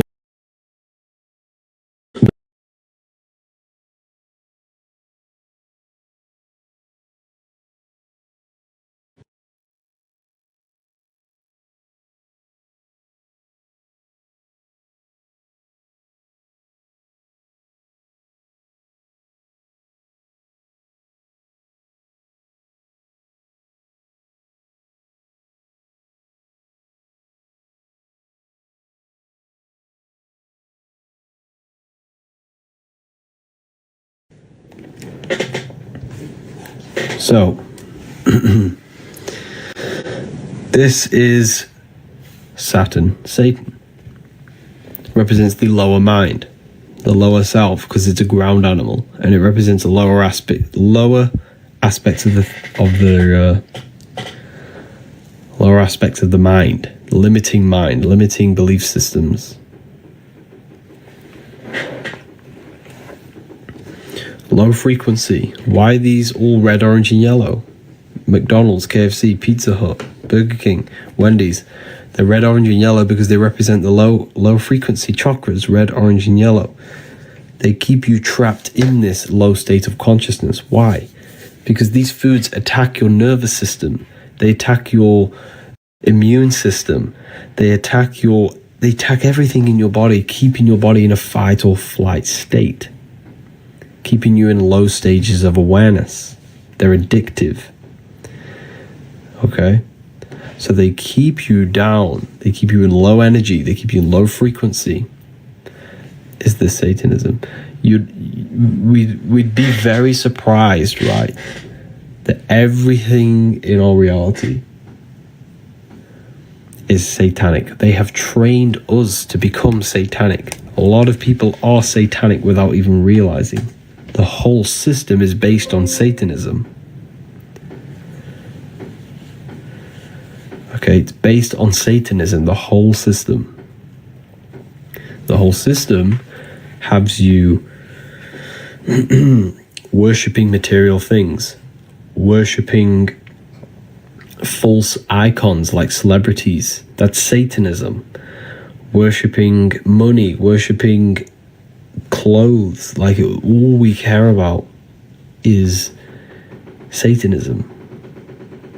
Like, taking substances to alter our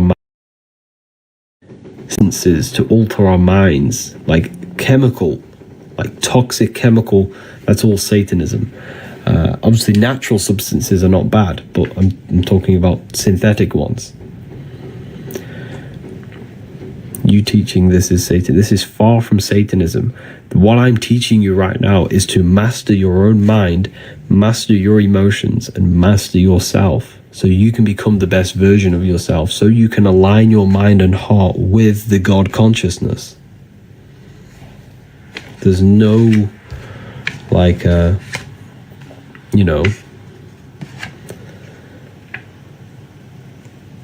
if you worship this man in the sky, then you are lost, completely lost. Can you explain why the occult perform sacrifice or rituals? I can't explain that on here, but I do know why they do it. I can't tell you that because there's probably people in here who will probably go and try and do it to change their life, because it's very powerful. I can't reveal that. That's a piece of information that's like too crazy. Yeah.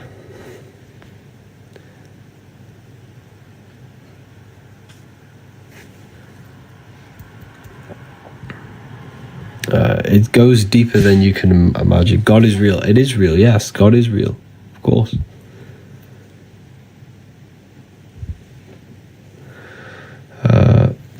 God is real. God is you. God is inside of everything. That's why he's omnipresent. Why do you think they say God is omnipresent? Not because God is watching everyone, but God is inside your own mind. God is your consciousness. Please reveal it. There's no point revealing it because it won't do anything to you. It'll only darken you. If you want that sort of knowledge, join the university. That is like, it's too deep. There's certain things I can't talk about on here. Keep tapping the screen. Let's get this to 50k likes.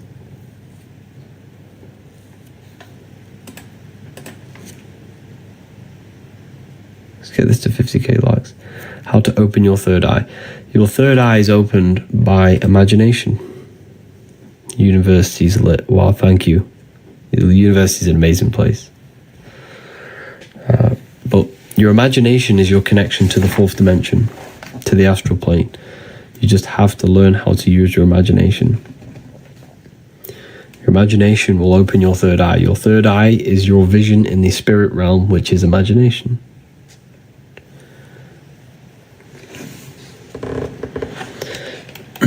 So, going back to the Saturn cube, it represents matter. The number 6 represents matter. There are 6 sides to a cube. There are 6 sides to a cube. Up, down, left, right, backwards, forwards. And God created, well, supposedly in the Bible, it's all symbolic, of course. But the Bible says God created the physical world in 6 days and rested on the 7th. He created everything in 6 days. This is the physical creation. Matter is physical, yes. So this represents matter, the worship of physical reality, the worship of physical pleasure. Have you ever wondered when you were younger, you got a toy, you really wanted this toy, but then when you got the toy, you didn't even play with it? That's because nothing physical can ever satisfy your soul. Nothing can ever satisfy you in this physical world. The physical world will never, ever, ever satisfy you. Only inner satisfaction can satisfy you. When you are satisfied with your soul, with your mind and your heart, that is true that is how you satisfy yourself. Spiritual advancement, not physical things. But the elites, this whole system is based on constant physical low-level pleasures. They give you Netflix, they give you porn, they give you food on every corner, they give you entertainment, music, they give you all of these distractions to keep you constantly distracted, and it literally just corrupts your soul in the long term. It darkens your soul, it corrupts you, makes you feel lost. The system is a satanic, satanic system. Okay? It's a satanic, satanic system. Let's get this to 50k likes. If we get this to 50k likes, I will release a nice code for everyone to get themselves the book. When is the Book of Symbolism coming out? Hopefully in the next few months, next 1 or 2 months. Hopefully, I'm not too sure. Let's get this to 50k, and I'll help you save some money on this book. I've gotten the book amazing. Thoughts on the Book of Enoch, amazing book. It's encoded though. Is Jesus Lucifer? A lot of people ask him about Lucifer. Lucifer is another symbolic thing. Lucifer's not a real identity, not a real person. A lot of people think he's a real person. Not a real person.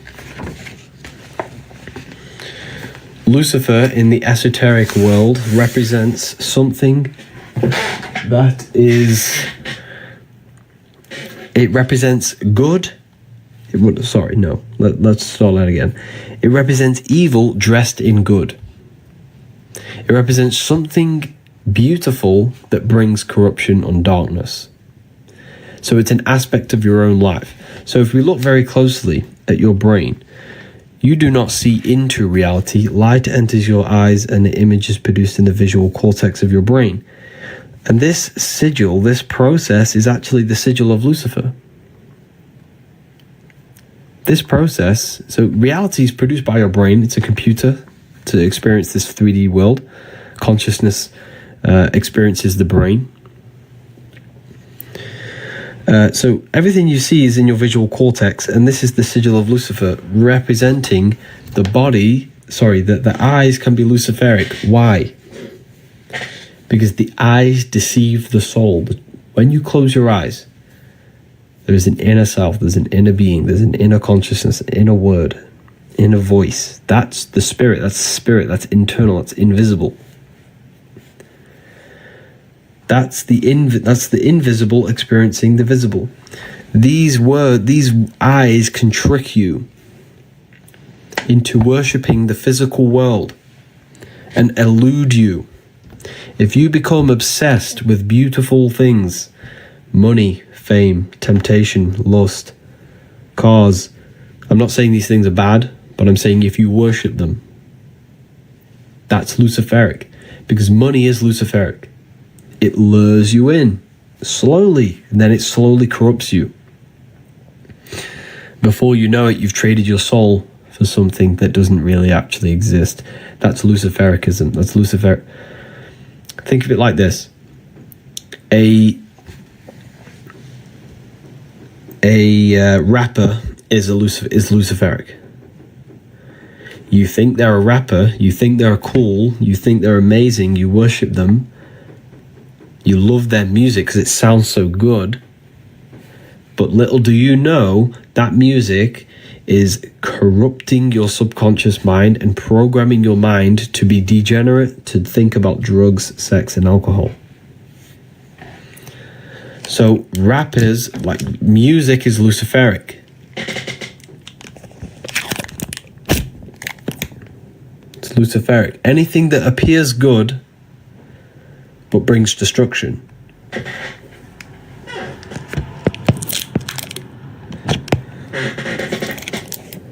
Okay. Music is hypnosis. Yeah, music is hypnosis. It puts your brain in a hypnotic trance. That's why you can't not move your body to music. It's a hypnotic trance. It's a form of black magic. Yes, black magic. Very well said. Very well said. So everything in this matrix is to lure you in slowly. Katy Perry in space. There is no space. So the whole system is Luciferic. I probably shouldn't be telling you this, but it's the truth. This is deep stuff. The system works on Luciferic energy, luring you in, making you think. The brain chip, for example. That brain chip they want to put in your brain, They're going to say, oh, it's so good. You know, put this brain chip in your brain. You can download information into you. You won't have to go to school because you'll download everything when you're born. You'll download language. You'll download anything you wish into your brain. But there's a catch. It's Lucifericism. This phone you have is Luciferic. They made it sound like it's so good, but it lures you in. It's actually mind control. And now people spend 9 hours of their life every day looking into a mind control machine, programming your mind. Same, everything's Luciferic. The whole system's based on this. It's illusion. That's why it's symbolized with this, the eyes. It's the false light. That's why the word Lucy means light. Fer means to bring. It means to bring light. It's me saying, oh, I've got all this light. Can I help you? But then there's a catch. That's Luciferic energy. Okay, so we have hit 50k. I did hit 50k a while ago, but does anyone want me to produce a code, a coupon? I can carry on if not, but I know a lot of people want the coupons.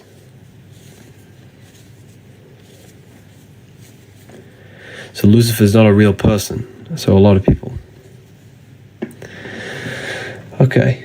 I'm going to create 5 codes for 5 people.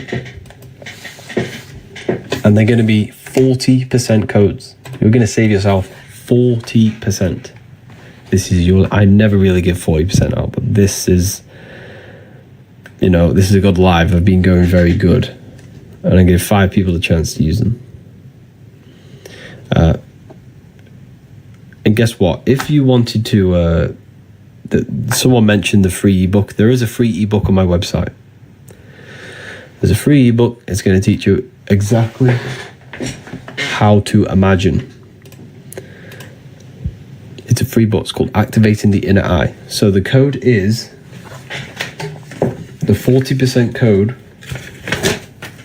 is this.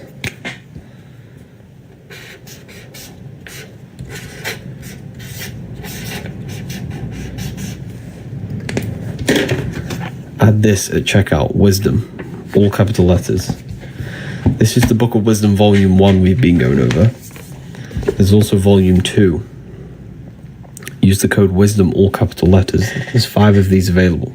You can get Volume 1 in PDF. There's English, French, Italian, Spanish, German. There's so many different languages. We even have this one in Russian. We have many different languages. Use the code wisdom, all capital letters. This is Volume 1 we've been going over.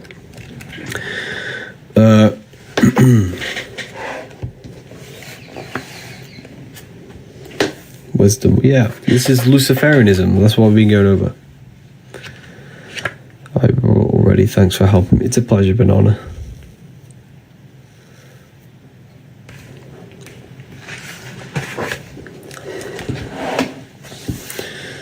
So, heel, hell, connected to physicality. Head, heaven, connected to spirit, connected to the stars. The head is heaven, the heel is hell. The head is heaven, the heel is hell. The bottom of the foot is called what? The soul. The soul. They say the bottom of the foot's called the soul. Well, it's spelled differently. It's spelled like that. Same thing though. Why? Because they're telling you your soul is in hell. If you worship this plane, we all want good things in life. Don't get me wrong. I'm not saying don't want money, don't want abundance, don't want wealth. I'm not saying that. What I'm saying is have, balance between these two. Balance between the inner and the outer world. We all want good things. We all want good things in life, But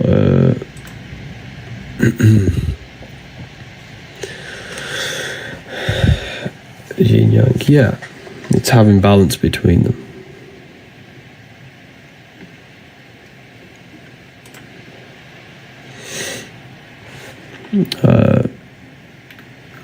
What was that?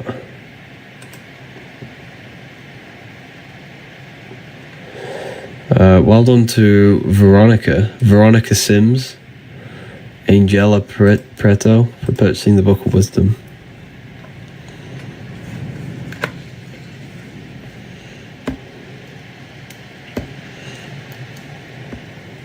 Conscious. What you do a regular day.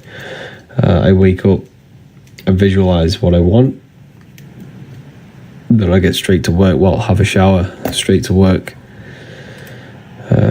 Make content, work on my book, work on the university, speak to clients, speak to students, then go to the gym, come home. Pretty much the same day every day, to be honest. I'm very disciplined, very controlled, and very focused on my goals.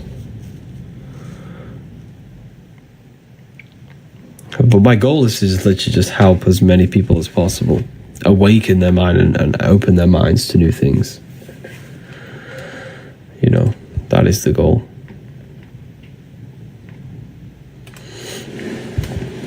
But yeah.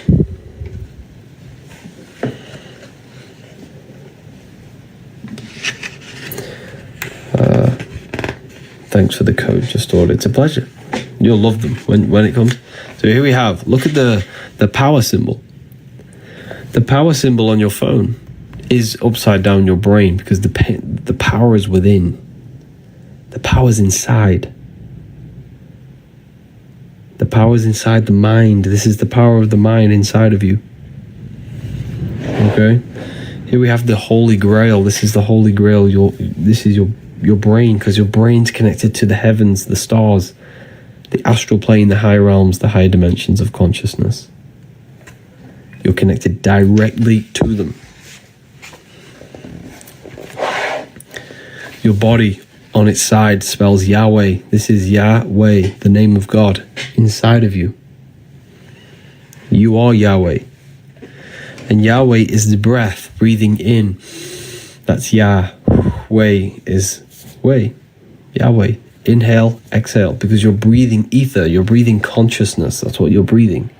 When you stop breathing and stop disconnecting with whatever this is in between us, you lose consciousness. So the quickest way to raise your consciousness is through breathing exercises. It's the fastest way.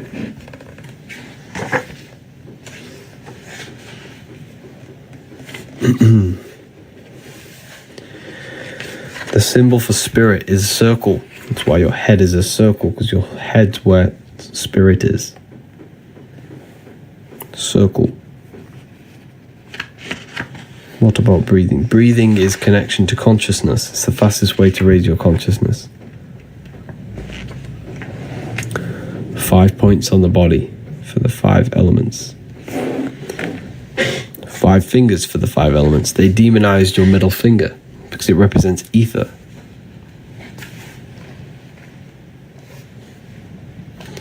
Ether is the ever-present field of energy that connects all of us.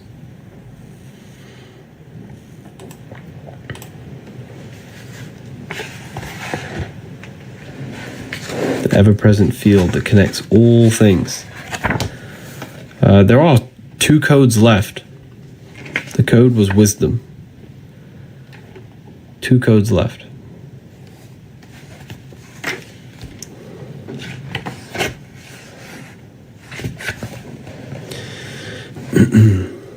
Feel free to ask questions, people.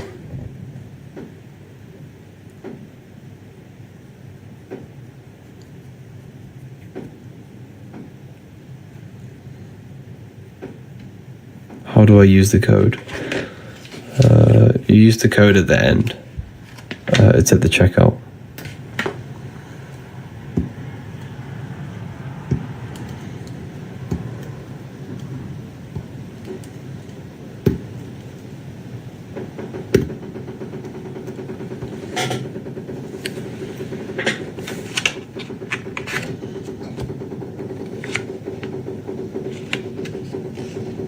God doesn't exist. God does exist. God is in you. You can connect with it yourself. You just have to connect with the source within you. And the way you connect with the source is by turning off the thoughts. Because when you turn off the thinking mind, you turn off the human. You turn off who you think you are. If you don't think, then you're no longer your name, your job, your reputation. You're pure awareness. That's who you truly are. You are not this being. You're not this matrix man or woman. You are not this name. It's made up. If you turn off your thoughts, what's left? That's who you actually are. Pure awareness. Turn off your thoughts and you'll figure out who you are. Pure consciousness, pure awareness. You can only figure this out by going within and actually connecting with it. It's very, very important that you connect with yourself. Become the observer, yeah.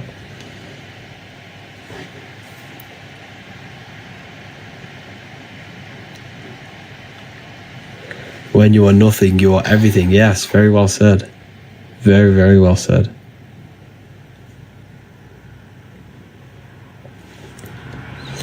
When you are nothing, you are everything.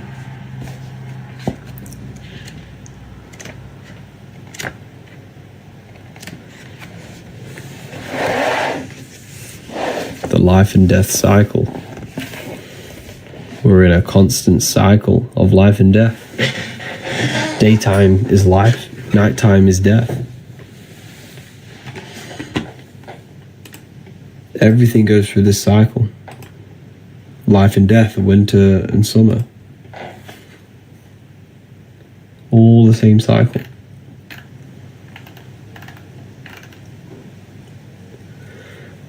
When you go to sleep, you enter spirit. When you're in your day, you enter matter. Spirit and matter. Spirit and matter. You're in this constant cycle. And we need to prepare for life after death.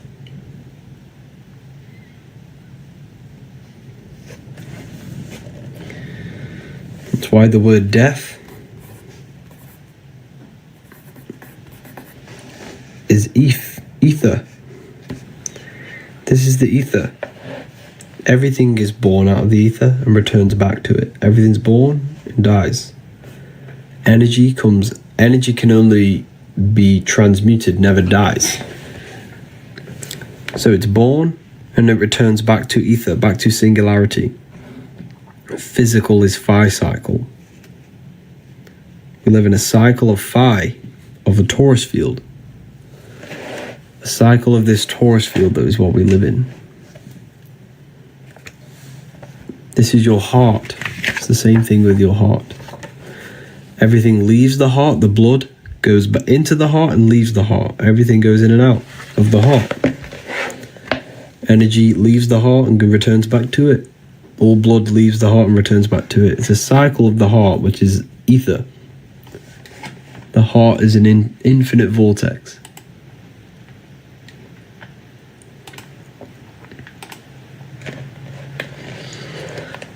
You know, very, very powerful.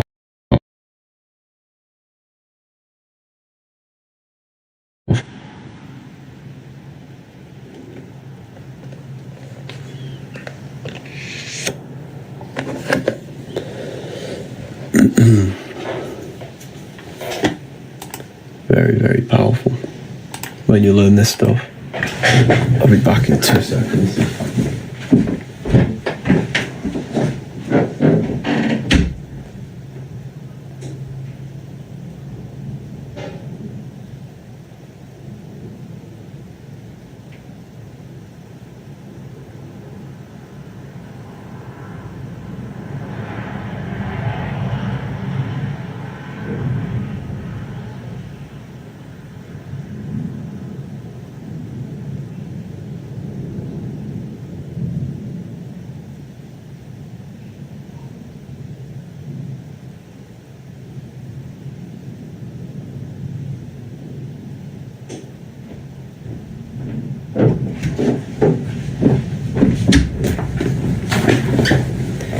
you will pay for your blasphemy. I won't. You will pay for believing in Jesus. I promise. And the reason why I say that is because your whole life you haven't prepared for life after death. So if you believe in Jesus and you die, you go into the astral plane, you're just left with your internal world. So when you die, if you close your eyes right now, that is what you're going to experience. You're going to experience yourself. You're going to experience your state of consciousness, your internal self. And that internal self will be manifested on the astral plane, the realm of imagination, infinite possibility, and you will suffer there if you do not master yourself. Because if the mind is not controlled in that plane, then you will be manifesting and destroying yourself. You know, I'm not scaring you, but like this is what happens when you die. You're left with your internal self. You're left with your internal state of consciousness. So your imagination is a dimension where you come from, and you descend into matter, to physical reality. You will return back to the astral plane, and then you will experience your state of consciousness there. So whatever you think, you manifest instantly. So we have to control ourselves. We have to make sure our internal world is not connected and desiring physical things like addictions, food, sex, smoking. Whatever our addictions are, we have to detach before we die in order for our consciousness to ascend to a higher plane. You will match your vibration, your state of consciousness in that plane.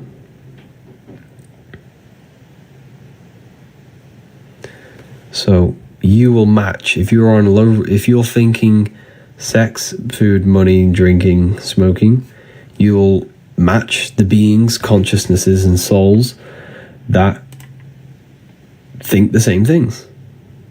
That are on them level of thoughts are very low vibration. They exist because, okay, the higher you go, the less formless.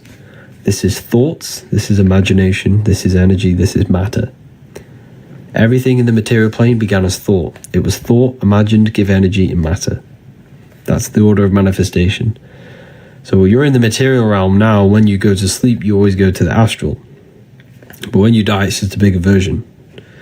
When you die, you're going to return back to the astral in your state of consciousness. So yes, the battle between spirit and the flesh, very well said, Remit. It's the battle between spirit and flesh. That is the battle between Jesus and Satan, Horus and Set. All of these gods that you see in religion is symbolic of the battle between your inner world and the outer world. There is a battle inside your own mind. There's a battlefield in your mind going on right now. That's the battle. It's a psychological battle. Yeah.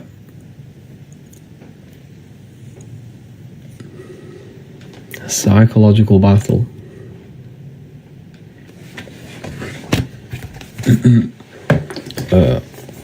I go a bit deeper on this in volume. So here, right, I'm going to show you.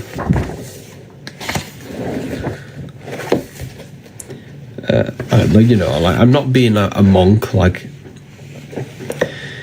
I'm not saying, don't engage in anything of the physical world. Never will say that. Me personally, I just balance it. Like, this is what I do. I'm not telling you to do anything. This is pretty much off my research of esoteric occult wisdom and life after death research. But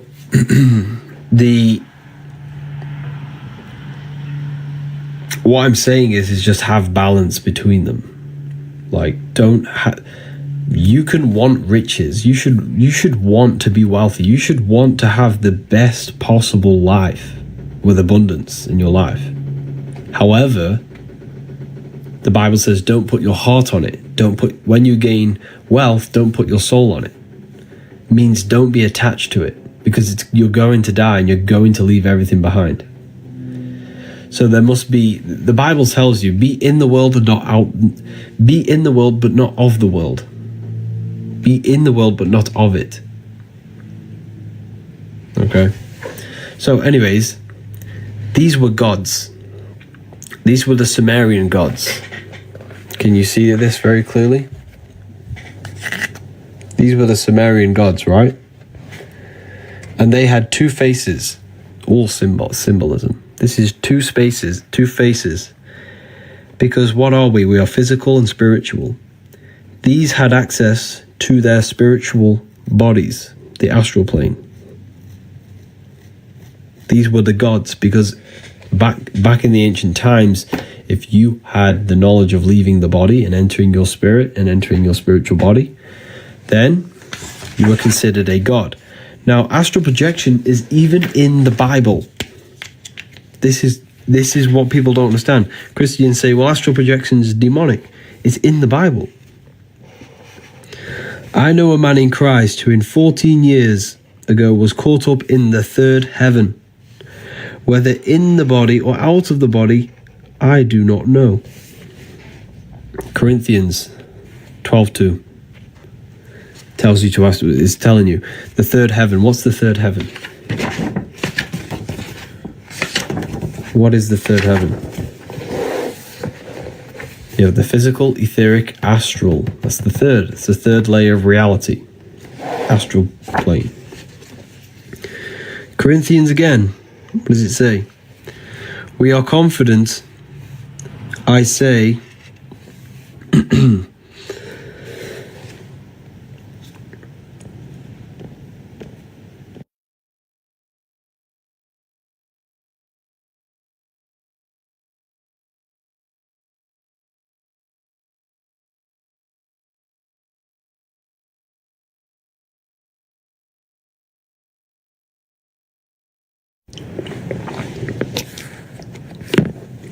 sorry about that. I had a tickle in my throat. Corinthians 5:8. We are confident, I say, and willing, rather absent from the body, and present with the Lord. Present with the Lord. Absent from the body. Corinthians 5:8. Corinthians, whether in the body or out of body, I do not know. He was in the third heaven. Same thing. This is all astral projection. This is accessing spirit. And I still have angry Christians in the comments calling me a deceiver. This is in your Bible. This is in your Bible. So what you need to do, Christians, is do not follow the church. Follow the Bible. Go and read the Bible. Do not follow the church. The church is Rome. The church is Rome, and they want to enslave you. If you figured out what Rome did, you would never go to the church ever again in your life. If you figured out what they actually did to the world, to every race possible.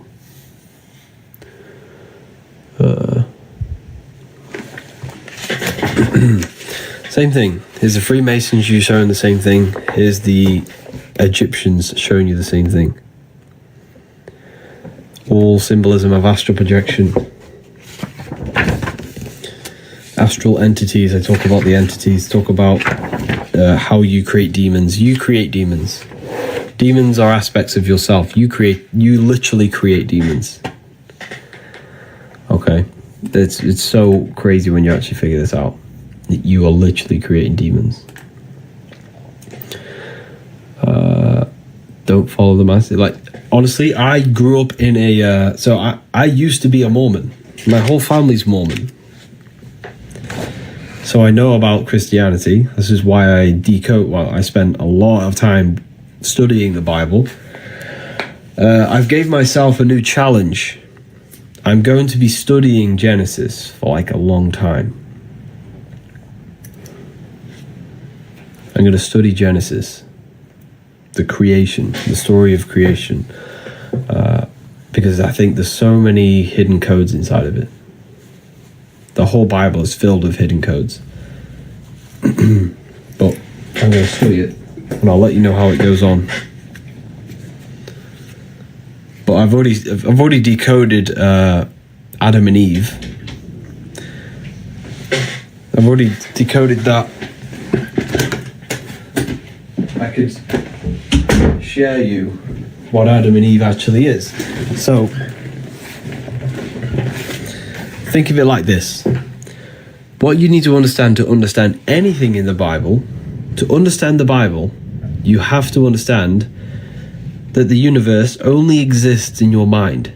Everything is psychological. Everything represents the mind and what's happening in the mind. The events that play out in the Bible are the events that happen inside our own consciousness, inside our thoughts, our emotions, and our actions. Okay? So, when Adam and Eve are in the Garden of Eden, they eat the apple, and the serpent is there that tempts them. Well, if you study symbolism, you'll quickly figure out that the serpent represents transformation, because the serpent sheds its skin. The serpent sheds skin, which represents renewal and transformation, right? For the people asking, there was one code left, wisdom.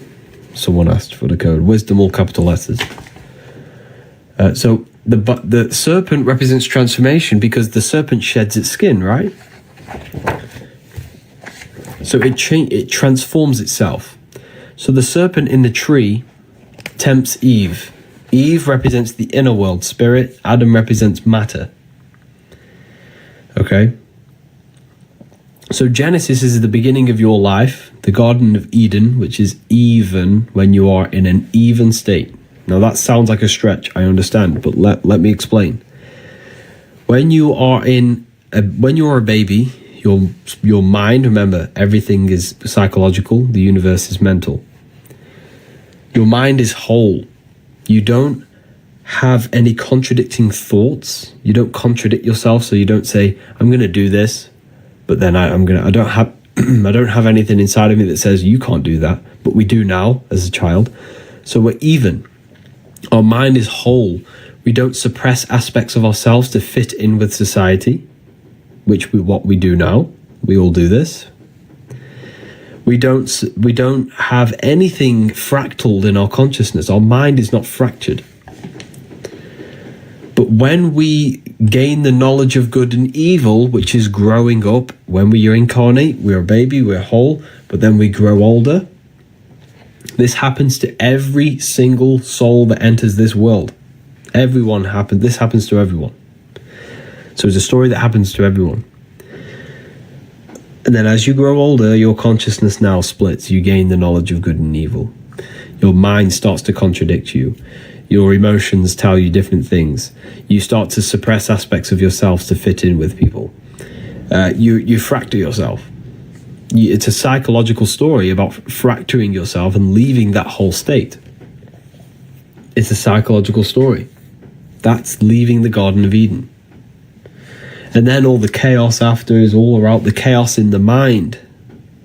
Because remember, when we are a child, we're whole. We have no mental chaos. We don't suffer from our thoughts and emotions. We don't suffer from depression as a child. But when we gain older, we suffer from this mind, these thoughts, our body, our temptations.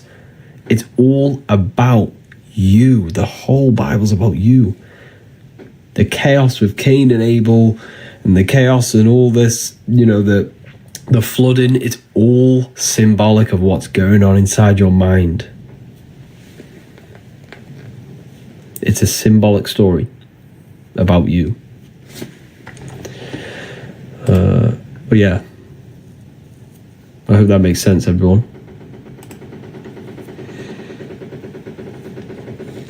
And that's what we have to reach. We have to reach back to our whole state. That is the light. And we return back. We have to this is what I teach, purification inside the university to my students. I teach purification, purifying your beliefs, purifying your mind, purifying your thoughts, purifying your body, purifying every aspect of yourself so you can return to that whole state where you are in control. Because most people, the body's telling you to smoke, eat sugar. The mind's telling you to watch Netflix and entertain itself because you want to escape the thoughts. Emotions are sad, worthless because they don't know who we are. I get it. I've been there. That's how I'm describing myself. Literally describing myself.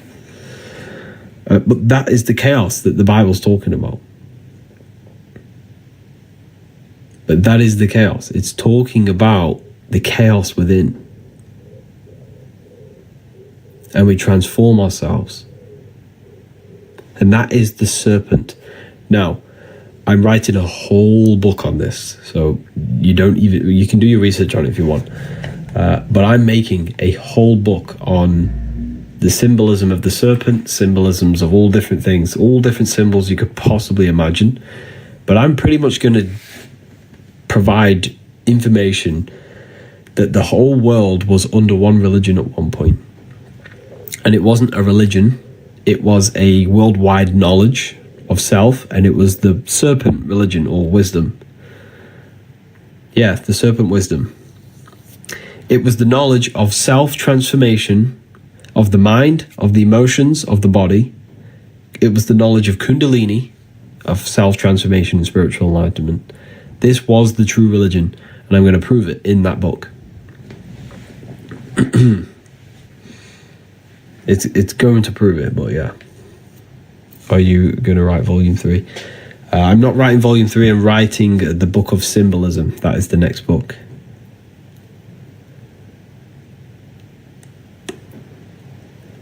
Bye-bye, have a wonderful day. Take care, Sundus. Take care. Maybe Luciferianism, study that. I have studied that.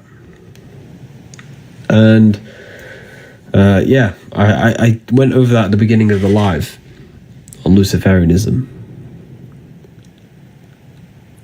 There's a God inside of you, and you can connect with that. How do we join the university? Yeah, all the links in the bio.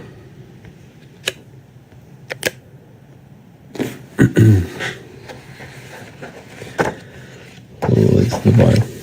So this is symbolic of cutting your connection between the mind and heart, the mind and soul, the intellect and emotion. It's all symbolic of transformation of self. Not transformation of self, sorry, I was daydreaming then while saying that. I was doing something else. This is symbolic of cutting off your intellect from emotion. You know, this symbol. Isn't that what Catholics do? Yes. Now, I'm not doing this is not going to cut your intellect from emotion. I'm not saying that. Doing this is just a gesture, but it's symbolic. It's a ritual, it's symbolic.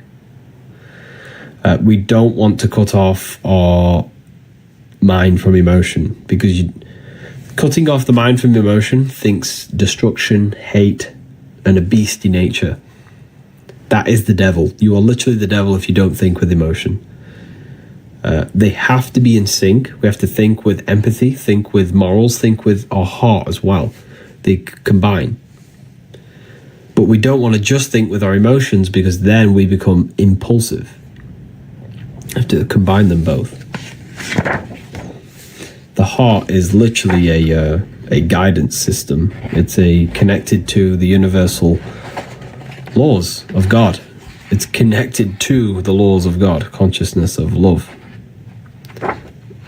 authenticity.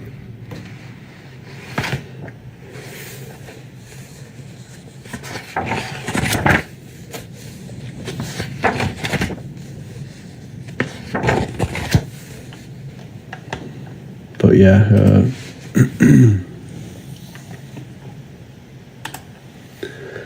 It's very powerful information when you learn about this stuff. Inner GPS. Yeah, it is. It's pretty much an inner GPS. It tells you everything that's right and wrong. When your heart tells you something, it's the truth. Like, if you think something, your heart's going to say, no, that's either right or that's wrong.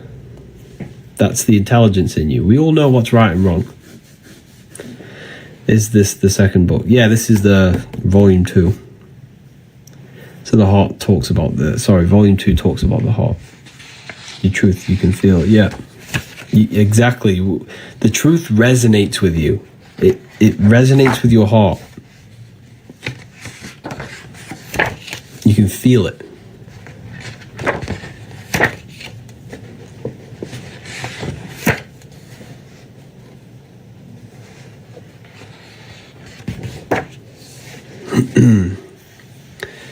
When did you finish the second book? Oh, a while ago. It's October now, I think. October, yeah. October last year. So is going to church bad? I don't want to say it's bad, because obviously you're probably going to church, but, you know, if you go to church, don't get me wrong, they're good people.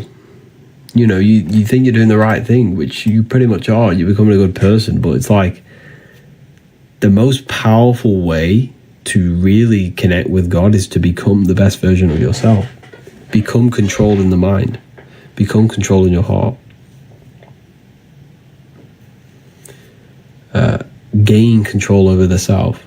Meditate. Connect with your consciousness. Connect with higher. You know, learn visualization so you can connect with your true power.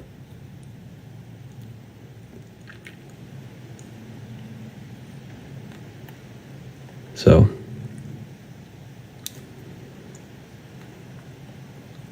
Jesus is telling you to meditate. Jesus tells you to meditate many times in the Bible.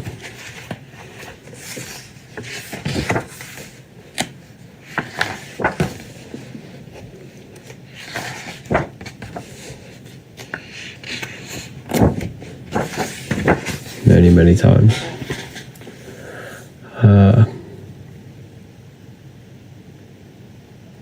He says to pray, not meditate. He doesn't. I'll prove it to you. Listen to this. Jesus tells you to meditate many, many times in the Bible. Okay.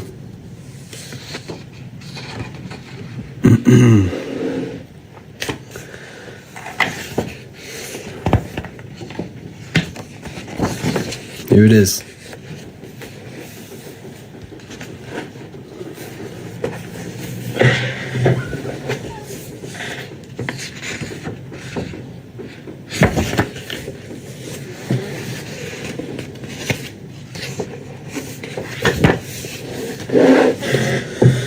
Psalms 4:6-10.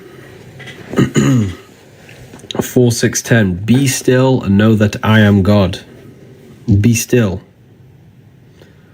Be still is meditation. Be still. Keep the mind still. Keep the body still. That is all meditation.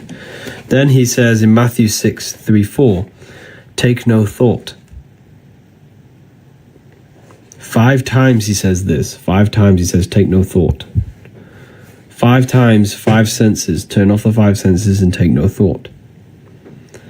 This is all meditation. Take no thought is connecting with the pure self. And we also have another powerful verse inside the Bible, which is a very powerful verse. Here. Matthew 21:12, Jesus went into the temple of God. Corinthians 3:16, do you not know that you are the temple of God? Jesus went in the temple of God, but then he tells you, do you not know that you are the temple? So you got to go within yourself to go inside to God. Then he says, Luke 11:52, for you have taken away the key of knowledge. You did not enter in yourself. You didn't enter in yourself. Luke 11:52. You taken away the key. You didn't enter yourself. You have to go within. Then, Luke 6:6. When thou prayest, enter in thine inner chamber and shut the door. When you pray, enter in thine inner chamber. This is the inner chamber. This is your inner chamber. It's your mind. You got to go within the mind. This is why they teach you to be scared of the dark when you're a child, because they don't want you going inside yourself.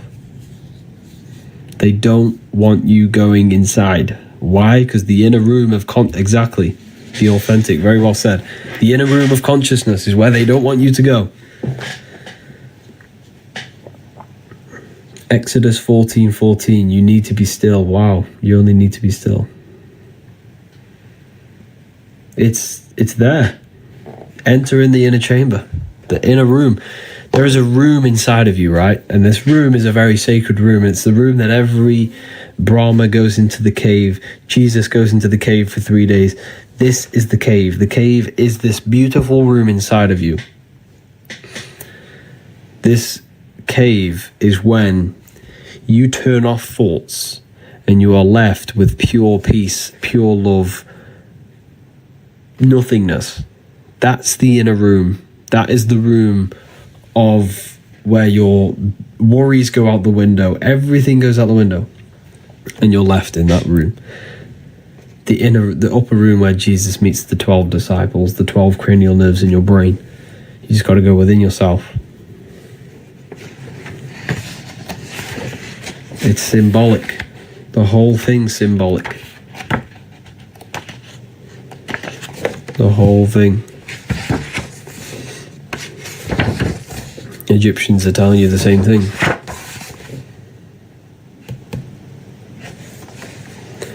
What do you think about the Emerald Tablets? It's one of my most favourite books. That book really woke me up.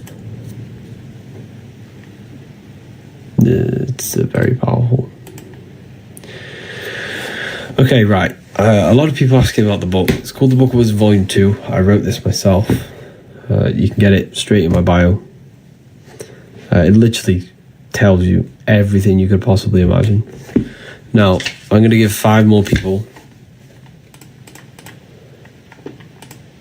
the chance to save 40%. Okay, so 5 more people can use this code, Wisdom. You got 2 streams. Yes, I have 2 lives on at the moment. So 5 people, use this. Click the link in the bio. Use this. You're going to save yourself 40%. Well, that's useless. You're going to save yourself 40%.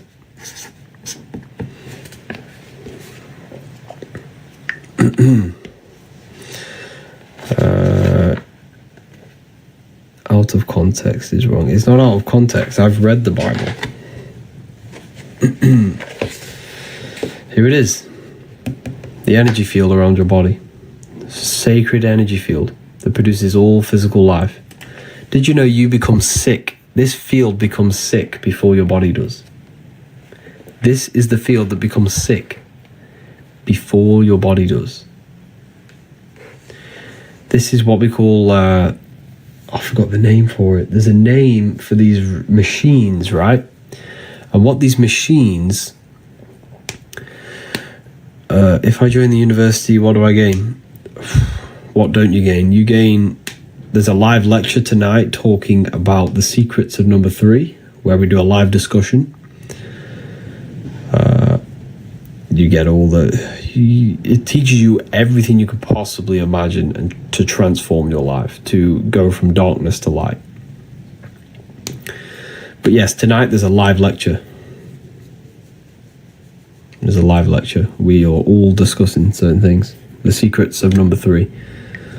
There'll be many people there. There'll be a great discussion at the end. So if you, like, when you're an intelligent person, you're pushed away from society. And that's the kind of people that I'm aiming for inside. The people that are intelligent. They want to take their research to the next level. They're serious about the esoteric. They're serious about their research. That's what it's pretty much for.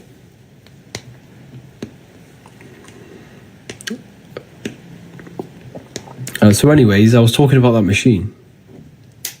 That machine, there's a machine that will pretty much calculate the frequency that will heal holes in your aura, because there can be holes, there can be problems in your aura.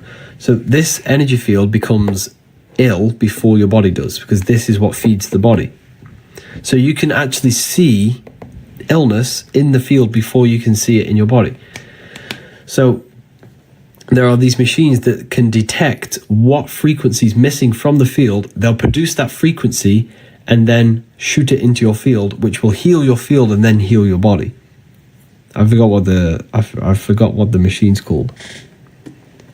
But it's true. This stuff is true. There's literally a machine out there, and people have businesses for it, and they charge crazy money for it. It's very expensive, but it's true. So this tells you illness operates on frequency. Illness operates on frequency. If you are on a low frequency, you will match you're on the same vibration as illness. But if you raise your frequency by eating high vibrational foods, thinking high vibrational thoughts and high vibrational emotions, you will no longer match the frequency of illness. Everything is vibration. The doctors won't tell you this. The doctors will never tell you that your aura, your electromagnetic field, becomes sick before your body does.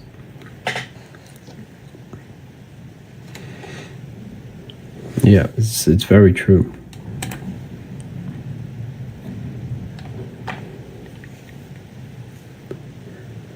Do doctors know this? Probably not. They're not taught this.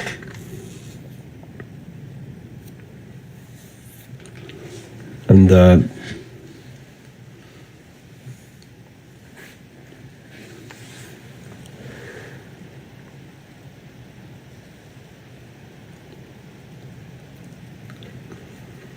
is vibration connected to electricity in the body? Yes, in a way. Yeah.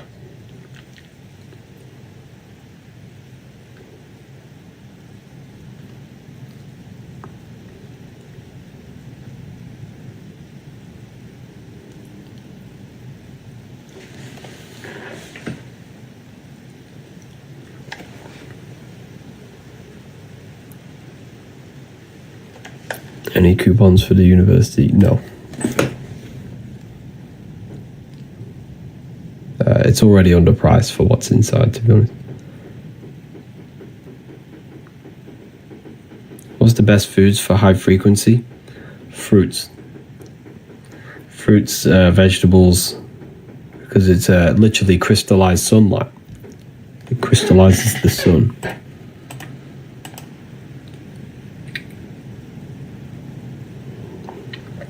Literally crystallizes the sun.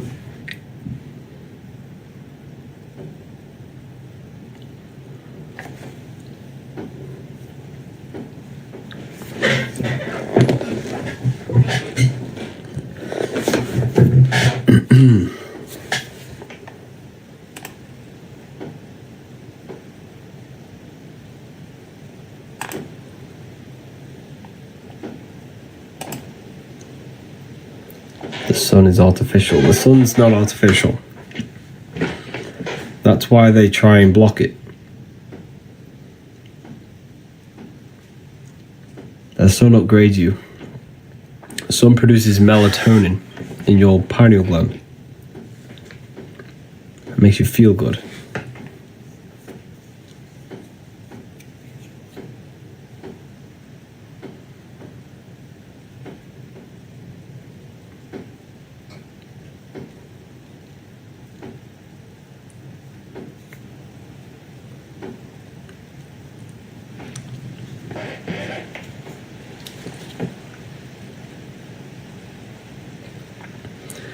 You have no clue Jesus exists. He only exists because of your belief system.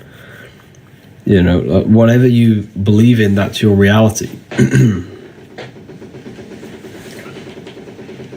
This is why believing is failing. It's a failing system. Belief is a lie. You have to know. And the only way you can know is by going inside yourself. And when you go inside yourself and meditate for long periods of time, you will have an experience that will completely blow your mind off. And that will prove to you that you are literally God in human form. You are connected to the infinite. We're all this one consciousness. We're all drops of the ocean. And belief doesn't get you anywhere. That's why this is why Islams think they're right and Christians think they're right. But what we need to do is know. And the only way you can know is by going in yourself and actually having direct access, direct experience. But Jesus is kind. But who is Jesus? A character in a book. If that book didn't exist, you wouldn't think Jesus ever existed. So it's a belief. You just have to go inside yourself. You can connect with God.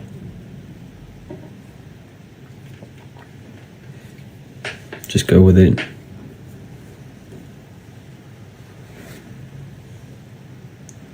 Just go within, you'll see Jesus there. You'll realize you are Jesus, just a human with a powerful consciousness inside of you.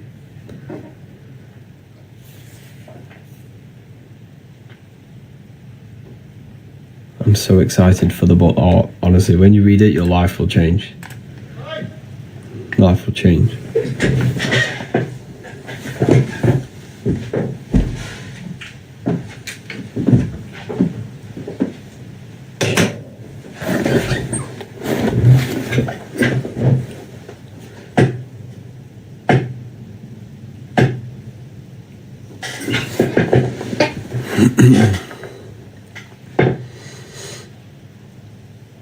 But yeah,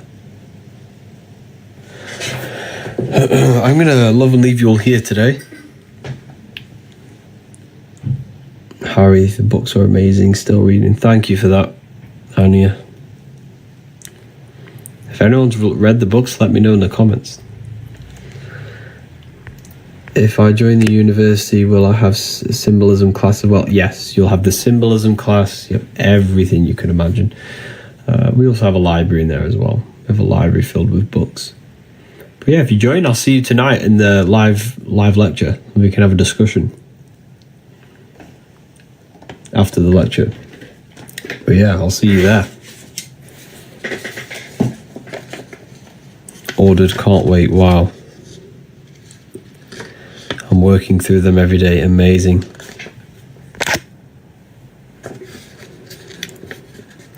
I love your book. I'm learning so much. Thank you so much for this, people. This is amazing.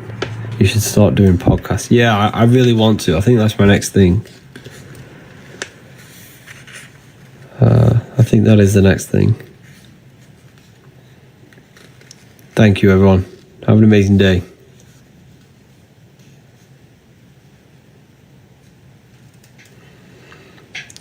Oh, wow. Thank you, Violet. Both books are amazing. Thank you so much. Wow, this is amazing to see, like, the change, to see how it's actually helped people.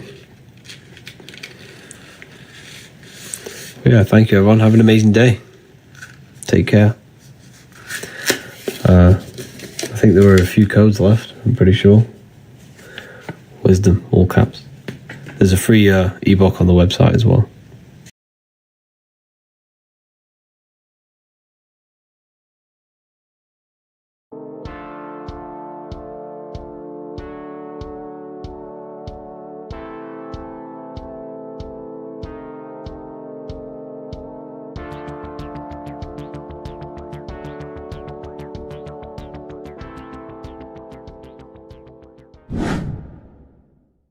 The earth has become a realm in order to trap souls within so that they can harness our electricity, our energy. Even the Bible is talking about how this realm is controlled by the wicked one in John 5:19. We know that we are the children of God and that the whole world is under the control of the evil one. Ephesians 6:12. For our struggle is not against flesh and blood, but against the rulers, against the authorities, against the powers of this dark world, and against the spiritual forces of evil in the heavenly realms.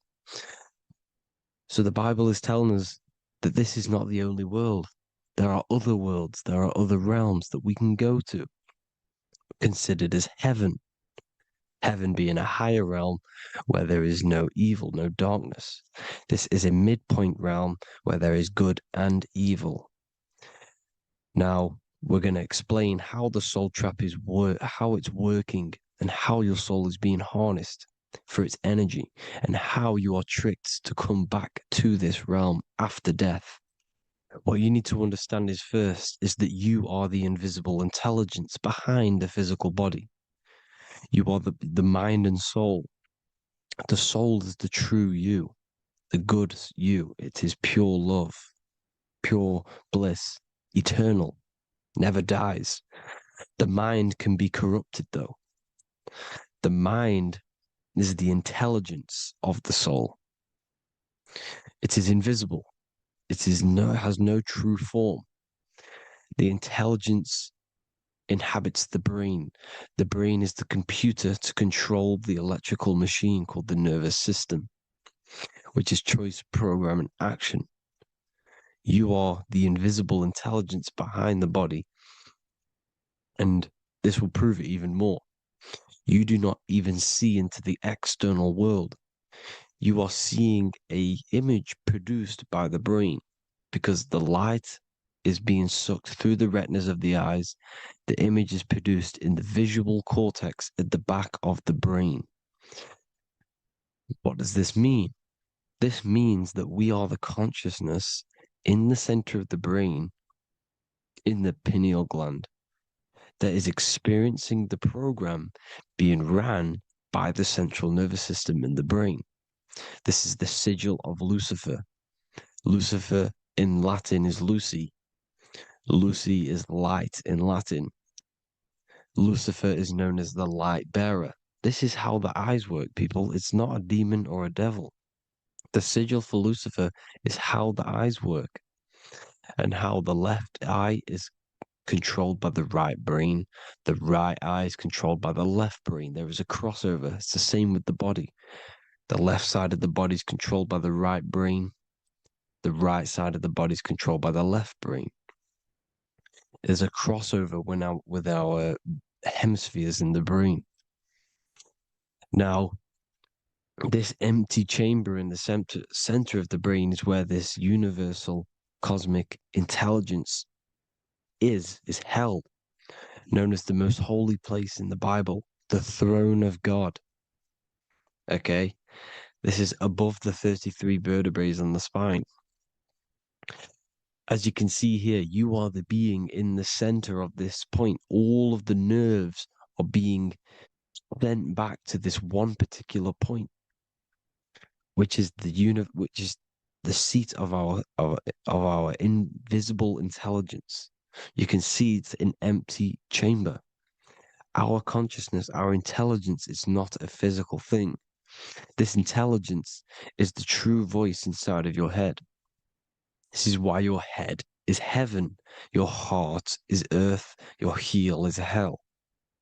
Your head is heaven because this is the seat, the throne of God. God is in heaven because the consciousness, this divine intelligence that's controlling the body, is sat in the center of the brain.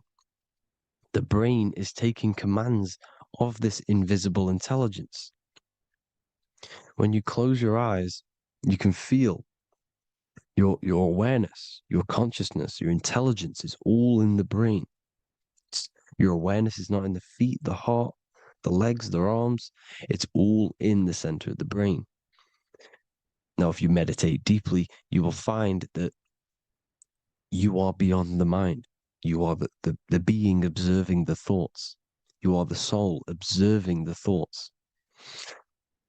Now, with this being said, you are the consciousness experiencing the program being ran by the central nervous system in the brain, because you're not seeing into the external world. It's an image, it's a simulated image produced by the brain and the central nervous system. You do not experience the external world. You do not feel the external world. You feel electrical impulses on your nervous system. Your nervous system is decoding what you are feeling. So the only thing that you truly feel is the electrical impulses on your nervous system. This is why the nervous system is the tree of knowledge of good and evil, because it gives your invisible intelligence, your mind, the knowledge of good and evil. It can detect good things, it can detect bad things. If it's hot, if it's warm, if I need to go, the nervous system is doing this. It is the tree of knowledge of good and evil. Okay? Now this universal intelligence is symbolized as the single eye. Okay? Matthew 18:9. It is better for you to enter life with one eye than to have two eyes and to be thrown into the fire of hell. What does this mean? It's symbolic, it's metaphorical, people. It is metaphoric. Your universal intelligence is the single eye, the one eye. It's the balance between the two poles, between the left and the right, the good and the evil. It knows the right thing to do all the time. This is our inner guide. The inner self is the inner guide. And when you are operating your life off duality, using your two eyes, you'll be thrown into the fire of hell, lower states of consciousness, because you're split. You need to live in oneness, even, balance. Matthew 6:22, the light of the body is the eye. The light of the whole body is the eye. You are a light being. Human. Hue means an attribute of a color. Man is the word manifested. We are light manifested into physical form. Depending on your vibration is depending on what color that you are vibrating on, which is a hue, a human. If therefore thine eye be single, thy whole body should be full of light. Again, it's talking about the single eye, oneness, completeness. When you balance the hemispheres of the brain, we'll go over that later. But anyways, the body is the earth. This is what we need to understand, people. The body is running the simulation, the program that our consciousness is experiencing. So when we leave the body during death and astral projection, we leave the earth. This is how it works. The body is the vehicle for the earth, for this realm. Everything exists within our mind. You have the soul, mind, and body. The soul is the observer, the watcher, the true being. This is why she has many different heads, because the soul inhabits different bodies. This is the serpent, which means knowledge, which is the mind, wisdom. And this is the body, soul, mind, and body, Brahma, Vishnu, Shiva. The mind is the bridge between the soul and the body. So what do I mean?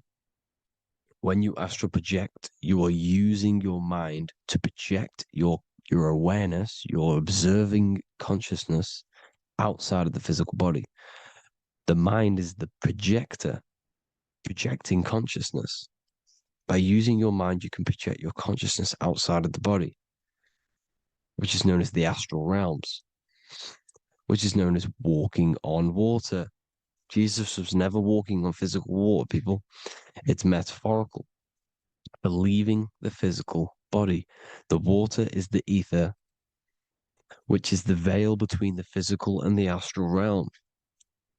It's a fluid substance. It's on either side. It's physical and astral. The ether is the fifth element that they hide from us. Why? Because they're trapping you in the physical. They are hiding all of these realms, etheric, astral, and mental. People think their mind is their brain. It's two separate dimensions. These are completely different dimensions. The mind is way more intelligent. The mind is formless. There is no form to the mind. You can think anything you want. You can manifest anything you want within your mind. It is not a physical object. The physical realm is being controlled by the mind. Everything's being controlled by the mind. Everything exists within the mind. This is why the Egyptian says the universe is mental. So when we project our consciousness outside of the physical, we go to the astral. The ether is the water that Jesus is walking on. This is the veil between the physical and the astral world. The word together has ether within it because it joins the two worlds together, together, the astral and the physical. The word either is ether because the ether is on either side, physical and astral, physical and spiritual, physical and non-physical. In the astral realm, the mind can manifest anything we want. We incarnate to restrict our minds. This is why Saturn, if you go and watch my video on Saturn, how Saturn is this simulation, okay? Our minds can manifest anything we want in the astral plane in the click of a finger. However, when we incarnate in matter, we now have to labor for our manifestations. This is why Saturn's known as the great teacher in astrology, because he teaches you a lesson. When your mind incarnates into matter, it's teaching your mind a lesson, the knowledge of good and evil. This is why the Bible says you shall be gods and know the knowledge of good and evil.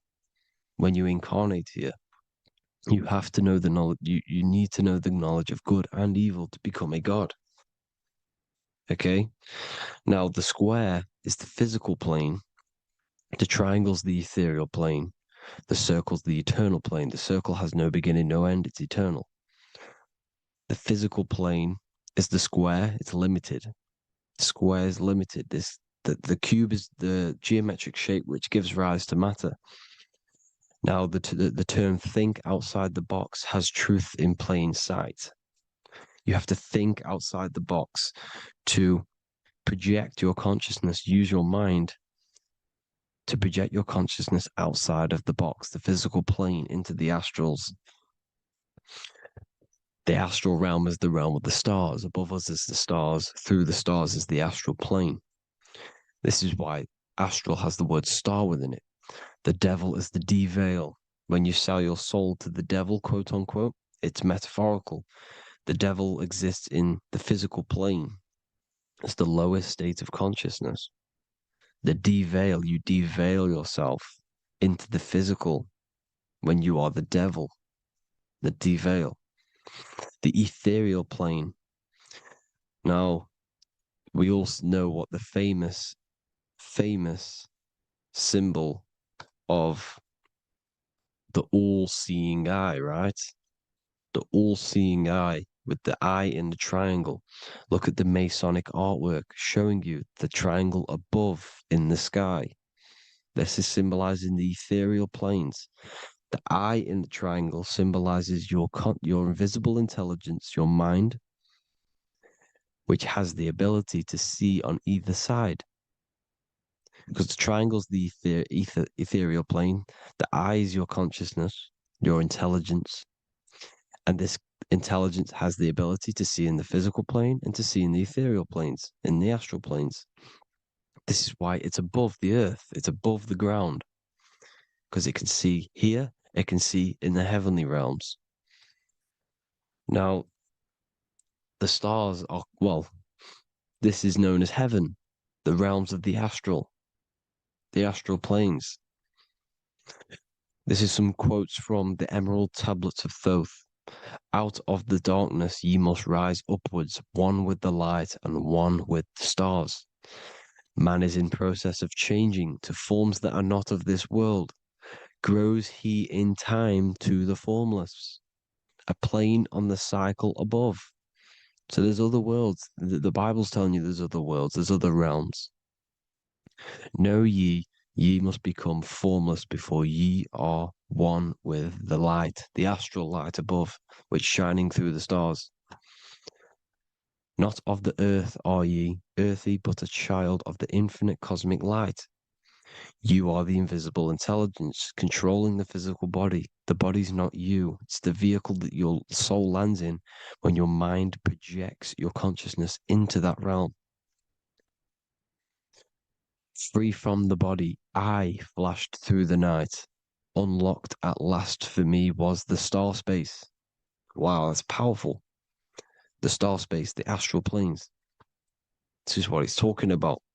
We are all a star. We descended from the astrals, which is the star. We are all a star. Look at the ancient paintings of Jesus' birth. It's the star beaming his consciousness down into the physical plane. Here's another one. Here's some Freemasonic artwork showing you, again, the ether, that invisible intelligence, the I, manifesting itself inside of here, in the physical realm, where the people are. You see? It's the same here. This is Jesus. Here's the bird symbolizes the Holy Spirit, your invisible intelligence, descending into the waters, the ether, the ethereal, everything. The ether is the base of all physical matter. Here's Truth in Plain Sight. Mr. Bean, the famous TV program in England, in the UK. He begins the program like we all begin the program from falling from the stars. He falls down with a beam of light. And this is truth in plain sight. This is false. The aliens don't exist. They're a lie, alien. But this symbolizes the star beaming our consciousness. And when we die, this star will suck us back up. Just like this UFO is doing. It's truth in plain sight. So, this is some more Freemasonic artwork going from duality to singularity. Sun, moon, masculine, feminine. Right hemisphere, feminine, left hemisphere, masculine. The consciousness in the center, the balance point. Here's another more Freemasonic artwork. The two pillars, left and right hemispheres, and the invisible intelligence between the left and right hemispheres, the light of the body. This is why light's coming off it. Because it's light, it's pure light. The blazing star. The stairs go from the checkered board, the duality, up to oneness, in between the sun and the moon, the masculine and the feminine. This is symbolizing going into oneness. What did the Emerald Tablet say? You've got to become one with the stars, one with the one with the self. Balancing the two hemispheres so that you can gain, because when the two hemispheres are balanced, you can gain a more deeper connection with your invisible intelligence. Same with the chakras. When the chakras, the 7 seals in the Bible, these are 7 seals because when you conquer the 7 chakras, when you balance the 7 chakras, you then gain a more deeper connection with your internal self. Because your mind is not filled, it's not being ran, it's not being dominated by these 7 deadly sins, the 7 seals, the 7 chakras. These are 7 energy centers which are concealing our true form. Balance makes us have a stronger connection with our true cosmic intelligence. Heaven is even. This is why Jesus is pointing at the heart. The even point is the heart. You got to balance the chakras and live from the heart because the heart is the earth. You're in good and evil. The body manifests the lower and the higher self. The higher self is in the higher parts of the body. Wisdom, intuition, expression. The lower self is in the lower parts of the body. Sex, food, and power. This is how they are trapping your soul, people. Like I said, the mind is the bridge between the soul and the body.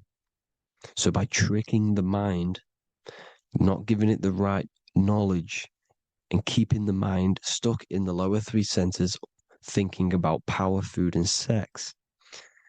This is low vibrating energy. It's going to keep your mind addicted to the physical realms. Okay? This is why you need to go even, balance, heaven. Okay? I will explain the soul trap in a second, how it fully works. But I'm telling you all the science behind it so you can understand. When you are doomed, you are domed. This is the dome, the firmament, the firmament, the mind. Ment is mind, firm is firm. A firmament is doomed under the firmament. You must have a loose mind, an open mind to expand your consciousness beyond the stars, beyond the ethereal barrier. You have to vibrate higher than this world. Your consciousness must be expanded more than the physical plane. You need to learn how to astral project. You need to learn how to leave the body, how to operate outside of the body, so that you, when you do leave the body, you will have recognition. You'll have knowledge. You'll have practice. But this is as above, so below. The woman's belly is the earth. It's as above, so below. It's a microcosm of the macrocosm. We are the children in the womb. We are the people in the earth being ready to be born into the heavenly realms. As above, so below. It's a microcosm, macrocosm. Everything is in everything on a bigger and a smaller and a larger scale. Now, when the baby figures out that there is a world beyond its mother, what happens? The baby starts to move around and tries to get out of the mother. Because once it starts to hear the external world, starts to hear people, it's going to wonder, what's outside of why am I in here? What's outside? So the baby will force its way out of the mother. It's the same with our minds, as above, so below. When our minds figure out that there are other realms beyond this world, we will seek a way out. This is the womb, the mother earth, mother nature. It's the mother. We're in the womb. We can be born out of this world, which is being born again in the Bible. When you are doomed, you are domed under the dome, under the firmament, the firm mind. The firm mind will keep you under the firmament. Due to the law of polarity, there has to be other realms. There has to be. Because the law of polarity works in this world, and it will work on every scale possible. It's universal laws. These are universal laws. The law of polarity means that there are other realms polarizing this realm. There is a hell, there is a heaven. There is a midpoint, which is Midgard, which is the one we are in now. Earth, heart. Earth is the heart. Heart is the center, good and bad. The balance between good and bad. Your reality is your level of realization. Your mind realizes other worlds, you will seek a way to them worlds. It's that simple. The soul trap is to keep you stuck in this physical body, which is the earth. This body is the earth. It's running the program, like I said at the beginning. It's running the simulation that your consciousness is experiencing. You are an electromagnetic being, and you're hidden in a cage, your rib cage, and you're stuck in cells, a prison cells. Look, you're in cells. We produce electromagnetic energy. Your soul produces this energy. And by trapping your consciousness inside of this physical realm, they harness this energy within the astral realms. They're using you to manifest demons, because your mind creates demons through emotions and mental thought energy, which is a whole nother video. I can make a video on that. you're manifesting everything for them because they're trying to create a hive mind. This is why they want everyone to believe in one belief system, one government, one belief system, one religion, because they're creating a hive mind. This hive mind will manifest and be summoned within the astral planes because the mind manifests the astral plane. The astral plane is the realm of imagination. The mental plane is the realm of just thought alone. The etheric plane is the energy. The physical plane is the matter. So all of our minds together are manifesting these demons within these subconscious realms, the astral. Now, how are they keeping you stuck to this realm? Well, when you die and you're stuck in your lower three chakras, okay, when your mind and soul detaches from the body, which is the earth, when you leave the earth, you're still going to have these mental addictions to the food, the sex, the materialism, the phone, the cigarettes, everything. This is why they get you addicted to everything possible. The TikTok, the YouTube, they get you addicted to as many things possible. Because when your mind is addicted to these things, and when this mind leaves the physical body, you're still going to have these addictions. Okay? You're still going to have these thoughts. And you will be manifested into the lower astral realms because you're thinking materialistic, you're thinking negative, because your level of realization was your reality. You were manifesting hell on the earth. When you leave the body, you're going to manifest hell in the astral planes, which means you'll be vibrating on the very low, which will put you in the lower astral realms.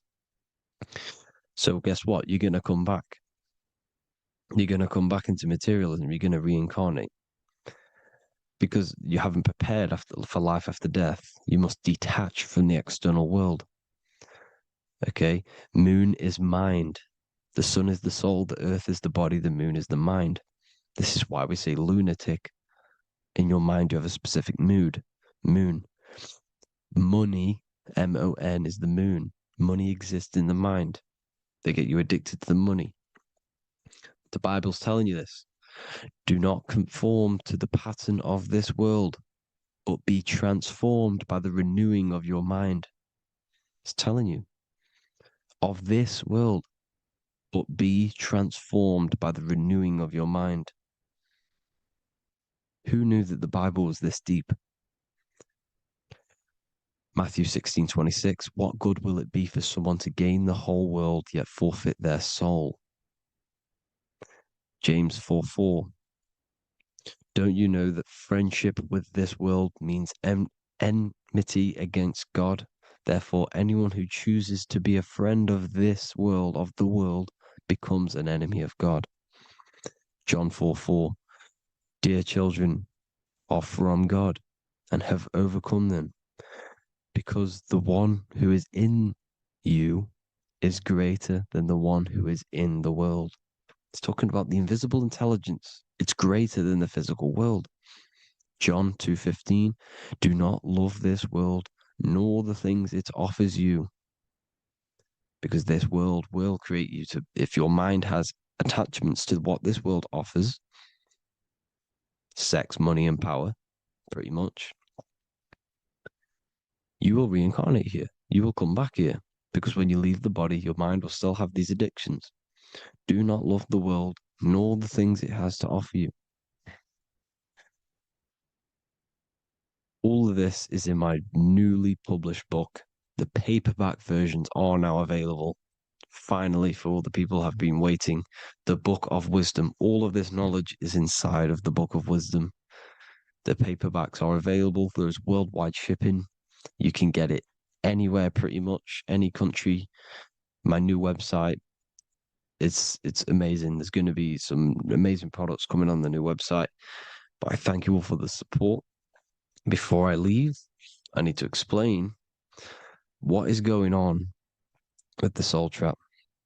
Like I said at the beginning, the mind's the bridge between the soul and the body. The body's the realm. By tricking your mind with false knowledge, they are keeping your soul stuck to this realm. They get you addicted to all the physical things, and that is it. As soon as you're addicted and you die, you're going to come back. So by tricking your mind, which is the bridge between the realms, they keep your mind stuck within this body. They keep you in physicality. They deveil you, the devil, the deveil. Thank you all for the support, people. If you do want to join the Academy, all the links will be posted below this video for the book, The Academy. Thank you all for the support and have an amazing day.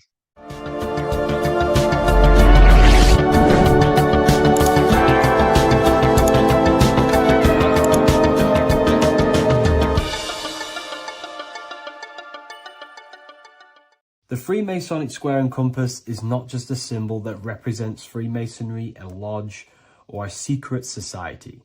It is a symbol of gaining your own personal power. Now, in this video, I'm going to be breaking down this symbol in the most detail I can possibly go into. Most people live in a state of illusion. They live their life impulsively, acting based on their five senses, tasting. They want to feel a certain thing like an orgasm, or they're basically just slaves to external things and their five senses, which leads to a very dark path where you'll never actually become a conscious creator and you'll never actually be internally happy. The Freemasonic square and compass reveals some deep wisdom about this. Now let me break this down. If you want to gain your personal power, listen up. The Freemasonic square and compass is a compass which is used to create circles. Now, if you notice something about the circle, they have no beginning, no end. You can't tell where it begins and ends. It's eternal, which means this represents consciousness. Now, if you don't know what consciousness is, if you close your eyes, you have an internal world. You have thoughts, emotion, visualization. This is all consciousness, spiritual. Then we have the square. The square creates squares or lines, which represents matter. It has a beginning and an end. You can quite see where the beginning of the end is, right?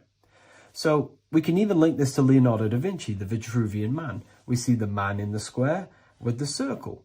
The circle is the eternal consciousness, and the man is the square, limited to the physical world. But consciousness is not limited. That's why it's outside the square. This is eternal. The body is mortal. The body will die. Consciousness will never die. If we look even closer at the symbol, we notice in this particular symbol, we have the compass overlapping the square. This is very, very symbolic. This represents spirit over matter, also known as mind over matter, consciousness over matter, the circle over the square. Like I mentioned earlier, most people are slaves to their senses. They go through their day and all they do is chase validation and feelings. They eat all day to feel good, which means they're a slave to their taste. They're slaves to their feeling. They masturbate, which means they're a slave to orgasms and external things. They're literally being governed by the external world controlling their internal world. They're literally living life on autopilot. And don't get me wrong, I was guilty of this too. We're all guilty of this when we join this world because we're not taught this sacred knowledge. Until you actually stop and recognize this, you'll be living life on autopilot, literally not even living. You'll be running off subconscious programs, seeking external validation and being ruled by these five senses. The square underneath the compass represents consciousness on top of matter, which means the internal world is controlling the external world. It is the mind controlling matter and not matter manipulating the mind. In the occult and esoteric world, it's very important that you are conscious of every action that you are taking in your day-to-day life. Never act subconsciously. Always be conscious. What are you thinking? What are you acting? What are you giving your attention? All of this is contributing towards creating because you are a creator. Consciousness is a creative force. You need to make sure that the compass is on top of the square, that your inner world is controlling the outer world and not the outer world controlling the inner. As I've mentioned in many videos before, the internal world of consciousness is what's producing the external world. Your life is just a result of every thought and emotion that you felt in the past. Everything you own, everything you possess, your friends are all reflections of your consciousness. They're all reflections of what you are thinking about. When you change your thinking, your external world starts to rearrange itself. On a basic level, this symbol represents the combination of spirit and matter. You are a spiritual being and a material being. You are heaven, the sky, and earth, the ground. You are heaven and earth, spirit and matter infused into one. You are a bridge between the divine and the earthly worlds. And you can bring down these higher realms of consciousness, thought, imagination, and emotions into a physical, tangible reality. To do this consciously, we need to make sure the external world is not manipulating the inner world. Because if your internal world is being controlled by external circumstances, for example, you have a circumstance happen in your reality, an emotion triggers inside of you, and that emotion is a command to create more of that. And the thoughts that you think are creating more of that negativity. So it's a constant cycle of negative manifestation if you let the external world control your internal world of consciousness. So we need to make sure the compass is on top of the square, that the internal world are commands and not reactions to create your external reality. And not only just to create, but to actually enjoy life. If we let the external world bother our internal world, this means that we have some sort of mental or emotional attachment to the external world. We need to detach from the external world. Why do I say that?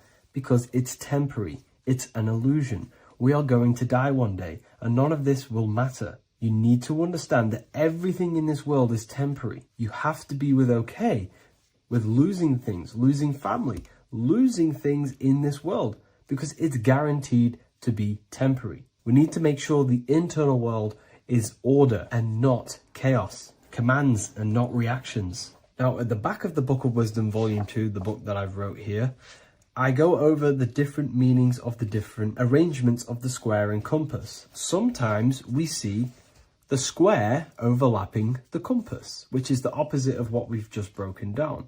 Or sometimes we see one leg of the compass on top of the square and one leg of the square on top of the compass. These are all highly symbolic. When we see the square overlapping the compass, this pretty much represents the beginning of the Freemasons' journey, when their internal world is being controlled by the external. They have a lot of spiritual growth and a lot of learning and inner work to do.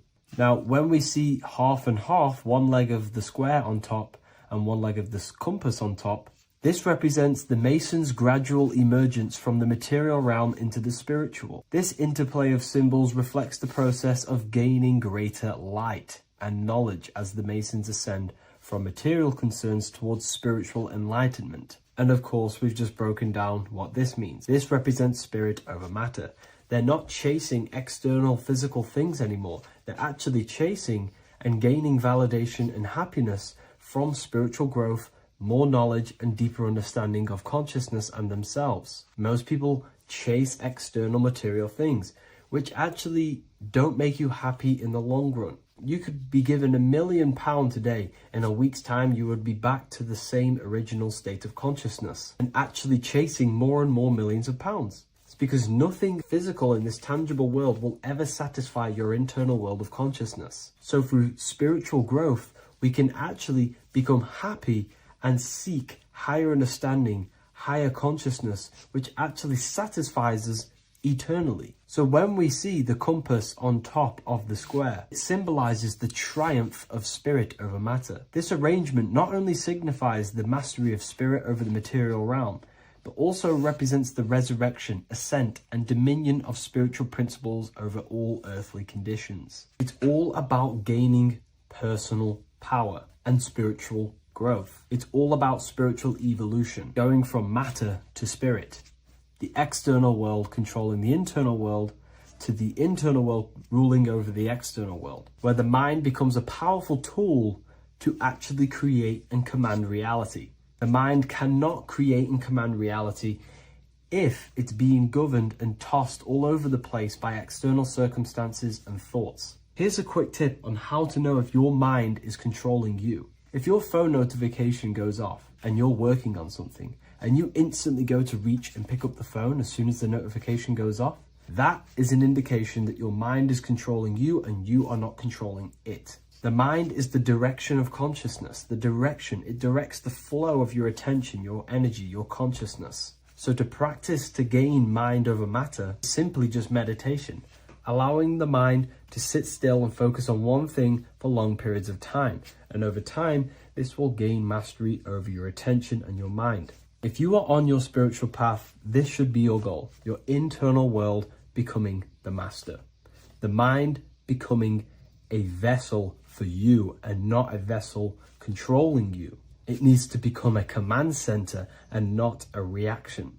Please like, share this with a friend, and subscribe to the channel if you're new. Leave a link in the description for the Book of Wisdom Volume 2.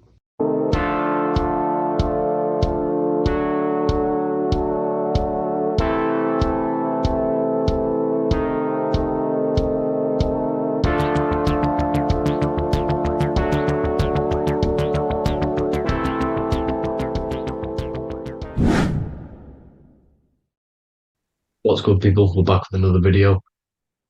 This is going to just be a quick video. Manifestation, magic, bending reality.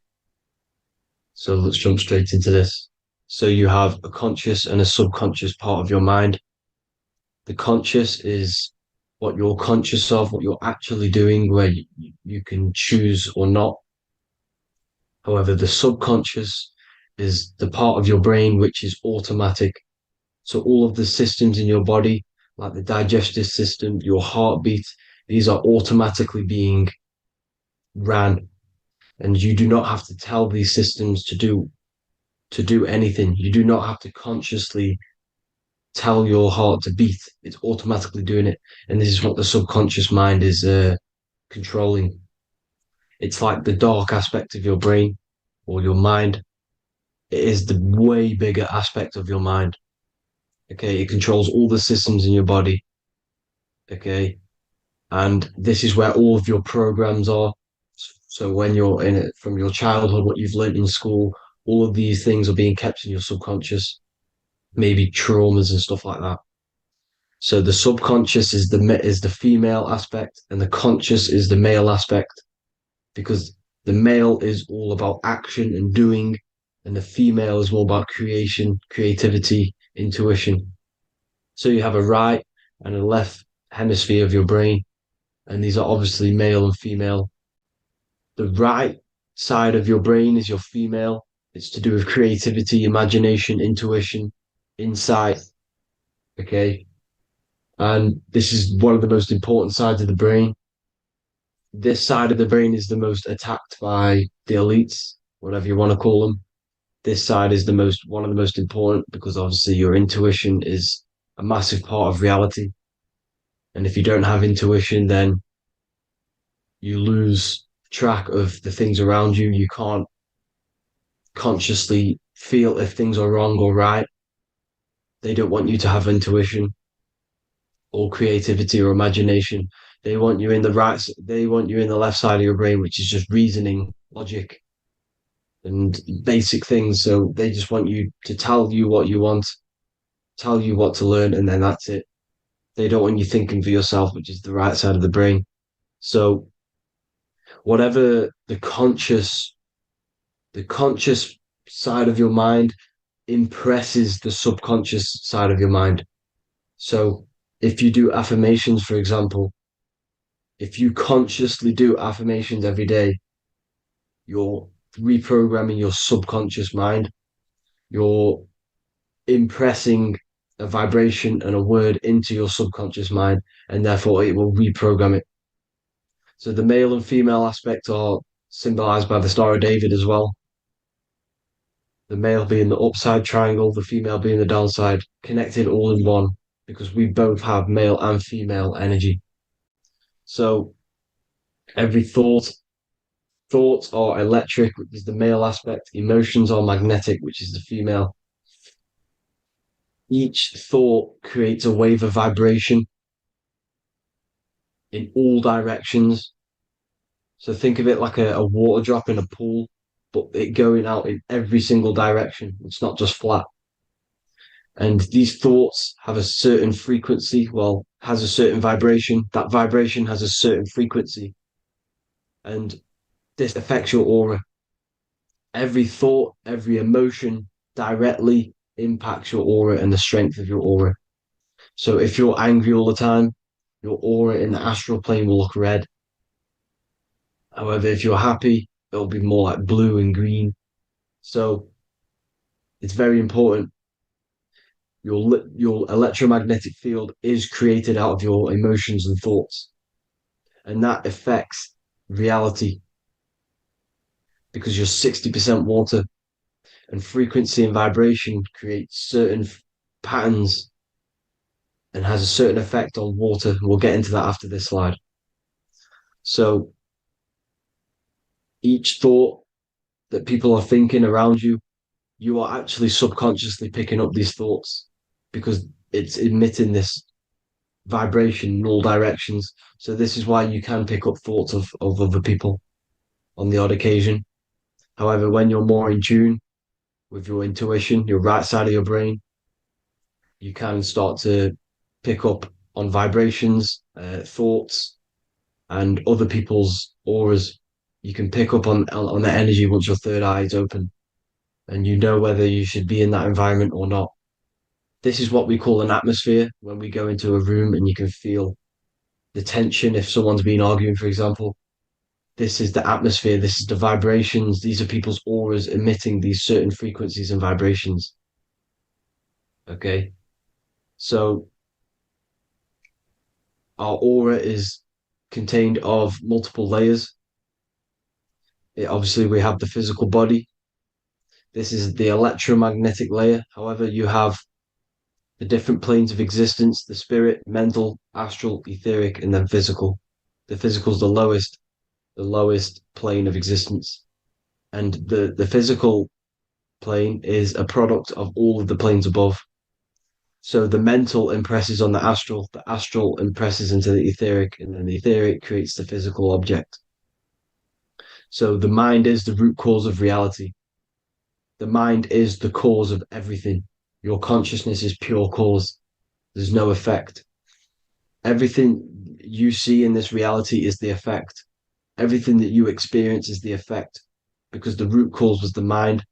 The decisions you made you experience that certain experience. And that decision was created on the mental plane. And this is just pure thoughts. And thoughts are things. If it exists in your mind, it is a thing. It's a certain frequency. So if you have a certain level of thoughts, if you're thinking positive, for example, you're going to have a strong aura, you're going to have a higher vibration. And that attracts like. Like attracts like when it comes to thoughts and vibrations and electromagnetism. So if you're thinking positive all the time, speaking positive, doing positive, you're then creating a higher vibration, and that's going to attract people on that similar frequency to you. Everything is electromagnetism, frequency, and vibration. Everything. You see, so this is why, for example, if I put my hand to a TV screen, if my finger was the same vibration as the TV screen, it would go straight through it. However, the particles in my hand and the particles on the TV screen are two separate vibrations, and this is what causes the friction to stop and not my finger to go straight through it.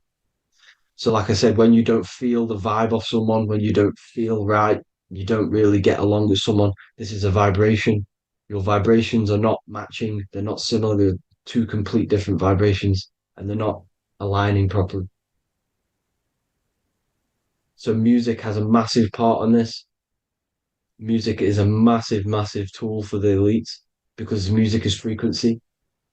And in 1975, the musical instrument are all tuned to 440 hertz. So Spotify, Apple Music, most of the music on YouTube is all set to 440 hertz.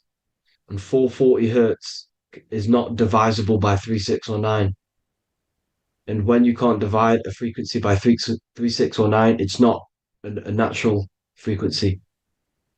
As you can see here, this is 432 hertz. This makes a nice geometric pattern. However, 440 hertz is a distorted pattern. So when you listen to this, this actually shuts off the whole right side of your brain. Like I said at the start, this is the most attacked side of your brain. It's to do with creativity, imagination, intuition. When you listen to 440 hertz, it shuts off the whole right side of your brain. And obviously shutting off all of these forms of your brain.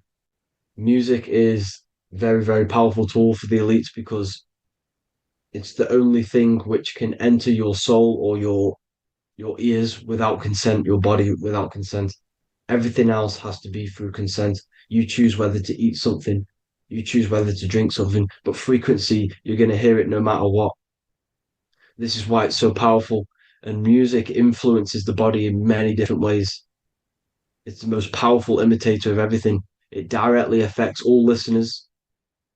It directly affects intentions, gestures, movements, and actions. It stimulates your mind, and certain songs, certain catchy songs, can reprogram your subconscious mind, invoking certain emotions. This is why when you listen to slow beat songs, it makes you feel more sad. When you listen to upbeat songs, you feel more energetic. This is because these frequencies have a profound influence on reality and on how you feel. Because like I said, you are 60% water. And as you can see here, each frequency creates a different geometric pattern. And inside of you is 60% water. So like I said, 440 hertz is going to make a distorted pattern in your water. And this is going to have a profound effect on your emotions and your reality. So like I said, health is not just the body. It's you are made of body, mind, and spirit. You need to look after what you put in your body. You need to look after your spirit and look after your mind. It's very important to keep all these in balance because once one of these are unbalanced, it affects the other two. So if you're eating wrong, it's going to affect your spirit and mind. If you're thinking wrong, it's going to affect your body and spirit. These are all interlocked. You have to look after them all. So it's very important you understand music. Stop listening to low vibrational music. To be honest, you want to listen to music without any sort of speaking inside of it. You just want pure frequencies, which are the solfeggio scale, like one of these, for example, 432, 528 hertz. These are all good frequencies. It's called the solfeggio scale. And these frequencies make you more in tune with nature. 528 hertz is what the earth vibrates at. So it's very important. And the Rockefellers are the one who changed this to 440 hertz. The Rockefellers, one of the elite families. So if you want to manipulate reality, it's very important to have your chakras aligned and having a high vibration, because the higher your vibration, the more powerful your words and your intentions are on reality. So the lower your vibration, the harder it is to affect reality because you're on a lower state of consciousness. Like I said, you have the mental, astral, etheric, and physical. Everything is a product of the one above. As above, so below. This is what Hermes Trismegistus was saying in the Egyptian days. This is where it comes from. As above, so below. If you affect above, it directly affects below. So like I said, meditation helps on this, helps align your chakras. Think positive, feel positive. Like I said, your feelings are magnetic, your thoughts are electric. So once you combine these two together, you're then creating an electromagnetic frequency. And that will have profound effect on reality. So the law of cause and effect. So the law of cause and effect. Every effect has the root cause. Like I said, your mind is the root cause of everything. Every decision you make is having a different effect on reality. Everything happens for a reason due to the root cause, which is your mind. You choose everything that happens in your life. Okay? So it's very important you understand this and you constantly make the right decisions, the good decisions to have good effects on your reality. You have to be very conscious of this law because nothing escapes this law. This is the law of all consciousness. So think about it. Imagine a massive ball of consciousness. However, off this ball are different sparks, and each one of these sparks are in each and everyone's body. This spark is governed by these laws, the law of cause and effect, the law of correspondence, the seven hermetic principles. It's very important to understand this because this mass ball of consciousness is what is obeying these laws. And everyone has this spark of consciousness inside their third eye. And like I said, everyone is the same consciousness. This is why if you do bad onto someone else, that will directly affect your reality. So if you hurt someone, it's going to come back to you in one way or another because you are that same consciousness. This is like a mirror reality. As within, so without. Whatever you feel on the inside, you're gonna see that on the outside. You're gonna experience that reality, whatever you've impressed.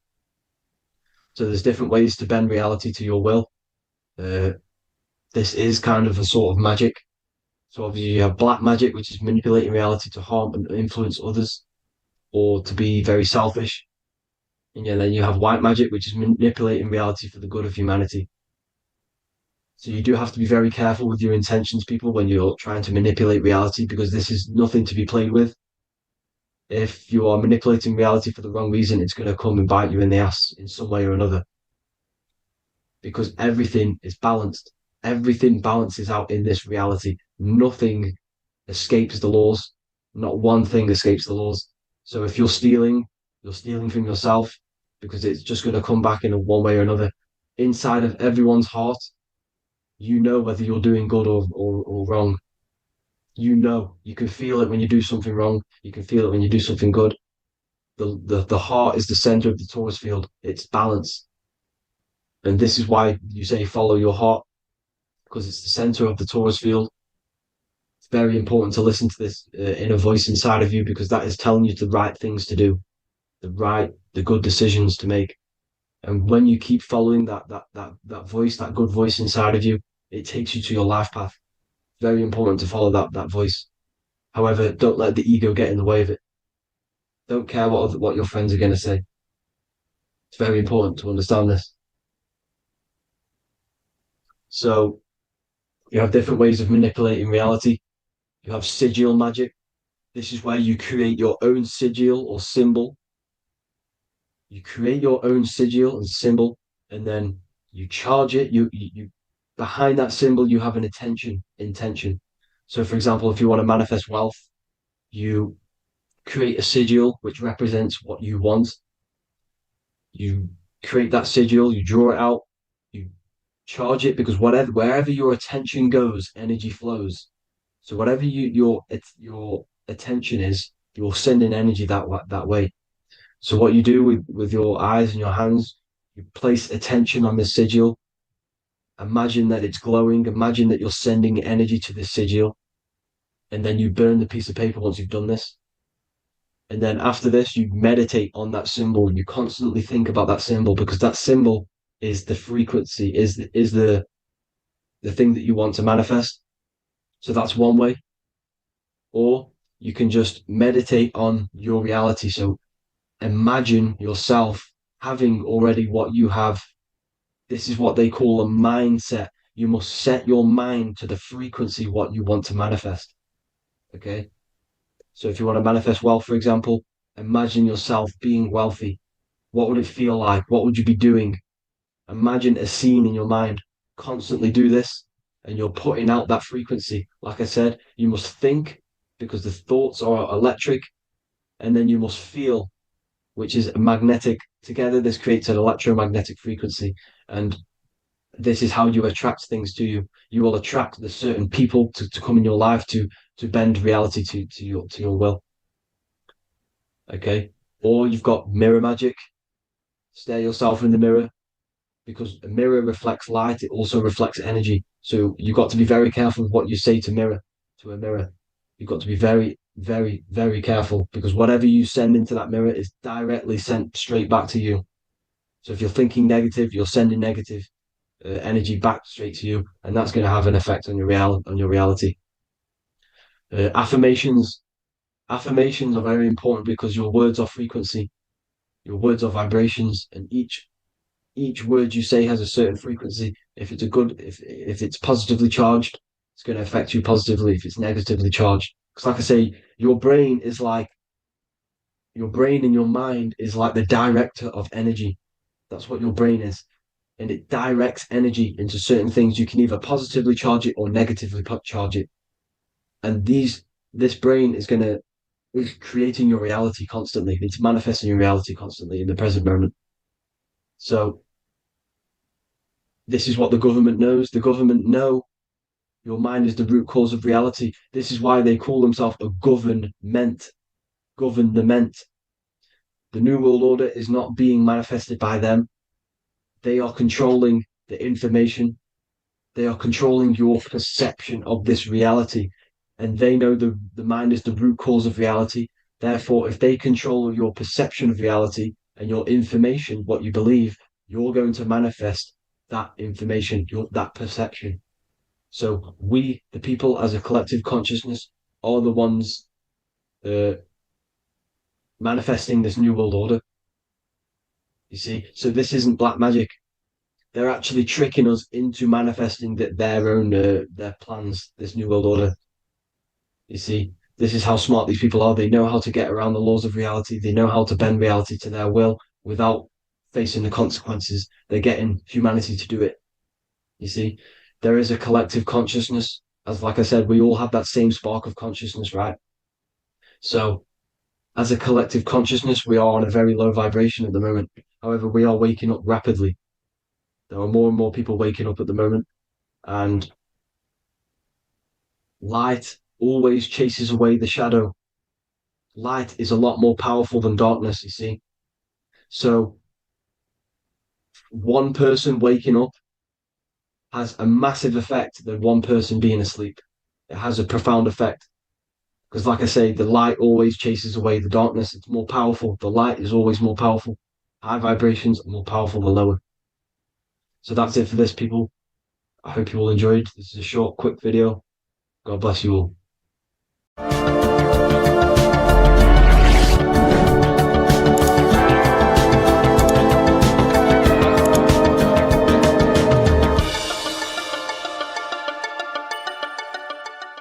You're living in 4 planes of existence right now, but most people are only aware of one. And that's why they feel lost, disconnected, and stuck in cycles they can't explain. If you don't understand the blueprint of reality, you'll keep trying to fix the physical, while the real causes lie in the unseen dimensions that you have direct access to. You must understand is that the universe only exists in the mind. Everything is a projection of consciousness. Therefore, consciousness produces everything. Our internal world is consciousness. Our external world is this physical body, physical world. Everything is an externalization of consciousness. For example, this was a thought. Now it's made physical. But before this was invented, it was existing in someone's mind, in consciousness, invisible. Then it was made manifest, made physical. So everything in this physical plane is the effect. The cause is consciousness, mind, the mental plane. So now I'm going to explain these different dimensions of consciousness. You don't just exist in this physical plane. The physical plane, in fact, is the lowest plane there is. It's the illusionary plane. So first of all, we have the Buddhic plane. This is the nothingness. So think of it like this. Absolute nothingness. If you turn off thoughts, there is nothingness. This is the void. And out of the void springs infinite potential, which is the mental plane. Now, your mind has no limitation. It can think anything, be anywhere, anytime, any place. In the whole world, there is no limitation with the mind. This is the realm of infinite possibilities. This is the realm of thought. Thought is a dimension, information and thought. To go a little bit deeper on this, there are pockets of thoughts, what we call in the occult fields of thoughts. Your mind does not think thoughts, it receives them. Your mind is like a radio.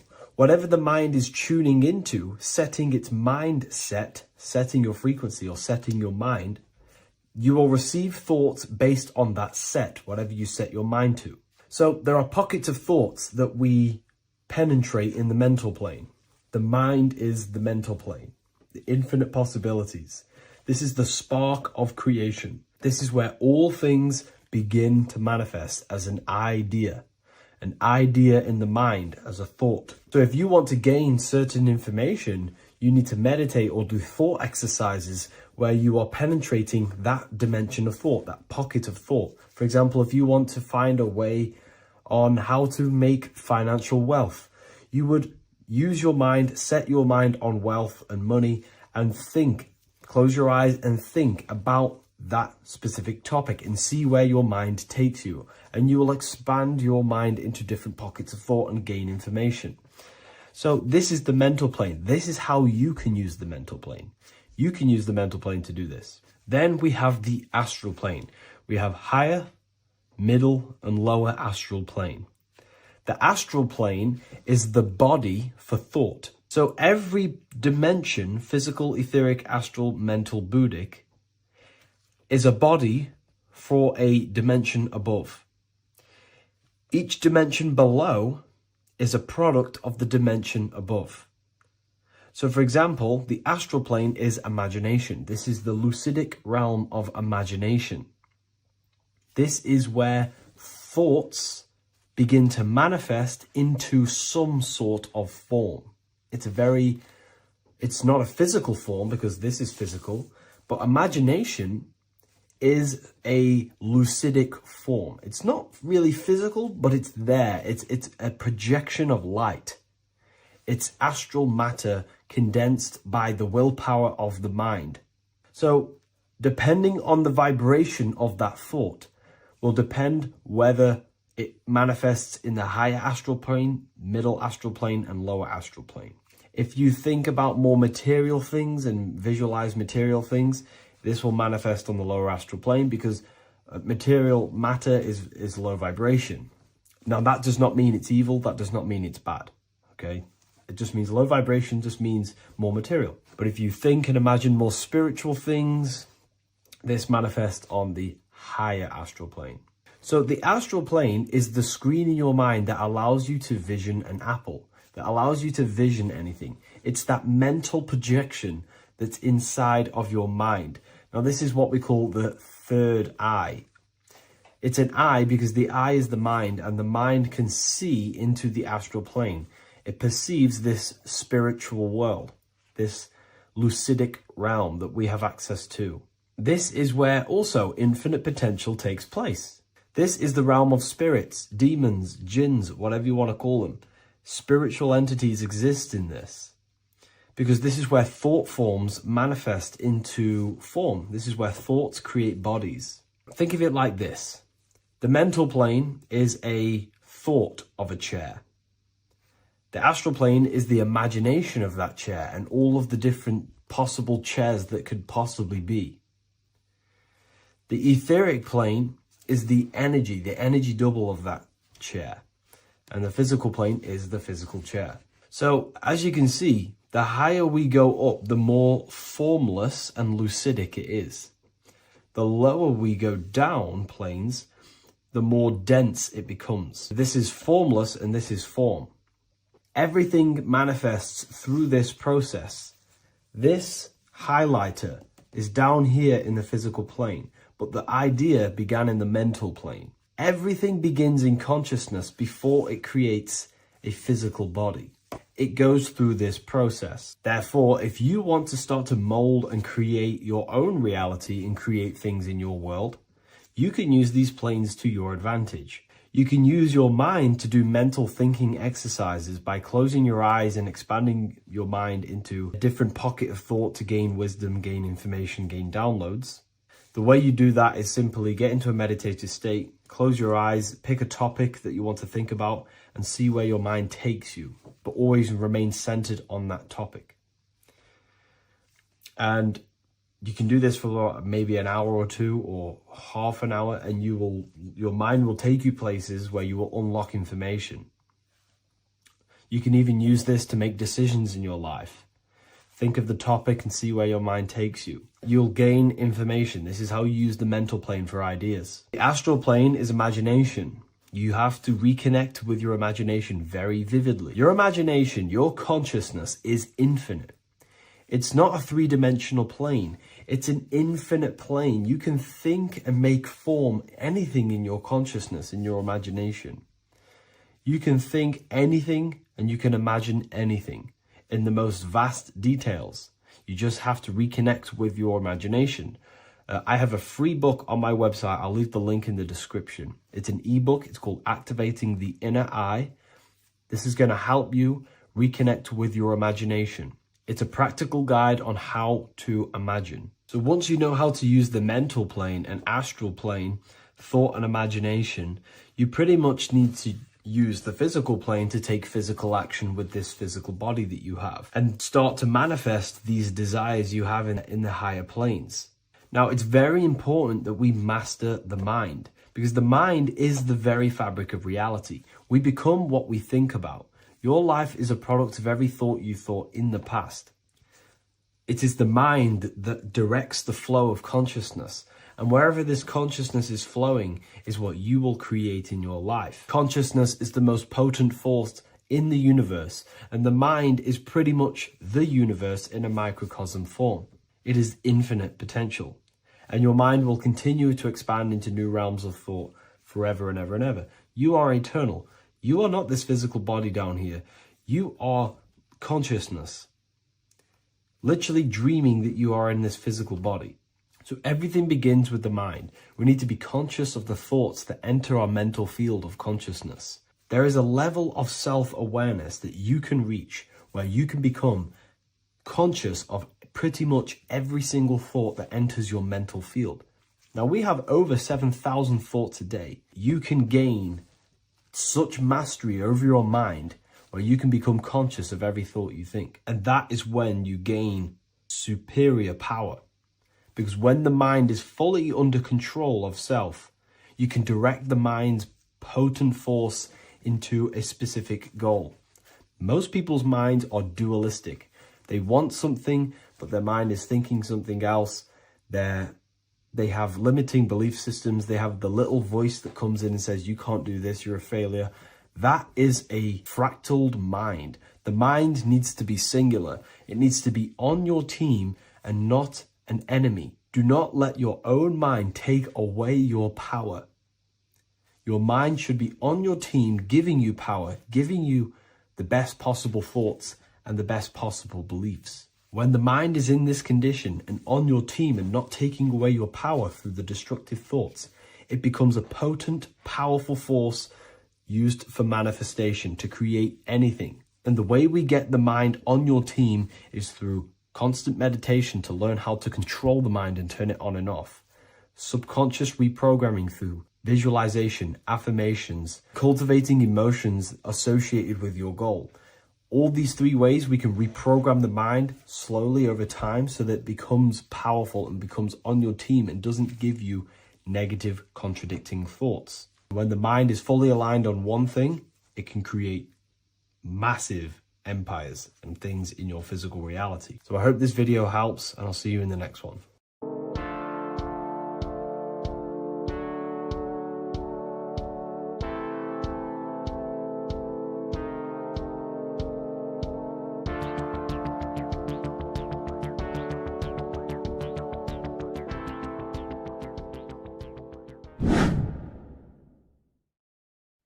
What is up, people? How are we all doing? Today, we're talking about the flat earth cosmology. So let's jump straight into this. Please drop a follow and leave a like to help the algorithm. So we live in a torus field. Everything's made out of torus fields. And every torus field has motion. It's what it is. It's the motion of energy. And every torus field has a center, which is the black hole. It's a womb of creation. It's counter space.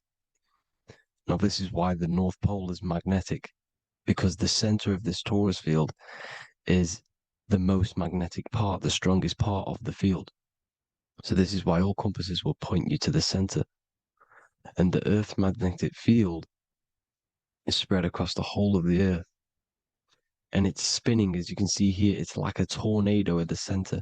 And this tornado is the force which is spinning the sun and the moon around us. You got the sun, the moon, Polaris, just like in the Masonic cosmos here. The sun, the moon, Polaris, the all-seeing eye.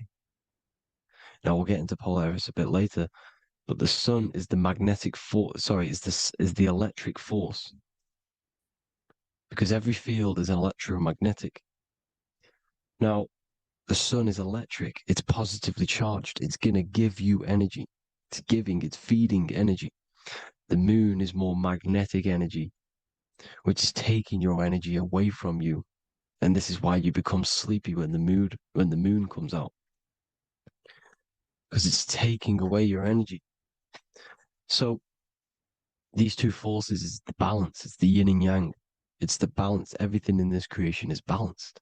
Because the torus field is the earth is the plane of inertia, the 0 point within the field. Because physical matter is a result of two opposing forces equalized on the plane of inertia. And that is where matter crystallizes into physical results. And this physical plane is the plane of inertia, planet Earth. And at the center of this plane is the black hole, the womb of creation. And outside of this black hole gives birth to light. So the torus field is constantly rotating, going into counter space, the black hole, and then out of counter space gives birth to the white hole, white light. You see? So it's going around, black hole, birth again, black hole, birth again. And it just keeps going around. It's an infinite cycle of energy. And this is where the infinity sign comes from. This is the motion, this is the force which is creating everything to spin inside of this circle. Okay? And it's making the stars spin. It's making the sun and moon spin around us, around this center point. Now here you see Horus and Set. Horus and Set putting their feet inside of this dome. This is the royal arch, the arch of the dome above us, which is like you see in the Masonic cosmos, the royal arch of Freemasonry.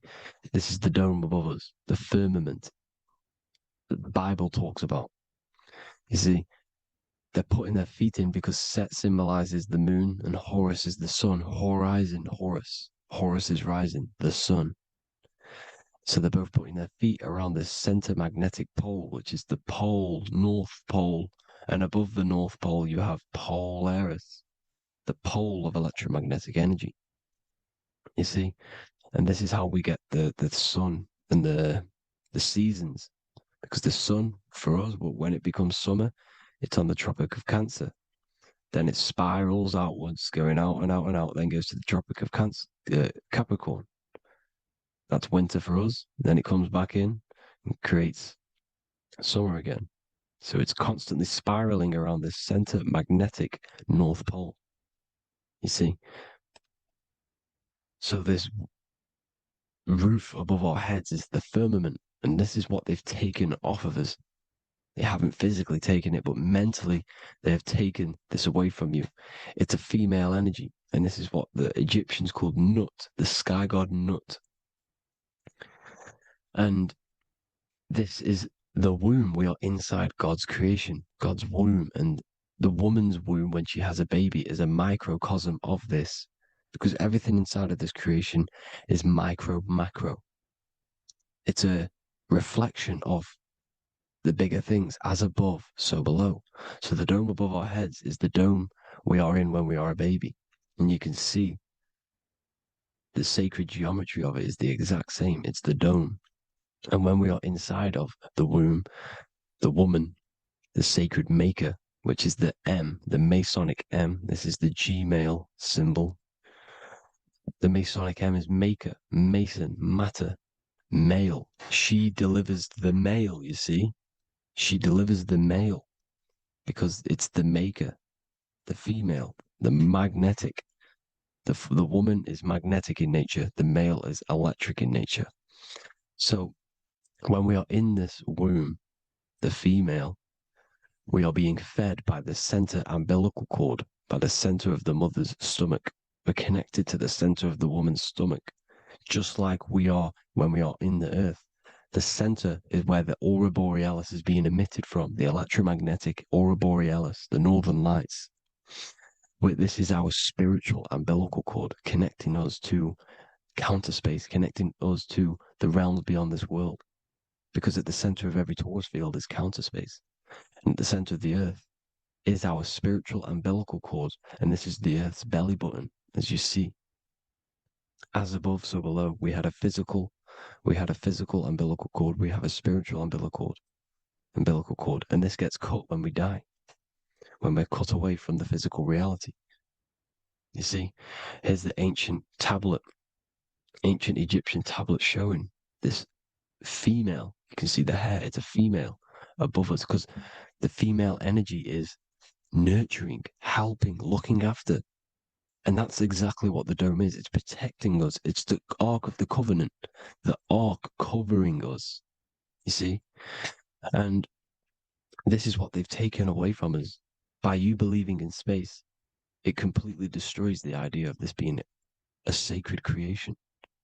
They've taken the roof off your head, whether if you believe in space, you believe that there's chaos, there's planets, there's asteroids that could kill us at any moment. But this isn't true. They've made you fear your own creation that you're inside of. They've made you fear what's above you. You see, and it's to hide the power of astrology, the power of the lights in the firmament, which are constantly flowing through the ether. These powers which are above us are sending rays down to the earth, which are influencing our psychology and how we behave. And this is what astrology is. It affects human consciousness. It interacts with our consciousness. And there's a different energy every day because the planets are in different houses, different alignments. And this is, we'll go into this a bit deeper later on. So the world tree, this magnetic north pole, the pole of electromagnetic energy, was symbolized as a tree, the great tree at the center of the earth. You see? And this tree is symbolized everywhere. You can see here how the center person, this Egyptian person, is holding up the sky. This is the North Pole, the hyperboloid, at the center of every torus field. And this tree was in the Mayan cosmology. This is an ancient depiction. This is the torus field. There's the plane of inertia. Here's the center tree. Here's the tree in the center, the magnetic North Pole, the woman holding the stars. Here's the Hindu with the two birds symbolizing the sun and the moon revolving around this center tree. The Mayan tree, his Horus and Set around the North Pole. They all knew this flat earth cosmology. They knew these secrets. It's so sacred you understand the creation that you're inside of. Because if you don't, you'll be led astray. You don't know where you are. You're lost. You see? And here's the Masonic art with the rays of the stars coming down with the tree in the center. So it was personified as a tree. And we are in Asgard, Midgard, the middle garden, where there's good and evil. So the 7 layers of heaven, which is talked about in the Quran. Each planet has a different layer of the firmament, and this is the 7 layers of heaven, and these are our 7 layers of the energy centers in our body. So we start in the stars, so we are stars in a physical body. And this is why we say Mr., sister, fraudster, sinister. Stir is star, and we are in the stars, and our star descends into the soul system, not solar system. And as we descend into the soul system, we enter Satan's kingdom, Satan's world. As it says in the Bible, Satan is the god of this world. Well, if you've been into my research for a while, you know Satan is Saturn. Saturn's world, because Saturn's the outermost ring. He's the Lord of the Rings. And you enter his kingdom, the kingdom of time. And this is why Saturn's the time god. As soon as you go past the rings of Saturn, you're now in the soul system. You're now in time. You're now bound by space and time. And you're bound to the earth plane, the heart. Earth is heart. It's a rearrangement, it's an anagram for heart. And the heart of the electromagnetic color spectrum is green, and that's why the earth is green. And above green is blue, and this is why the sky is blue. In order to go to heaven on the macro scale, you have to go through the blue sky, through the 7 layers of heaven. In order to reach heaven in your body whilst you're here, you have to go through the blue chakra to your head, which is heaven. It's micro, macro. Everything is micro, macro inside of this creation. Is an ancient. I think this is a French image, piece of art from the ancient French, with obviously the 7 layers of heaven, which they all depict. And notice how it's like a dome. We'll go into this dome symbolization, the Royal Arch of Masonry, which is next. But these 7 layers of heaven give us the 7 metals, the 7 days of the week, the 7 diatonic tones, the 7 chakras, the 7 everything. It's God's favorite number. And this is why the Masons use the G inside of the compass, because the G is the 7th letter and God starts with G. You see? So it's 7. God is 7. Here's another depiction of the heart, the soul system, the 7 layers of heaven. La fermente. You see, la firmament, with the stars on the outermost layer. Here are the 7 planets: Jupiter, Mars, la Sophie, the sun, la Luna, the moon. So Saturn. So we are in the heart of this soul system. In order to ascend, we need to ascend up our chakra system, reach 144,000 hertz, God consciousness, the God man. You have to unfold God man, master of the mind, mastery of the mind. So what are the stars? The stars make everything unique. The stars are constantly rotating around the center, magnetic North Pole, the tornado at the center, which is stirring everything. It's stirring the ether. The center is the ether, and the 4 elements are born out of this ether. There's 5 elements: ether, spirit, water, air, and earth. The ether gives birth to the 4 other physical elements, which the whole of creation are made out of. About them 4 elements. 4 is the number of stability. You know, a chair, a table has 4 legs. It stables things. It's a foundation, and these 4 elements are the foundation of this creation. You see, and this magnetic North Pole is stirring this, and the 4 vibrational states of the ether are the 4 elements. Now let me get back to the stars. I just wanted to give you that. The stars are being stirred around this center point. Center. It's stirring everything. And they're always in different alignments. Every millisecond they're moving in different placements of the stars. And the planets are called the 7 wanderers because they're not fixed. The stars are fixed. But the planets are called the 7 wanderers, the 7 layers of heaven, because they move faster and slower than each other. Each planet is slower and faster. Has a different rate of speed it's moving. So these alignments are mixing in with the energies of the different 12 constellations. And this is why you have a unique characteristic. You have a unique look, a unique energy, a unique personality. This is because when you were born and you took your first breath, that energy which was in the ether, because the ether is all around you, and energy travels through the ether. The energy that the stars were casting down and the energy that the planets was mixing in with the 12 constellations was in the ether. So when you came out of the womb and your first breath, because breath is spirit, okay? So that first breath you took, that is the energy that is imprinted within your DNA, your soul. And you reflect that energy, you emit that energy. That's the energy that is with you forever until you die, till this physical body dies off. And that's what the stars are. The stars are giving a unique energy, characteristic, personality to every living thing. Every dog, every cat, every animal has a unique personality because it was born at a different time and place in the sky. Okay, the stars are your destiny. Now, the stars are constantly changing as well. If you look at stars through a telescope, they're constantly changing and forming different forms. You can see here, it looks like water. It looks like light through water because it's the ether above us, a sea of ether. And this light is being emitted through it, and it's just constantly changing, giving different energies. Each star. So this is why this is what the zodiac is. It's the expression of energy. It's the expression of the stars. And each constellation has many different personality, different energies, different traits. Each planet has different traits, depending where your planets are, depending what energies you hold. No two person have the same energy.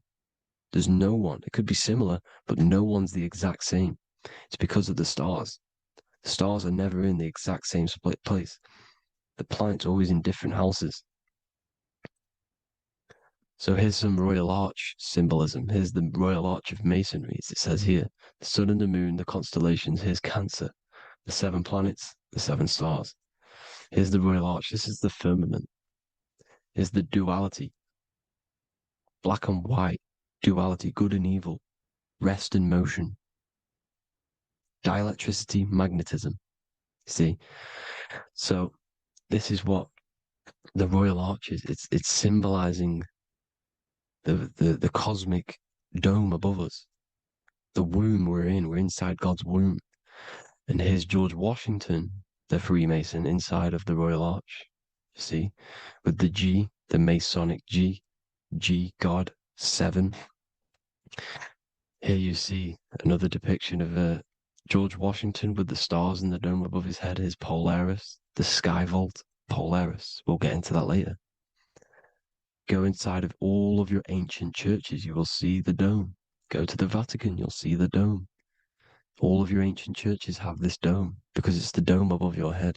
The ancients knew this. This was known. We did not live in space. It was known back then. They all knew. This is Crown Court, which is one of the most important courts in the UK. You can see it's clearly so much Masonic symbolism. You've got the 4 pillars of Masonry. The Royal Arch is like an arrow pointing upwards to Polaris. As the Disney World is under a dome. In his Polaris, the sky vault. You see? And also 666 in the symbol. Here's more 7 layers of heaven. Here's an ancient depiction. The firmament. Here's the astral plane outside of the firmament. The Royal Arch. You see? It's everywhere. Here's Polaris, the 8-pointed star. Polaris is in between the sun and the moon. It's at the center of the Taurus field. And Polaris corresponds with the pineal gland as well because it's the all-seeing eye. See? So is Polaris, the 8-pointed star, which is at the very top. It's the very center. It's on top of the North Pole. And it's an 8-pointed star that's always symbolized as an 8-pointed star. Here you see the Vatican. The Vatican is a giant key with an 8-pointed star. See, it's a key. Here's the dome. Here's the Space Delta, the USA Space Delta logos. Here you see the Egyptian god looking from the center of the North Pole, looking upward to an 8-pointed star, Polaris. An arrow pointing up to Polaris. Here's another, the bear holding a key with an arrow up to Polaris, 7. Holds the key to Polaris. Here's an eagle holding a key above the North Pole to Polaris. Polaris, and here's another one. There's another bird, like a dragon, holding a key to Polaris. Because Polaris is definitely something to do with leaving this creation. Okay, maybe, I can't say for sure, but maybe it's to do with ascension, and this is why the Vatican hold the key to the 8-pointed star. And this is why the space, well, we all know space is a lie, but they're showing Polaris and its sacred symbology. Maybe it's to do with something leaving this creation, going to another. Here's some North Pole symbolism. As above, so below. See the four seasons of the Big Dipper constellation going around Polaris. This is Polaris, this is the Big Dipper constellation, and this is the swastika. This image gives us the swastika, because all the symbols we use are created in nature. They're created somehow in nature. This is how we get them. As above, so below. This is the map of the North Pole with the 4 rivers, looking like the Big Dipper constellation. It's the Masonic, there's the ancient cosmology with the 4, you see the 4 islands, Mayan cosmology, 4 islands. This is the alchemical symbol for Earth, 4 sections. The windows, because the center at the North Pole is a window to another dimension. The 4 lucky 4-leaf clover, which is supposed to be lucky. It's truth in plain sight. And here's Hitler looking at 2 flat Earth maps. So this swastika has been used for thousands of years, thousands and thousands of years. And it's symbolic for the most sacred land on this plane, the North Pole. Shambhala. Do some research on Shambhala, people. It's a it's a Hindu mythology about the sacred lands at the center of the earth. And it's known to be full of enlightened beings. And it's all symbolized at the center. You can see their paintings of Shambhala. It's all at the center, the North Pole. And it's known to be the most godly place ever because it takes you to a portal to the higher places. And maybe this is something to do with Polaris, connecting you to this sacred land at the very center.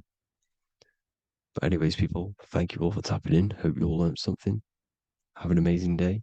Please follow, subscribe, like, all the links in the description for the courses, the PDF. Please have an amazing day. God bless.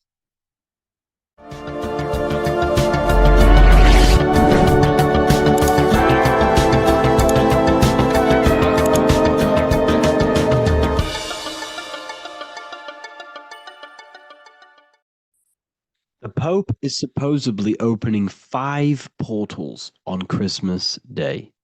Now, I know this video is a bit late, but I'm going to be commenting on what I think this symbolism and this ritual truly means and what they are trying to do to society with this symbolic ritual.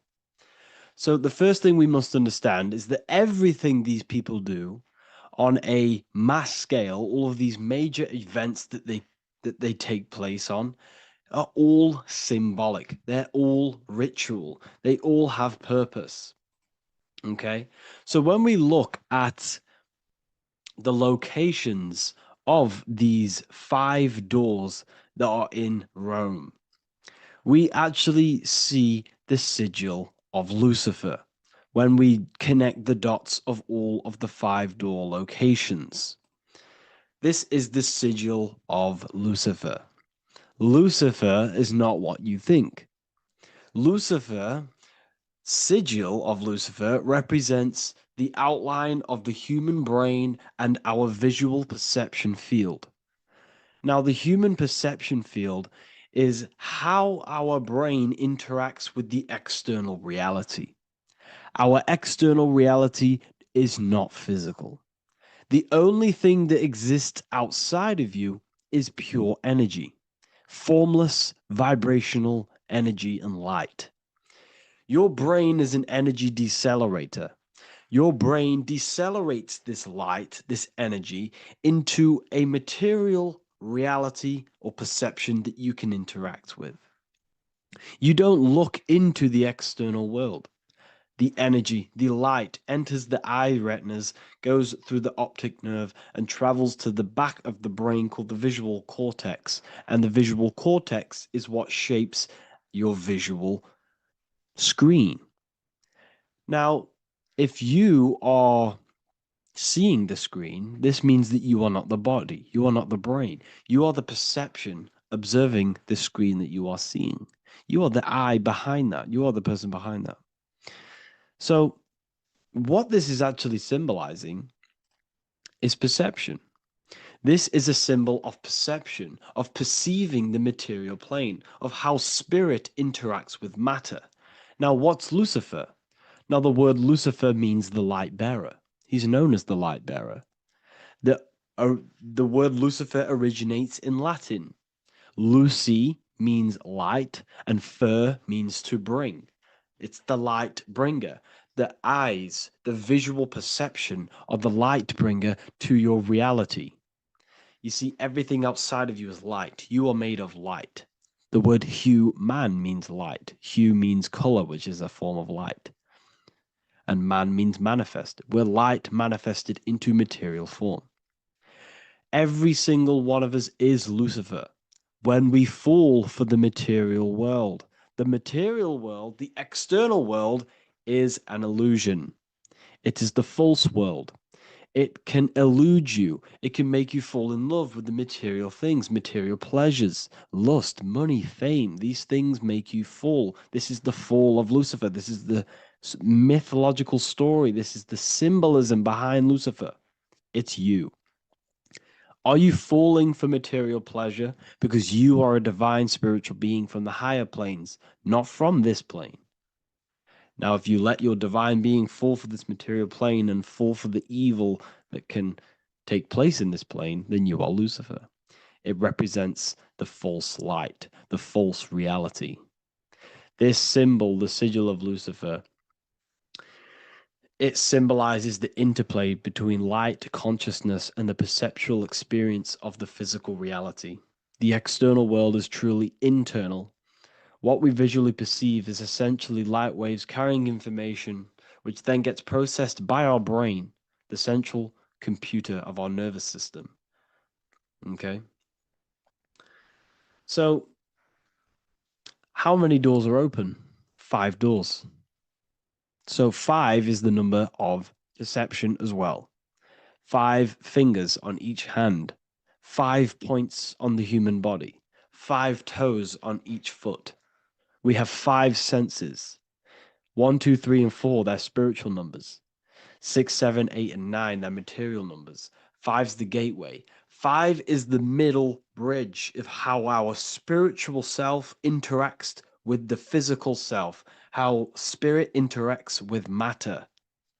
So this ritual is symbolic of perception. This is maybe bringing in a new perception. A new event will happen after this, a new perception of the world. Or personally, I think this ritual was to obviously shape the collective consciousness, because your reality is an externalization of your inner consciousness. It's simply just a mirror. Your material life, your material world outside of you is simply a mirror reflecting with mathematical and geometric precision of your internal consciousness. Your consciousness is creating and causing the effect called reality, physical reality. Your life is a result of every thought you thought in the past. Therefore, with that being said, everyone who perceives this ritual of, the Pope's opening 5 spiritual portals, who's letting in demonic energy into the world, they're going to let demonic energies and demonic spirits all in the world. Well, what if I told you the only portal they're opening is a portal in your own mind for negativity? By you believing in negative forces coming into the world and going to possess everyone, that's opening up your own mind. The collective spiritual community has been brainwashed in thinking there's going to be demonic energy. Therefore, what will happen? There will be demonic energy. Not because the Pope opened up a portal to the demonic energy, it's because everyone opened up their own minds to the demonic energy. Therefore, we as a collective consciousness shape the external world on a macrocosm scale. For example, the microcosm is your personal life. Your personal life. You have created it through consciousness. Your belief system is just externalized in your world. But on a collective scale, we all believe in money, for example. And because we all believe in money and we believe that this piece of paper holds value in our minds, okay, in the mental plane, this has an effect on the physical plane by shaping the physical plane by being ruled by this belief on a macrocosm scale. Yes, I know that money doesn't exist. It's just a belief in my mind.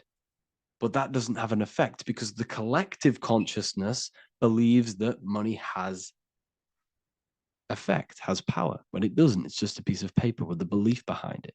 If the collective consciousness stopped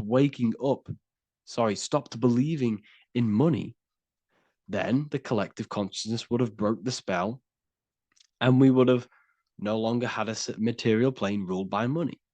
You see, our beliefs is ruling and shaping our physical plane. This physical world outside of you is truly just an effect of the mind, an effect of our consciousness, our inner world. So I believe this ritual was done to change our perception, to make us think the Pope is bringing this spiritual energy and negative forces into the world. And it's just simply us creating the negativity in the world by believing in this, by thinking this. Remember, they have the power to send messages into millions of people's minds through media. And then messages are then believed, and that belief is shaping our world. What have I told you? That the New World Order is not manifested by the elite, it's manifested by you and us. We're all manifesting the New World Order. They can't manifest it. We can, because we are the ones believing it. We believe it. It is reality. It shapes our own prison. We're all shaping our own prison by believing in the prison, by believing in money. So this ritual was all to do with perception, creating a new perception, creating fear in our minds to, of course, distract us from what's really going on. This is all a ritual to implant messages in your own mind. So I hope you all understand this video, and I hope you all gain some insight, and I'll see you inside the university.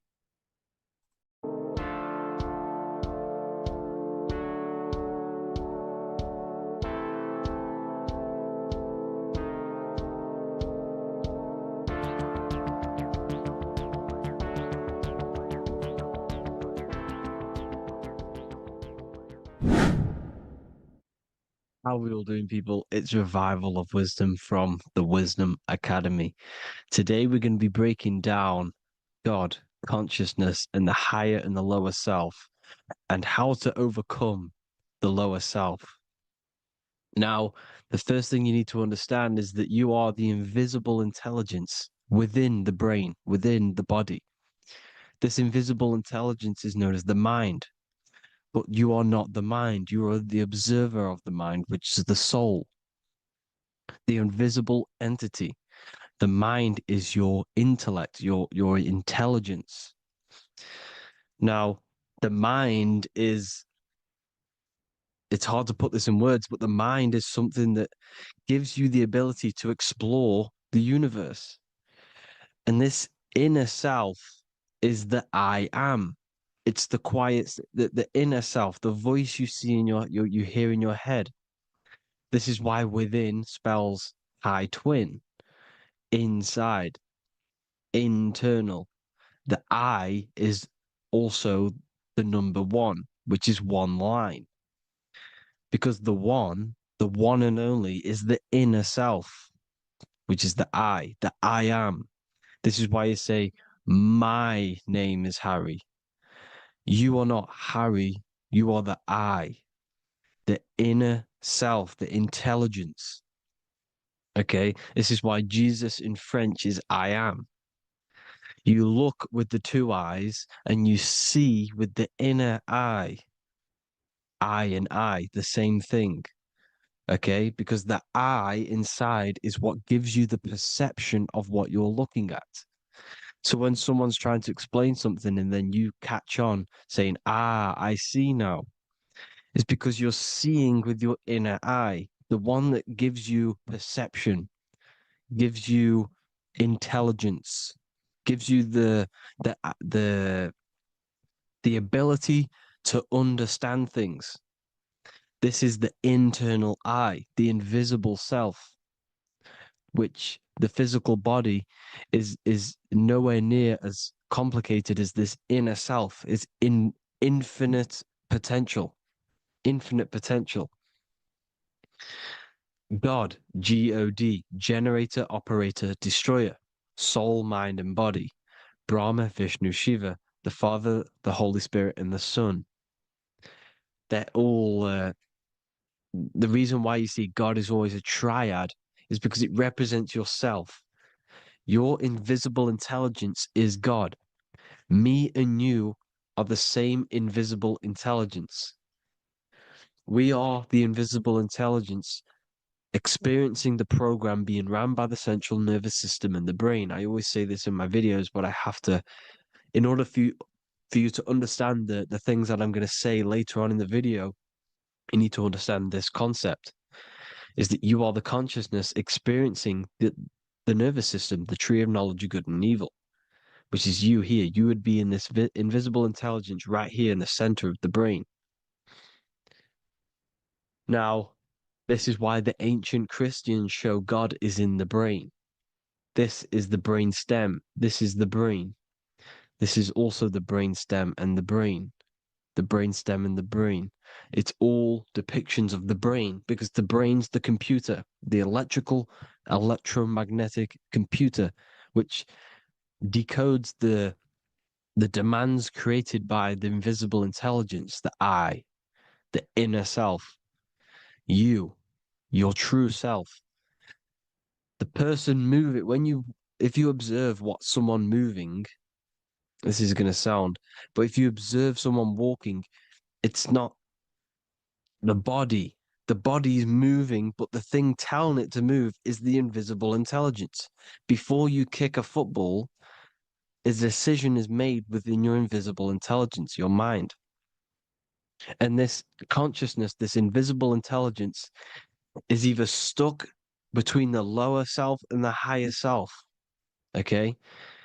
When the invisible intelligence, meaning the true self, identifies itself with the physical body, it will trap its mind within physicality. This consciousness that we have is either operating in the lower self or the higher self. It's either feeding the material body or it's feeding the spirit. Okay? But because we are physical and spiritual, we need to be even. We don't want to be meditating all day long because we do have a physical body as well whilst we are here. We are playing a game in physical matter. Okay? Now, the reason that you incarnated here is to learn a lesson because the mind can manifest anything it wants within the astral planes, within the world of imagination. It can manifest anything it likes, but it incarnates into matter, into this game, so we can understand labor, because anything in matter, you have to labor to manifest. But in the astral, you can manifest at the click of a finger. You come here to learn the knowledge of good and evil. And your consciousness, I came out a bit off topic there, but your consciousness is experiencing the lower or higher self. The lower self is manifested in the lower parts of the body.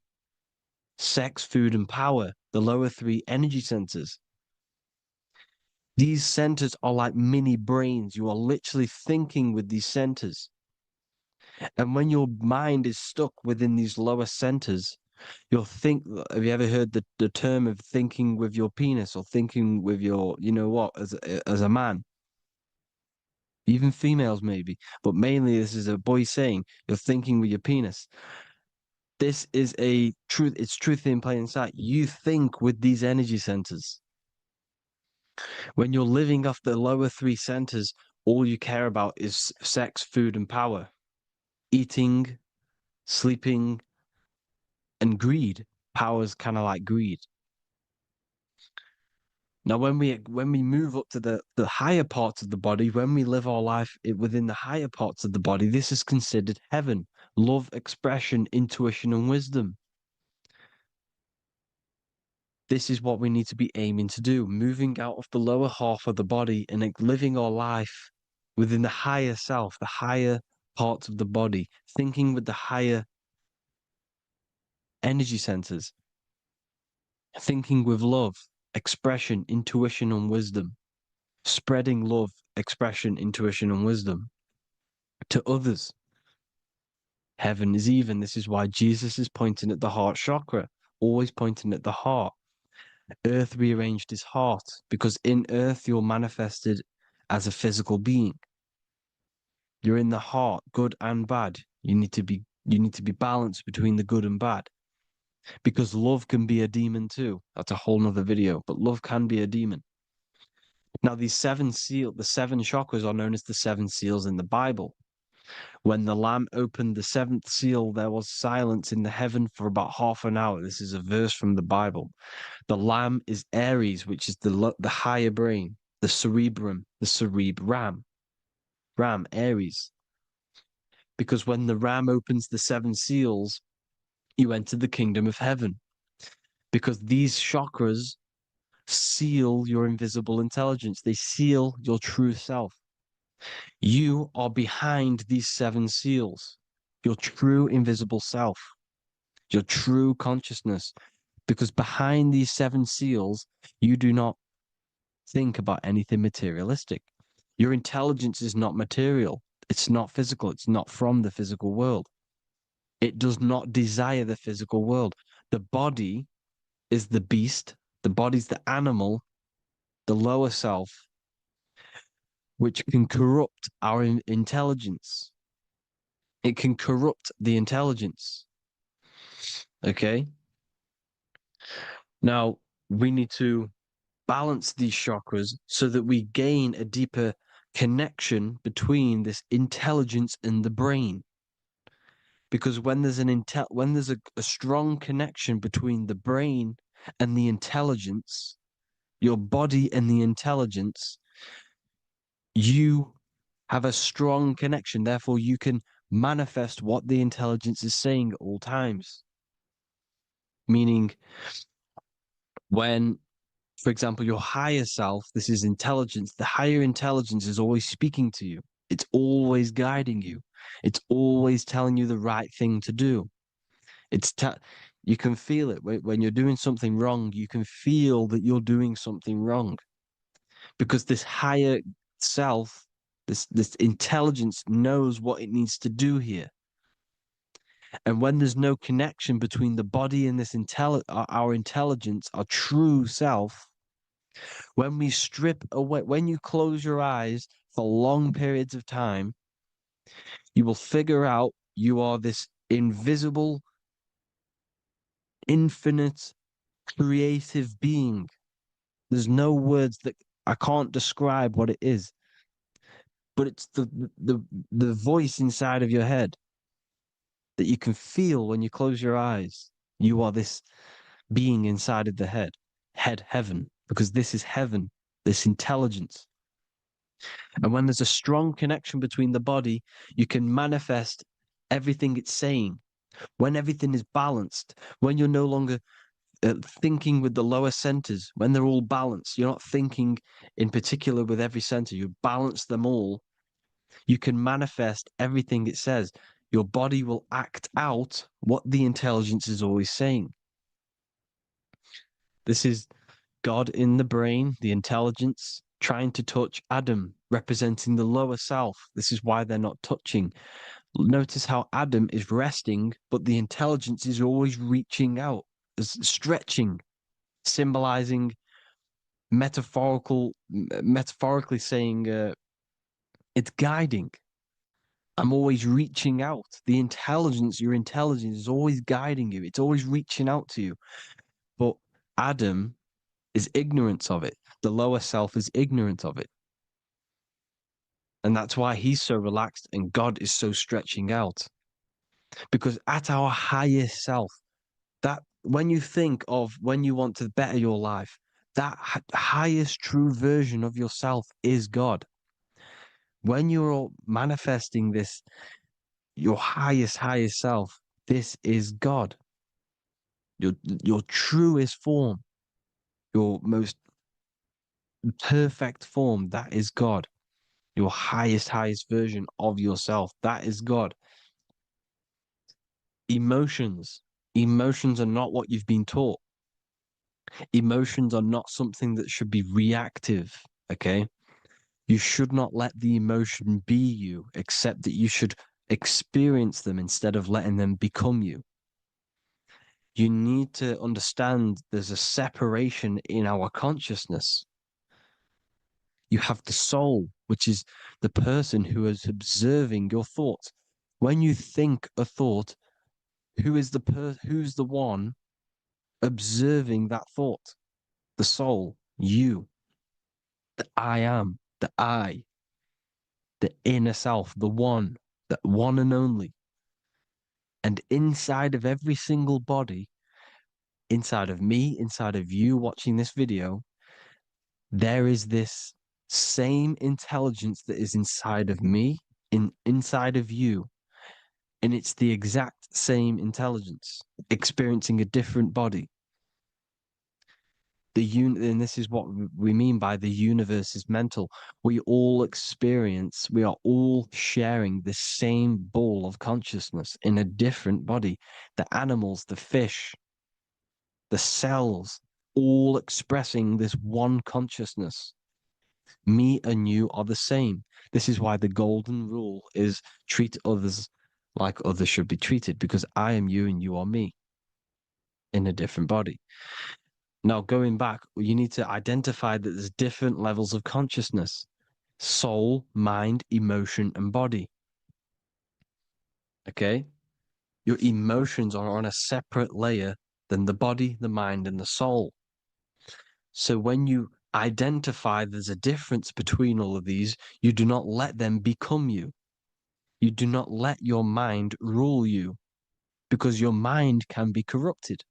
Your soul is the one that is pure good, pure love, but your mind can be corrupted. Okay? Your emotions can be corrupted. The body can be corrupted, but the soul can never be corrupted, only layered on top. You can only throw piles of programs within the subconscious, layering the soul down, but deep down inside of every single one of you, there is a loving being. Because love comes from the heart. Love is the universal emotion, expression. Now, your thoughts can become bondage, your emotions can become bondage. Now, what do I mean by bondage? By conquering the lower self, we need to conquer our own mind, because the mind is what's manifesting the lower self.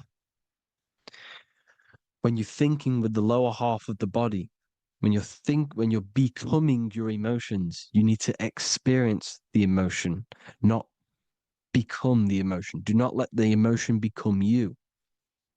Do not let your thoughts become you, because your thoughts are tools that you can manifest. Your thoughts are the idea. Your emotion is the energy that you can use to manifest that thought. Your emotion is energy in motion, emotion. You use emotion to manifest, to feel as if you already have the thought. Therefore, you become that vibration. Therefore, your emotions are actually a creational force that is given to you to manifest things, because you're a human, a manifester. You're here to manifest things. You're a creator. You are a god. Your inner self, your intelligence, your I am, the one and only inside of you, the inner self, the quiet one, the one that's deep down, the invisible intelligence, is it's creating things all the time. All the time. Speak no evil, see no evil, hear no evil. This is the astronauts, they're Freemasons, but they understand this, because thinking, seeing, and hearing can corrupt your mind. And when you have a corrupted mind, you'll have a corrupted subconscious. The subconscious will manifest into the body, because 90% of your behavior comes from the subconscious mind. So you got to speak, see, and hear no evil. But sin, what is a sin? To overcome our lower self, to overcome our lower self, the 7 deadly sins are not something that goes against an external God. A sin is something that goes against your inner guide, your inner conscience, the inner self that is always speaking to you. It's always telling you the right thing to do. A sin is something that goes against this inner guide. And this is why you can feel something where you can feel you're doing something wrong because the inner guide is speaking constantly. And when you commit these 7 deadly sins, which are 7 internal states which keep your invisible intelligence bound to your physical body. Because evil, right? Evil love bondage. This is why they stay in this realm and they control this realm, because they love the bondage of the body. They like matter. They want to stay in matter for eternal life. They don't want to ascend back into the heavenly realms where you do not have a physical body. You can explore the universe within the astral planes. They stay bounded to the body, bounded to the 3D construct of the physical world. They have greed, lust, envy, gluttony, wrath, sloth, pride. They want all of this. And if you want that, that's okay. But deep, deep down, you don't want that because your soul is always telling you the right thing to do. Your soul knows what to do to get out of here. It needs to detach from the external world. Detach from all of these 7 internal states which bound you to your lower self, your lower centers. That's what a sin is. You know, you have a left and right brain.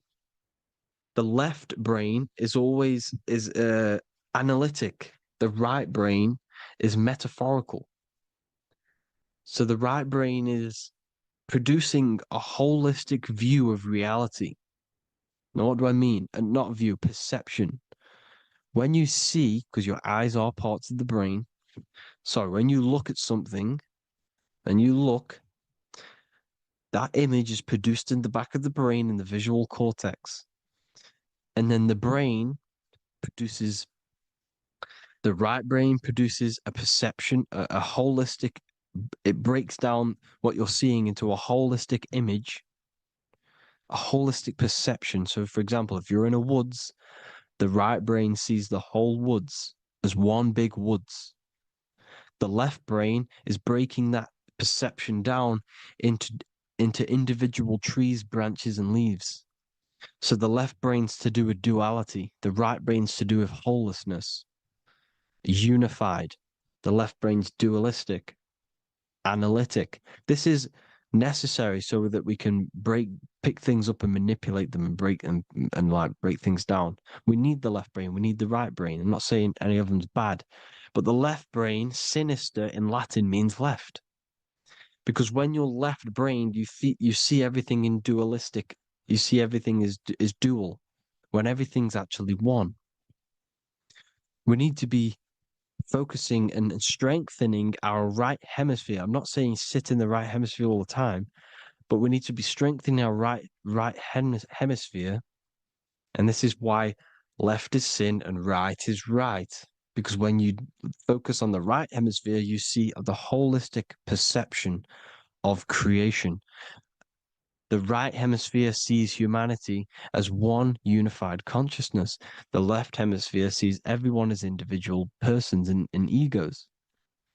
Because the left hemisphere is dualistic. And this is why the Bible says, cast the net onto the right side of the ship and ye shall find. John 21:6. What does that mean? Cast your energy, cast your perception into the right hemisphere of the brain, and ye shall find unified consciousness. You shall find your higher self, the one and only. If then you have been raised with Christ, seek the things that are above, where Christ is seated at the right hand of God. Wow. Powerful. What does this mean? Seek the things that are above, where the Christ is seated at the right hand of God. God is your consciousness, your invisible intelligence between the 2 hemispheres. The right hand of God is the right hemisphere. Seek the things that are above the heart. Love, intuition, expression, and wisdom. Seek the things that are above the heart, the higher self, the higher part of the body. Because when you seek the things of love, expression, intuition, and wisdom, you create a strong aura. You attract the same frequency. And this frequency is heaven, God. This is the Sumerian. This is the Sumerian artwork showing the lamb. This is a step symbolizing stepping upwards, raising up. He's stepping over the lamb up to the bird. His hand is going to the bird. The lamb symbolizes the lower self. Okay. The bird with the wings is in the sky. It represents the higher self. This is why angels always have wings, because it represents the higher self in the sky. The lamb is a ground animal, symbolizing the lower self. He's stepping over the lamb to the bird, his higher self, his invisible intelligence. Horus and Set, Jesus and Satan. Look, Horus has an evil brother, Set, just like Jesus and Satan. Horus is a bird, higher self. Set is a ground animal, lower self, which is the devil and the angel on your shoulder. You see? The right and the left hemisphere, the two wings. So the devil and angels always speaking to you. The higher and the lower self. It's the battle between the higher and the lower self, between the invisible intelligence and the physical body, because the body's the one that wants the sugar, it wants the pleasure, it wants the sex, it wants the porn, it wants all of the materialistic things, it wants the 7 deadly things. Okay, it wants this. There's a battle between the higher and the lower self, your intelligence and the body. This is why you need to become balanced, so that there's a deep connection between the body and the invisible intelligence, the I am. You need to master your mind with discipline, and you gain a connection between the brain, the body and the intelligence. Resurrection, transmuting sexual energy. Okay, this is important. Res is Resh, which is Hebrew. The early Hebrew Resh symbol is the head. This is the head.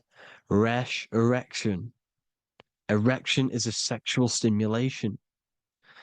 Resurrection is rise erection. You got to raise your sexual energy up the base from the spine to the head. This is the Christ, the Christos. Because there's a psychophysical germ, psychophysical oil produced in the brain every month. Go and watch my other video on raising the chrism. Okay.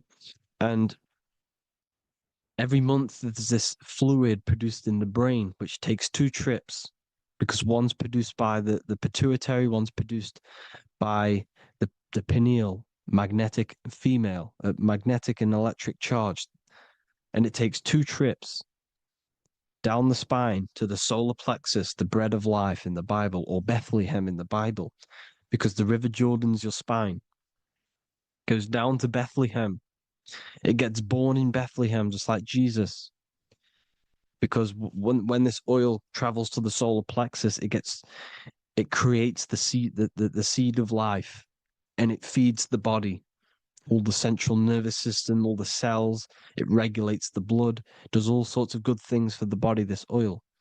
Now, when you save your sexual energy and you raise your resurrection, you awake the Christ, you raise it from the solar plexus or the sacrum bone up to the brain, you activate 100% of the brain, and this is the true resurrection of Christ.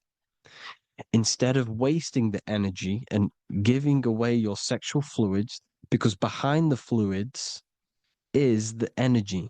So when you release that fluid, the energy is out there. You've released the energy.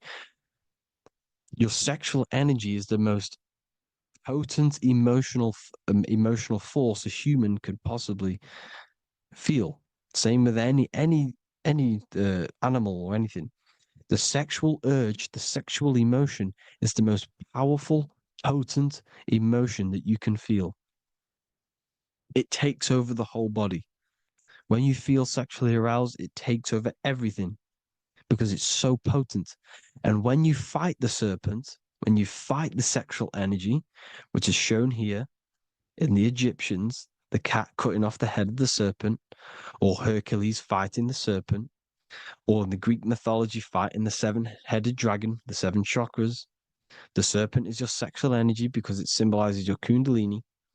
When you fight it and you transmute this energy, instead of releasing it, instead of acting sexually on it, you can transmute the energy, transfer it from the solar plexus up to the brain. You can also you can do this with other tasks. Instead of releasing it, instead of raising it from the solar plexus to the brain, you can use it for other things. So, for example, you want to think critically. You can use it for critical thinking. You can use it for going to do exercise. You can transmute sexual energy into anything, but you can do this. You can raise the sexual energy, and you can use this energy to push the cerebrospinal fluid from the solar plexus up through the spine, up the 33 vertebrae to the brain, and it'll activate 100% of the brain. And this is the resurrection of Christ. Jesus was never dead. Jesus was never rose from the dead. It symbolizes the Christ, Jesus Christ. Christ is Christos, which means oil in Greek. The resurrection of the Christ, the Christos, the oil. When it activates 100% of the brain when it's raised, and it can regulate all the systems, it can regulate all the blood, it can regenerate the body. And this is the true Antichrist. They don't want us doing this process. The Antichrist is not against Jesus. It's against the fluid in our body that makes us live hundreds and hundreds of years and makes us live as gods. This is the true resurrection. And when you fight the serpent, you fight your sexual urges, your sexual emotion, the most strong emotion that you could ever feel. You can do this process. And this is the true secret of transmuting sexual energy. Because when you transmute the sexual energy, you can become a god. And this is